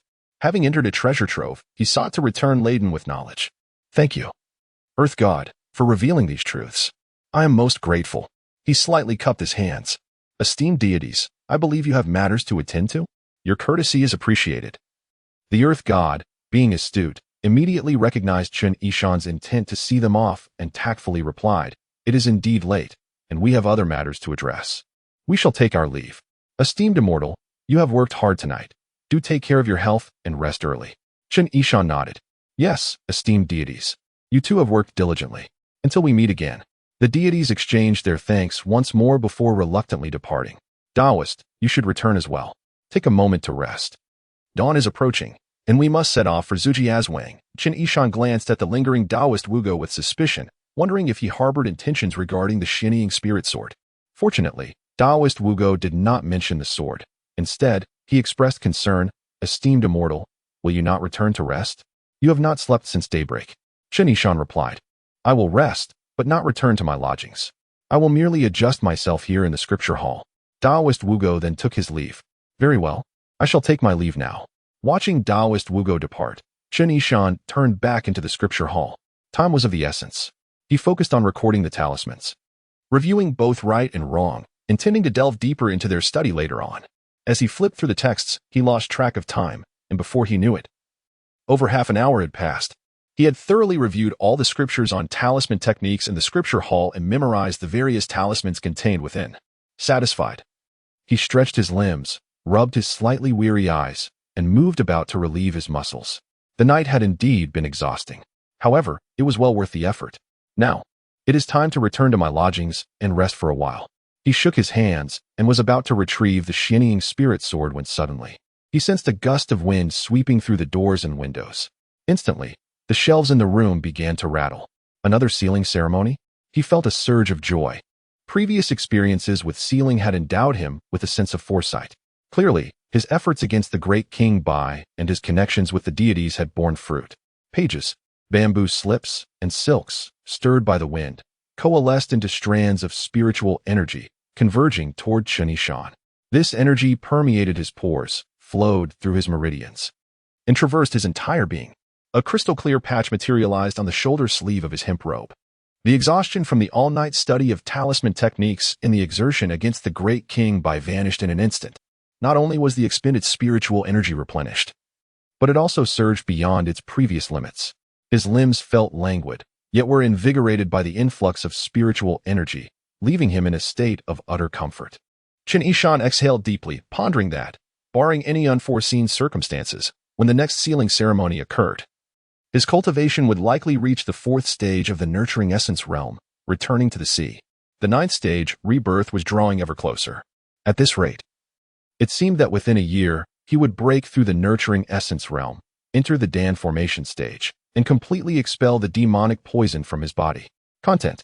He picked up the shining spirit sword and walked toward the exit of the scripture hall.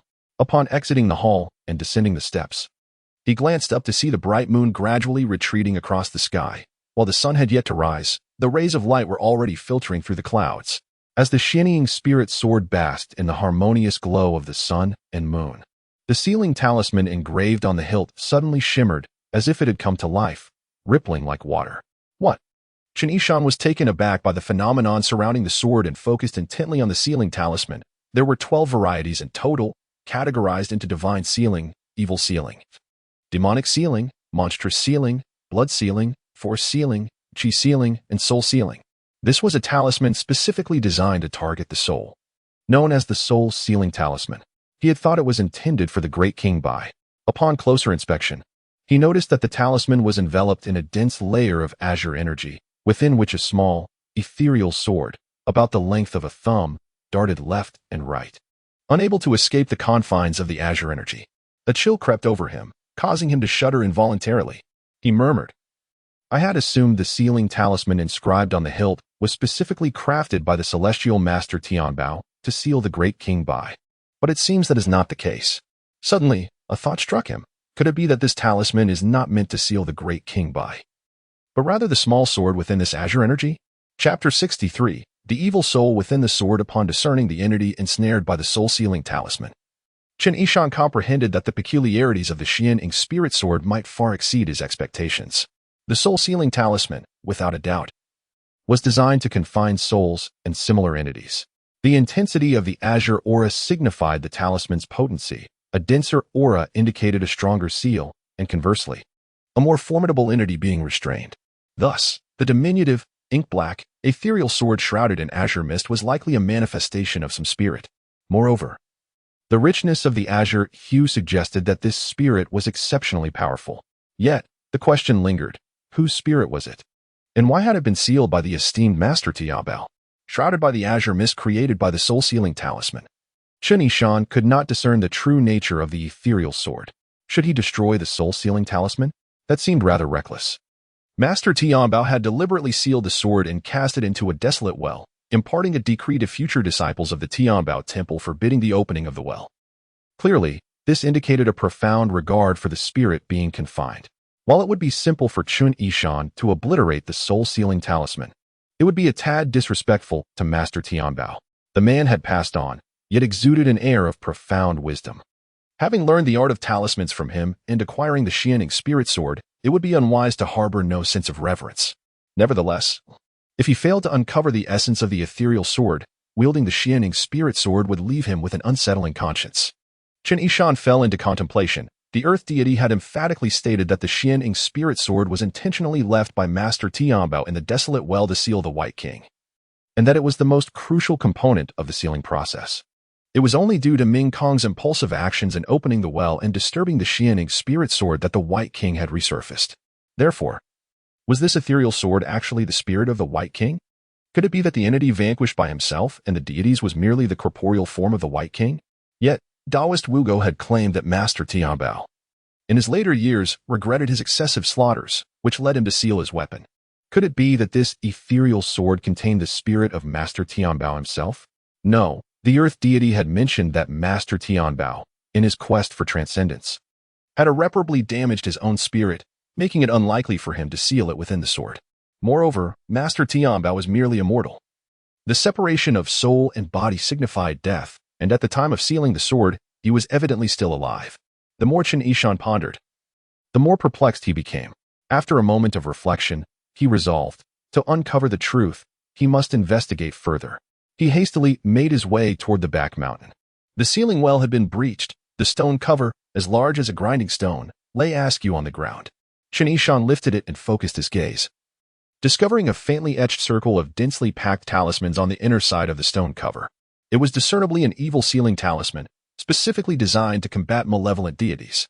However, this talisman appeared significantly dimmed, as if on the verge of vanishing.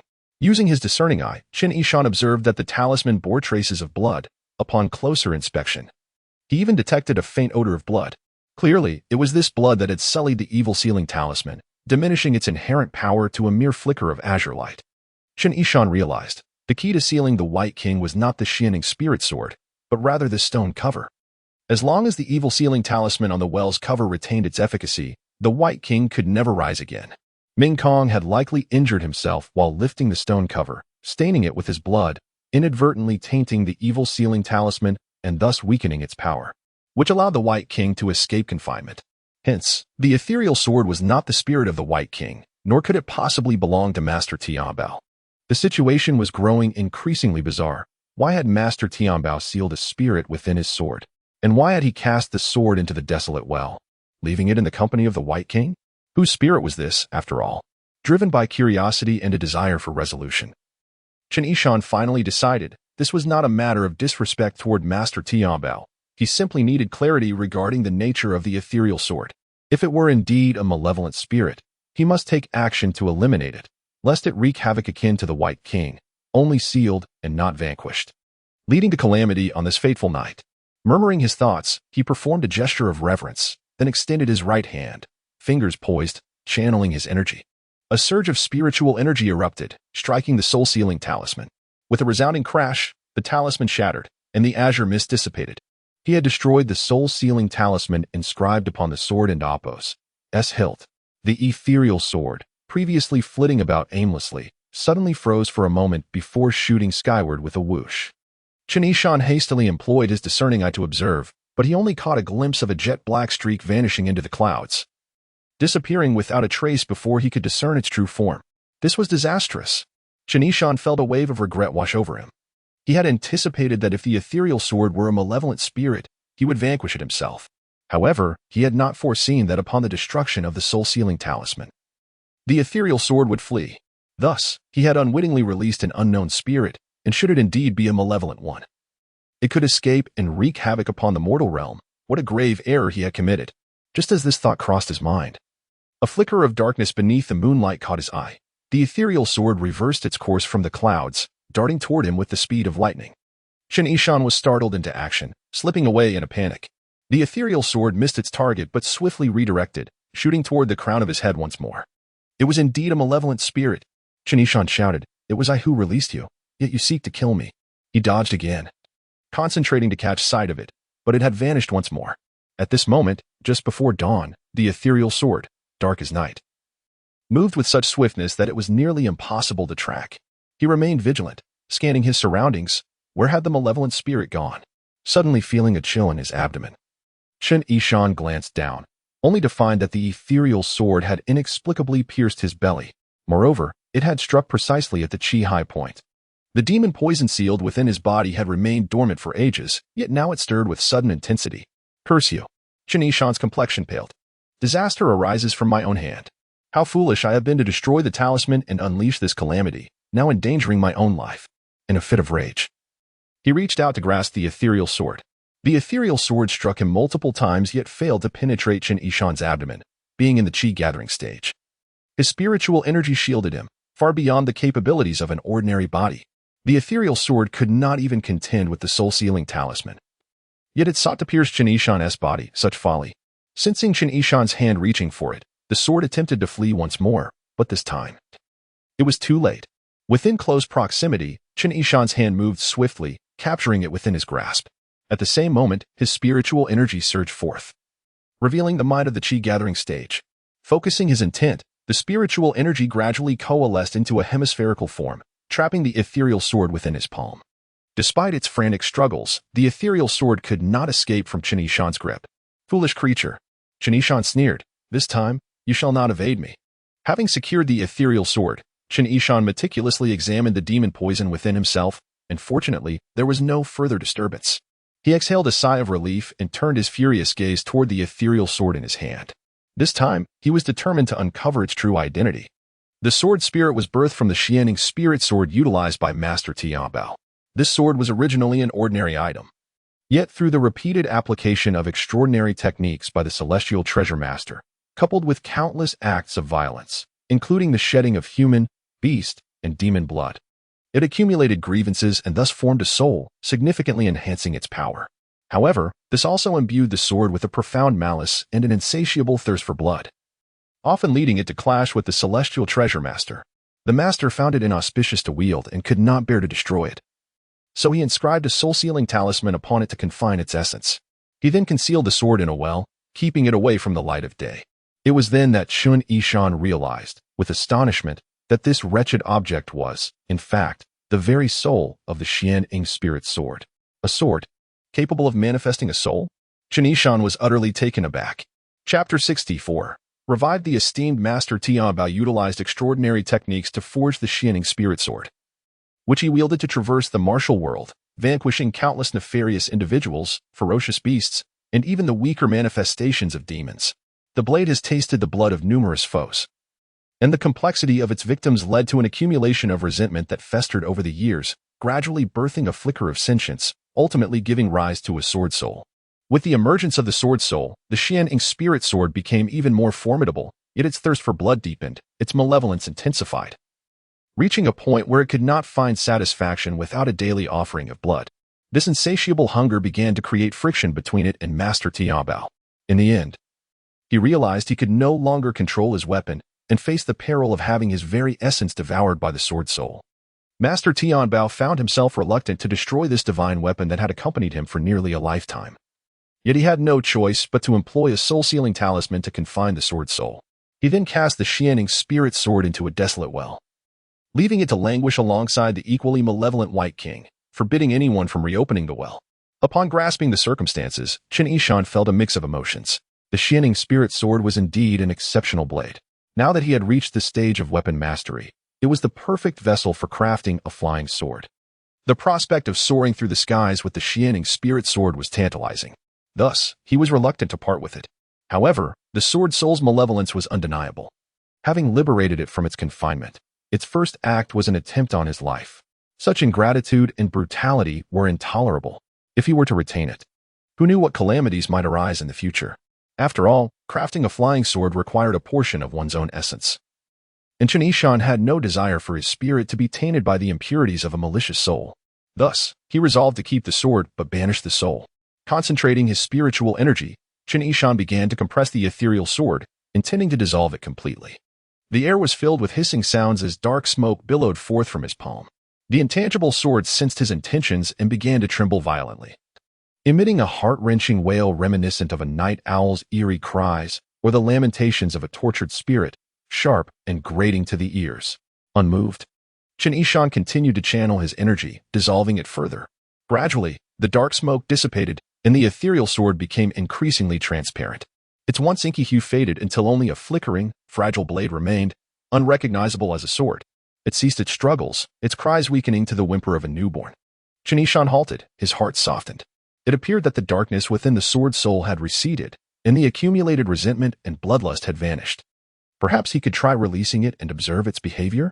He withdrew his energy, allowing the now barely recognizable sword soul to gently sway in his palm like a candle flickering in the wind, teetering on the brink of oblivion. No longer attempting to flee or attack him, was it truly reformed? A sword that can give rise to a soul is indeed a rarity. If I were to spare you, how would you respond? Chen Yishan spoke slowly, confident that the sword soul could comprehend him. If it could not, then it was unworthy of being called a soul. The weakened sword soul wobbled in his hand, as if attempting to pay homage to Chen Yishan. Yet its frailty nearly caused it to dissipate entirely. Enough, return to your sword form. In the days to come, I shall nurture you with my spiritual energy so that you do not fade away. He drew the Chen spirit sword from its dark sheath, presenting it before the sword soul. With a swift motion, the soul detached from his palm and gracefully entered the sword. Then, all fell silent. Chen Yishan was taken aback. Was that it? The sword appeared unchanged. No, something felt amiss. The merging of soul and blade should have elicited some response. Was the sword soul too feeble, rendered dormant upon return to its vessel? Contemplating, he recalled a technique he had seen in the scriptures within the Hall of Classics.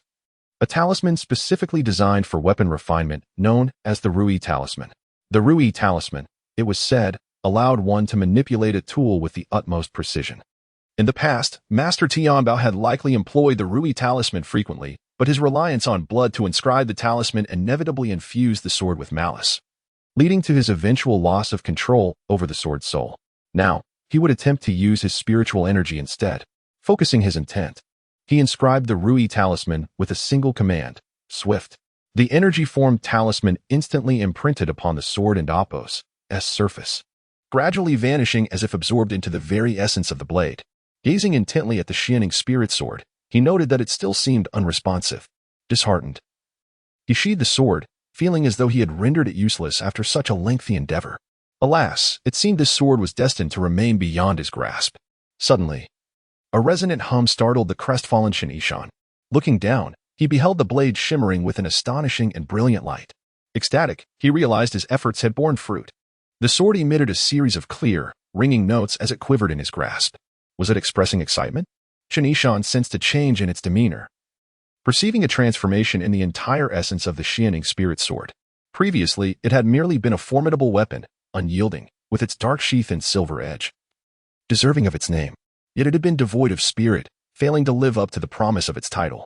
Now, with the sword's soul restored to the blade and the Rui talisman enhancing its capabilities, it was as though a lifeless husk had been infused with a soul. It had truly come alive.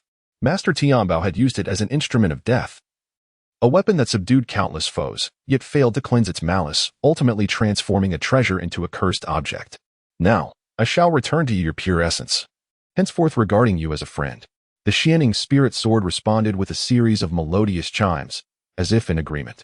Chen Yishan smiled with satisfaction, declaring, "In the future, I shall refine you into a flying sword, allowing you to not only possess spirit but also transcend to the realm of the ethereal, traversing clouds and seas, scaling mountains and valleys, journeying 1,000 miles in a day, freely roaming the world." As if compelled by an unseen force, radiant beams of light erupted uncontrollably from the sheath. Chen Yishan grasped the sword, and before he could swing it, a cascade of brilliance surged forth like a waterfall. Surrounding the desolate well, all flora within a 6-foot radius bowed before its might. Chen Yishan, overwhelmed with joy, could not help but exclaim, "What an extraordinary sword!" The Xianing spirit sword quivered, slipping from Chen Yishan's grasp. The tip touched the ground and playfully bounced twice, exuding an unexpected mischievousness that elicited a hearty laugh from Chen Yishan. "Enough of the display. Return to your sheath." Refining a flying sword is not a task to be accomplished in a single day. Although he had reached a level of mastery that allowed him to forge weapons, the intricate details of the process remained unclear to Chen Yishan. While a simple infusion of spiritual energy could significantly enhance a weapon's power and even enable it to fly, the effect would be fleeting. Much like when he had previously wielded stones and withered wood atop Phoenix Ridge, it had been a one-time effort. The Xianing spirit sword could not be squandered in such a manner. It would be best to wait until he returned to Yingchuan County and consulted his eldest disciple, Yunanqing, for guidance. As dawn broke over the eastern horizon, Chen Yishan secured the Xianing spirit sword to his back and strode purposefully towards the front courtyard. It was time to embark on his journey. He no longer felt the same trepidation towards the false father of the Su family. Chapter 65. The Water God's Promise. After a night filled with howls and thunder, the disciples, along with the 2 servants of the Su family, clearly had not enjoyed a restful slumber. In fact, during the latter half of the night, they had dared not sleep at all. At dawn, upon hearing the crowing of roosters from the temple, they finally ventured outside. Each one bore dark circles under their eyes, looking disheveled as they cautiously stepped out, their bladders full from fear of the dark, trembling as they walked, unable to stand steadily. Chen Yishan approached with a clear mind, only to be taken aback by the sight of the others. "What has happened to you all?" Upon seeing Chen Yishan, joy erupted among the group as they could no longer contain their relief, bursting into tears. Su Chang, in particular, lamented to the celestial being about his lack of clean undergarments. The Taoist Wugo emerged from his quarters, yawning as he remarked, "Su Chang, have you wet your pants again? Is this the result of frequent bladder holding leading to kidney weakness?" At this, the disciples hurried to the outhouse. They emerged shortly after, refreshed, eagerly questioning Taoist Wugo about the previous night's events. Wugo recounted the tale of a malevolent spirit sealed in the well behind the mountain, and how Chen Xianchang displayed remarkable prowess, summoning thunder and fire to vanquish the evil entity. He spoke of how the earth god, mountain god, water goddess, and door god all appeared to assist Chen Xianchang, collectively defeating the malevolent spirit, leaving the listeners in astonishment, regretful for not having dared to witness the spectacle themselves. Especially Su Tailai, who thought to himself that in his many years he had never beheld the true forms of the earth god, mountain god, or water goddess. After hearing Taoist Wugo praise the water goddess's beauty, he felt a pang of regret, realizing he would have one less tale to boast about. When Taoist Wugo announced the death of Ming Kong, the disciples were filled with sorrow. Su Tailai felt that the Tiandao temple was an ominous place, where a meal almost brought about his demise, and a night's rest led to an encounter with a rampaging spirit. It would be wise to leave as soon as possible. Moreover, having been away from home for days, he was anxious about leaving his adoptive father behind and promptly implored Chen Yishan to depart swiftly. Although Chen Yishan had not slept all night, his cultivation had improved, leaving him in better spirits than the others. He merely inquired of Taoist Wugo, "How is your arm injury? Are you fit for travel?" Indeed, riding is no problem, Wugo replied, demonstrating the effectiveness of his miraculous medicine by swinging his arm. Chen Yishan regretted not having studied medical texts the previous night, having focused solely on talismanic arts. Su Tailai, raised in luxury, was unused to hardship and had insisted on riding in a carriage to avoid the elements. However, the past few days had tempered his pampered disposition, leading him to suggest that they could ride horses on their return for a quicker journey. Chen Yishan agreed, and Taoist Wugo, having boasted earlier, saw no issue with it. Su Chong naturally voiced no objections. This time, Taoist Wugo did not take disciples along but declared that from now on, he would assume the role of the eldest brother, preparing to take over the leadership duties. The following day was filled with excitement and trepidation as he pondered why his master, in the prime of his life, would consider retreating after sustaining merely 2 injuries, especially since they were nearly healed. Little did he know that his seemingly pious master had ulterior motives. Taoist Wugo had found a new path, seeking to follow the enchanting Yixian to pursue immortality. The trifling Tiandao temple could no longer tether him. Promising his master that he would take good care of his junior brothers and restore the golden statue of the Tiandao's founder, he bid farewell to Taoist Wugo as he, Chen Yishan, and the others descended the mountain. As they reached the foot of the mountain, the waters of Mingxi flowed melodiously, widening as they progressed. Taoist Wugo remarked that this stream was the domain of the water goddess, nurturing many within the mountainous region. Just as he finished speaking, a graceful figure emerged from the water, greeting Chen Yishan with a deep bow. Su Tailai and Su Chong, initially feared an apparition, had risen from the depths, nearly tumbling from their horses, until they heard Chen Yishan say, "There is no need for such formalities, water goddess. Is there something you require?" Finally steadying themselves, they took a furtive glance at the water goddess, leaving Su Tailai in awe. He mused that Taoist Wugo had spoken truly. She was indeed strikingly beautiful, her figure elegant, and her eyes shimmering like autumn waters, captivating all who gazed upon her. Su Chong thought to himself that he now had a grand tale to tell upon their return. The water goddess spoke. "May I inquire if the immortal is departing?" Her tone revealed her reluctance. Chen Yishan replied, "I have matters to attend to and cannot bid farewell to the divine beings. My apologies for the breach of etiquette." "Are you truly leaving?" the water goddess said forlornly. "Will I have the chance to see your esteemed countenance again?" Chen Yishan pondered for a moment, considering that the water goddess, being a local deity, had her own path of cultivation, and it was unlikely she sought to follow him. He realized, she and the other gods were not favored by the local magistrate, perhaps seeking to relocate. However, he lacked the resources to assist her. After a moment of contemplation, he said, "If you encounter difficulties in the future, you may seek me at the residence of the Qin County Magistrate in Yingchuan. I am Chen Yishan, and I shall assist you in any way I can. But my domain is this stream, and my divine power is limited, preventing me from venturing far from it." "I understand," Chen Yishan replied. Being one who was soft-hearted and not adept at denying requests, especially from a delicate, forlorn figure like the water goddess.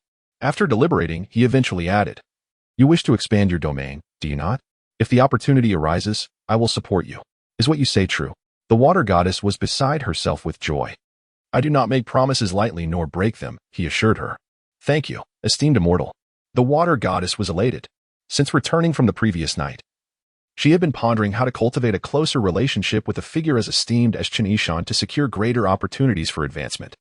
She no longer wished to live under the scrutiny of the county magistrate, confined to this small stream, surviving on meager offerings.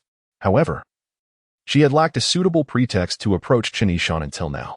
As dawn broke with Chen Yishan and the others descending alongside the stream, she spotted them from the water and, suspecting Chen Yishan might be leaving the Tiandao temple, realized it was now or never to seize the opportunity to speak with him.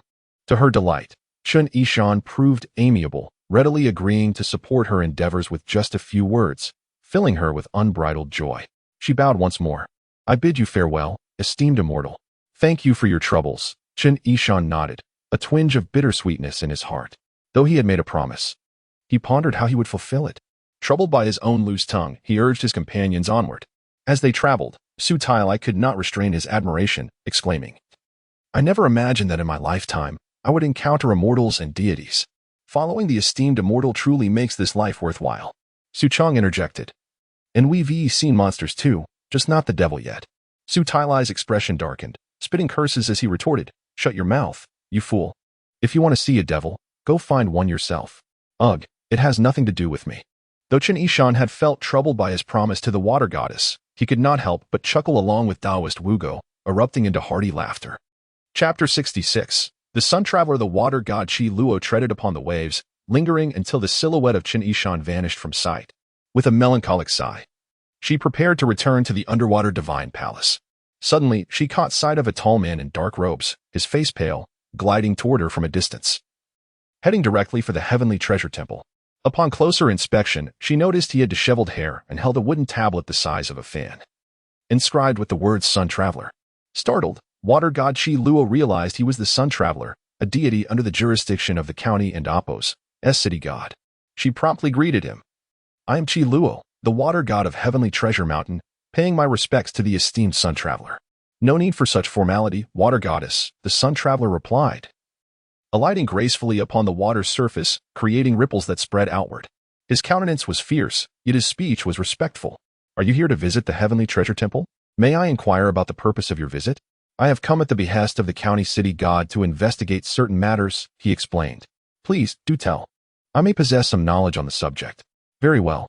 Last night, the night traveler observed a phenomenon of celestial thunder and lightning at the Heavenly Treasure Temple, which resonated for a radius of 80 miles.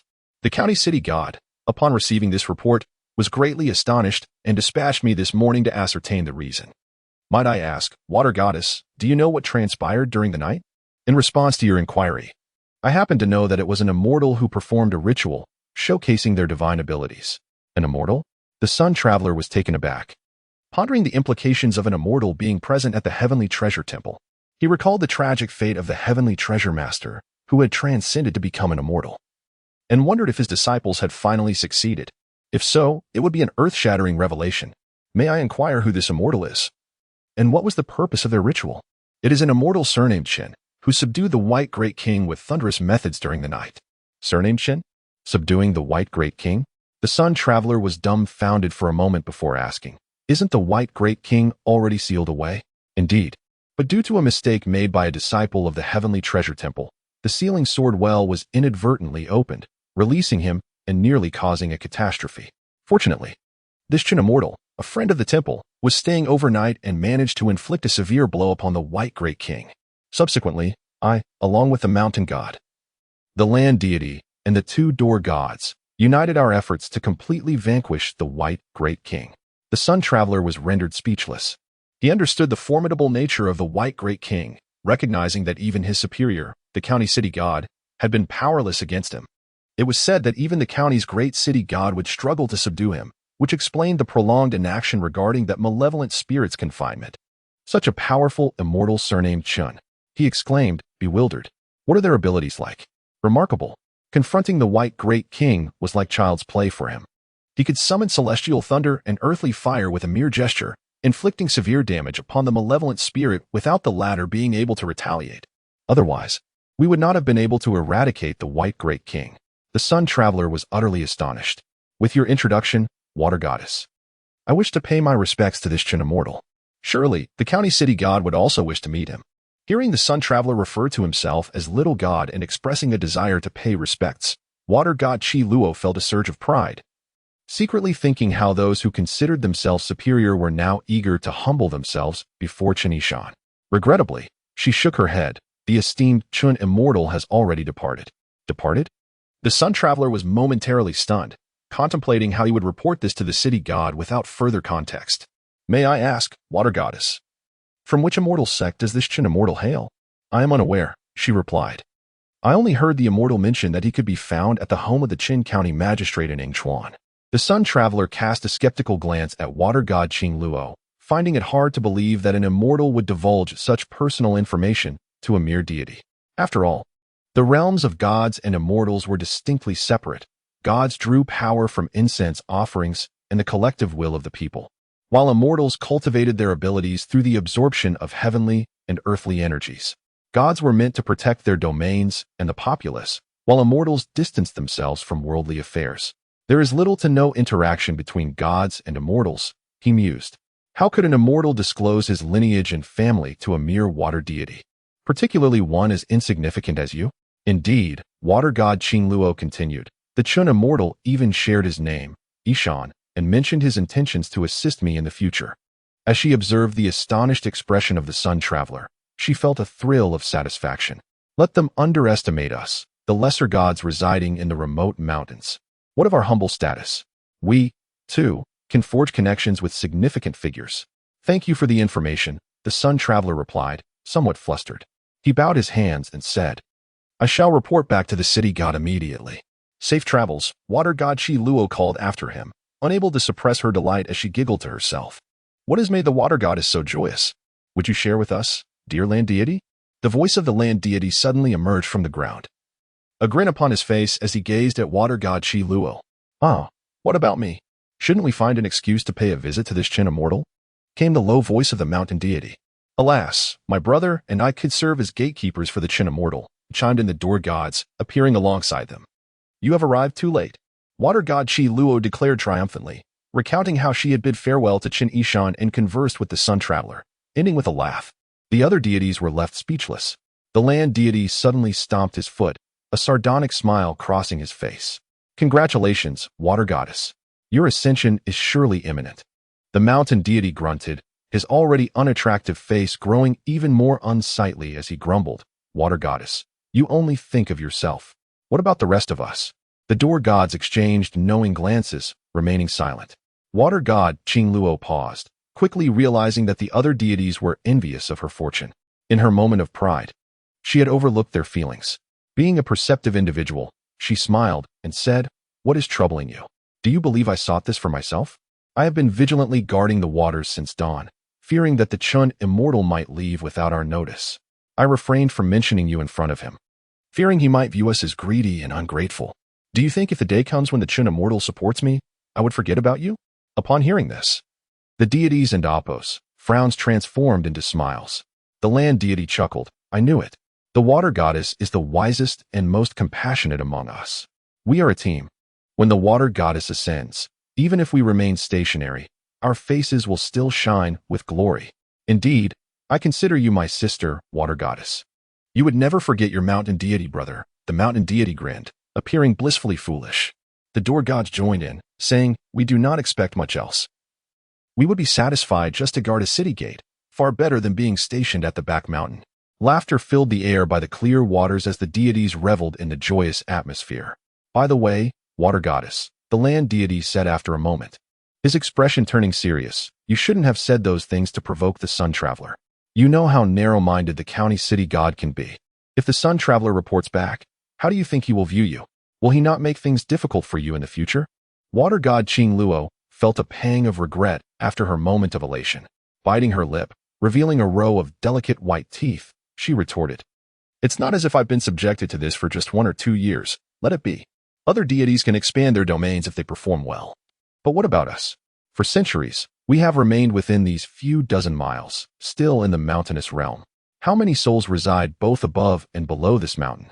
Even at full count, they hardly amount to 10,000.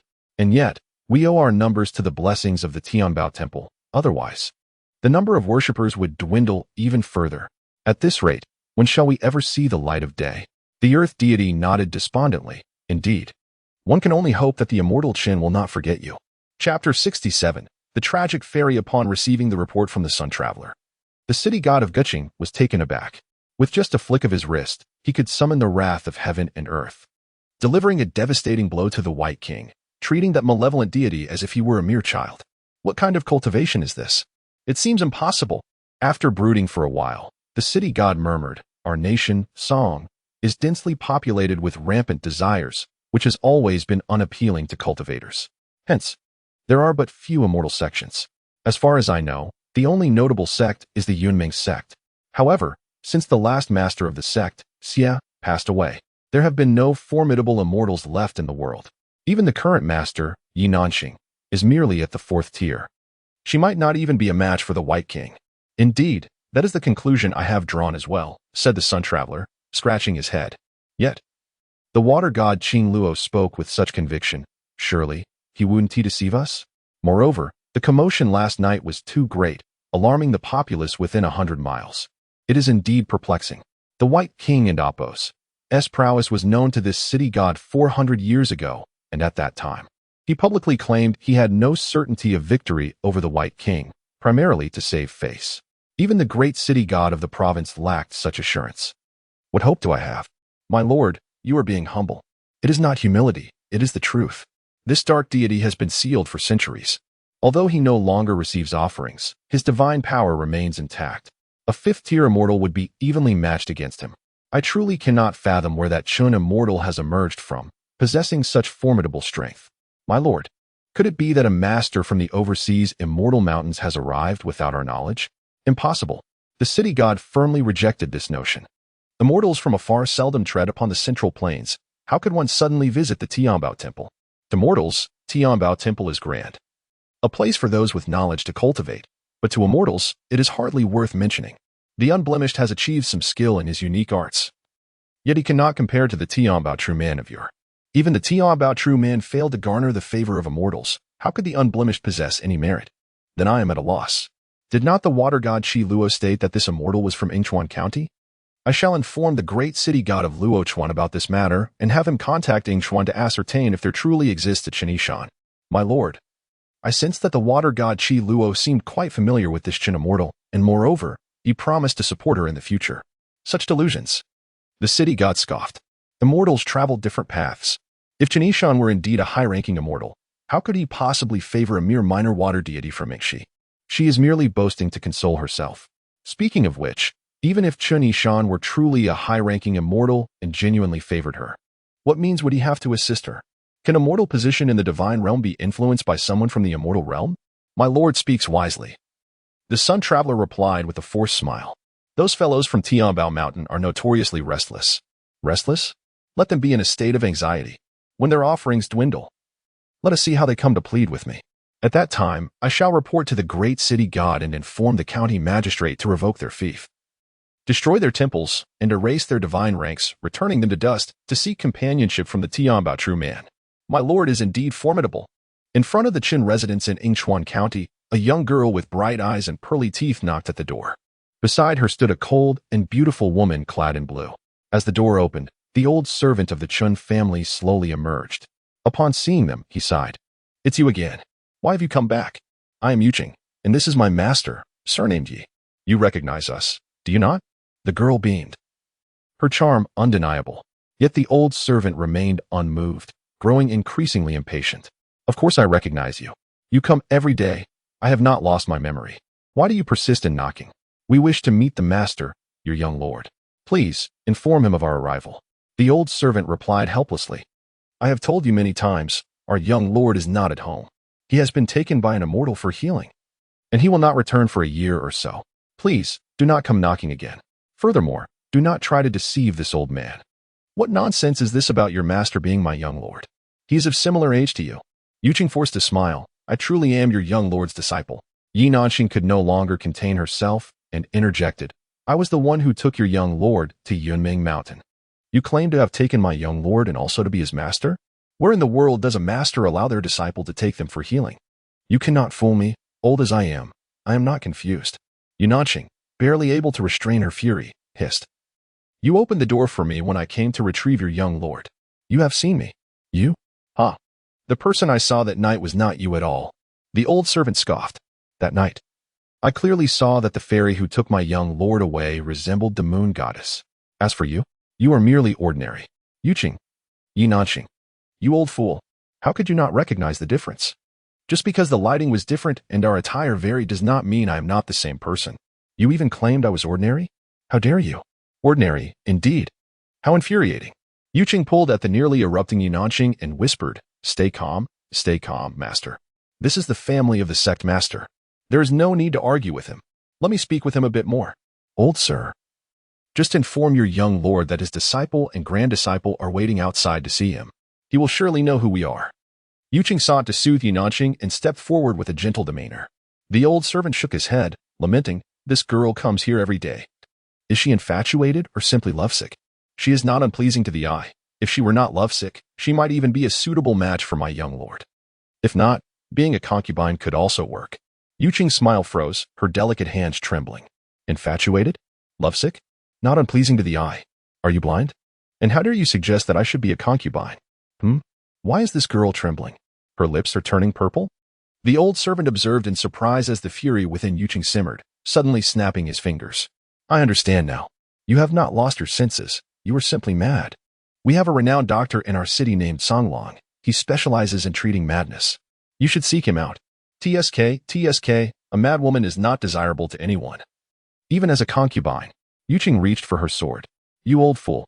You are the mad one, and your entire family is mad. You are the undesired one. You could be a teapot and still find no one to take you. Huh, what is a teapot? How would an inexperienced little fairy like me know such a profession? Bah, never mind. I swear I will stab this old fool with my sword. Seeing the situation escalate, Yi Nanxing hurriedly stepped forward to restrain her disciple. Stay calm. Stay calm. This is the family of the sect master. There is no need to stoop to his level. Chapter 68. You are the one who was heartless. It was not that Yi Nanxing and Yu Qing were angry. Rather, it was the frustration of having waited several days. As long as Chen Yishan indulged himself outside, they had been left standing at the gates of Yinchuan County, repeatedly denied entry. Each time they sought an audience with him, they were turned away by the old doorkeeper, who insisted that Chen Yishan was not home. Of course, Chen Yishan truly was not home. But Yi Nanxing and Yu Qing refused to believe it. Having deciphered the 7-character celestial decree of the Venerable Shi and gained the Ancestor and Apos' inheritance, how could their cultivation be so opaque to Yi Nanxing? How could they possibly lag behind? Both women had arrived together on a single sword. How could the revered master not have returned home? Initially, Yi Nanxing thought that Chen Yishan was simply prioritizing family reunion, unwilling to let them intrude upon their familial bliss. She believed the old doorkeeper's claims of the young master being absent were merely a pretext. However, after several consecutive days of being told he was not at home, both women grew anxious. Was it that the revered master had not forgiven them, or was he testing their sincerity? Regardless, neither dared to force their way into the residence, opting instead to rent a room at an inn nearby. Each day, they approached with utmost politeness, only to be turned away when the doorkeeper repeated that the young master was unavailable. They left without pressing further, seeking to demonstrate their obedience to the master. But yesterday, circumstances changed. Chen Taiqing returned in a state of disarray. It was said that he bore injuries, had lost his horse, and had endured considerable hardship along the way. Fortunately, his official status allowed him to navigate the journey, or he might have been abducted. The news spread, sending Yi Nanxing and Yu Qing into a state of dread throughout the night at the inn. They knew well that Chen Taiqing's plight stemmed from their own actions. He had arrived with a substantial fortune of gold and jewels, which Yi Nanxing had disdainfully rejected, leading to a confrontation with Yu Qing, during which he had been injured. Yunjing Mountain was perilously steep and treacherous, with countless paths. As an ordinary mortal, he had relied solely on his hands and feet to ascend and descend. Upon reflection, both master and disciple felt their actions had been excessively harsh. Yi Nanxing even speculated that the revered master had refrained from appearing because he was distressed over his father's absence, perhaps harboring anger within. Should anything unfortunate befall Chen Taiqing, it would not merely be a matter of the master avoiding them, it would necessitate their punishment. Fortunately, Chen Taiqing had finally returned. Regardless of his condition, as long as he was alive, there was relief in that. It was reported that he had not lost any limbs, which somewhat eased Yi Nanxing and Yu Qing's worry. Nevertheless, this morning, both approached with trepidation, thinking it best to confront Chen Taiqing and offer their apologies.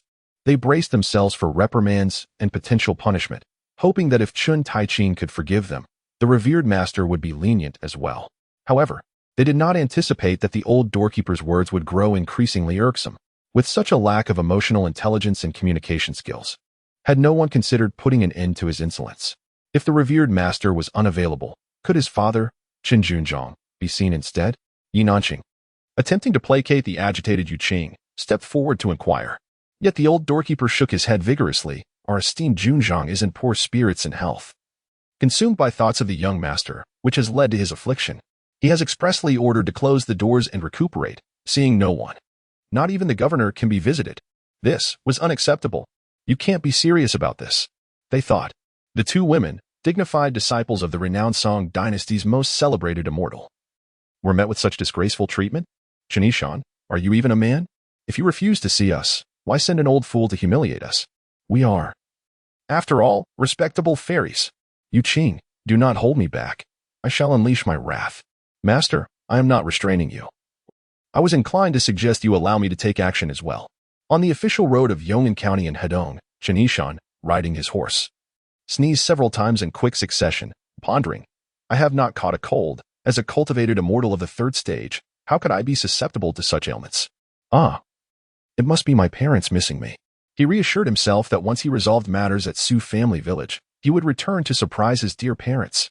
Yunanqing and Yuqing might have already left Yinchuan, heading back to Yunjing Mountain. Those two foolish girls had hastened away, leaving him to suffer like a beggar for days.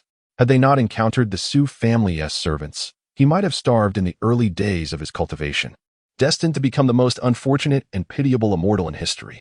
Immortal, Taoist, we have arrived, shouted Su Chang, leading the way on horseback, pointing to a sprawling estate in the distance. Su family village welcomes your esteemed presence. Indeed, they had arrived, and riding had proven much swifter than walking. Chen Yishan glanced at the sun, which had yet to fully set, realizing that their journey had taken less than a day, and remarkably, they had encountered no misfortunes along the way. After several encounters with monsters and malevolent spirits, he found it almost surprising that no incidents had occurred this time. Shall we enter the estate now? Su Tailai asked with evident concern. Chen Yishan gestured for him to look at Taoist Wugo. The Taoist had dismounted and stood atop a hill, producing his yin-yang compass, directing it toward the grand estate, concentrating on the needle within. A series of strange sounds emanated from the compass, and the needle began to spin rapidly. Faintly, dark energy began to coil around. Chen Yishan watched with interest as Taoist Wugo manipulated the device, aware that it was indeed an esoteric technique of the Xianmen school. There are monsters, Taoist Wugo declared, retracting the compass with a gasp, turning to Chen Yishan. Indeed, there are monsters within the estate, and their power is formidable. Su Tailai's face turned pale, and Su Chang's jovial demeanor vanished. Are there truly monsters? Su Tailai's last glimmer of hope shattered. He had entertained the thought that perhaps his alleged father was indeed his true parent, altered by some extraordinary experience, and merely acting strangely due to unorthodox practices, or perhaps possessed by a malevolent spirit. But now, with Taoist Wugo's confirmation, his heart sank. Of course, there are monsters. The compass does not lie. Taoist Wugo fixed his gaze on Su Tailai. Su Zhuangju, you truly are Navi. Monsters have infiltrated your estate, yet you dare not flee with your family, leaving them behind while you come seeking aid? Su Tailai sighed. He bears the appearance of my father. Aside from demanding blood from the chickens and requiring the maidens for warmth, he has never actively harmed me or my family. Monsters harbor ill intentions. You are indeed Navi. I have sent the martial artists from my household to the backyard and enlisted some monks and Taoists to probe his true nature. Although he was furious, he has not yet harmed me or my family. Otherwise, I would have fled with my family long ago, not daring to leave them behind while I sought help. You still believe in his words? You are truly Navi. Enough, Su Tailai exclaimed, his temper flaring. Just because he was patient did not mean he could be bullied. Wugo, can you not phrase it differently? What if you are mistaken about the monsters? What if he truly is my father, merely possessed by some malevolent spirit, without having seen him in person? You have already ascertained he is a monster merely by glancing through that plate of yours?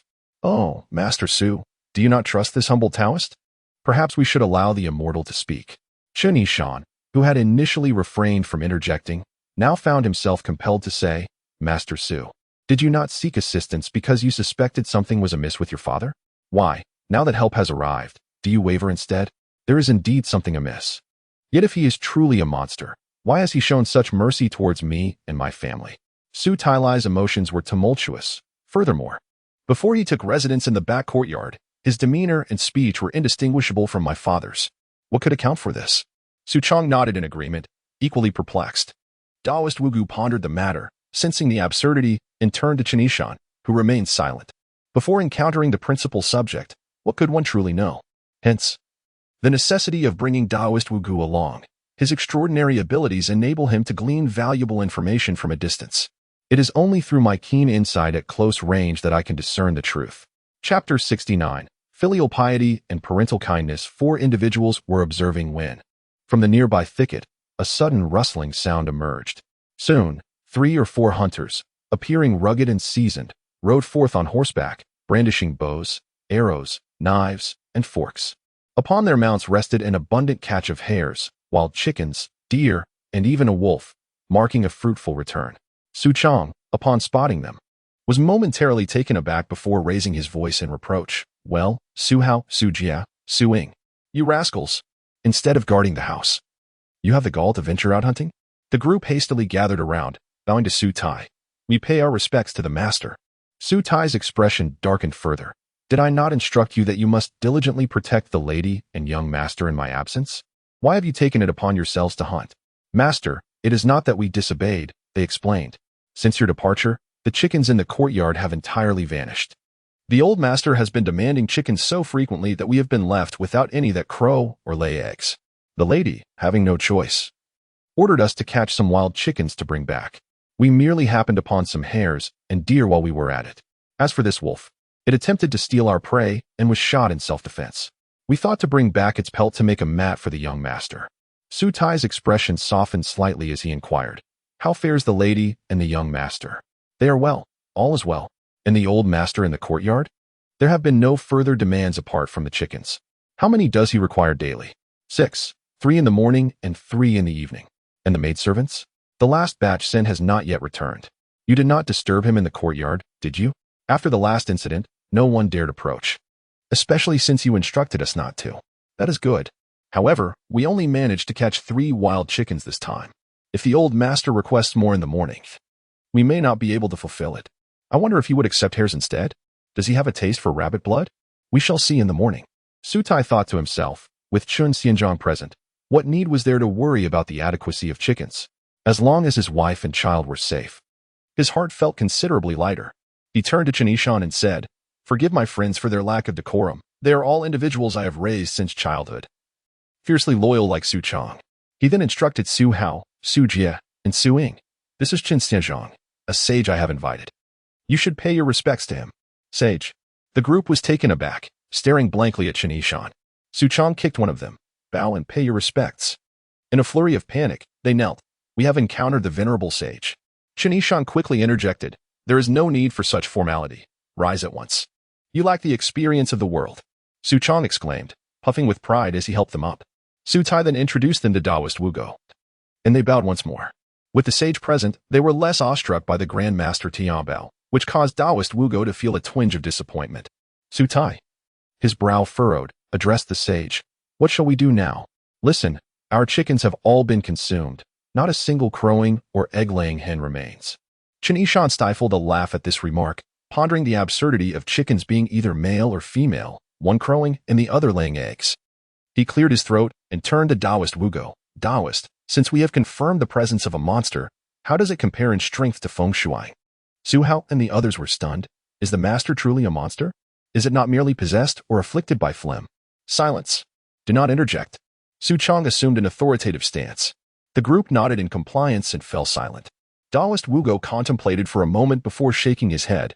In comparison to feng shui, it is difficult for me to determine who is stronger or weaker. Chen Yishan inquired, "What do you mean?" Taoist Wugo explained, "The monster in the estate is likely not a spirit of plants or trees, but rather a beastly spirit. While plant and tree spirits may be formidable, their weakness lies in their inability to uproot and relocate.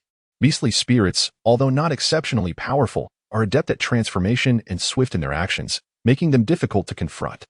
I have previously subdued beastly spirits, yet they were mere half-demons, unable to assume human form or articulate speech, incomparable to the monster in this estate.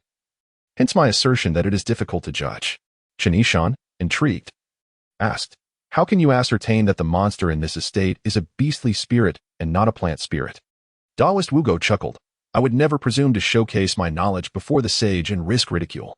Chen Yishan shook his head. "Not at all. I genuinely seek your guidance." "How could I dare to presume?"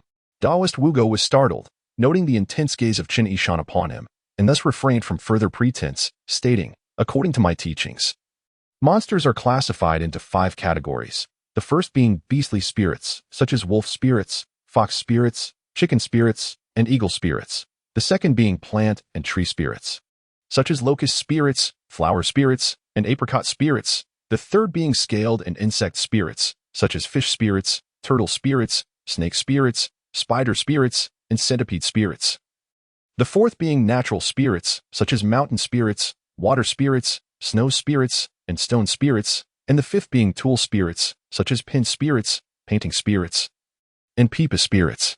Among these 5 categories, beastly spirits are the most cunning, plant spirits are the most elusive, scaled and insect spirits are the most vicious. Natural spirits are the most benevolent, and tool spirits are the weakest. Chen Yishan listened intently, reflecting on the monsters he had encountered recently. finding them to align with these classifications. The turtle monster was indeed a scaled insect spirit, known for its cruelty.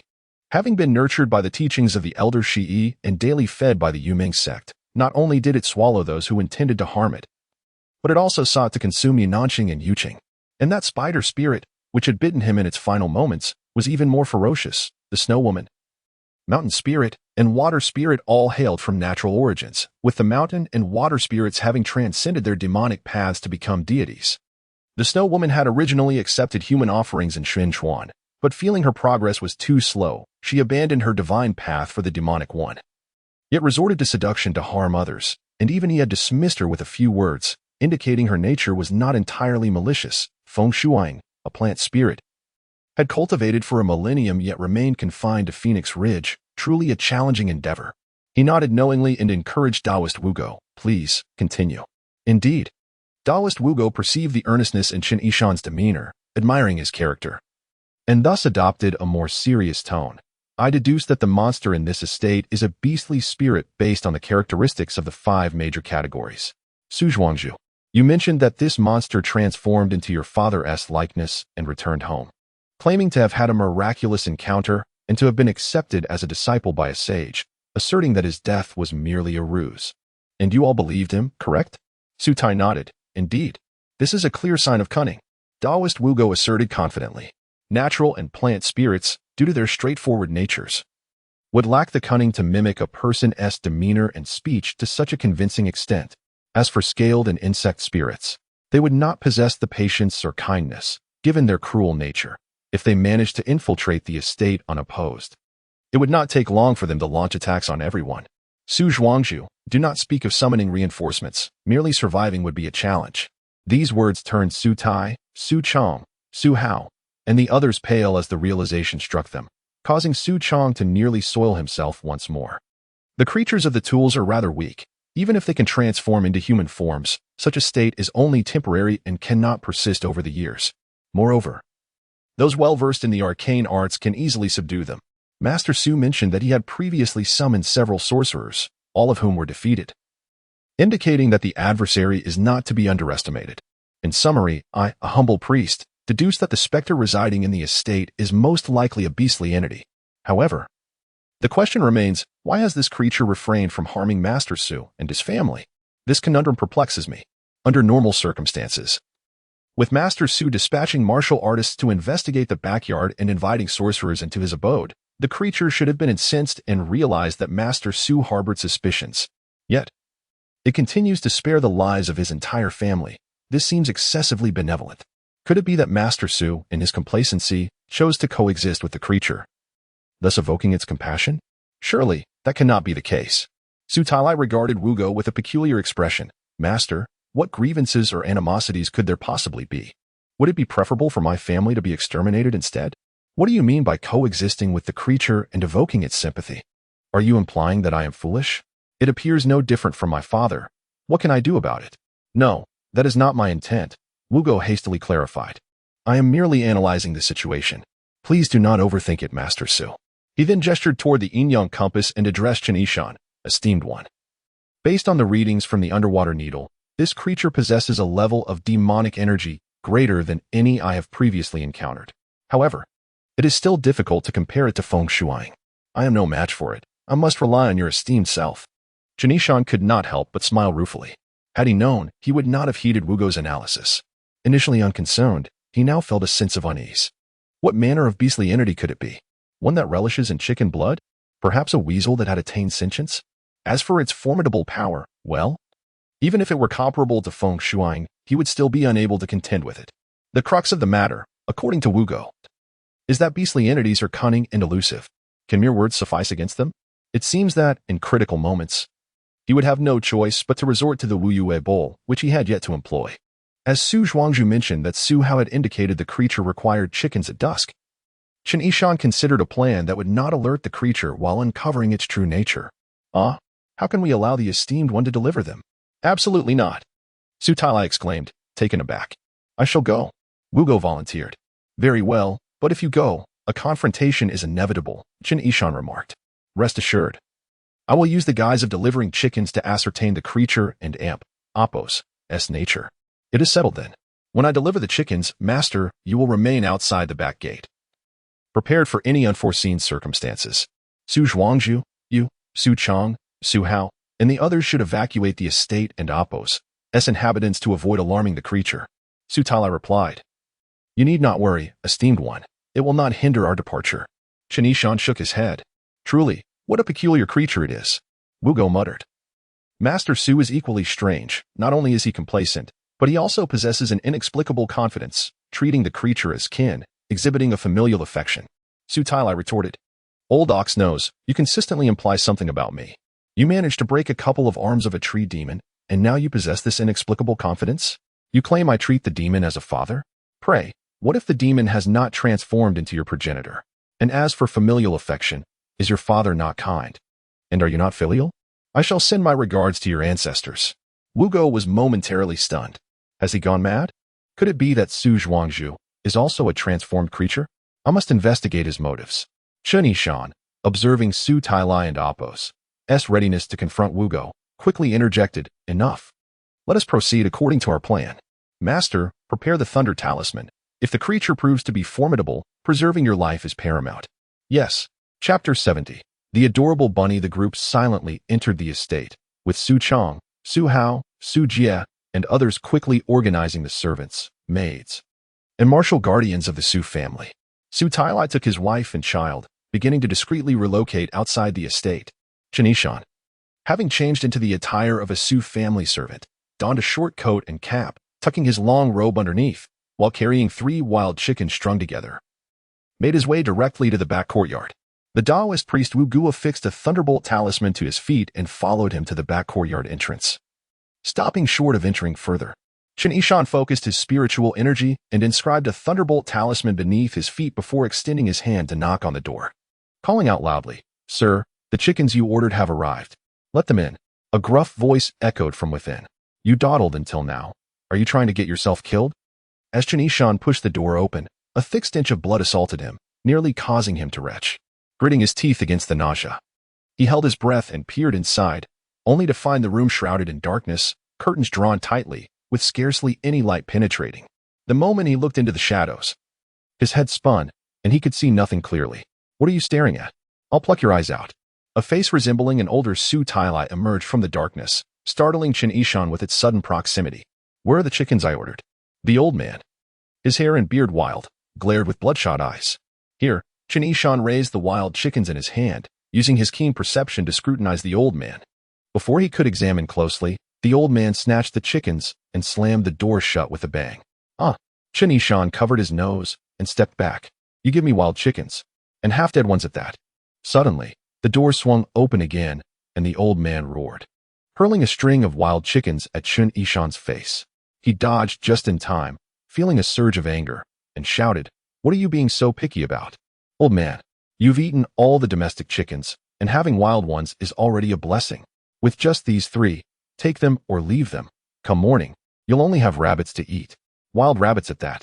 Rabbits. The old man's face contorted in horror. You caught wild rabbits. Now that they were close, Chen Yishan used his keen insight to see clearly, a rabbit demon, dwelling within the Su family ancestral tomb. Just this piece of information sent a wave of panic through him. Damn it, this was actually a rabbit demon. I just said he would be eating rabbits in the morning. Bunny's so adorable, and you want me to eat bunnies? I'll crush you. The old man's eyes seemed to bleed with rage as he lunged, his mouth splitting into 3 parts, with 2 long incisors suddenly elongating into sharp daggers, glinting coldly as they aimed for Chen Yishan's head. Clang! Chen Yishan swiftly drew his Xianing spirit sword, channeling his energy into the weapon, and with all his might, he countered just in time, a flash of cold brilliance sparking as the blade met the rabbit demon's fangs. With a cultivation level at the 3rd stage of nurturing essence, combined with the spiritual sword that harmonized with his soul, the impact was formidable. The rabbit demon shrieked in pain, its large rabbit teeth numbed, and it tumbled bowing low to evade. There was scarcely time to react, as that pitch-black object struck squarely upon its 2 prominent rabbit teeth. Those teeth, remarkably large, were easy to identify and serve as a target. Bang! Sparks flew, and the 2 rabbit teeth fell. Wailing, the rabbit demon clasped its paws over its mouth, stomping in pain. The black object returned, landing in the hands of a Taoist who wore a wicked grin as he looked over. It turned out to be merely a plump rabbit. It was none other than Master Wugo, who had opportunistically used the yin-yang compass to snatch an easy prize. Originally, the rabbit demon's teeth were exceptionally resilient. Under Master Wugo's prowess, they would not have been easily shattered. However, the rabbit demon had just engaged in a fierce clash with Chen Yishan's shining spiritual sword, which had rattled its tooth roots, rendering them vulnerable. To add to its misfortune, Master Wugo had launched a surprise attack, and the yin-yang compass was no ordinary item. It would be remiss not to utilize it to its fullest potential. In agony, the rabbit demon was consumed by rage. One ear was lost, and the other remained, while its tail was gone, leaving its rear exposed. Though it was somewhat comfortable to relieve itself, what was to be done about the lost front teeth? With its already three-pronged mouth, the absence of front teeth only accentuated its ugliness, causing speech to be hindered, making it all the more difficult to court a female rabbit. Furthermore, the blood-eyed sword teeth, a formidable weapon honed over centuries of cultivation, had been so easily destroyed. Curse that wretched Buddha! The rabbit demon spat in fury, its eyes once again flashing with bloodlust as it directed its ire toward Master Wugo. Due to its speech impediment, a straightforward curse transformed into a garbled accusation. You filthy scoundrel, Yuan and Appos, T survive this. Master Wugo, sensing the peril, recalled Shinskin Chang and Appos' advice if it was impossible to fight, then flee. He activated the Thunderbolt talisman and swiftly took off in the distance. The rabbit demon, bounding and leaping, moved with the swiftness of the wind, determined to annihilate Master Wugo. Behind, Chen Yishan also pursued with his sword drawn. A Taoist, a rabbit, and a celestial figure raced forth, swiftly exiting the village. Su Tai-Lai, accompanied by his family and servants, had already left the village and now stood atop a hill, gazing into the dusk.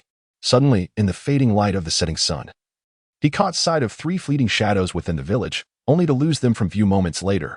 Su Tai-Lai sighed deeply, the sprinting figures against the sunset. That was my youth. Chapter 71. The city god appears at the rear. Chen Yishan, having repeatedly wielded the Xian-Ing spirit sword, found himself unable to pierce the elusive rabbit demon. He couldn't help but reflect. This rabbit is indeed cunning, swift in its escape, and adept at evasion. Taoist Wuku, relying on the Thunderbolt talismans, was similarly outpaced by the rabbit demon, and it appeared he was on the verge of being caught. The distance between Chen Yishan and the rabbit demon diminished rapidly. In a blink, a loud crash resonated as a gray shadow collided with Taoist Wuku and Appos' lower back. Taoist Wuku cried out in agony, soaring through the air before landing abruptly, the gray shadow darting away into the thickets, vanishing in an instant. Chen Yishan hurried over to assist Taoist Wuku. Are you all right?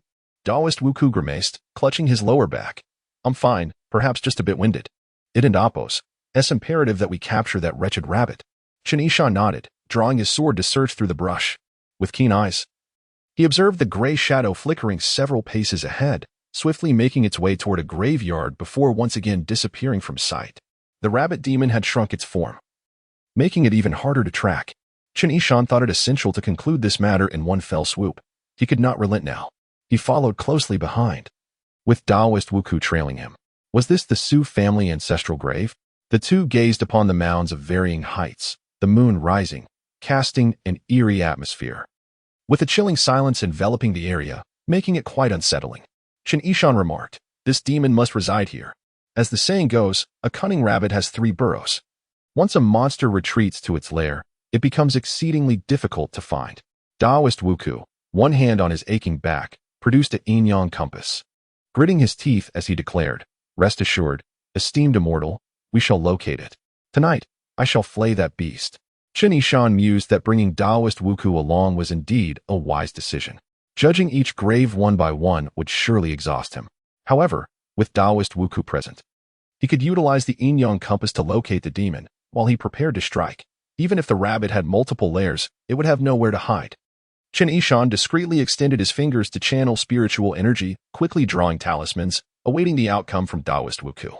He observed the compass needle spinning rapidly, suddenly engulfed in dark energy, halting abruptly. Taoist Wuku pointed. I found it. Without hesitation, Chen Yishan waved his hand, invoking the Heavenly Gang Thunder Talisman. Boom!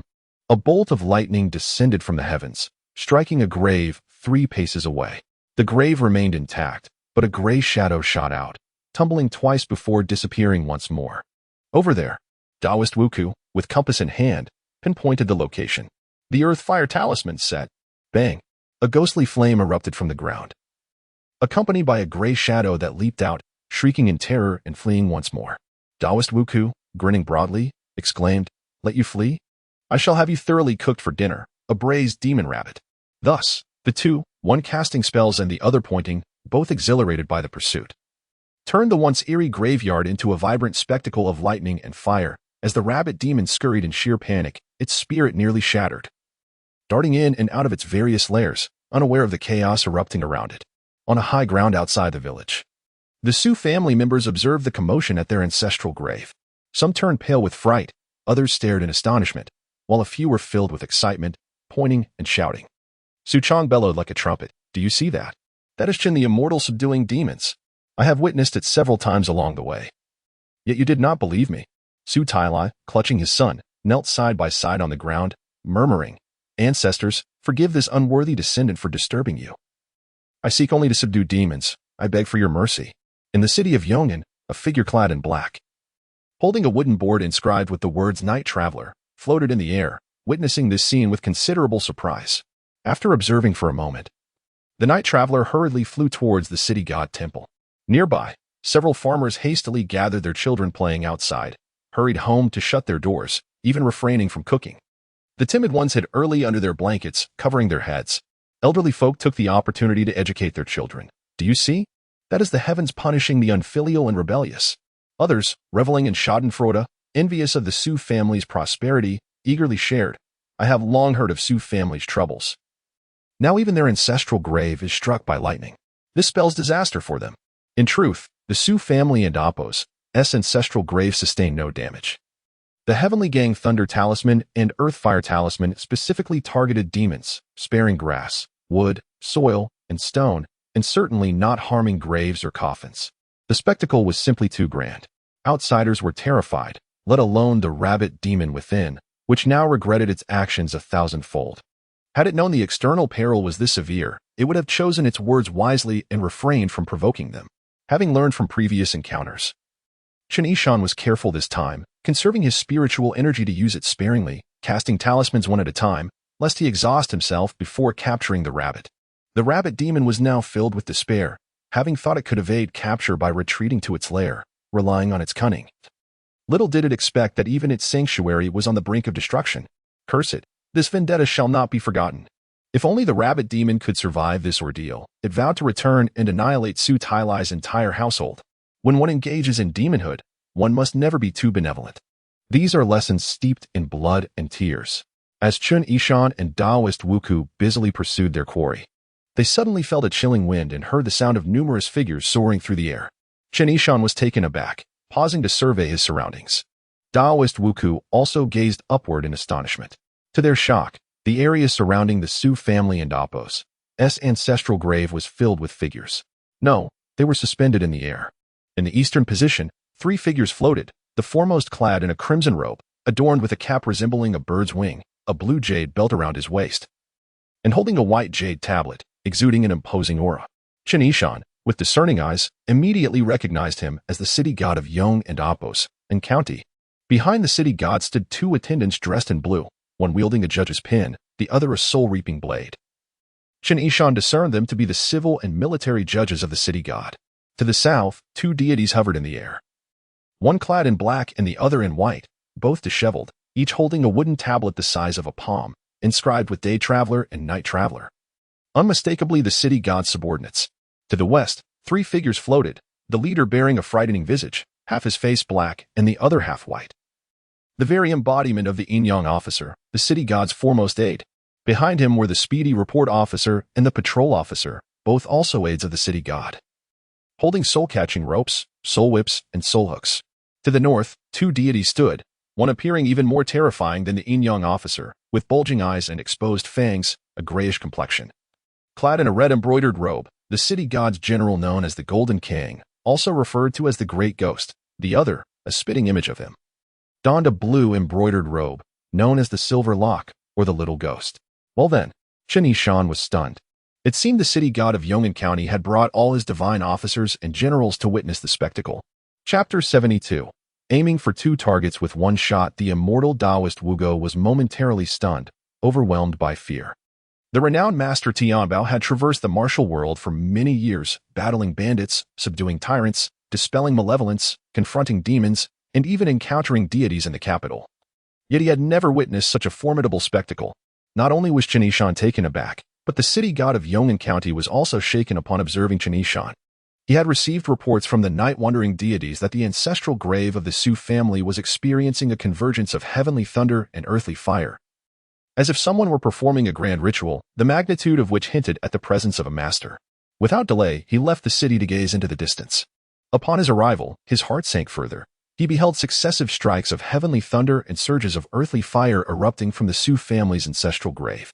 Two shadowy figures flitted about, one clearly identifiable as a Taoist, while the other remained shrouded in obscurity, moving with blinding speed. What level of cultivation could possibly achieve such feats? The city god realized that such grand displays were undoubtedly aimed at the rabbit demon.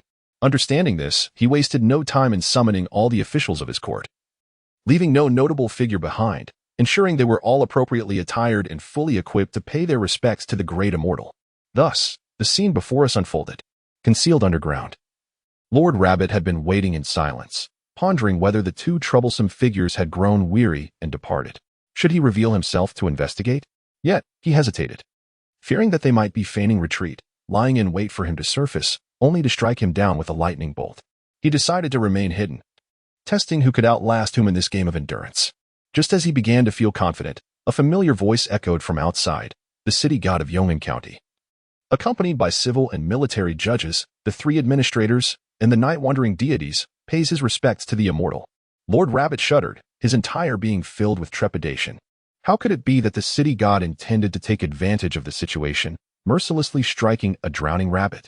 Yet Chen Yishan spoke. The city god is most gracious. I, Chen Yishan, have come to vanquish the rabbit demon, inadvertently disturbing your esteemed court. The city god inquired, are you here for that rabbit demon? Indeed, Chen Yishan replied, raising an eyebrow, contemplating why the city god had allowed such a fiend to wreak havoc within his jurisdiction. The city god seemed to discern Chen Yishan and Appos, as thoughts, and quickly responded, I am deeply ashamed. The emergence of such a demon under my governance is indeed my fault. I had attempted to capture it 4 times previously, but it is cunning and adept at evasion, skilled in illusionary techniques, allowing it to slip away each time. This is truly a reflection of my incompetence, a source of ridicule among the immortals. A hint of cold amusement flickered across Chen Yishan's face as he asked, are you aware of its mischief in the Su family village? I am aware, yet I dared not intervene, the city god lamented. 3 years ago, it wreaked havoc in a household within the city.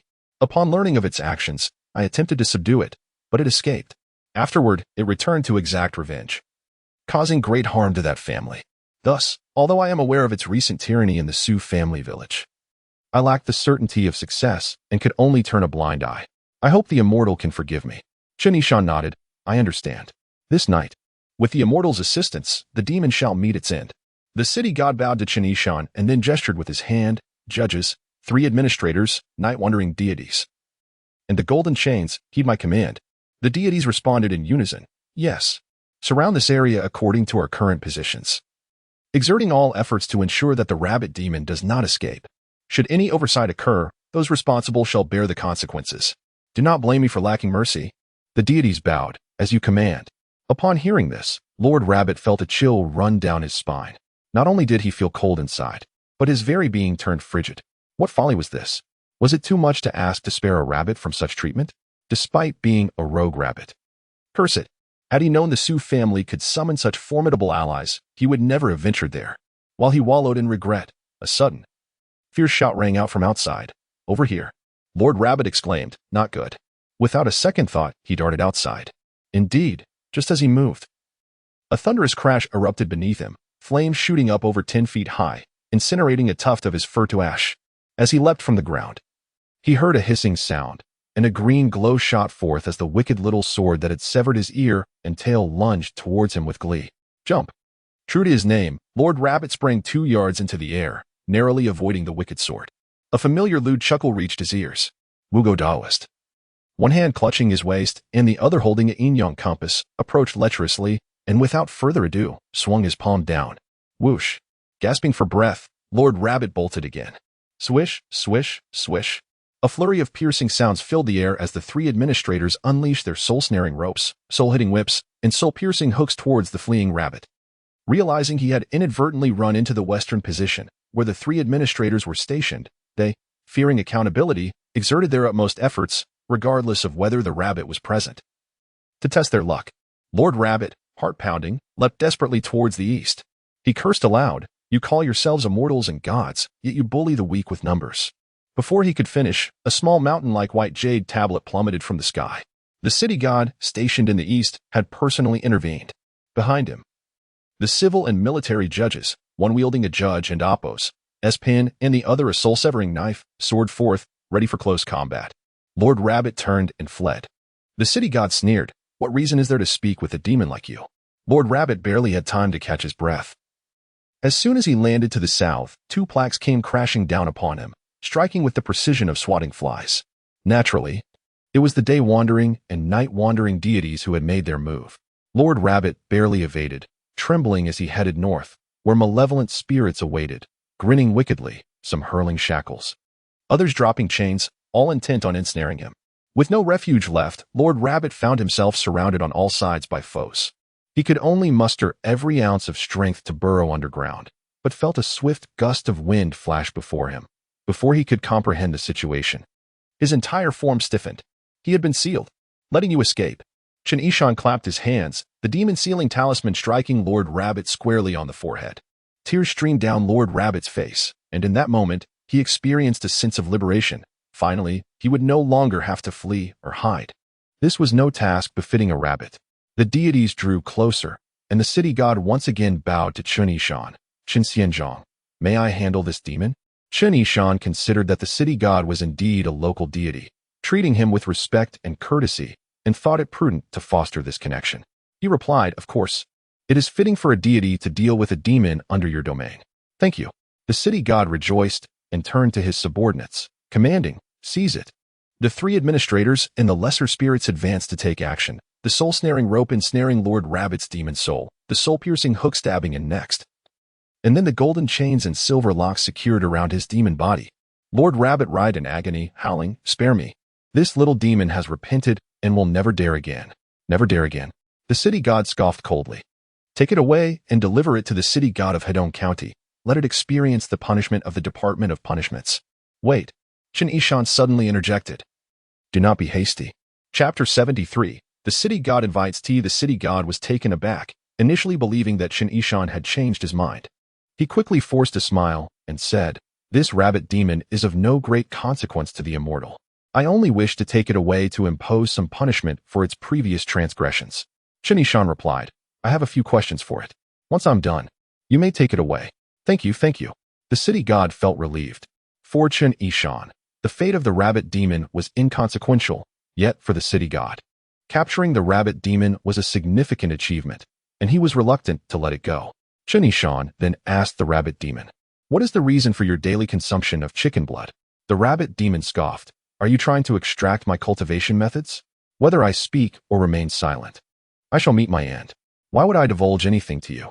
Chen Yishan was momentarily speechless, but the city god, standing by, was already furious and shouted, "Punish it." The officials present immediately raised their soul whips, unleashing a relentless barrage upon the rabbit demon's spirit. The first strike was bearable, but soon it erupted in a wretched wail. "Ah. Ugh. Oh, I've made a mistake. Please, no more." The city god scolded, "Answer the immortals' questions truthfully. Should you attempt to be clever again, I will deliver you to the grand city god of the East River, where they shall ensure you experience a fate worse than death." "Yes, yes." The rabbit demon trembled uncontrollably, its previously fearless bravado evaporating. "Speak quickly." "Yes, I consume chicken blood because chickens feed on centipedes, scorpions, millipedes, spiders, and other poisonous creatures. The blood replenishes my demon power." Chen Yishan nodded and continued, "You seem to possess intimate knowledge of the Su family's late patriarch, mimicking his mannerisms so accurately that even his kin struggle to discern the truth. What accounts for this? Surely it is not solely because you reside in the Su ancestral grave? It is because I was friends with the late patriarch during his lifetime." The rabbit demon sighed, filled with emotion. "Initially, I was not a malevolent being. In the past, I witnessed him hunting in the fields and spared a pregnant doe from slaughter. which fostered my admiration for him. Later, I transformed into human form, adopting the name Mr. Tu, and sought to befriend the late patriarch. We often shared tea, played chess, drank, and discussed poetry. But after his passing, I lost a dear friend. My discontent grew as I wandered through the mortal realm, observing humanity's rampant violence and insatiable greed, which bred resentment within me, leading me to become increasingly ruthless. Eventually, fearing divine retribution, I resorted to desperate measures to hasten my cultivation. Chen Yishan's understanding deepened. Thus, your relative leniency towards the Su family stems from your bond with their late patriarch? The rabbit demon nodded. Chen Yishan inquired, "Is there any hope for the maidens you have harmed?" After a moment of contemplation, the rabbit demon replied, "I can provide a remedy for their dissociative hysteria." "Speak the formula," Chen Yishan commanded. Turning to Taoist Wugo, "Make sure to take note." Taoist Wugo, well-versed in herbal medicine, promptly affirmed, "Yes." Thus, the rabbit demon recited the formula, and Taoist Wugo diligently memorized it, verifying the details thrice to ensure accuracy before nodding to Chen Yishan. "I have recorded it." "Very well. I have no further inquiries." Chen Yishan pondered briefly and found nothing else to ask. Turning to the city god, "You may take the rabbit demon now. Please, immortal, show mercy." The rabbit demon implored, "I have not committed egregious harm against the Su family, and I offer this remedy as atonement. I beseech you to speak a few kind words on my behalf to the city god, that I may avoid the torment of punishment." Chen Yishan glanced at the city god, who hurriedly interjected, "Once this demon is delivered to the grand city god of Hedong, the office of virtue and vice will meticulously assess its deeds, recording both merits and faults. It shall receive just punishment, ensuring fairness." Indeed, Chen Yishan remained silent. "Take it away," the city god commanded, and the officials departed with the rabbit demon in tow. "Immortal, should you have the time, I would be honored to invite you to my modest temple for a discussion," the city god, elated by his recent accomplishment, said with a smile. "A few days ago, the county's folk paid homage to me, offering exquisite tea, and I would like you to experience its delights." Chen Yishan had little interest in the tea from the city god and initially intended to decline politely. However, he suddenly had a thought. Perhaps the city god, as a deity of the city, possessed some remarkable treasures. Thus, for the sake of acquiring knowledge, he decided to accept the invitation and replied with a smile, "Very well. It would be my honor. I shall visit your esteemed residence tomorrow morning. Thank you for your graciousness, immortal. I shall take my leave." The city god bowed in respect and departed joyfully. "Let us also take our leave," Chen Yishan said to Taoist Wugo as they exited the Su ancestral grave and returned to the village. The Su family rejoiced upon hearing that the troublesome rabbit demon had been subdued. Su Tailai expressed his deep gratitude to Chen Yishan and Taoist Wugo, leading everyone back to the village, instructing Su Chang and Su how to arrange a grand feast that very night to honor their guests.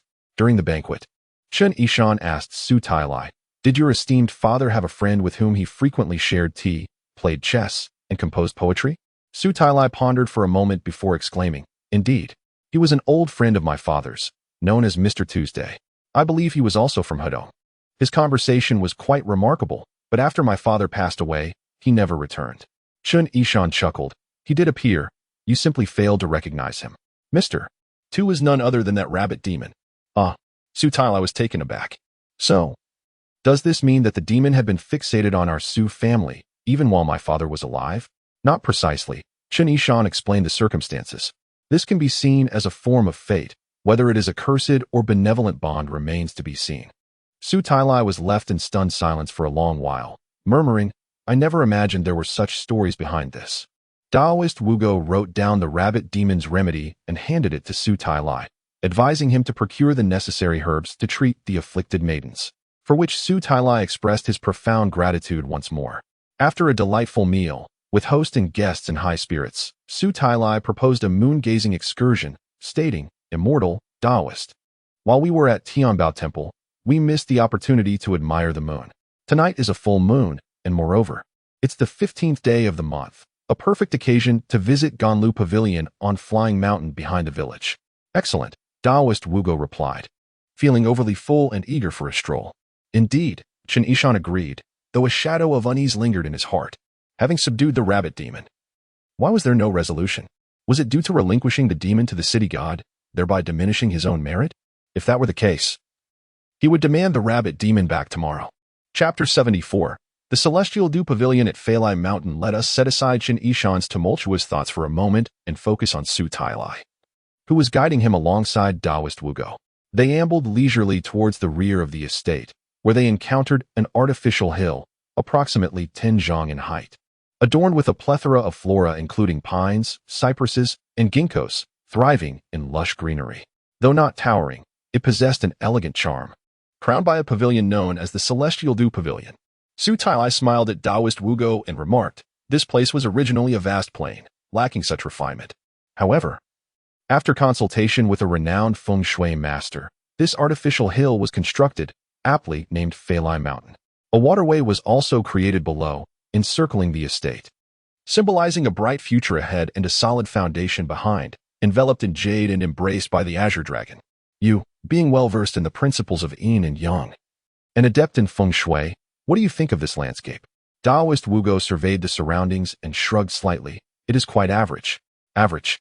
The humble monk mused that feng shui is merely a minor craft. Fortune and misfortune ultimately depend on the individual. If it were not for your father's benevolence in his lifetime, how could that rabbit demon have spared your family? And if you were not of good character, how could you have summoned a celestial being to vanquish the demon? Su Tailai was unconvinced, thinking to himself that this bull-nosed monk was subtly criticizing him. Yet he smiled and replied, "You do have a point." Chen Yishan remained silent nearby, contemplating that Taoist Wugo's words held some truth. If Su Tailai had not offered him a ride or provided him sustenance, there would be no subsequent fate. The three ascended the hill gradually, reaching the Celestial Dew Pavilion. A brisk night breeze swept through, the mountain swayed with the rustling of pine trees, and the full moon illuminated the scene, casting a silvery glow upon countless stars, creating an ethereal frost-like ambience. Chen Yishan felt an expansive lightness in his heart. This Feilai Mountain is indeed well-crafted, he sincerely praised. Did you hear that, Taoist? Even the celestial being has acknowledged its merit. Su Tailai beamed with pride. Taoist Wugo chuckled. Merit is merely merit. The celestial being did not declare it to be exceptional. Su Tailai retorted, "You simply enjoy nitpicking." Taoist Wugo responded, "If there are thorns, they must be addressed. Otherwise, it would be quite uncomfortable." As Chen Yishan sat upon the long bench within the pavilion, listening to the playful banter between Wugo and Su Tailai while gazing at the round moon, he suddenly recalled feng shuiing. When the imperial nectar descends next year, will she break through her limitations? Suddenly stirred, he glanced down at his garment, noticing a patch shimmering brilliantly on his left lapel. It has manifested. Chen Yishan's heart surged with excitement. Having subdued the rabbit demon, he had indeed gained another robe. This time, he was surely poised to advance to the returning sea stage.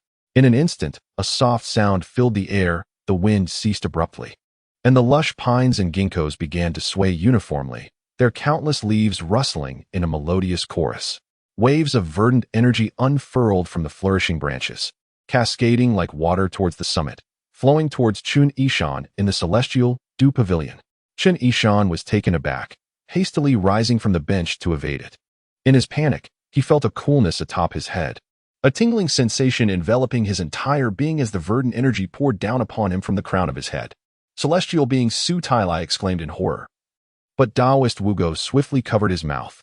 Their eyes locked. Both Su Tailai and Taoist Wugo's faces turned ashen, filled with a mix of fear and exhilaration. Taoist Wugo gestured for silence and pulled Su Tailai backward. They retreated cautiously, step by step, until they stood several zhang away from the Celestial Dew Pavilion. Chen Yishan remained motionless, frozen in place like a statue within the pavilion. "What has happened to Chen Xianzhang?" Su Tailai asked, bewildered. "Why did you pull me out? Did you not see those extraordinary phenomena?" Taoist Wugo's voice trembled slightly. That was the spiritual energy from the full moon, stars, and the myriad pines. "You mean the verdant energy just now, that was spiritual energy?" Su Tailai inquired, astonished. "Spiritual energy? I have heard tales from my master about the legends of immortals. They gather spiritual energy to cultivate," Su Tailai recalled, remembering a similar experience from his first encounter with Chen Yishan, though that had paled in comparison to the current spectacle. Suddenly struck by a thought, Su Tailai asked, "Taoist Wugo, do you think we could gather that spiritual energy?" "We?" Taoist Wugo scoffed. "You are dreaming. We are mere mortals. Although there is much spiritual energy in the world, we cannot even see it, let alone collect it. But we just witnessed that abundance of verdant energy, spiritual energy, flowing towards the Celestial Dew Pavilion. We both saw it." Su Tailai protested. Taoist Wugo explained, that was because we stood beside Chen Yishan, benefiting from his celestial power. Moreover, the density of that spiritual energy was so overwhelming that we could perceive it. Now, look back. Can you still see it? Turning around. Su Tailai squinted but could no longer perceive any verdant energy. He could only see the flowers, grasses, and trees on the slope below the celestial dew pavilion, all bowing in homage to Chen Yishan, the center of their reverence. Awestruck, Su Tailai murmured, "Is this the essence of celestial arts?" Taoist Wugo nodded, reflecting, "Indeed. Chen Yishan is absorbing the spiritual energy of heaven and earth. If I had not seen it with my own eyes, who would believe such wonders exist?" Su Tailai exclaimed. Taoist Wugo sighed enviously, lamenting, "Alas, we are ultimately but commoners." Su Tailai swallowed hard, unable to contain his excitement. Yet Taoist Wugo continued, "However, I have heard from my master that when an immortal gathers the spiritual energy of the cosmos, they must employ celestial gestures and perform rituals. It is not as simple as Chen Yishan's current demeanor, standing there effortlessly, naturally commanding the allegiance of flora and spirits, with the stars and moon willingly providing their energy." Su Tailai cast a deep glance at Taoist Wugo and said, "I long to pursue the path of immortality. Dream on. Just fantasizing about marrying a wife is enough." Taoist Wugo chuckled. "Since you are so intrigued by celestial arts, why did you not devote yourself to the immortal sect, but instead learned esoteric arts? Do you think it is easy to encounter an immortal?" Taoist Wugo sneered. "Our meeting with Chen Yishan is a stroke of immense fortune. Furthermore, even if we were to meet an immortal, do you think you would be favored enough to be taken as a disciple?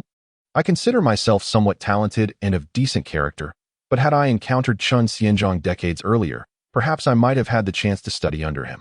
As for you, Su Tailai, being able to befriend Chen Yishan is already a remarkable stroke of luck." Indeed, Su Tailai nodded vigorously in agreement, but soon pondered over Taoist Wugo's words, sensing an underlying implication. "Taoist, must you belittle me so? Not at all. I have always regarded the estate master as a friend. How could I belittle you?" Taoist Wugo replied. "In fact, I have a little secret I have kept for a long time. Tonight, I will share it with you." Intrigued by Taoist Wugo's mysterious demeanor, Su Tailai asked, "What secret?" Chapter 75. The Return to the Sea. The unblemished Taoist stroked his long beard, smacking his lips as he spoke. "Chen Yishan has graciously permitted me to follow him, allowing me to learn the ways of immortality from his disciple, Yishan. Do you know Yishan? She is none other than the enchanting Yinashing. Ah, one could say that fortune has smiled upon her, perhaps a reflection of her character. Alas, to speak candidly with you, my dear landlord, I am quite concerned about the future of Tianbao Temple. After all, the younger generation might not handle certain matters adeptly, and I feel a responsibility to guide them. Yet, Chen Yishan's warm invitation, coupled with Yishan's extraordinary beauty and profound skills, places me in a most difficult position. By the way, this secret must not escape your lips. I have always preferred to operate discreetly." Damn. Su Tailai, unable to tolerate the unblemished Taoist's duplicitous demeanor, cursed under his breath and turned away. His heart was filled with envy and resentment, contemplating, if Chen Yishan has taken a liking to this venerable old Taoist, does that mean I am overlooked? Regardless, I must find a way to plead with the immortal. Ah, Su Zhuangzhu, I have yet to finish speaking. This secret is shared only with you. Get lost. Meanwhile, within the Ganlu pavilion, the seemingly unshakable Chen Yishan was far from the relaxed state the unblemished Taoist had envisioned. In truth, Chen Yishan found himself enveloped in a haze of confusion, utterly unaware of the events transpiring around him, and unable to exert control over his own body. He had initially believed that this time of cultivation would naturally lead him to ascend to the stage of returning to the sea beneath the nurturing realm. Yet the reactions he was experiencing felt disproportionately overwhelming. Within his limbs and throughout his meridians, spiritual energy coalesced and flowed like a babbling brook, separating and merging, condensing and dispersing in an endless cycle. This process transpired swiftly, yet to the immobilized Chen Yishan, it felt agonizingly slow. His 47,000 pores were fully opened, greedily absorbing the surrounding spiritual energy. From the luminous moon and stars above to the winds and clouds in the sky, and down to the flowers, grasses, trees, and flowing waters of the land below, even the hidden creatures within the earth and waters, all teemed with spiritual essence, embodying the vitality of all living beings. However, the essence varied greatly in quantity. Except for the moon, stars, and clouds, the spiritual energy contained within individual flowers, grasses, trees, waters, stones, and beasts was exceedingly sparse, often negligible. Yet, when gathered collectively, it became remarkably substantial. At this moment, the spiritual energy seemed to have found its home. Surging toward Chen Yishan like rivers returning to the sea, flooding into his body through the open pores. He passively accepted it. Yet the experience was not one of comfort, but rather of torment and expansion, a physiological swelling. His meridians and organs bore the brunt of the relentless influx of spiritual energy. Akin to the act of eating, while the mouth may continue to chew, the stomach has its limits and cannot endlessly accommodate an onslaught of food. The same principle applied to spiritual energy. Chen Yishan had absorbed so much that he was on the verge of saturation. Yet, his pores remained wide open, akin to a mouth oblivious to the suffering of the stomach, still ravenously consuming. The external spiritual energy continued to converge in thin wisps, eagerly rushing into his body. The energy waiting to be accepted swirled in layers, creating an invisible vortex of energy above the Ganlu pavilion, with a radius extending several yards. The unblemished Taoist and Su Tailai could not perceive it with their eyes, yet they were enveloped within it, feeling as though they were caught in a tremendous storm. Adrift on an endless ocean, their bodies like floating reeds, completely at the mercy of the currents, devoid of any autonomy. Yet, they felt no fear. Instead, their hearts brimmed with tranquility. This extraordinary sensation was something they had never before encountered in their lives. They ceased to speak or move, simply indulging in the experience. Amidst their complex emotions, they gazed at Chen Yishan with reverent eyes, as if witnessing a radiant being preparing to ascend to immortality. Meanwhile, Chen Yishan felt as though he might explode. No more. Enough already. I cannot take any more. Suddenly, a clear sound resonated, echoing in his mind like the tolling of a bell. In an instant, an infinite expanse of ethereal space enveloped him, drawing him into its depths. The flying mountain vanished. The Ganlu pavilion faded, and even the unblemished Taoist and Su Tailai disappeared. Before him lay an unfamiliar world, where a colossal purple-gold alchemical furnace gradually materialized. Suspended in midair, the overwhelming influx of spiritual energy ceased, and the sensation of impending explosion dissipated, replaced by an emptiness. Chen Yishan stared in astonishment at the furnace, noting that the lid was slowly opening. The towering structure, though diminutive in this strange realm, appeared insurmountable in Chen Yishan's eyes. Waves of spiritual energy wafted toward him, cascading into the furnace, covering its base and ascending 1/10, 5/10, 1, 5. Time seemed to stretch infinitely, yet it felt like merely the blink of an eye. The spiritual energy ceased to flow in. The furnace lid closed gently. Chen Yishan observed that the energy within the furnace had risen nearly a foot high. By estimation, the furnace was filled to about 1% capacity. What is this? With keen insight, he realized, this is the Qi. Chen Yishan froze. Was not the Qi merely an acupoint? How could it manifest as an alchemical furnace? In a moment of clarity, he understood. This Qi was not the same as before. The furnace represented the external manifestation of the Qi. When the body could no longer contain the excess spiritual energy, the Qi emerged as a reservoir for its storage. Thus, the energy returning to the furnace was akin to returning to the sea. In other words, had he truly reached the stage of returning to the sea? Astonishment, joy, and doubt surged within him. The external spiritual energy finally reached a point of exhaustion, ceasing to flood into his being. In an instant, the stars shifted, the heavens turned. The furnace vanished, and Chen Yishan's consciousness withdrew from the vastness, returning to the Ganlu pavilion. With a sigh, he exhaled a breath of stale air, gently shaking his neck. Feeling a profound warmth and refreshing sensation throughout his body, utterly comfortable. In the distance, the unblemished Taoist and Su Tailai sensed a rush of wind emanating from the pavilion. Dissipating in an instant, they exchanged glances and hurried over. "Immortal, we hope we did not disturb you?" The unblemished Taoist inquired cautiously. "Not at all." Chen Yishan replied with a smile, relishing his newfound state of being. It was quite exhilarating, truly exhilarating. Chapter 76. The Secrets of the Divine Realm. The incense burner was exquisitely crafted, with a wisp of smoke curling gracefully into the air. Delicacies, dried fruits, and candy treats were arranged neatly, while 2 cups of steaming tea exuded warmth. The attendant minor deities quietly withdrew, and the city god raised his cup. Gesturing to Chen Yishan, "Immortal, please." Chen Yishan nodded slightly and lifted his cup. After a gentle sip, he couldn't help but exclaim, "Indeed, this is fine tea." He had come to the city god temple early that morning, originally indifferent to the tea, yet he found himself captivated by its rich aroma. unable to resist indulging in a few more cups. However, he noticed the city god merely inhaled deeply over his cup, and the once vibrant tea instantly dulled. As for the delicacies and fruits on the plate, upon taking a deep sniff, the pastries became moldy and the fruit shriveled.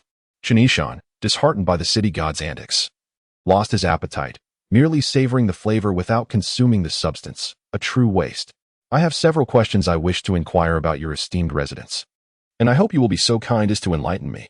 He set down his teacup, intending to engage in casual conversation before broaching the main topic. In hopes of achieving his purpose for visiting, the city god replied, "Immortal, you are too polite. Please, proceed. Yesterday, I heard your esteemed residents mention sending that rabbit demon to the punitive division under the grand city god of Luochuan County, along with a reference to the division of merits and demerits. However, during the demon subjugation, I observed the deployment of your esteemed residents, where only the Yin-Yang division, the rapid reporting division, and the inspection division were present, but not the punitive division or the division of merits and demerits. Is it true that such positions do not exist in your residence?" "Indeed, they do not," the city god chuckled. "The paths of deities diverge. You may not be fully aware of the distribution of positions within the divine realm. Allow me to explain in detail. The county city god is merely a minor deity with limited responsibilities. What you observed yesterday were all the divine officers and generals under this minor deity's purview. Others, such as minor deities and officials, are naturally excluded. Here, we only have the three major divisions, namely the ones you just mentioned, the Yin-Yang division, the rapid reporting division, and the inspection division. In contrast, the grand city god of the county has 8 major divisions, including the merit and reward division, the punitive division, the wealth division, the longevity division, and the division of merits and demerits." Chen Yishan responded with an O, signaling the city god to continue. The city god continued, in addition to the 5 extra divisions. The grand city god also commands more divine generals, including civil and military judges, day and night roaming deities, and the infamous ox-head and horse-face generals, along with General Fan and General Xia. The ox-head and horse-face are commonly known to the populace, while General Fan and General Xia are referred to in folklore as the black and white impermanences, also known as the 7th and 8th lords. Chen Yishan was greatly intrigued. Before his cultivation, he had been an ordinary citizen, and his understanding of the city god, the day and night roaming deities, the ox-head and horse-face, and the black and white impermanences was limited to legends. He had never encountered them, and indeed did not wish to.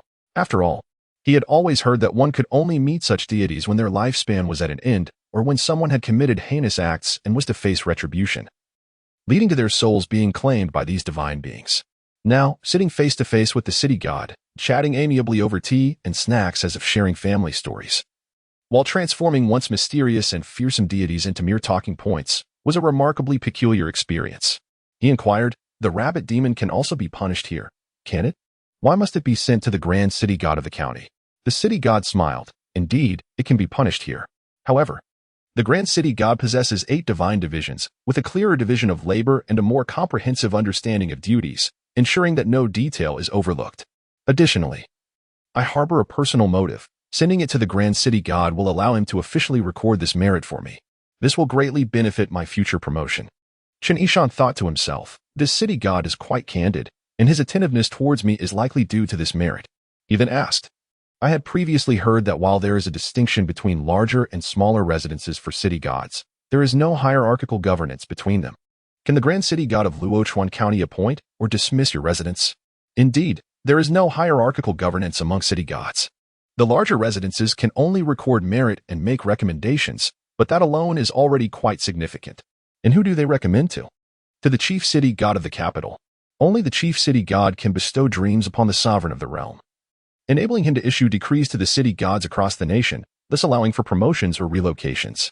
"Oh, so the chief city god of the capital holds a position even greater than that of the grand city god of the county?" "Yes, indeed. The chief city god of the capital oversees 24 major divine divisions, which is 3 times that of the grand city god of the county. His divine officers and generals not only include civil and military judges, day and night roaming deities, ox-head and horse-face generals, and generals Fan and Xia, but also General Ganlu, making his deployment the most comprehensive." Chen Yishan nodded. "Then surely, the chief city god of the capital is the mightiest deity in the land?" "Not quite." The city god chuckled. "While the chief city god of the capital may be the most prominent among city gods, He is not the most powerful among all deities. The world is vast, with rivers and lakes abounding, mountains and rivers connected, and deities in abundance. There are door gods, land gods, mountain gods, water gods. Among the mountain gods, the 5 sacred mountain lords hold the highest regard. Among the water gods, the river and river gods lead the way. Their statuses surpass that of the chief city god of the capital. Even the 8 water deities Luo, Huai, Ying, Ji, Jing, Wei, Han, and Bai are highly esteemed. Not to mention the existence of the dragon palaces across the seas. However, deities do not subordinate to one another. Chen Yishan pondered for a moment. I am but a novice in the matters of the divine realm, and I apologize for my ignorance, causing you to laugh. You flatter yourself, immortal. I am equally unversed in the affairs of the celestial realm and equally ignorant. For instance, I do not know which celestial sect or school you hail from. I belong to the Yunming sect. Yunming? The city god was momentarily taken aback, then inquired with suspicion, isn't the Yunming sect overseen by the celestial maiden Yinanxing? I am aware of it, but it seems that Yixian and Apos, as cultivation is not on par with you, immortal. Are you perhaps siblings in the same sect? Chen Yishan replied. Yinanxing is my disciple. The city god was taken aback. I had heard that the 5th-tier celestial master of Yuming passed away many years ago. Is that not a false rumor? Chen Yishan chuckled. Your resident speaks correctly. Yinanxing's mentor indeed passed away. But I only recently accepted her as my disciple and have temporarily taken charge of the Yunming sect at her request. The city god paused for a moment, then suddenly rose and bowed deeply to Chen Yishan. Having a figure such as you in the realm of song is truly a blessing for its people. You flatter me. Esteemed one, I cannot accept such praise. Chen Yishan stood to express his gratitude, and after a round of mutual humility, they resumed their seats. The city god was in high spirits, showering Chen Yishan with compliments, until Chen Yishan could hardly keep up, his face flushed with embarrassment, thinking that if this continued, he might lose his bearings entirely. Moreover, after such a lengthy diversion, it was time to address the matter at hand. Clearing his throat and centering his mind, he asked with a serious demeanor, Esteemed one, I have another question to pose.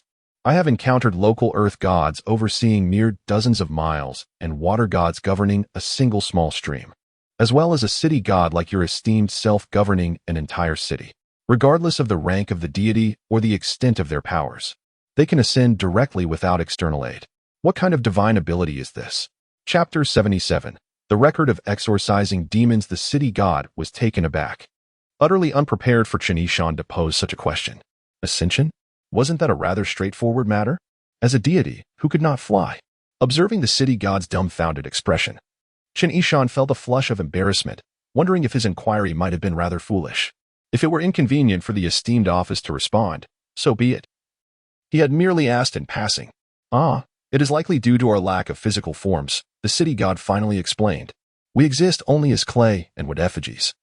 Our spirits having ascended to divinity, thus we are capable of flight. Chen Yishan inquired, do all deities lack corporeal forms? Another rather naive question. The city god thought, yet he patiently replied, not entirely, only the deities under our city god's jurisdiction are without physical bodies. Mountain deities, land gods, and water spirits vary in this regard.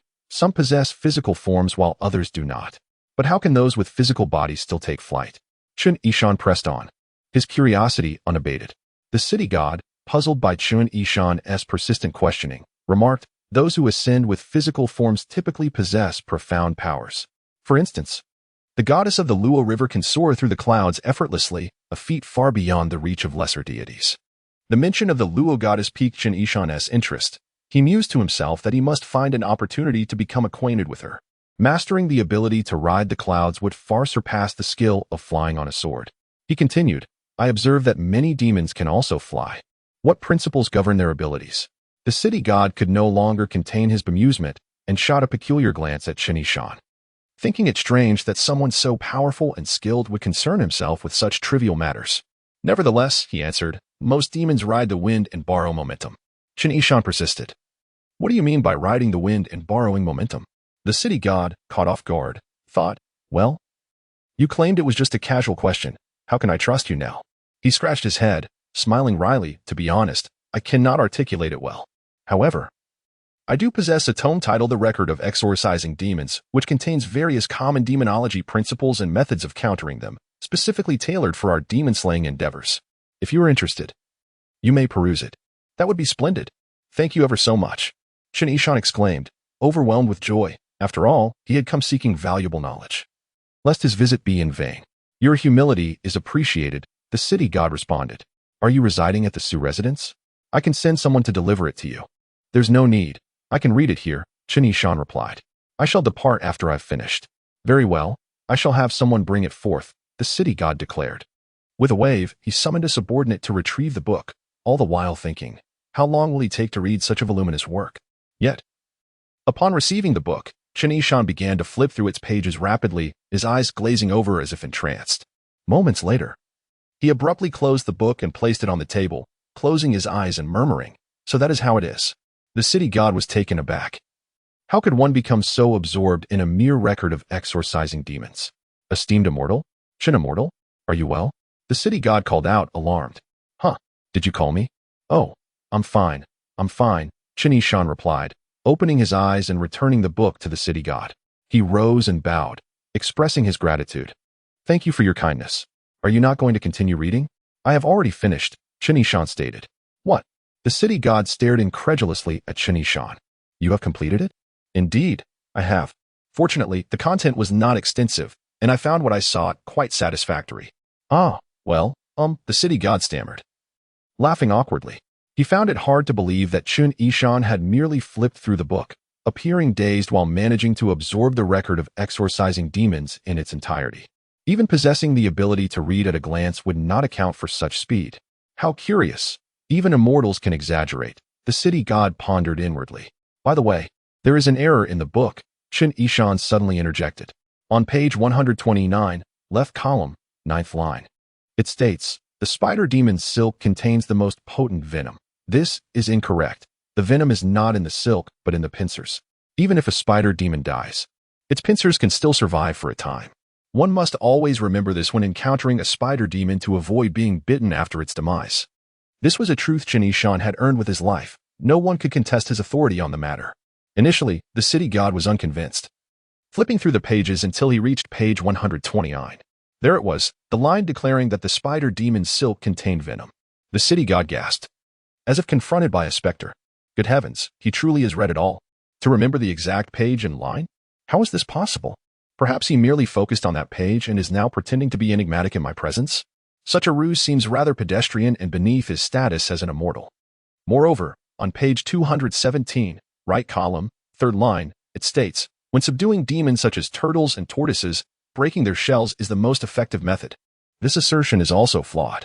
The most effective approach is to strike at their tails. Attacking the shell is difficult and prone to counterattacks, Chen Yishan added. The city god recalled this entry but was utterly unaware of its page and line number. He hastily flipped to page 217, scanning the right column. 3rd line, sure enough, the text read, when subduing demons such as turtles and tortoises, breaking their shells is the most effective method. The content was identical. With a resounding thud, the record of exorcising demons fell to the ground. What is the meaning of this? Chen Yishan questioned, astonished to see the city god drop the book. His jaw nearly unhinged. In nothing. The city god, feeling flustered, quickly retrieved the book, attempting to mask his astonishment. I did not anticipate that such a reputable work would contain so many errors. You have made an excellent point. I shall ensure the inaccuracies are corrected. Are there any further issues? Oh yes, on page 301, page 369, page 423. As Chen Yishan listed the discrepancies, the city god's already fragile composure was shattered by shock. Was there truly such a vast chasm between the paths of cultivating divinity and immortality? Once a distinguished scholar in life, memorization had been a skill he prided himself on. After his ascension to godhood, it took him an entire year to master the record of exorcising demons. Yet, here was Chen Yishan, having casually absorbed its contents. Was there truly no justice left in the world? Chapter 78. Flight is not simple for Chen Yishan. Endowed with the gift of keen insight, memorizing the demon-slaying chronicles within a short span posed no challenge whatsoever. The Tiangong Temple Scripture Hall, with its 2 stories filled with numerous tomes on talismanic arts, had allowed him to peruse and commit to memory all its contents within a single evening. Not only did he memorize, but he also sought to rectify any omissions. The gift of keen insight truly had its advantages.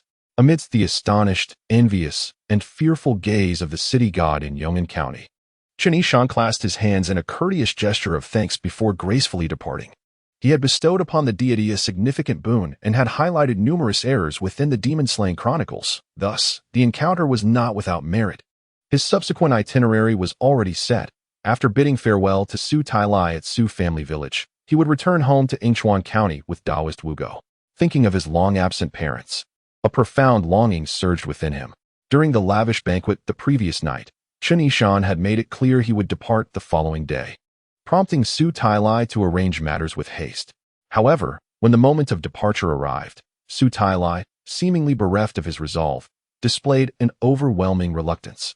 He insisted on abandoning his home and family to follow Chen Yishan, but Chen Yishan, unwilling to disrupt the harmony of Su Tai-Lai and Apos, as household, repeatedly declined. Su Tai-Lai, in a state of emotional turmoil, clung and wept, making their parting seem akin to a tragic farewell, raising eyebrows and suspicions about the depth of their bond. With a stern countenance, Chen Yishan admonished Su Tai-Lai, stating that any matters could be addressed upon visiting him in Yingchuan County. He warned that if the entanglement continued, their previous camaraderie would be rendered void. Eventually, Su Tai-Lai managed to rein in his emotions. Meanwhile, Su Chong had knelt before Chen Yishan, grasping his leg and weeping mournfully. Immortal! Oh, Chen Immortal! How can you leave me like this? What shall I do? You cannot abandon me. Chen Yishan, exasperated, kicked Su Chong over, while Taoist Wugo followed suit, delivering a couple of kicks to restore some semblance of order. Once aboard the carriage arranged by Su Tai-Lai, they noticed it was filled to the brim with provisions and valuables, including heavy packages of gold and silver. Chen Yishan, having no desire to return the gifts, commanded, "Let us depart," and hurried away from the overly attached Su family. Originally, Su Chong was to drive the carriage, but following the altercation, he was replaced by Su Hao to avoid any further embarrassing scenes. Su Hao escorted Chen Yishan and Taoist Wugo to the Luo Shui Pier before taking his leave. Chen Yishan, at last, breathed a sigh of relief, considering his association with Su Tai-Lai to be concluded satisfactorily. Traveling back to Yingchuan County via water was swifter than by land. Following the flow of the Luo Shui River eastward to Huguan allowed direct access into the jurisdiction of Yingchuan County. They would then veer southward, continuing their journey along the Ying River, and within 3 days, they would reach the capital of Yingchuan. The vessel they boarded was an impressive longboat, measuring approximately 9 zhang in length and 3 zhang in width, licensed for operation by the Luochuan County government, with a capacity of over 200 passengers.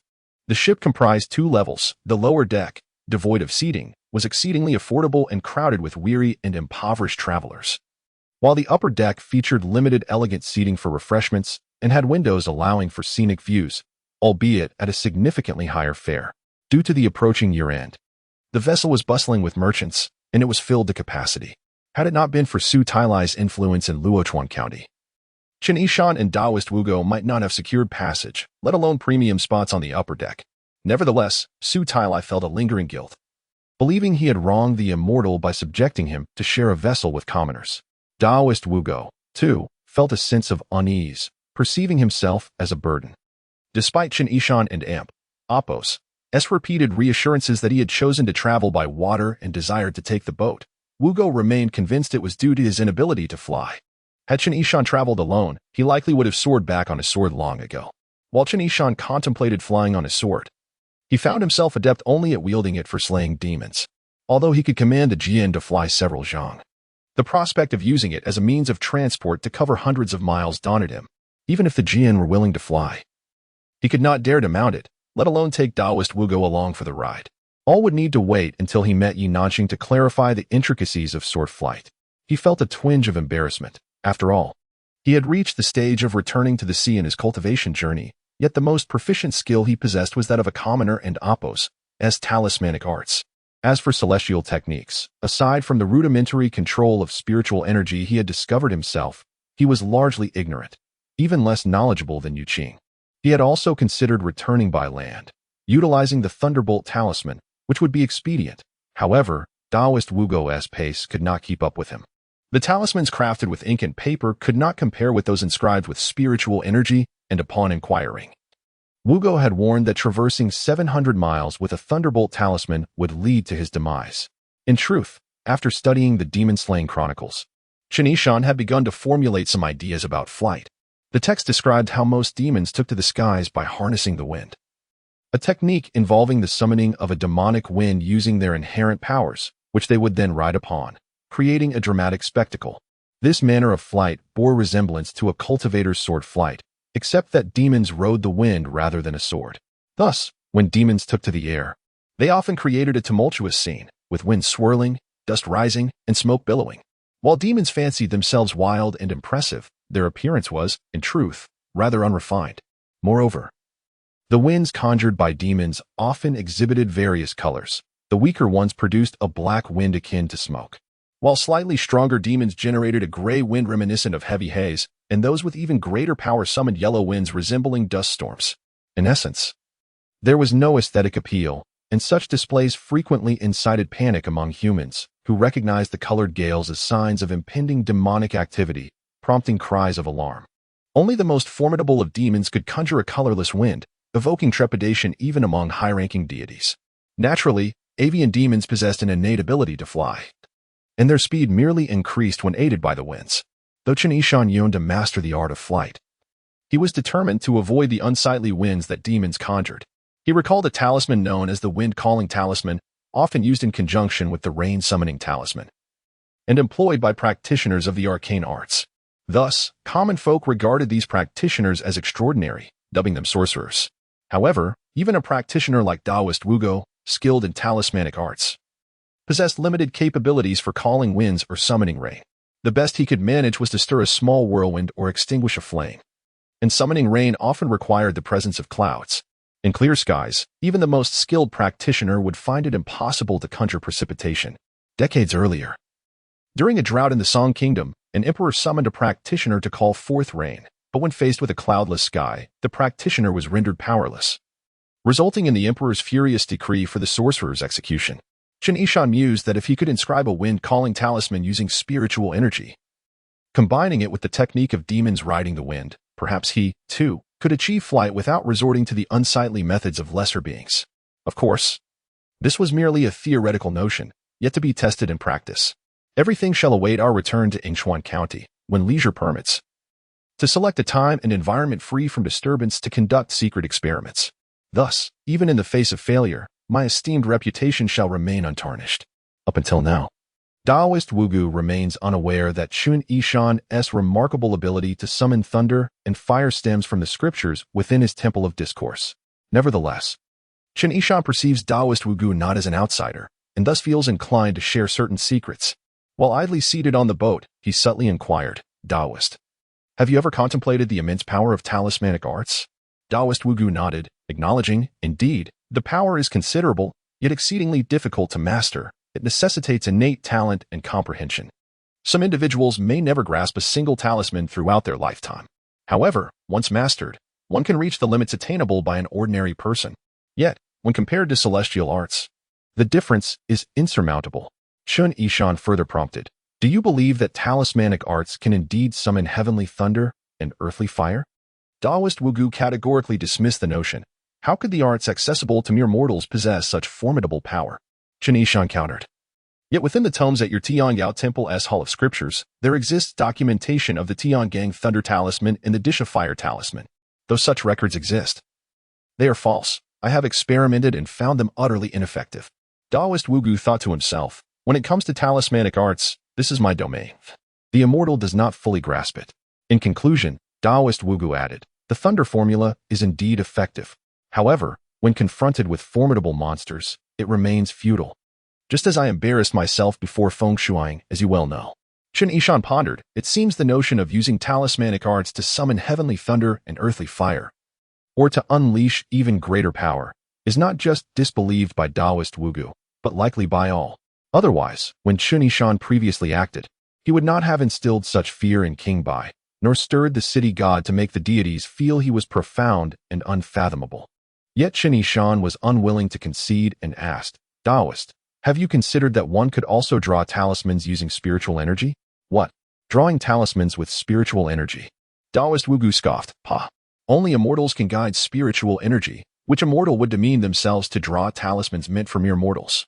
Would you, esteemed immortal?" Chen Yishan remained silent for a long while before softly stating, "Let us not dwell on these matters. Let us instead proceed to the deck to observe the waters." Chapter 79.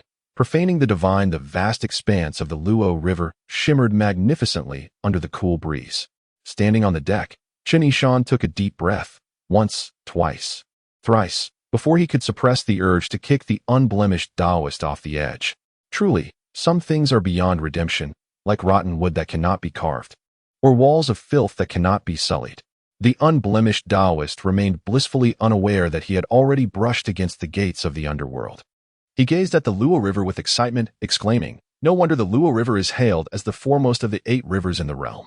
It merges with the Yi River, flowing through 300 miles of the Luo-Yi Plain, nurturing the heartland of the Song Nation, connecting east and west, neighboring Ji and Ing. The scale and significance of this river truly rival that of the Yangtze and Yellow Rivers." Chen Yishan nodded, his thoughts involuntarily drifting to the city god of Yong'an, who spoke reverently of the Luo deity. This deity held a divine status that rivaled even the chief city god of the capital, perhaps even surpassed it. Among the deities of water, aside from the river god and the Yangtze god, the Luo deity was indeed the supreme being. Even the emperor of the Song Nation conducted seasonal sacrifices, ensuring that offerings never ceased, for the Luo River governed the nation's fortune, safeguarding the capital and serving as a vital artery for transport, sustaining millions of lives. The city god of Yong'an claimed that the Luo deity was capable of soaring through clouds and riding the mists. Chen Yishan had never witnessed such wonders and could only yearn for them in his heart. After enjoying the view of the Luo River for a while, he and the unblemished Taoist retreated to the cabin, thirsting for tea and snacks after their time in the brisk wind. The upper deck was sparsely populated. A mix of merchants, gentlemen, officials on business trips, and scholars returning home, essentially, those of wealth or high status. The seating arrangements were elegant, with small clusters of people sharing tables, some sitting in silence, others engaged in light conversation, playing games, drinking, composing poetry, or discussing current events, creating a harmonious atmosphere devoid of raucousness. Chen Yishan found it rather pleasant. He ordered a pot of tea and a plate of melon seeds alongside some pastries. And as they chatted about trivial matters, the mood remained light.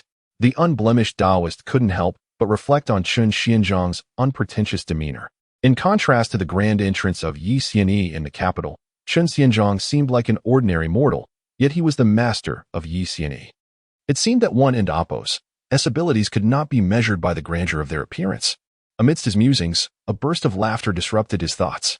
Behind them sat 2 young scholars, clad in black cloaks with white silk headbands, exuding a certain sophistication. On their table rested a small red clay stove warming a pot of wine, the rich aroma wafting through the air, accompanied by 4 small dishes. Despite being only 2, they created quite a lively atmosphere. However, their recent laughter had a somewhat lewd undertone, prompting the Taoists to eavesdrop on their conversation. "Zhou, ahead lies the Huguan Ferry, and there stands a temple dedicated to the Luo deity. It is said that the statue within bears a striking resemblance to her divine form. If you wish to see what the Luo deity looks like, we should pay homage when we disembark." Haha, what is there to admire in a clay or wooden statue? We must witness the living Luo deity to truly comprehend her beauty. See the living Luo deity? We, mere mortals, dare to dream of such a sight? Perhaps in our dreams. In ancient times, was not Chao Zijiang also a mere mortal? How did he behold her? Listen to Chao Zijiang's own description of the Luo deity. Her shoulders are like carved jade. Her waist is slender as a willow. Her neck is graceful, her complexion radiant. She is unadorned by makeup, her beauty untainted. Those words portray her exquisite charm, her soft demeanor, and her enchanting presence. Indeed, the description is utterly captivating. Do you think Chao Zijiang truly saw the Luo deity? I suspect he did. Otherwise, how could he have passed away so young? It must have been the heartache from witnessing her that led to his demise. Haha, what a clever notion. Yet, if the Luo deity truly possesses such enchanting beauty, I would willingly meet my end just for a moment with her. Brother Wang, your eagerness is palpable. Perhaps the Luo deity will visit you in your dreams tonight. Indeed. It is said that youth without romance is a wasted youth. Your words resonate with me, Zhou. Haha, may we dream of the Luo deity after a night of revelry. To our health. The unblemished Taoist, having listened long enough, felt his rage boiling. These 2 were nothing but pretentious fools, desecrating the sanctity of the Luo River. Here they were, sailing upon her waters, without a thought of the repercussions. Just as the Taoist was about to explode with fury, he noticed Chen Yishan wearing a cold smile, slowly interjecting, "Let us discuss this further once we have disembarked." Clearly, Chen Yishan had also overheard their blasphemies and shared his disdain. Indeed, the unblemished Taoist suppressed his anger, biding his time until they reached Huguan, where he would deal with these two fools. However, the two young men were not yet finished with their reckless antics. Suddenly, Brother Zhou rose, flung open the window, and hurled a cup of wine into the Luo River, laughing, "Luo deity, if you have any intention, drink this cup with me. Haha, count me in. Might we meet in our dreams?" Brother Wang followed suit, tossing his drink into the water. Their laughter echoed, devoid of decorum. The unblemished Taoist's face turned ashen, his patience fraying as he longed to seize them both and hurl them into the river as offerings to the fish. Just as he was consumed by indignation, a tremendous roar erupted, shaking the ship violently. The vessel trembled, dishes shattered, and a colossal wave surged from the depths of the Luo River, crashing down with a thunderous roar. With a thunderous crash, the boat tilted perilously, rain pouring down like a deluge, while water flooded in through the windows. Inside the cabin, tables and chairs toppled, and the occupants were thrown about, panic spreading like wildfire. The two young scholars tumbled in a heap, their wine spilling, the stove capsizing, and fiery coals rolling onto them, igniting in an instant. Their screams pierced the air. Chen Yishan and the unblemished Taoist managed to maintain their footing, though they were thoroughly astonished. They exchanged glances, both pondering the same thought. Could it be that the foolish words of those two had provoked the Luo deity's wrath, seeking to destroy the vessel? Looking back at the two scholars, they had already fallen from the window, splashing into the water, disappearing beneath the waves in an instant. Chen Yishan, fearing for the unblemished Taoist's safety, quickly shut the window. Not good. Someone has fallen overboard. Run. The ship is capsizing. Where could we possibly run to? Being on the Luo River? Pray for mercy. Invoke the Luo deity's protection. It is clear someone has disrespected her and incurred her wrath. The cabin erupted into chaos. A cacophony of cries, curses, weeping, and prayers filling the air, all merging into a deafening din in Chen Yishan's ears. Amidst the turmoil, everyone scrambled towards the exit, desperate to escape. The unblemished Taoist and Apos' face turned pale, his footing wavering as he glanced fearfully at the steadfast Chen Yishan, stuttering, Xianzhong, what shall we do?" Chapter 80. The wrath of the goddess of the Luo River. Chen Yishan was in a state of panic, filled with resentment towards the two scholars and a sense of misfortune for encountering such troublemakers wherever he went. Su Tailai had tangled with the Snow Maiden, albeit with some ulterior motives, yet he at least had a mindset of goodwill. Tian Qing, Lin Meiyun, and others had provoked Feng Shuang, driven by arrogance, but ultimately with the intention of ridding the world of evil. The same could be said for Taoist Wugo. However, the two scholars aboard this ship were purely insufferable. Moreover, they had not merely offended a monster but a deity, an omnipotent god whom one could not dare to provoke. Creak. Buzz. The ship lurched violently once more, the waves crashing against the hull with a thunderous roar. Many passengers had already fainted, whether from fright or the violent swaying. It was unclear.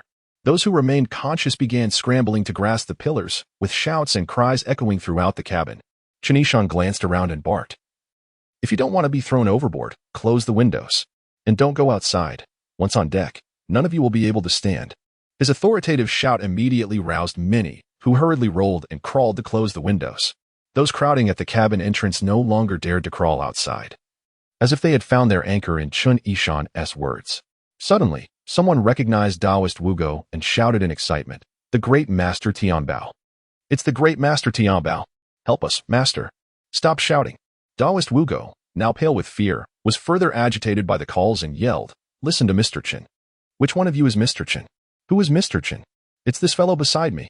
The atmosphere in the cabin gradually calmed, the windows securely shut, and no one else dared to be thrown outside.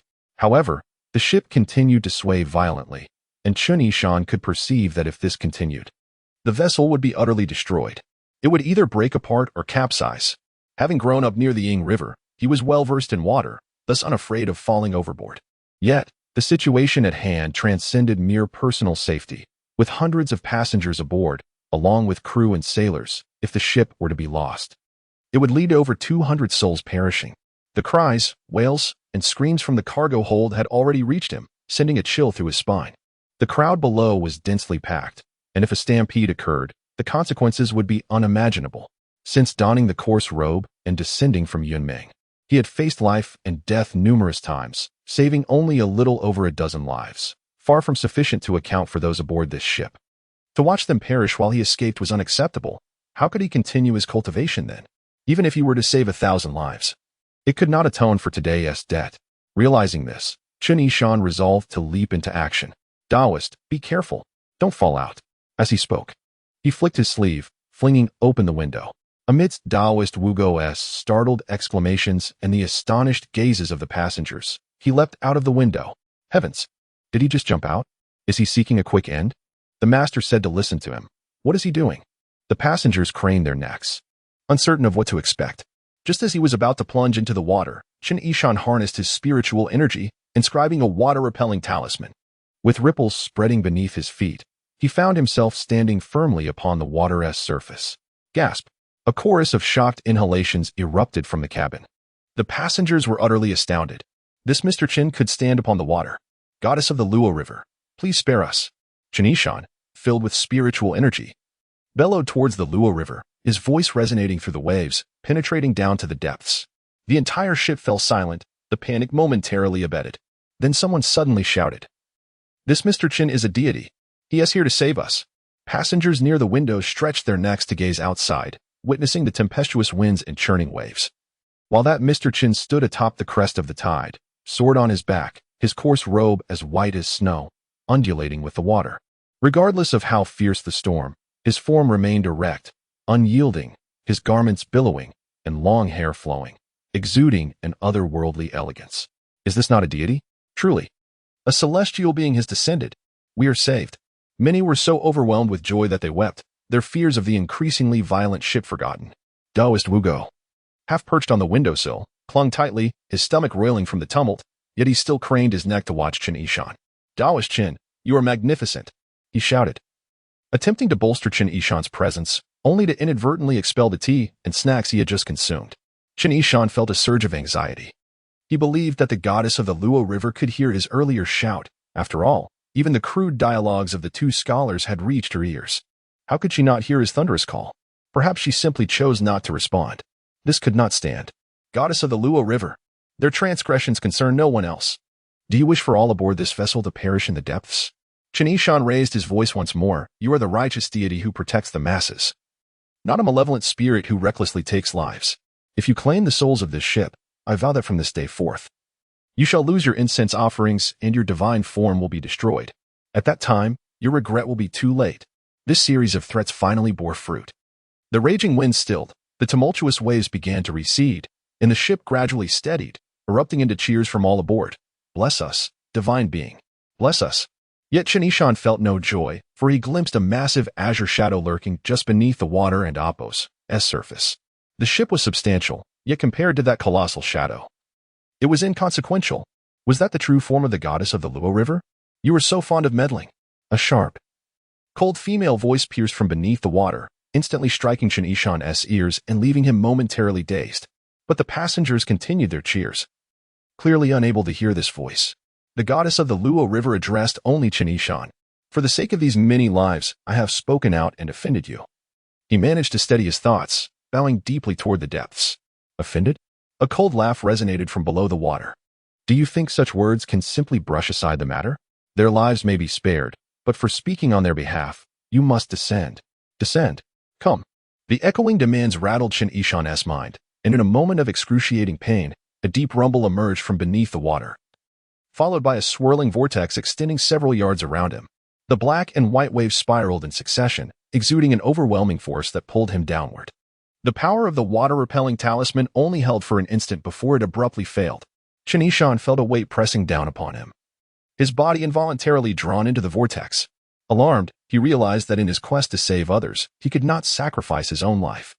Chapter 81. The Power of the Black Moon Bowl. The wind arrives. At a critical moment, Chen Yishan cast aside his previous contemplations about the feasibility of flight. Channeling his spiritual energy, he swiftly drew the wind invocation talisman. Whoosh!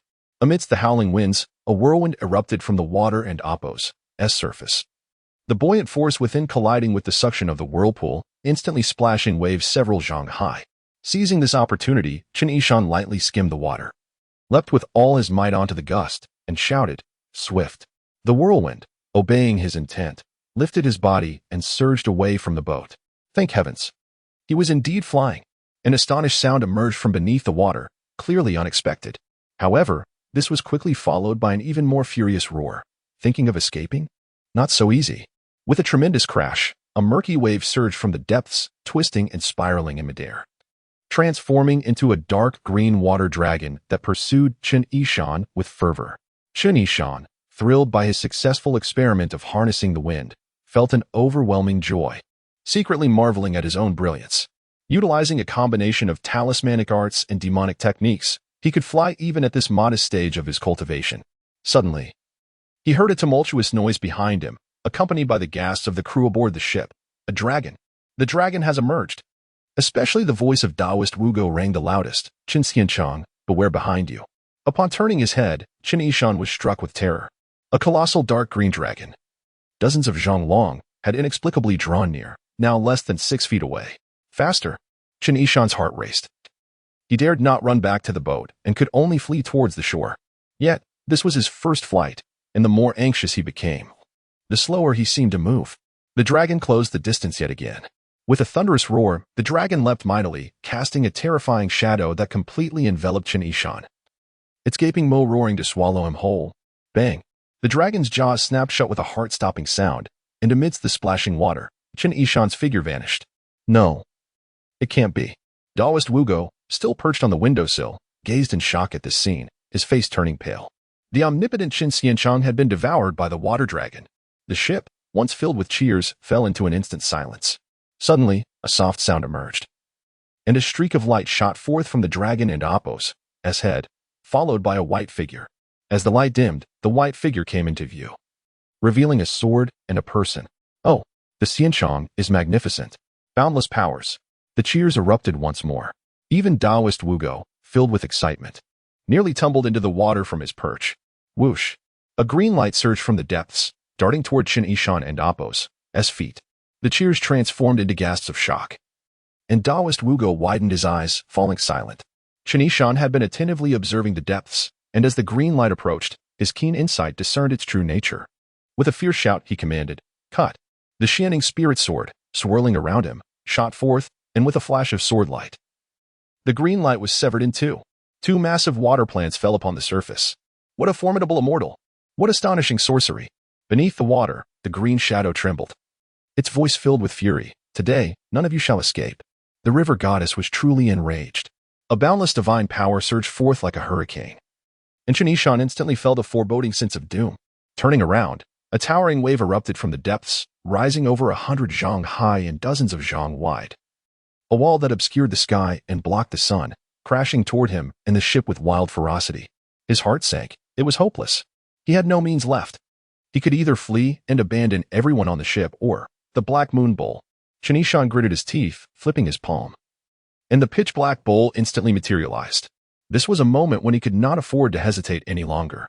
Strike! Chen Yishan and Apos' eyes widened as he glared at the green shadow beneath, aiming the Black Moon Bowl at it. Surely, it could not withstand the bowl and Apos' assault. Filled with confidence, he watched as the Black Moon Bowl shone brilliantly, illuminating the water's surface with an eerie blue glow. Within the radiance, an apparition abruptly appeared, colossal and imposing. Stepping through the air, Chen Yishan was taken aback. That was himself. The towering figure, clad in coarse linen, with sword-like brows and starry eyes, bore his own likeness. Halt! The apparition roared toward the depths. A sweeping force descended in an instant. The green shadow below quivered in fear and exclaimed, "Law of heaven and earth." This was an unparalleled celestial art, so exquisite that she had never even seen it before, only heard of it in legends. It was said that those who could wield such celestial arts would intimidate even the deities of the 4 seas, let alone a mere minor water deity like her. To be vanquished by the opponent would be as simple as squashing an ant.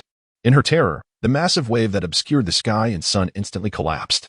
The crew aboard the ship were left paralyzed with shock. Even Taoist Wugo trembled and fell into the cabin, unable to stop shaking uncontrollably. Humans are always filled with fear when confronted with something immense. Simply encountering a larger and more powerful counterpart instills dread, let alone witnessing a giant. A figure as formidable as a mountain. Was it not terrifying? Above and below the water, the immortal and the deity held their breath, their hearts racing as they awaited the next move of the colossal apparition. No matter what, it would surely wield cataclysmic power. Yet, the giant slowly bowed down, gazing at the depths, its expression softening, a smile even gracing its face. Finally, it waved its hand and warmly said, "Thank you, farewell." Then, the light within the black moon bowl dimmed, and the gigantic figure rapidly thinned, vanishing before Chen Yishan's incredulous gaze. It was completely gone. By the heavens! Chen Yishan stared dumbfounded for a long while, before finally exclaiming a curse. Was that it? He shook the black moon bowl vigorously, but it yielded no response. Darkness enveloped his vision, and he nearly toppled from the edge of the wind's fury. Was this meant to be his doom? The green shadow beneath the water also trembled. Was that it? A burst of laughter suddenly erupted from the depths, the river goddess chuckling uncontrollably. Hey, is this the law of heaven and earth? That and Apos, as so polite. And Apos, thank you. Farewell. Ha! Chen Yishan, filled with indignation, nearly hurled the black moon bowl into the water. He finally understood the profound meaning behind the words of Ancestor Shi, do not use lightly. This was not merely a matter of cautious usage. It was clearly something to be avoided altogether.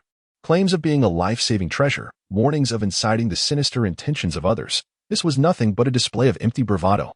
Summoning a colossal illusion merely to scare someone, then offering a smile and a wave before disappearing without a trace? Who would want such nonsense? Chen Yishan attempted to fling the bowl away, but found it utterly immovable. He felt both disgusted and astonished, when suddenly, a voice from beneath the water sounded in surprise, and the immense green shadow abruptly vanished. The once tumultuous water surface instantly calmed, and all the thunderous events that had just transpired seemed as though they had never happened. Chen Yishan stood in a daze. What was happening? Had the river goddess simply departed? Why?